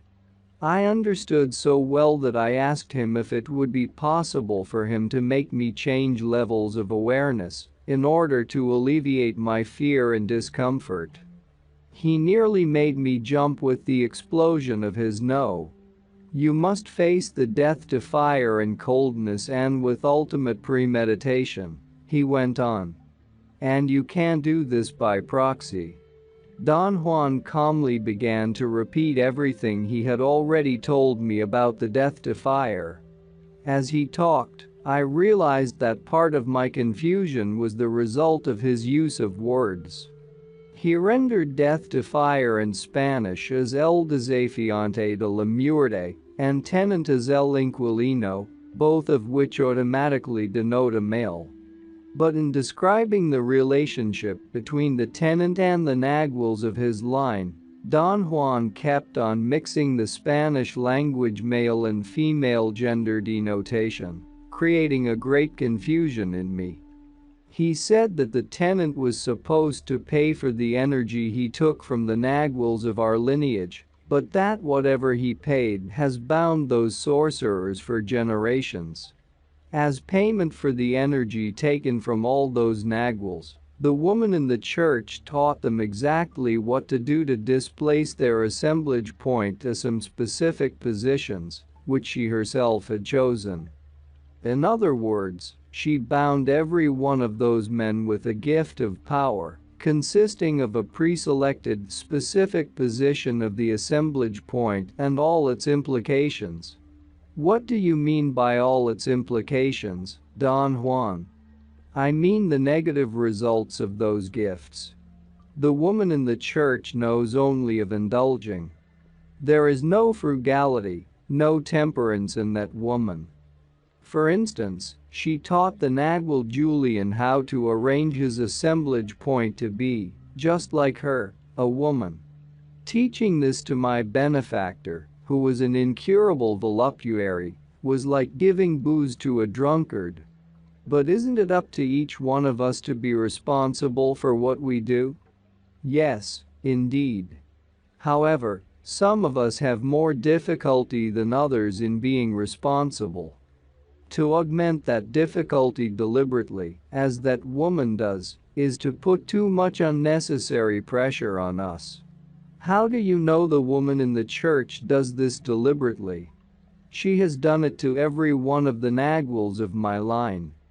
If we look at ourselves fairly and squarely, we have to admit that the death to fire has made us, with his gifts, into a line of very indulging, dependent sorcerers. I could not overlook his inconsistency of language usage any longer, and I complained to him. You have to speak about that sorcerer as either a male or a female, but not as both, I said harshly. I'm too stiff, and your arbitrary use of gender makes me all the more uneasy. I am very uneasy myself, he confessed. But the truth is that the death to fire is both male and female. I've never been able to take that sorcerer's change with grace. I was sure you would feel the same way, having seen him as a man first. Don Juan reminded me of a time, years before, when he took me to meet the death to fire and I met a man, a strange Indian who was not old but not young either, and was very slightly built. I remember mostly his strange accent and his use of one odd metaphor when describing things he allegedly had seen. He said, "Mis ojos si pasaran," my eyes walked on. For instance, he said, my eyes walked on the helmets of the Spanish conquerors. The event was so fleeting in my mind that I had always thought the meeting had lasted only a few minutes. Don Juan later told me that I had been gone with the death to fire for a whole day. The reason I was trying to find out from you earlier whether you knew what was going on, Don Juan continued, was because I thought that years ago you had made an appointment with the death to fire yourself. You were giving me undue credit, Don Juan. In this instance, I really don't know whether I am coming or going. But what gave you the idea that I knew? The death to fire seemed to have taken a liking to you. And that meant to me that he might have already given you a gift of power, although you didn't remember it. Or he might have set up your appointment with him, as a woman. I even suspected she had given you precise directions. Don Juan remarked that the death to fire, being definitely a creature of ritual habits, always met the naguals of his line first as a man, as it had happened with the nagual Sebastian, and subsequently as a woman. Why do you call the death to fires gifts of power? And why the mystery? I asked. You yourself can displace your assemblage point to whatever spot you want, isn't that so? They are called gifts of power because they are products of the specialized knowledge of the sorcerers of antiquity, he said. The mystery about the gifts is that no one on this earth, with the exception of the death to fire, can give us a sample of that knowledge. And, of course, I can displace my assemblage point to whatever spot I want, inside or outside man's energy shape.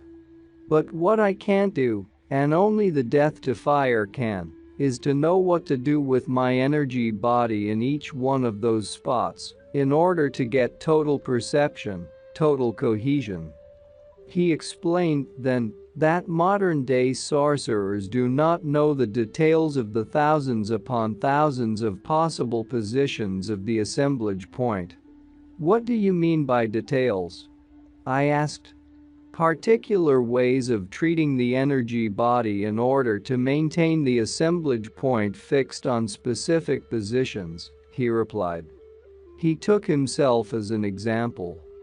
He said that the death to fire's gift of power to him had been the position of the assemblage point of a crow and the procedures to manipulate his energy body to get the total perception of a crow.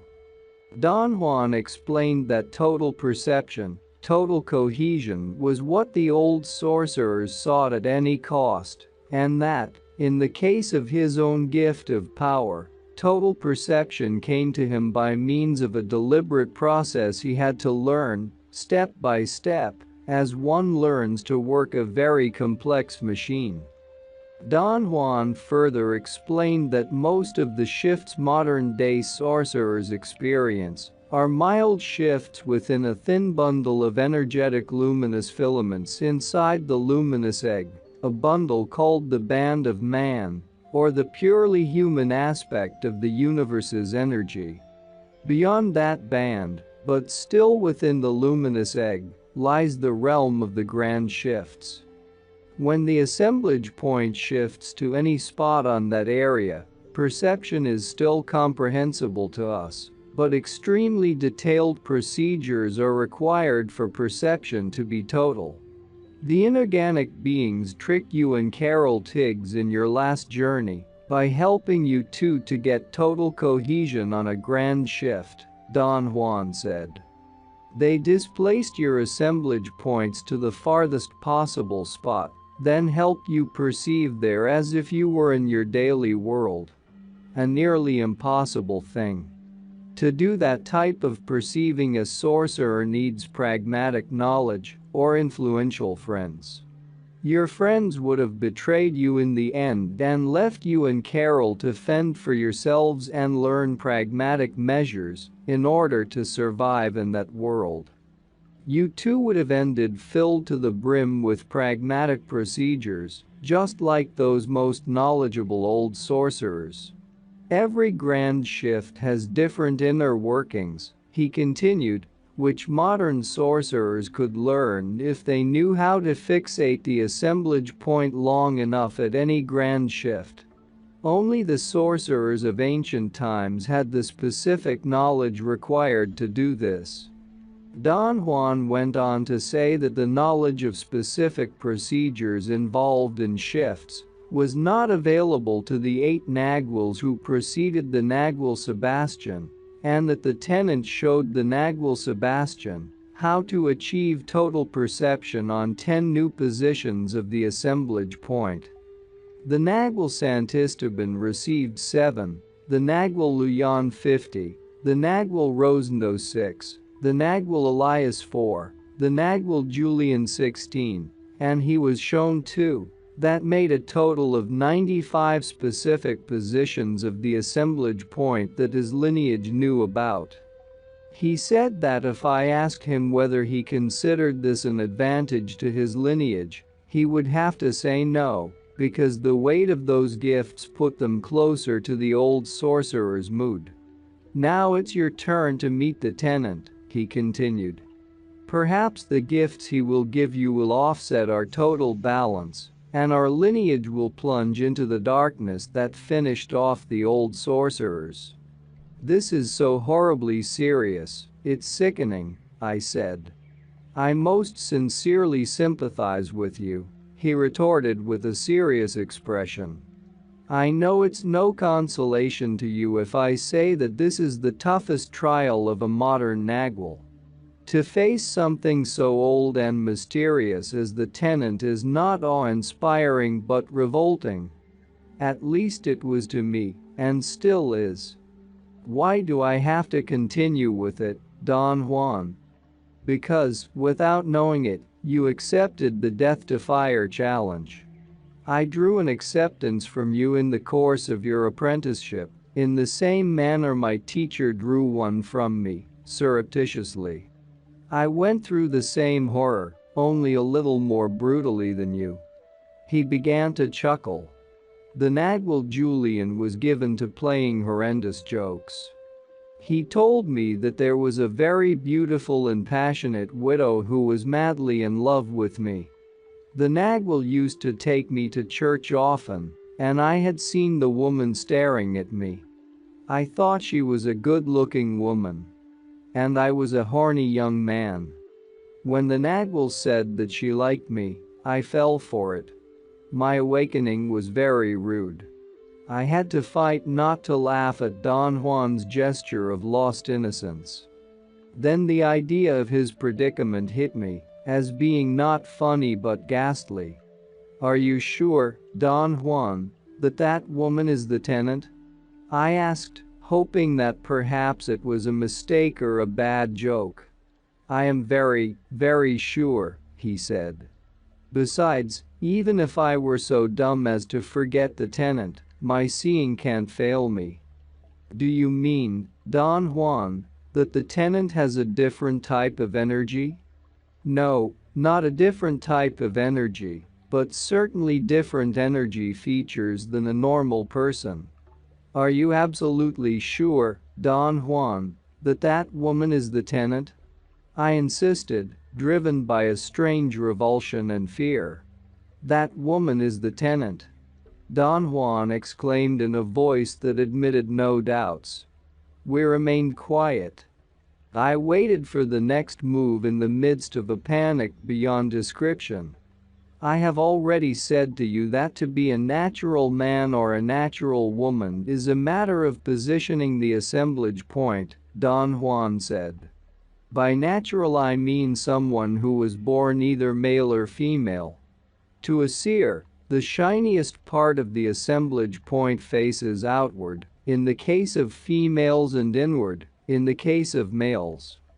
The tenant's assemblage point was originally facing inward, but he changed it by twisting it around and making his egg-like energy shape look like a shell that is curled up on itself.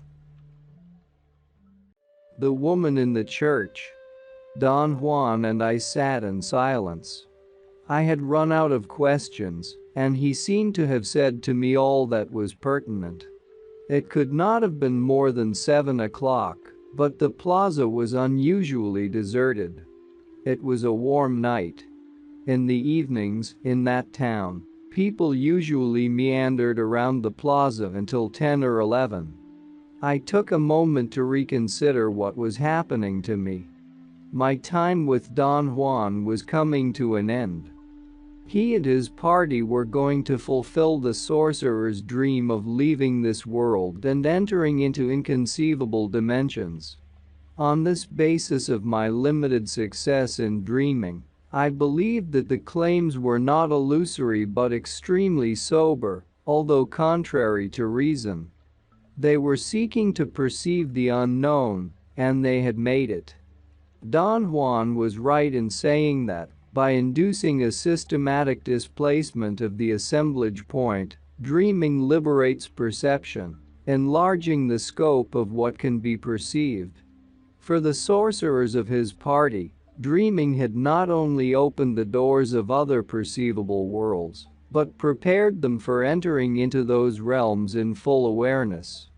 Dreaming, for them, had become ineffable, unprecedented, something whose nature and scope could only be alluded to, as when Don Juan said that it is the gateway to the light and to the darkness of the universe. There was only one thing pending for them: my encounter with the death to fire. I regretted that Don Juan had not given me notice, so that I could prepare myself better. But he was a nagwal who did everything of importance on the spur of the moment, without any warning. For a moment, I seemed to be doing fine, sitting with Don Juan in that park, waiting for things to develop. But then my emotional stability suffered a downward swing, and, in the twinkling of an eye, I was in the midst of a dark despair. I was assailed by petty considerations about my safety, my goals, my hopes in the world, my worries. Upon examination, however, I had to admit that perhaps the only true worry I had was about my 3 cohorts in Don Juan's world. Yet, if I thought it out, even that was no real worry to me. Don Juan had taught them to be the kind of sorceresses who always knew what to do, and, most important, he had prepared them always to know what to do with what they knew. Having had all the possible worldly reasons for feeling anguish stripped off me a long time ago, all I had been left with was concern for myself. And I gave myself to it shamelessly. One last indulging for the road. The fear of dying at the hands of the death to fire. I became so afraid that I got sick to my stomach. I tried to apologize, but Don Juan laughed. "You're not in any way unique at barfing out of fear," he said. When I met the death to fire, I wet my pants. Believe me. I waited in silence for a long, unbearable moment. "Are you ready?" he asked. I said yes. And he added, standing up, "Let's go then and find out how you are going to stand up in the firing line." He led the way back to the church. To the best of my ability, all I remember of that walk, to this day, is that he had to drag me bodily the whole way. I do not remember arriving at the church or entering it. The next thing I knew, I was kneeling on a long, worn-out wooden pew next to the woman I had seen earlier. She was smiling at me. Desperately, I looked around, trying to spot Don Juan, but he was nowhere in sight. I would have flown like a bat out of hell, had the woman not restrained me by grabbing my arm. "Why should you be so afraid of poor little me?" the woman asked me in English. I stayed glued to the spot where I was kneeling. What had taken me entirely and instantaneously was her voice. I cannot describe what it was about its raspy sound that called out the most recondite memories in me. It was as if I had always known that voice. I remained there immobile, mesmerized by that sound. She asked me something else in English, but I could not make out what she was saying. She smiled at me, knowingly. "It's all right," she whispered in Spanish. She was kneeling to my right. I understand real fear. I live with it. I was about to talk to her when I heard the emissary's voice in my ear. "It's the voice of her Melinda, your wet nurse," it said. The only thing I had ever known about her Melinda was the story I was told of her being accidentally killed by a runaway truck.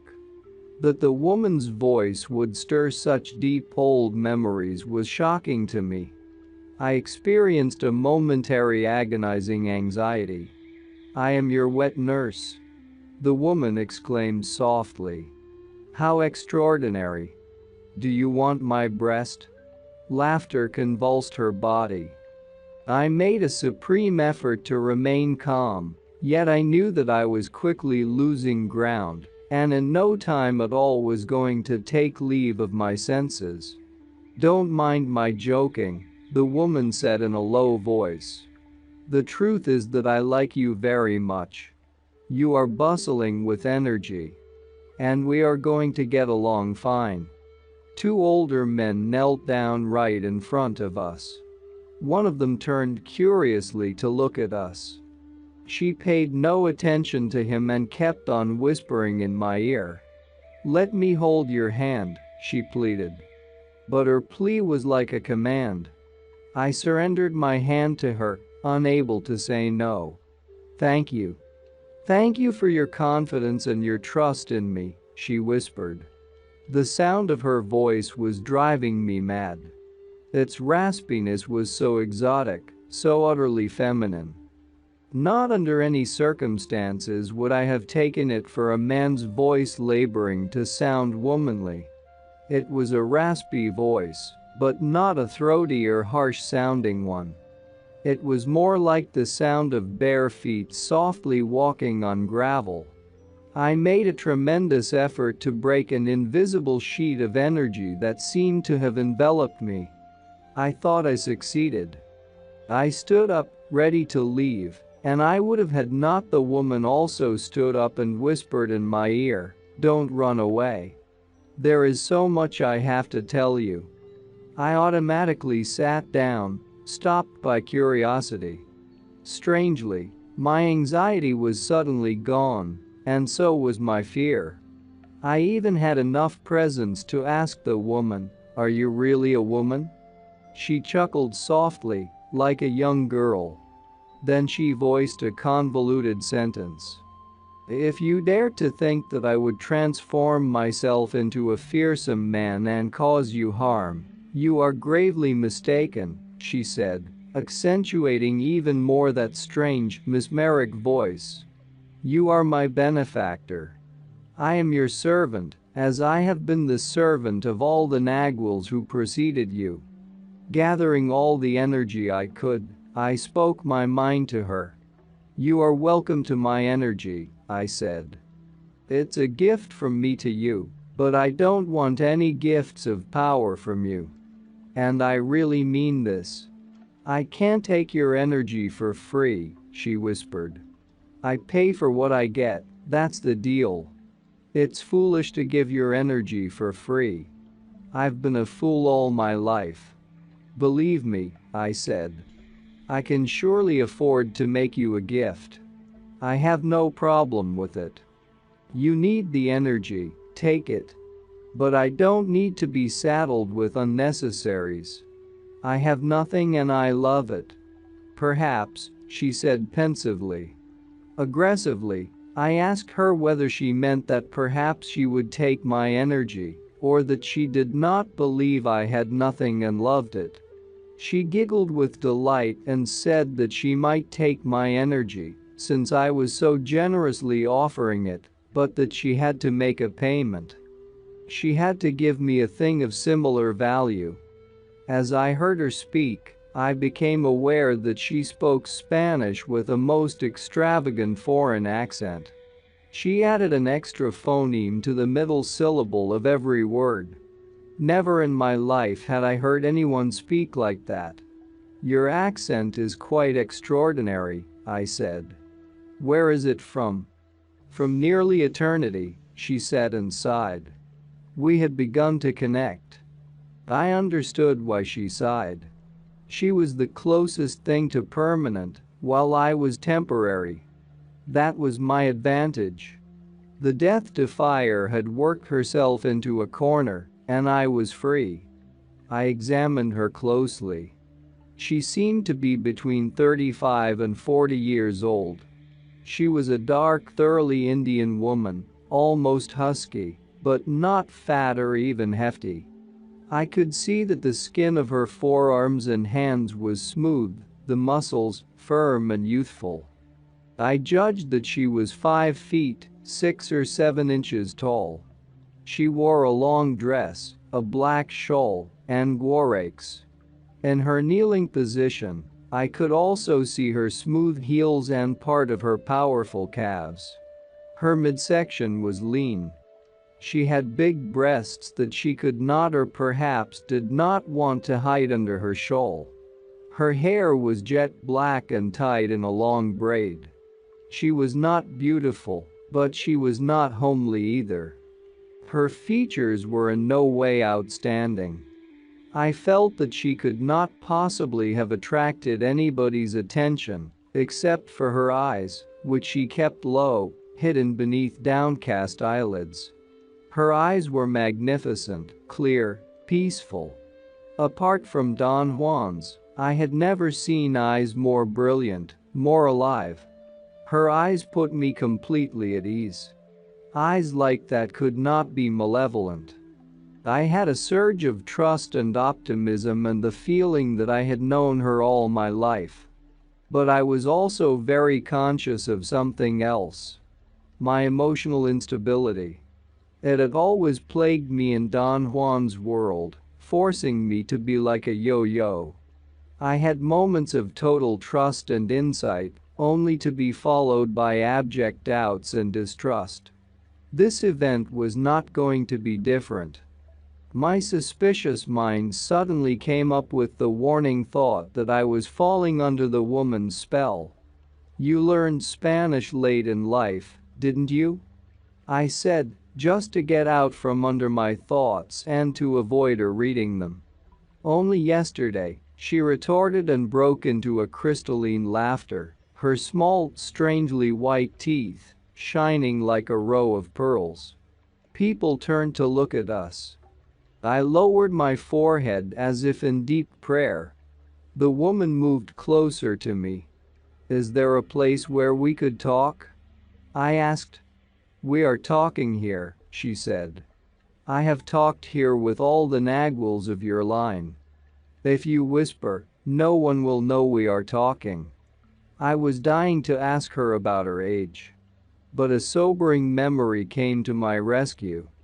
I remembered a friend of mine who for years had been setting up all kinds of traps to make me confess my age to him. I detested his petty concern, and now I was about to engage in the same behavior. I dropped it instantly. I wanted to tell her about it, just to keep the conversation going. She seemed to know what was going through my mind. She squeezed my arm in a friendly gesture, as if to say that we had shared a thought. Instead of giving me a gift, can you tell me something that would help me in my way? I asked her. She shook her head. No, she whispered. We are extremely different. More different than I believed possible. She got up and slid sideways out of the pew. She deftly genuflected as she faced the main altar. She crossed herself and signaled me to follow her to a large side altar to our left. We knelt in front of a life-size crucifix. Before I had time to say anything, she spoke. I've been alive for a very, very long time, she said. The reason I have had this long life is that I controlled the shifts and movements of my assemblage point. Also, I don't stay here in your world too long. I have to save the energy I get from the nagwals of your line. What is it like to exist in other worlds? I asked. It's like in your dreaming, except that I have more mobility. And I can stay longer anywhere I want. Just like if you would stay as long as you wanted in any of your dreams. When you are in this world, are you pinned down to this area alone? No. I go everywhere I want. Do you always go as a woman? I've been a woman longer than a man. Definitely, I like it much better. I think I've nearly forgotten how to be a man. I am all female. She took my hand and made me touch her crotch. My heart was pounding in my throat. She was indeed a female. I can't just take your energy, she said, changing the subject. We have to strike another kind of agreement. Another wave of mundane reasoning hit me then. I wanted to ask her where she lived when she was in this world. I did not need to voice my question to get an answer. You're much, much younger than I, she said, and you already have difficulty telling people where you live. And even if you take them to the house you own or parent on, that's not where you live. There are so many things I want to ask you, but all I do is think stupid thoughts, I said. You don't need to ask me anything, she went on. You already know what I know. All you needed was a jolt in order to claim what you already know. I am giving you that jolt. Not only did I think stupid thoughts, but I was in a state of such suggestibility that no sooner had she finished saying that I knew what she knew than I felt I knew everything, and I no longer needed to ask any more questions. Laughingly, I told her about my gullibility. You're not gullible, she assured me with authority. You know everything, because you're now totally in the second attention. Look around. For a moment, I could not focus my sight. It was exactly as if water had gotten into my eyes. When I arranged my view, I knew that something portentous had happened. The church was different, darker, more ominous, and somehow harder. I stood up and took a couple of steps toward the nave. What caught my eye were the pews. They were made not out of lumber, but out of thin, twisted poles. These were homemade pews, set inside a magnificent stone building. Also, the light in the church was different. It was yellowish, and its dim glow cast the blackest shadows I had ever seen. It came from the candles of the many altars. I had an insight about how well candlelight mixed with the massive stone walls and ornaments of a colonial church. The woman was staring at me. The brightness of her eyes was most remarkable. I knew then that I was dreaming and she was directing the dream. But I was not afraid of her or of the dream. I moved away from the side altar and looked again at the nave of the church. There were people kneeling in prayer there. Lots of them, strangely small, dark, hard people. I could see their bowed heads all the way to the foot of the main altar. The ones who were close to me stared at me, obviously, in disapproval. I was gaping at them and at everything else. I could not hear any noise, though. People moved, but there was no sound. I can't hear anything, I said to the woman, and my voice boomed, echoing as if the church were a hollow shell. Nearly all the heads turned to look at me. The woman pulled me back into the darkness of the side altar. You will hear if you don't listen with your ears, she said. Listen with your dreaming attention. It appeared that all I needed was her insinuation. I was suddenly flooded by the droning sound of a multitude in prayer. I was instantly swept up by it. I found it the most exquisite sound I had ever heard.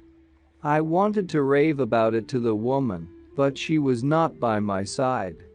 I looked for her. She had nearly reached the door.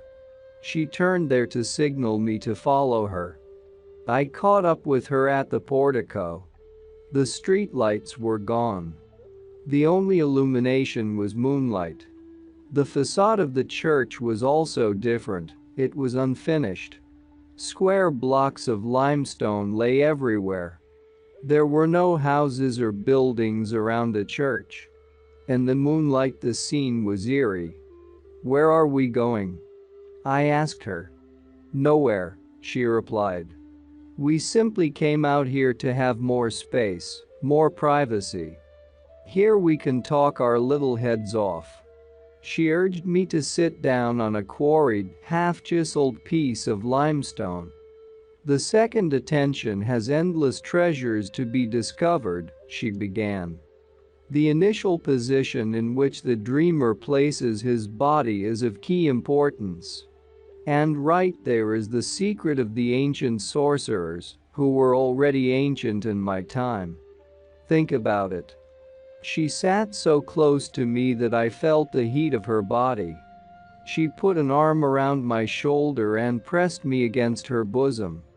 Her body had a most peculiar fragrance. It reminded me of trees or sage. It was not that she was wearing perfume. Her whole being seemed to exude that characteristic odor of pine forests. Also, the heat of her body was not like mine or like that of anyone else I knew. Hers was a cool, mentholated heat, even, balanced. The thought that came to my mind was that her heat would press on relentlessly but knew no hurry. She began then to whisper in my left ear. She said that the gift she had given to the Nagwals of my line had to do with what the old sorcerers used to call the twin positions. That is to say, the initial position in which a dreamer holds his physical body to begin dreaming is mirrored by the position in which he holds his energy body, in dreams, to fixate his assemblage point on any spot of his choosing. "The two positions make a unit," she said, "and it took the old sorcerers thousands of years to find out the perfect relationship between any two positions." She commented, with a giggle, that the sorcerers of today will never have the time or the disposition to do all that work, and that the men and women of my line were indeed lucky to have her to give them such gifts. Her laughter had a most remarkable, crystalline sound. I had not quite understood her explanation of the twin positions. Boldly, I told her that I did not want to practice those things, but only know about them as intellectual possibilities. "What exactly do you want to know?" she asked softly. "Explain to me what you mean by the twin positions, or the initial position in which a dreamer holds his body to start dreaming," I said. "How do you lie down to start your dreaming?" she asked. "Any which way. I don't have a pattern." Don Juan never stressed this point. "Well, I do stress it," she said and stood up. She changed positions. She sat down to my right and whispered in my other ear that, in accordance with what she knew, the position in which one places the body is of utmost importance. She proposed a way of testing this by performing an extremely delicate but simple exercise. "Start your dreaming by lying on your right side, with your knees a bit bent," she said. "The discipline is to maintain that position and fall asleep in it. In dreaming, then, the exercise is to dream that you lie down in exactly the same position and fall asleep again." "What does that do?" I asked. "It makes the assemblage point stay put, and I mean really stay put, in whatever position it is at the instant of that second falling asleep." "What are the results of this exercise?" "Total perception. I am sure your teachers have already told you that my gifts are gifts of total perception." "Yes." But I think I am not clear about what total perception means, I lied. She ignored me and went on to tell me that the 4 variations of the exercise were to fall asleep lying on the right side, the left, the back, and the stomach. Then in dreaming the exercise was to dream of falling asleep a second time in the same position as the dreaming had been started. She promised me extraordinary results, which she said were not possible to foretell. She abruptly changed the subject and asked me, "What's the gift you want for yourself?" "No gift for me.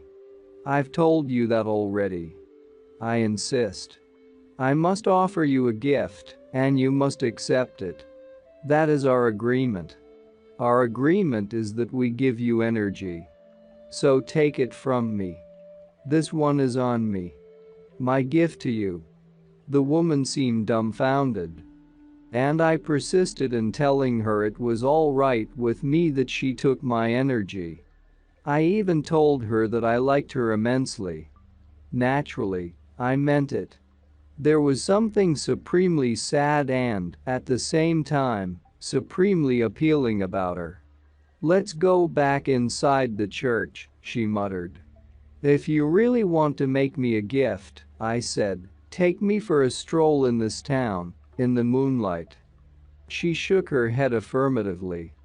"Provided that you don't say a word," she said. "Why not?" I asked, but I already knew the answer. "Because we are dreaming," she said. "I'll be taking you deeper into my dream." She explained that as long as we stayed in the church, I had enough energy to think and converse, but that beyond the boundaries of that church, it was a different situation. "Why is that?" I asked daringly. In a most serious tone, which not only increased her eeriness but terrified me, the woman said, "Because there is no out there. This is a dream. You are at the 4th gate of dreaming, dreaming my dream." She told me that her art was to be capable of projecting her intent, and that everything I saw around me was her intent. She said in a whisper that the church and the town were the results of her intent. They did not exist, yet they did. She added, looking into my eyes, that this is one of the mysteries of intending in the second attention, the twin positions of dreaming. It can be done, but it cannot be explained or comprehended. She told me then that she came from a line of sorcerers who knew how to move about in the second attention by projecting their intent. Her story was that the sorcerers of her line practiced the art of projecting their thoughts and dreaming in order to accomplish the truthful reproduction of any object or structure or landmark or scenery of their choice. She said that the sorcerers of her line used to start by gazing at a simple object and memorizing every detail of it. They would then close their eyes and visualize the object and correct their visualization against the true object until they could see it in its completeness with their eyes shut. The next thing in their developing scheme was to dream with the object and create in the dream, from the point of view of their own perception, a total materialization of the object. This act, the woman said, was called the first step to total perception. From a simple object, those sorcerers went on to take more and more complex items. Their final aim was for all of them together to visualize a total world, then dream that world and thus recreate a totally veritable realm where they could exist. When any of the sorcerers of my line were able to do that, the woman went on, they could easily pull anyone into their intent, into their dream. This is what I am doing to you now, and what I did to all the Nagwals of your line. The woman giggled. You better believe it, she said, as if I did not. Whole populations disappeared dreaming like that. This is the reason I said to you that this church and this town are one of the mysteries of intending in the second attention. You say that whole populations disappeared that way. How was it possible? I asked. They visualized and then recreated in dreaming the same scenery, she replied. You've never visualized anything, so it's very dangerous for you to go into my dream. She warned me then that to cross the fourth gate and travel to places that exist only in someone else's intent was perilous, since every item in such a dream had to be an ultimately personal item. Do you still want to go? She asked. I said yes. Then she told me more about the twin positions. The essence of her explanation was that if I were, for instance, dreaming of my hometown and my dream had started when I lay down on my right side, I could very easily stay in the town of my dream if I would lie on my right side in the dream and dream that I had fallen asleep. The second dream not only would necessarily be a dream of my hometown, but would be the most concrete dream one can imagine. She was confident that in my dreaming training, I had gotten countless dreams of great concreteness, but she assured me that every one of them had to be a fluke. For the only way to have absolute control of dreams was to use the technique of the twin positions. And don't ask me why, she added. It just happens. Like everything else. She made me stand up and admonished me again not to talk or stray from her. She took my hand gently, as if I were a child, and headed toward a clump of dark silhouettes of houses. We were on a cobbled street. Hard river rocks had been pounded edgewise into the dirt. Uneven pressure had created uneven surfaces. It seemed that the cobblers had followed the contours of the ground without bothering to level it. The houses were big, whitewashed, one-story, dusty buildings with tiled roofs. There were people meandering quietly. Dark shadows inside the houses gave me the feeling of curious but frightened neighbors gossiping behind doors. I could also see the flat mountains around the town. Contrary to what had happened to me all along in my dreaming, my mental processes were unimpaired. My thoughts were not pushed away by the force of the events in the dream. And my mental calculations told me I was in the dream version of the town where Don Juan lived, but at a different time. My curiosity was at its peak. I was actually with the Death Defier in her dream. But was it a dream? She herself had said it was a dream. I wanted to watch everything, to be super alert. I wanted to test everything by seeing energy. I felt embarrassed, but the woman tightened her grip on my hand, as if to signal me that she agreed with me. Still feeling absurdly bashful, I automatically stated out loud my intent to see. In my dreaming practices, I had been using all along the phrase "I want to see energy." Sometimes, I had to say it over and over until I got results. This time, in the woman's dream town, as I began to repeat it in my usual manner, the woman began to laugh. Her laughter was like Don Juan's. A deep, abandoned belly laugh. What's so funny? I asked, somehow contaminated by her mirth. Juan Matus doesn't like the old sorcerers in general and me in particular, the woman said between fits of laughter. All we have to do, in order to see in our dreams, is to point with our little finger at the item we want to see. To make you yell in my dream is his way to send me his message. You have to admit that he's really clever. She paused for a moment, then said in the tone of a revelation, of course, to yell like an asshole works too. The sorcerer's sense of humor bewildered me beyond measure. She laughed so hard she seemed to be unable to proceed with our walk. I felt stupid. When she calmed down and was perfectly poised again, she politely told me that I could point at anything I wanted in her dream, including herself. I pointed at a house with the little finger of my left hand. There was no energy in that house. The house was like any other item of a regular dream. I pointed at everything around me with the same result. "Point at me," she urged me. "You must corroborate that this is the method dreamers follow in order to see." She was thoroughly right. That was the method. The instant I pointed my finger at her, she was a blob of energy. A very peculiar blob of energy, I may add.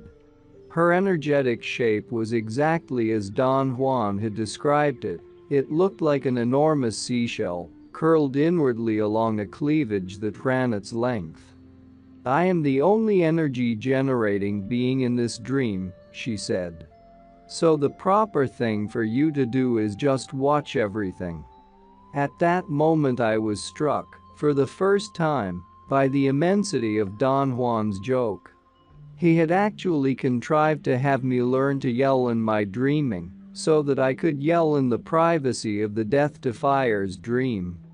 I found that touch so funny that laughter spilled out of me in suffocating waves. "Let's continue our walk," the woman said softly when I had no more laughter in me. There were only 2 streets that intersected, each had 3 blocks of houses. We walked the length of both streets, not once but 4 times. I looked at everything and listened with my dreaming attention for any noises. There were very few, only dogs barking in the distance, or people speaking in whispers as we went by. The dogs barking brought me an unknown and profound longing. I had to stop walking. I sought relief by leaning my shoulder against a wall. The contact with the wall was shocking to me, not because the wall was unusual, but because what I had leaned on was a solid wall, like any other wall I had ever touched. I felt it with my free hand. I ran my fingers on its rough surface. It was indeed a wall. Its stunning realness put an immediate end to my longing and renewed my interest in watching everything. I was looking, specifically, for features that could be correlated with the town of my day. However, no matter how intently I observed, I had no success. There was a plaza in that town, but it was in front of the church, facing the portico. In the moonlight, the mountains around the town were clearly visible and almost recognizable. I tried to orient myself, observing the moon and the stars, as if I were in the consensual reality of everyday life. It was a waning moon, perhaps a day after full. It was high over the horizon. It must have been between 8 and 9 in the evening. I could see Orion to the right of the moon. Its 2 main stars, Betelgeuse and Rigel, were on a horizontal straight line with the moon. I estimated it to be early December. My time was May. In May, Orion is nowhere in sight at that time. I gazed at the moon as long as I could. Nothing shifted. It was the moon as far as I could tell. The disparity in time got me very excited. As I re-examined the southern horizon, I thought I could distinguish the bell-like peak visible from Don Juan's patio. I tried next to figure out where his house might have been. For one instant I thought I found it. I became so enthralled that I pulled my hand out of the woman's grip. Instantly, a tremendous anxiety possessed me. I knew that I had to go back to the church, because if I did not, I would simply drop dead on the spot. I turned around and bolted for the church. The woman quickly grabbed my hand and followed me. As we approached the church at a running pace, I became aware that the town in that dreaming was behind the church. Had I taken this into consideration, orientation might have been possible. As it was, I had no more dreaming attention. I focused all of it on the architectural and ornamental details on the back of the church. I had never seen that part of the building in the world of everyday life, and I thought that if I could record its features in my memory, I could check them later against the details of the real church. That was the plan I concocted on the spur of the moment. Something inside me, however, scorned my efforts at validation. During all my apprenticeship, I had been plagued by the need for objectivity, which had forced me to check and recheck everything about Don Juan's world. Yet it was not validation per se that was always at stake, but the need to use this drive for objectivity as a crutch to give me protection at the moments of most intense cognitive disruption. When it was time to check what I had validated, I never went through with it. Inside the church, the woman and I knelt in front of the small altar on the left side, where we had been, and the next instant, I woke up in the well-illuminated church of my day. The woman crossed herself and stood up. I did the same automatically. She took my arm and began to walk toward the door. Wait, I said and was surprised that I could talk. I could not think clearly, yet I wanted to ask her a convoluted question. What I wanted to know was how anyone could have the energy to visualize every detail of a whole town. Smiling, the woman answered my unvoiced question. She said that she was very good at visualizing because after a lifetime of doing it, she had many lifetimes to perfect it. She added that the town I had visited and the church where we had talked were examples of her recent visualizations. The church was the same church where Sebastian had been a sexton. She had given herself the task of memorizing every detail of every corner of that church and that town, for that matter, out of a need to survive. She ended her talk with a most disturbing afterthought. Since you know quite a bit about this town, even though you've never tried to visualize it, she said, you are now helping me to intend it. I bet you won't believe me if I tell you that this town you are looking at now doesn't really exist, outside your intent and mine. She peered at me and laughed at my sense of horror, for I had just fully realized what she was saying. Are we still dreaming? I asked, astonished. We are, she said. But this dreaming is more real than the other, because you're helping me. It is not possible to explain it beyond saying that it is happening. Like everything else. She pointed all around her. There is no way to tell how it happens, but it does. Remember always what I've told you. This is the mystery of intending in the second attention. She gently pulled me closer to her. Let's stroll to the plaza of this dream, she said. But perhaps I should fix myself a little bit so you'll be more at ease. I looked at her uncomprehendingly as she expertly changed her appearance. She did this with very simple, mundane maneuvers. She undid her long skirt, revealing the very average mid-calf skirt she was wearing underneath. She then twisted her long braid into a chignon and changed from her guarakes into inch-heel shoes she had in a small cloth sack. She turned over her reversible black shawl to reveal a beige stole. She looked like a typical middle-class Mexican woman from the city, perhaps on a visit to that town. She took my arm with a woman's aplomb and led the way to the plaza. What happened to your tongue? She said in English. Did the cat eat it? I was totally engrossed in the unthinkable possibility that I was still in a dream. What is more, I was beginning to believe that if it were true, I ran the risk of never waking up. In a nonchalant tone that I could not recognize as mine, I said, I didn't realize until now that you spoke in English to me before. Where did you learn it? In the world out there. I speak many languages. She paused and scrutinized me. I've had plenty of time to learn them. Since we're going to spend a lot of time together, I'll teach you my own language sometime. She giggled, no doubt at my look of despair. I stopped walking. Are we going to spend a lot of time together? I asked, betraying my feelings. Of course, she replied in a joyful tone. You are, and I should say very generously, going to give me your energy, for free.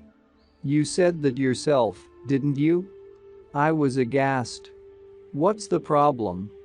The woman asked, shifting back into Spanish. Don't tell me that you regret your decision. We are sorcerers. It's too late to change your mind. You are not afraid, are you? I was again more than terrified, but if I had been put on the spot to describe what terrified me, I would not have known. I was certainly not afraid of being with the death defier in another dream or of losing my mind or even my life. Was I afraid of evil? I asked myself. But the thought of evil could not withstand examination.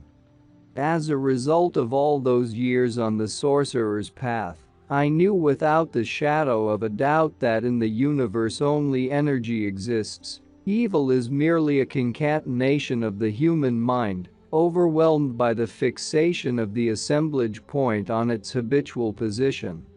Logically, there was really nothing for me to be afraid of. I knew that, but I also knew that my real weakness was to lack the fluidity to fix my assemblage point instantly on any new position to which it was displaced. The contact with the death defier was displacing my assemblage point at a tremendous rate, and I did not have the prowess to keep up with the push. The end result was a vague pseudo-sensation of fearing that I might not be able to wake up. There is no problem, I said. Let's continue our dream walk. She linked her arm with mine, and we reached the park in silence. It was not at all a forced silence. But my mind was running in circles. How strange, I thought, only a while ago I had walked with Don Juan from the park to the church, in the midst of the most terrifying normal fear. Now I was walking back from the church to the park with the object of my fear, and I was more terrified than ever, but in a different, more mature, more deadly manner. To fend off my worries, I began to look around. If this was a dream, as I believed it was, there was a way to prove or disprove it. I pointed my finger at the houses, at the church, at the pavement in the street. I pointed at people. I pointed at everything. Daringly, I even grabbed a couple of people, whom I seemed to scare considerably. I felt their mass. They were as real as anything I consider real, except that they did not generate energy. Nothing in that town generated energy. Everything seemed real and normal, yet it was a dream. I turned to the woman, who was holding onto my arm, and questioned her about it. We are dreaming, she said in her raspy voice and giggled. But how can people and things around us to be so real, so three-dimensional? The mystery of intending in the second attention, she exclaimed reverently. Those people out there are so real that they even have thoughts. That was the last stroke. I did not want to question anything else. I wanted to abandon myself to that dream. A considerable jolt on my arm brought me back to the moment. We had reached the plaza. The woman had stopped walking and was pulling me to sit down on a bench. I knew I was in trouble when I did not feel the bench underneath me as I sat down. I began to spin. I thought I was ascending. I caught a most fleeting glimpse of the park, as if I were looking at it from above. "This is it," I yelled. I thought I was dying. The spinning ascension turned into a twirling descent into blackness. Flying on the wings of intent. "Make an effort, Nagwal," a woman's voice urged me. "Don't sink. Surface, surface. Use your dream techniques." My mind began to work. I thought it was the voice of an English speaker, and I also thought that if I were to use dreaming techniques, I had to find a point of departure to energize myself. "Open your eyes," the voice said. "Open them now. Use the first thing you see as a point of departure." I made a supreme effort and opened my eyes. I saw trees and blue sky. It was daytime. A blurry face was peering at me. But I could not focus my eyes. I thought that it was the woman in the church looking at me. "Use my face," the voice said. It was a familiar voice, but I could not identify it. "Make my face your home base, then look at everything," the voice went on. My ears were clearing up, and so were my eyes. I gazed at the woman's face, then at the trees in the park, at the wrought iron bench, at people walking by, and back again at her face. In spite of the fact that her face changed every time I gazed at her, I began to experience a minimum of control.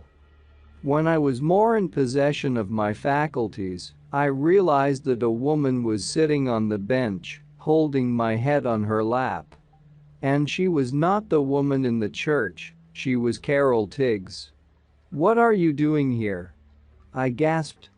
My fright and surprise were so intense that I wanted to jump up and run, but my body was not ruled at all by my mental awareness. Anguishing moments followed, in which I tried desperately but uselessly to get up. The world around me was too clear for me to believe I was still dreaming, yet my impaired motor control made me suspect that this was really a dream. Besides, Carol's presence was too abrupt. There were no antecedents to justify it. Cautiously, I attempted to will myself to get up, as I had done hundreds of times in dreaming, but nothing happened. If I ever needed to be objective, this was the time. As carefully as I could, I began to look at everything within my field of vision with one eye first. I repeated the process with the other eye. I took the consistency between the images of my two eyes as an indication that I was in the consensual reality of everyday life. Next, I examined Carol. I noticed at that moment that I could move my arms. It was only my lower body that was veritably paralyzed. I touched Carol's face and hands. I embraced her. She was solid and, I believed, the real Carol Tiggs. My relief was enormous, because for a moment I'd had the dark suspicion that she was the Death Defier masquerading as Carol. With utmost care, Carol helped me to sit up on the bench. I had been sprawled on my back, half on the bench and half on the ground. I noticed then something totally out of the norm. I was wearing faded blue Levi's and worn brown leather boots. I also had on a Levi's jacket and a denim shirt. "Wait a minute," I said to Carol. "Look at me. Are these my clothes? Am I myself?"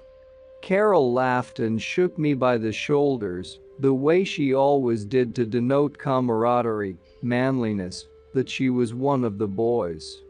"I'm looking at your beautiful self," she said in her funny forced falsetto. "Oh massa, who else could it possibly be? How in the hell can I be wearing Levi's and boots?" I insisted. "I don't own any. Those are my clothes you are wearing. I found you naked." "Where?" "When?" "Around the church, about an hour ago." I came to the plaza here to look for you. The Nagwal sent me to see if I could find you. I brought the clothes, just in case." I told her that I felt terribly vulnerable and embarrassed to have wandered around without my clothes. Strangely enough, there was no one around, she assured me, but I felt she was saying it just to ease my discomfort. Her playful smile told me so. "I must have been with the Death Defier all last night, maybe even longer," I said. "What day is it today?" "Don't worry about dates," she said, laughing. "When you are more centered, you'll count the days yourself. Don't humor me, Carol Tiggs. What day is it today?" My voice was a gruff, no-nonsense voice that did not seem to belong to me. "It's the day after the big fiesta," she said and slapped me gently on my shoulder. "We all have been looking for you since last night. But what am I doing here? I took you to the hotel across the plaza. I couldn't carry you all the way to the Nagwal's house. You ran out of the room a few minutes ago, and we ended up here. Why didn't you ask the Nagwal for help?" "Because this is an affair that concerns only you and me. We must solve it together." That shut me up. She made perfect sense to me. I asked her one more nagging question. "What did I say when you found me?" "You said that you had been so deeply into the second attention and for such a long time that you were not quite rational yet. All you wanted to do was to fall asleep." "When did I lose my motor control?" "Only a moment ago. You'll get it back. You yourself know that it is quite normal, when you enter into the second attention and receive a considerable energy jolt, to lose control of your speech or of your limbs." "And when did you lose your lisping, Carol?" I caught her totally by surprise. She peered at me and broke into a hearty laugh. "I've been working on it for a long time," she confessed. "I think that it's terribly annoying to hear a grown woman lisping. Besides, you hate it." Admitting that I detested her lisping was not difficult. Don Juan and I had tried to cure her, but we had concluded she was not interested in getting cured. Her lisping made her extremely cute to everyone, and Don Juan's feelings were that she loved it and was not going to give it up. Hearing her speak without lisping was tremendously rewarding and exciting to me. It proved to me that she was capable of radical changes on her own, a thing neither Don Juan nor I was ever sure about. "What else did the Nagwal say to you when he sent you to look for me?" I asked. "He said you were having a bout with the Death Defier." In a confidential tone, I revealed to Carol that the Death Defier was a woman. Nonchalantly, she said that she knew it. "How can you know it?" I shouted. "No one has ever known this, apart from Don Juan." "Did he tell you that himself?" "Of course he did," she replied, unperturbed by my shouting. "What you have overlooked is that I also met the woman in the church. I met her before you did. We amiably chatted in the church for quite a while. I believed Carol was telling me the truth. What she was describing was very much what Don Juan would do. He would in all likelihood send Carol as a scout in order to draw conclusions." "When did you see the Death Defier?" I asked. "A couple of weeks ago," she replied in a matter-of-fact tone. "It was no great event for me. I had no energy to give her, or at least not the energy that woman wants." "Why did you see her then? Is dealing with the Nagwal woman also part of the Death Defiers and Sorcerers agreement?" "I saw her because the Nagwal said that you and I are interchangeable, and for no other reason. Our energy bodies have merged many times. Don't you remember? The woman and I talked about the ease with which we merge." I stayed with her maybe 3 or 4 hours until the Nagwal came in and got me out. Did you stay in the church all that time? I asked, because I could hardly believe that they had knelt in there for 3 or 4 hours, only talking about the merging of our energy bodies. She took me into another facet of her intent, Carol conceded after a moment's thought. She made me see how she actually escaped her captors. Carol related then a most intriguing story. She said that according to what the woman in the church had made her see, every sorcerer of antiquity fell, inescapably, prey to the inorganic beings. The inorganic beings, after capturing them, gave them power to be the intermediaries between our world and their realm, which people called the netherworld. The Death Defier was unavoidably caught in the nets of the inorganic beings. Carol estimated that he spent perhaps thousands of years as a captive, until the moment he was capable of transforming himself into a woman. He had clearly seen this as his way out of that world the day he found out that the inorganic beings regard the female principle as imperishable. They believe that the female principle has such a pliability, and its scope is so vast that its members are impervious to traps and setups, and can hardly be held captive. The Death Defier's transformation was so complete and so detailed that she was instantly spewed out of the inorganic being's realm. Did she tell you that the inorganic beings are still after her? I asked. Naturally they are after her, Carol assured me. The woman told me she has to fend off her pursuers every moment of her life. What can they do to her?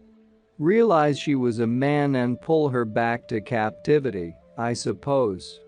I think she fears them more than you can think it's possible to fear anything.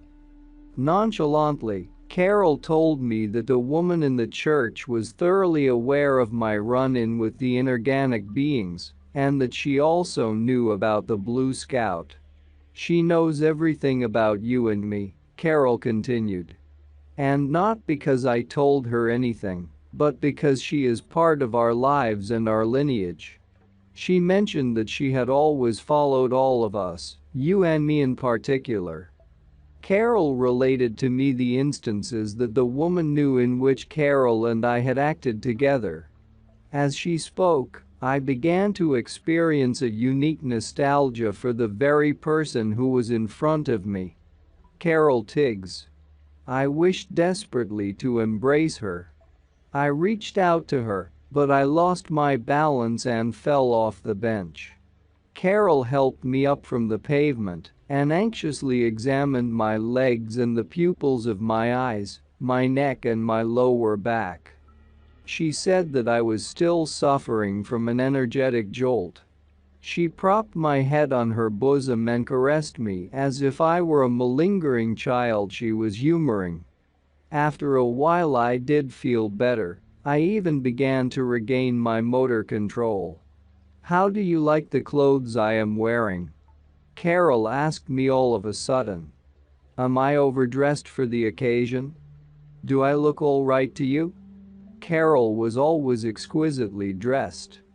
If there was anything certain about her, it was her impeccable taste in clothes. In fact, as long as I had known her, it had been a running joke between Don Juan and the rest of us that her only virtue was her expertise at buying beautiful clothes and wearing them with grace and style. I found her question very odd and made a comment. Why would you be insecure about your appearance? It has never bothered you before. Are you trying to impress someone? I'm trying to impress you, of course, she said. But this is not the time, I protested. What's going on with the Death Defier is the important matter, not your appearance.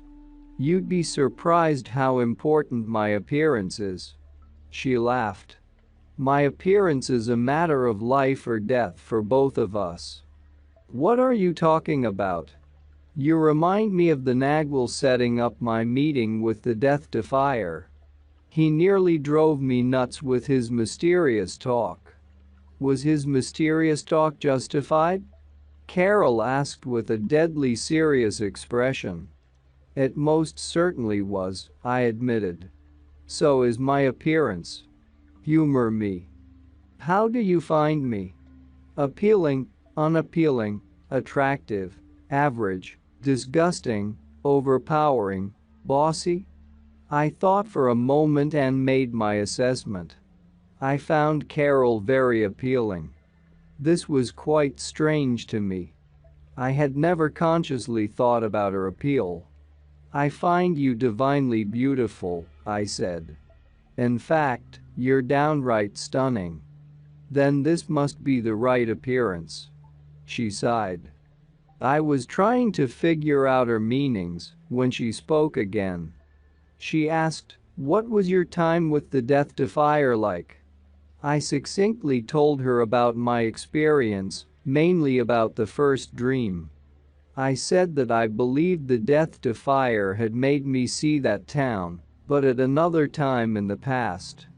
"But that's not possible," she blurted out. "There is no past or future in the universe. There is only the moment." "I know that it was the past," I said. "It was the same church, but a different town." "Think for a moment," she insisted. "In the universe there is only energy, and energy has only a here and now, an endless and ever-present here and now. So what do you think happened to me, Carol? With the Death Defier's help, you crossed the fourth gate of dreaming," she said. "The woman in the church took you into her dream, into her intent. She took you into her visualization of this town. Obviously, she visualized it in the past, and that visualization is still intact in her. As her present visualization of this town must be there too." After a long silence, she asked me another question. "What else did the woman do with you?" I told Carol about the second dream. "The dream of the town as it stands today." "There you are," she said. "Not only did the woman take you into her past intent, but she further helped you cross the fourth gate by making your energy body journey to another place that exists today, only in her intent." Carol paused and asked me whether the woman in the church had explained to me what intending in the second attention meant. I did remember her mentioning, but not really explaining what it meant to intend in the second attention. Carol was dealing with concepts Don Juan had never spoken about. "Where did you get all these novel ideas?" I asked, truly marveling at how lucid she was. In a noncommittal tone, Carol assured me that the woman in the church had explained to her a great deal about those intricacies. "We are intending in the second attention now," she continued. "The woman in the church made us fall asleep, you hear, and I in Tucson. And then we fell asleep again in our dream. But you don't remember that part, while I do. The secret of the twin positions. Remember what the woman told you, the second dream is intending in the second attention. The only way to cross the fourth gate of dreaming." After a long pause, during which I could not articulate one word, she said, "I think the woman in the church really made you a gift, although you didn't want to receive one. Her gift was to add her energy to ours in order to move backward and forward on the here and now energy of the universe." I got extremely excited. Carol's words were precise, apropos.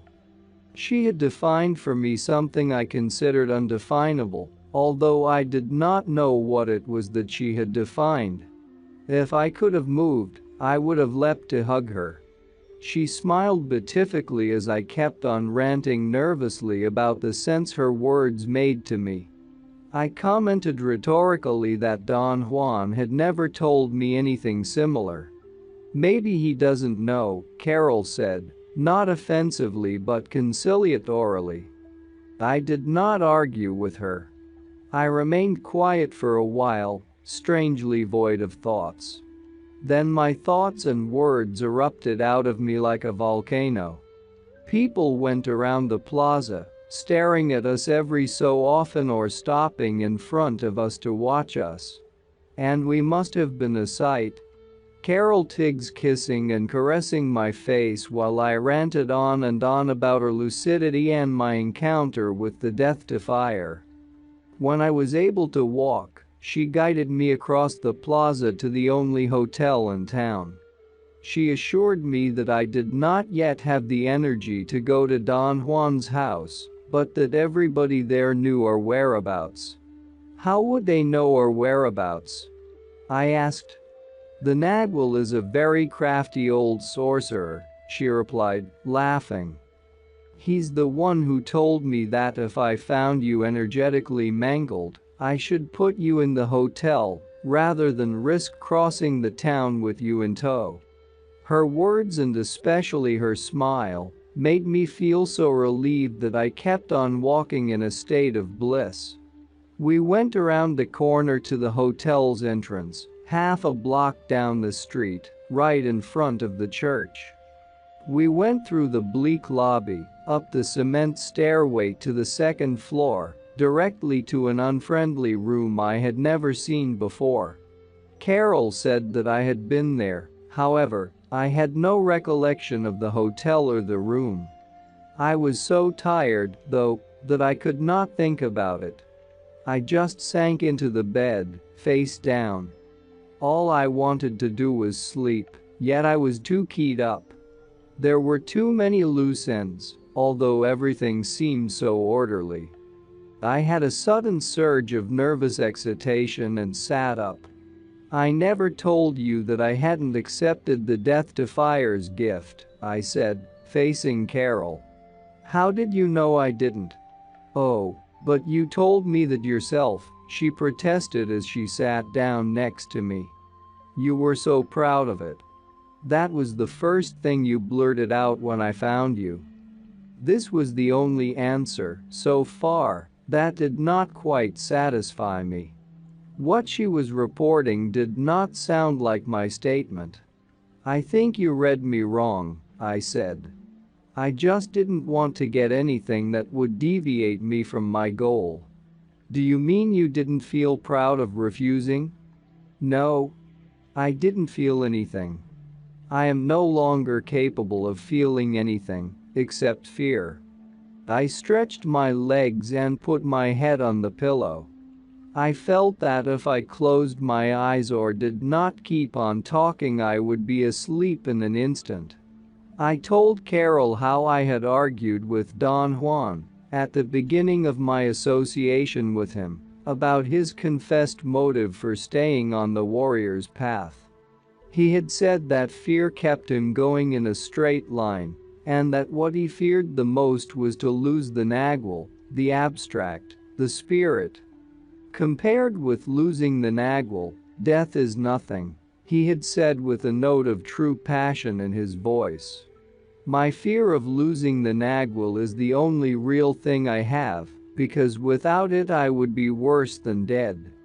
I said to Carol that I had immediately contradicted Don Juan and bragged that since I was impervious to fear, if I had to stay within the confines of one path, the moving force for me had to be love. Don Juan had retorted that when the real pull comes, fear is the only worthwhile condition for a warrior. I secretly resented him for what I thought was his covert narrow-mindedness. The wheel has done a full turn, I said to Carol, and look at me now. I can swear to you that the only thing that keeps me going is the fear of losing the Nagual. Carol stared at me with a strange look I had never seen in her.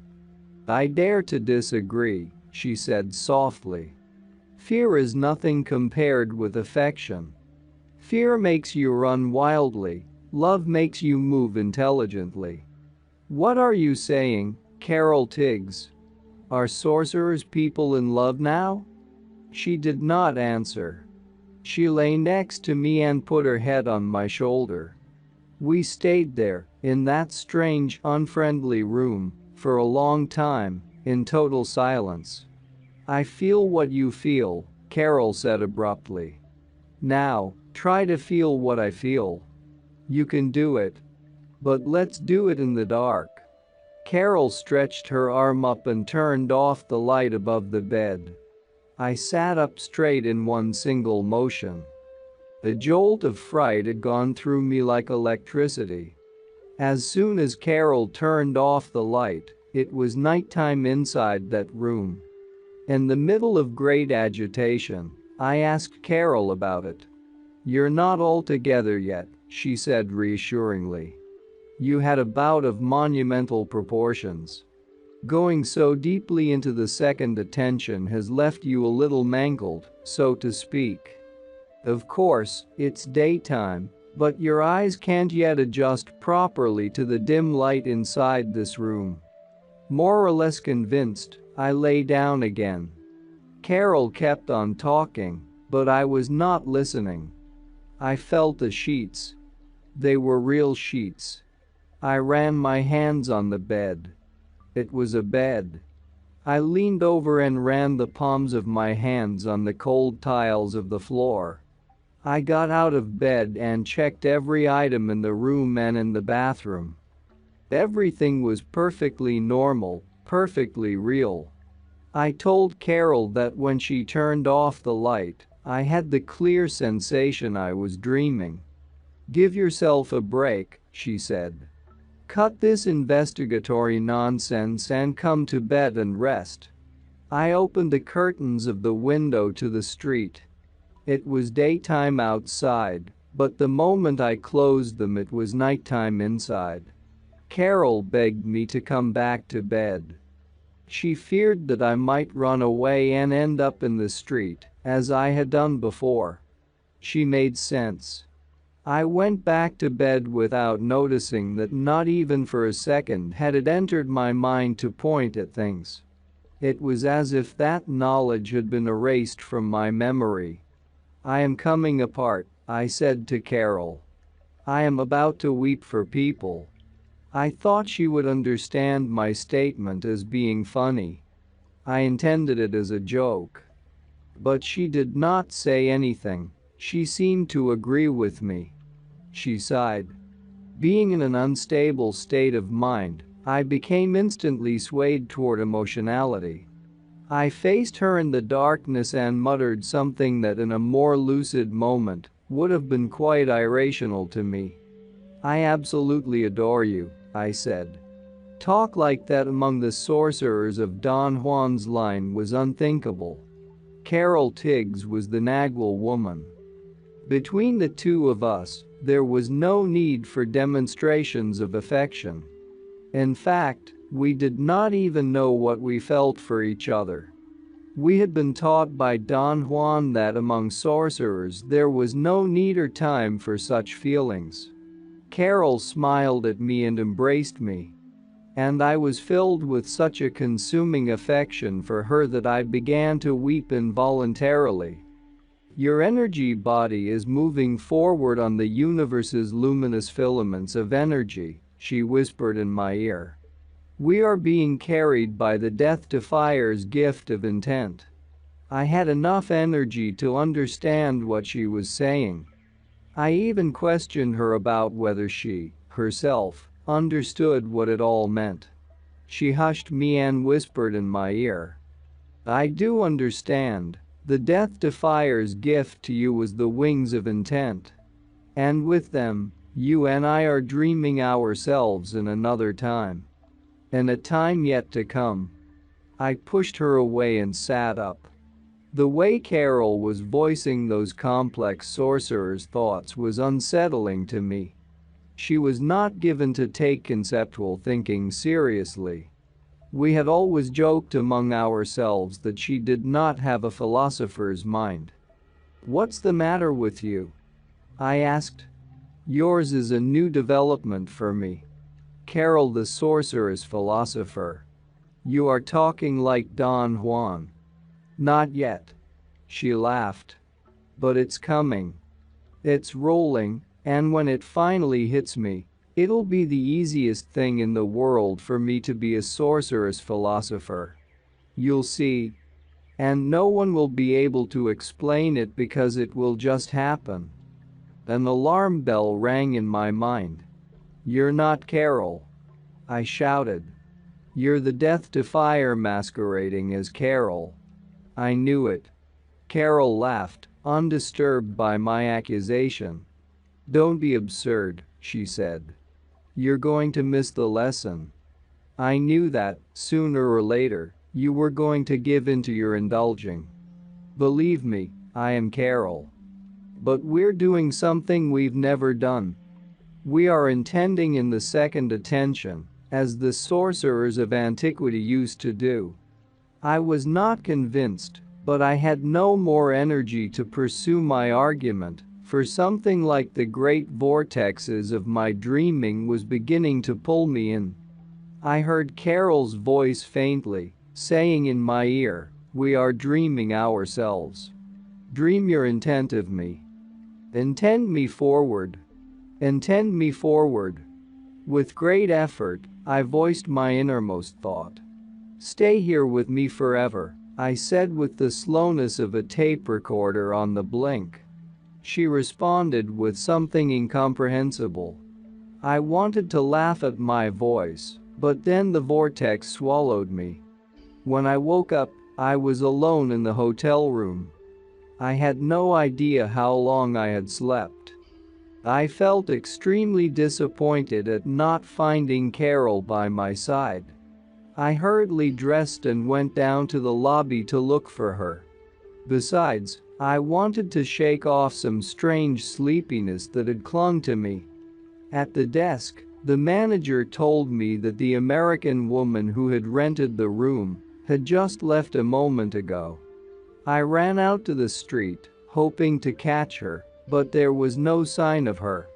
It was midday. The sun was shining in a cloudless sky.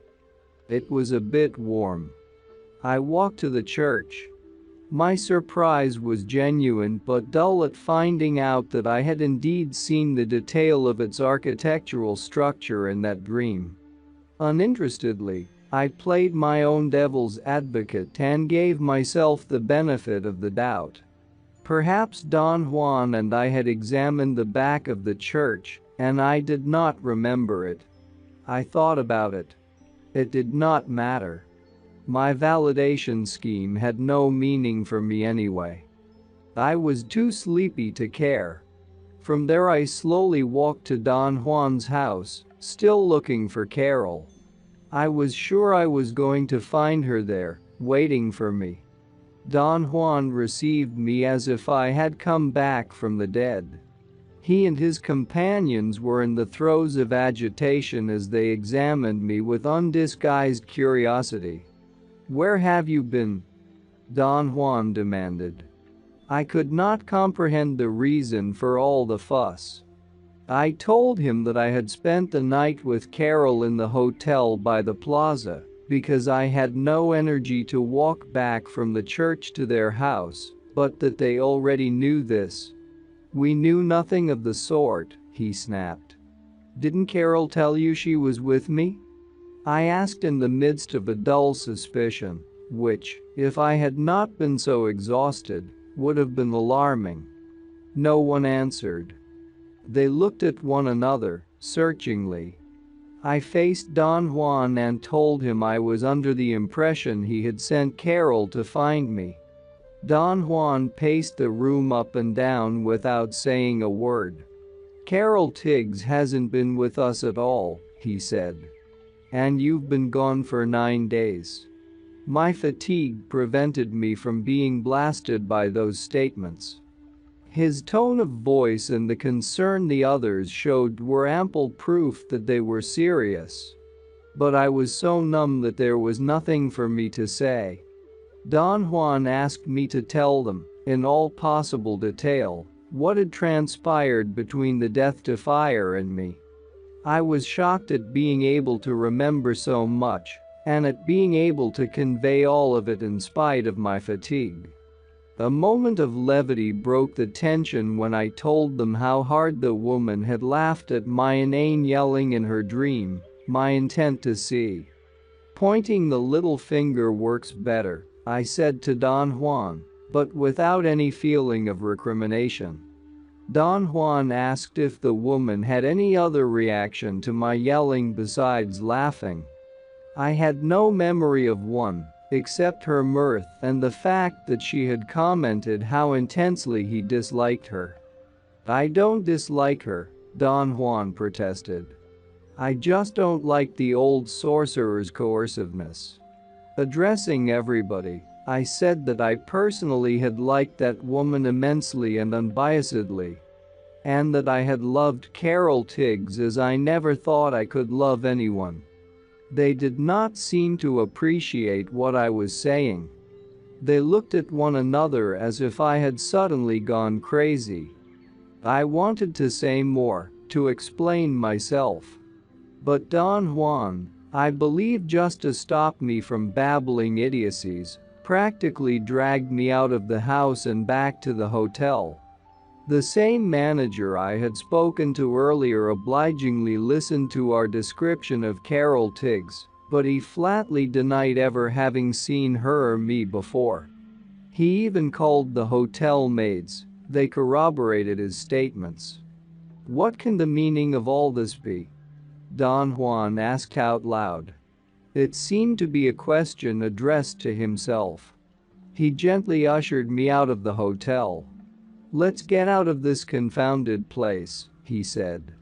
When we were outside, he ordered me not to turn around to look at the hotel or at the church across the street, but to keep my head down. I looked at my shoes and instantly realized I was no longer wearing Carol's clothes but my own. I could not remember, however, no matter how hard I tried, when I had changed clothes. I figured that it must have been when I woke up in the hotel room. I must have put on my own clothes then, although my memory was blank. By then we had reached the plaza. Before we crossed it to head off to Don Juan's house, I explained to him about my clothes. He shook his head rhythmically, listening to every word. Then he sat down on a bench and, in a voice that conveyed genuine concern, he warned me that, at the moment, I had no way of knowing what had transpired in the second attention between the woman in the church and my energy body. My interaction with the Carol Tiggs of the hotel had been just the tip of the iceberg. "It's horrendous to think that you were in the second attention for 9 days, Don Juan went on. 9 days is just a second for the death defier, but an eternity for us." Before I could protest or explain or say anything, he stopped me with a comment. "Consider this," he said.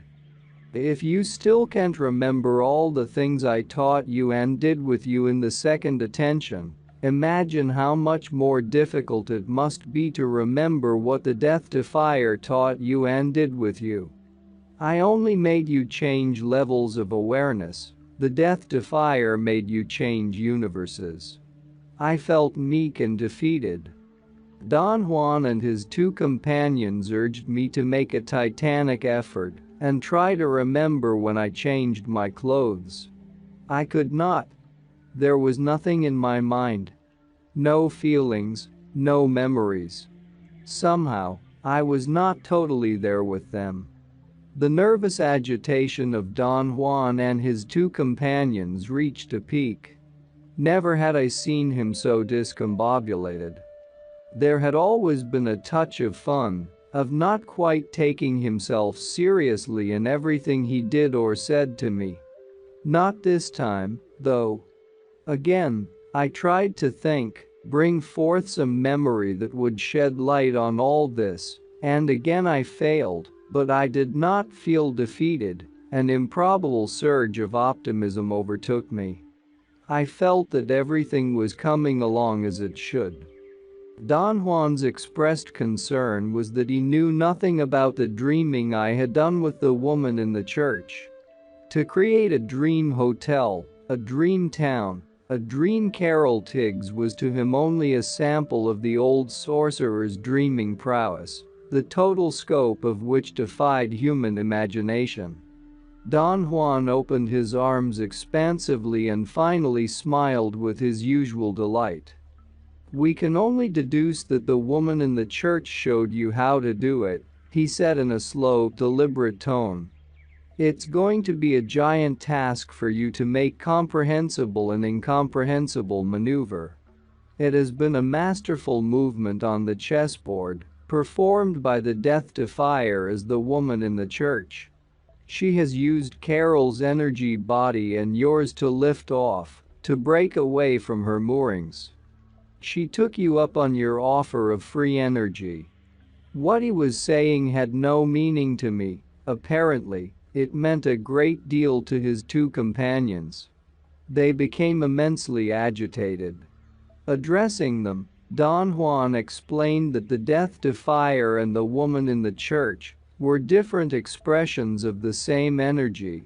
The woman in the church was the more powerful and complex of the two.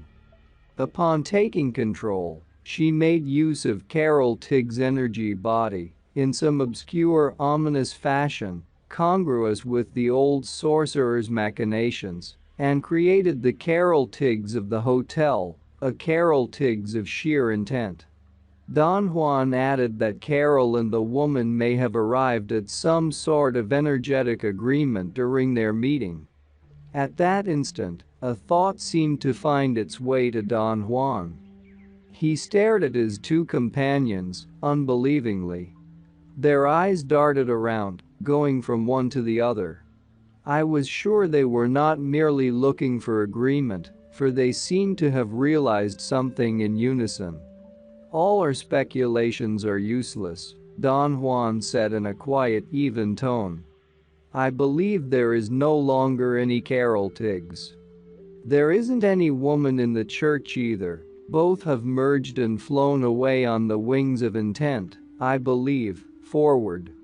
The reason the Carol Tiggs of the hotel was so worried about her appearance was because she was the woman in the church, making you dream a Carol Tiggs of another kind, an infinitely more powerful Carol Tiggs. Don't you remember what she said? "Dream your intent of me.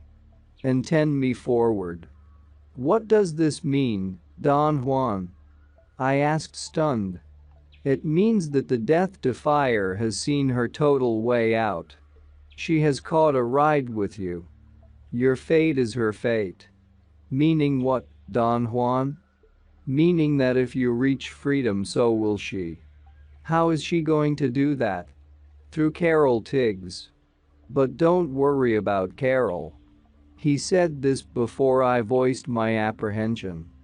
"She's capable of that maneuver and much more." Immensities were piling up on me. I already felt their crushing weight. I had a moment of lucidity and asked Don Juan, "What is going to be the outcome of all this?" He did not answer. He gazed at me, scanning me from head to toe. Then he slowly and deliberately said, "The Death Defier's gift consists of endless dreaming possibilities. One of them was your dream of Carol Tiggs in another time, in another world, a more vast world, open-ended, a world where the impossible might even be feasible. The implication was not only that you will live those possibilities, but that one day you will comprehend them." He stood up, and we started to walk in silence toward his house. My thoughts began to race wildly. They were not thoughts, actually, but images, a mixture of memories of the woman in the church and of Carol Tiggs, talking to me in the darkness in the dream hotel room. A couple of times I was near to condensing those images into a feeling of my usual self, but I had to give it up. I had no energy for such a task. Before we arrived at the house, Don Juan stopped walking and faced me. He again scrutinized me carefully, as if he were looking for signs in my body. I then felt obliged to set him straight on a subject I believed he was deadly wrong about. I was with the real Carol Tiggs of the hotel, I said. For a moment, I myself believed she was the death to fire, but after careful evaluation, I can't hold on to that belief. She was Carol.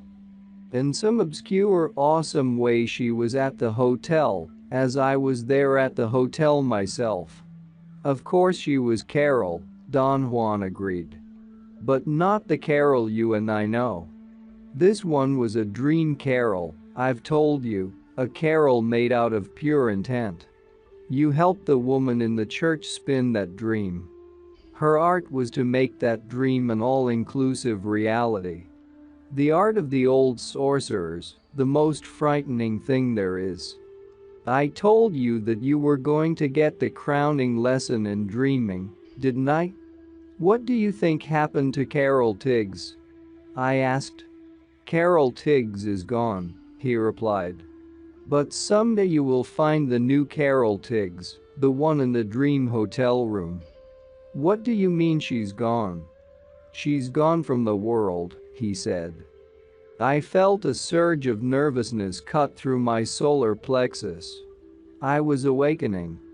The awareness of myself had started to become familiar to me, but I was not yet fully in control of it. It had begun, though, to break through the fog of the dream. It had begun as a mixture of not knowing what was going on and the foreboding sensation that the incommensurable was just around the corner. I must have had an expression of disbelief because Don Juan added in a forceful tone, "This is dreaming. You should know by now that its transactions are final. Carol Tiggs is gone." But where do you think she went, Don Juan? Wherever the sorcerers of antiquity went. I told you that the death to fire's gift was endless dreaming possibilities. You didn't want anything concrete, so the woman in the church gave you an abstract gift. The possibility of flying on the wings of intent.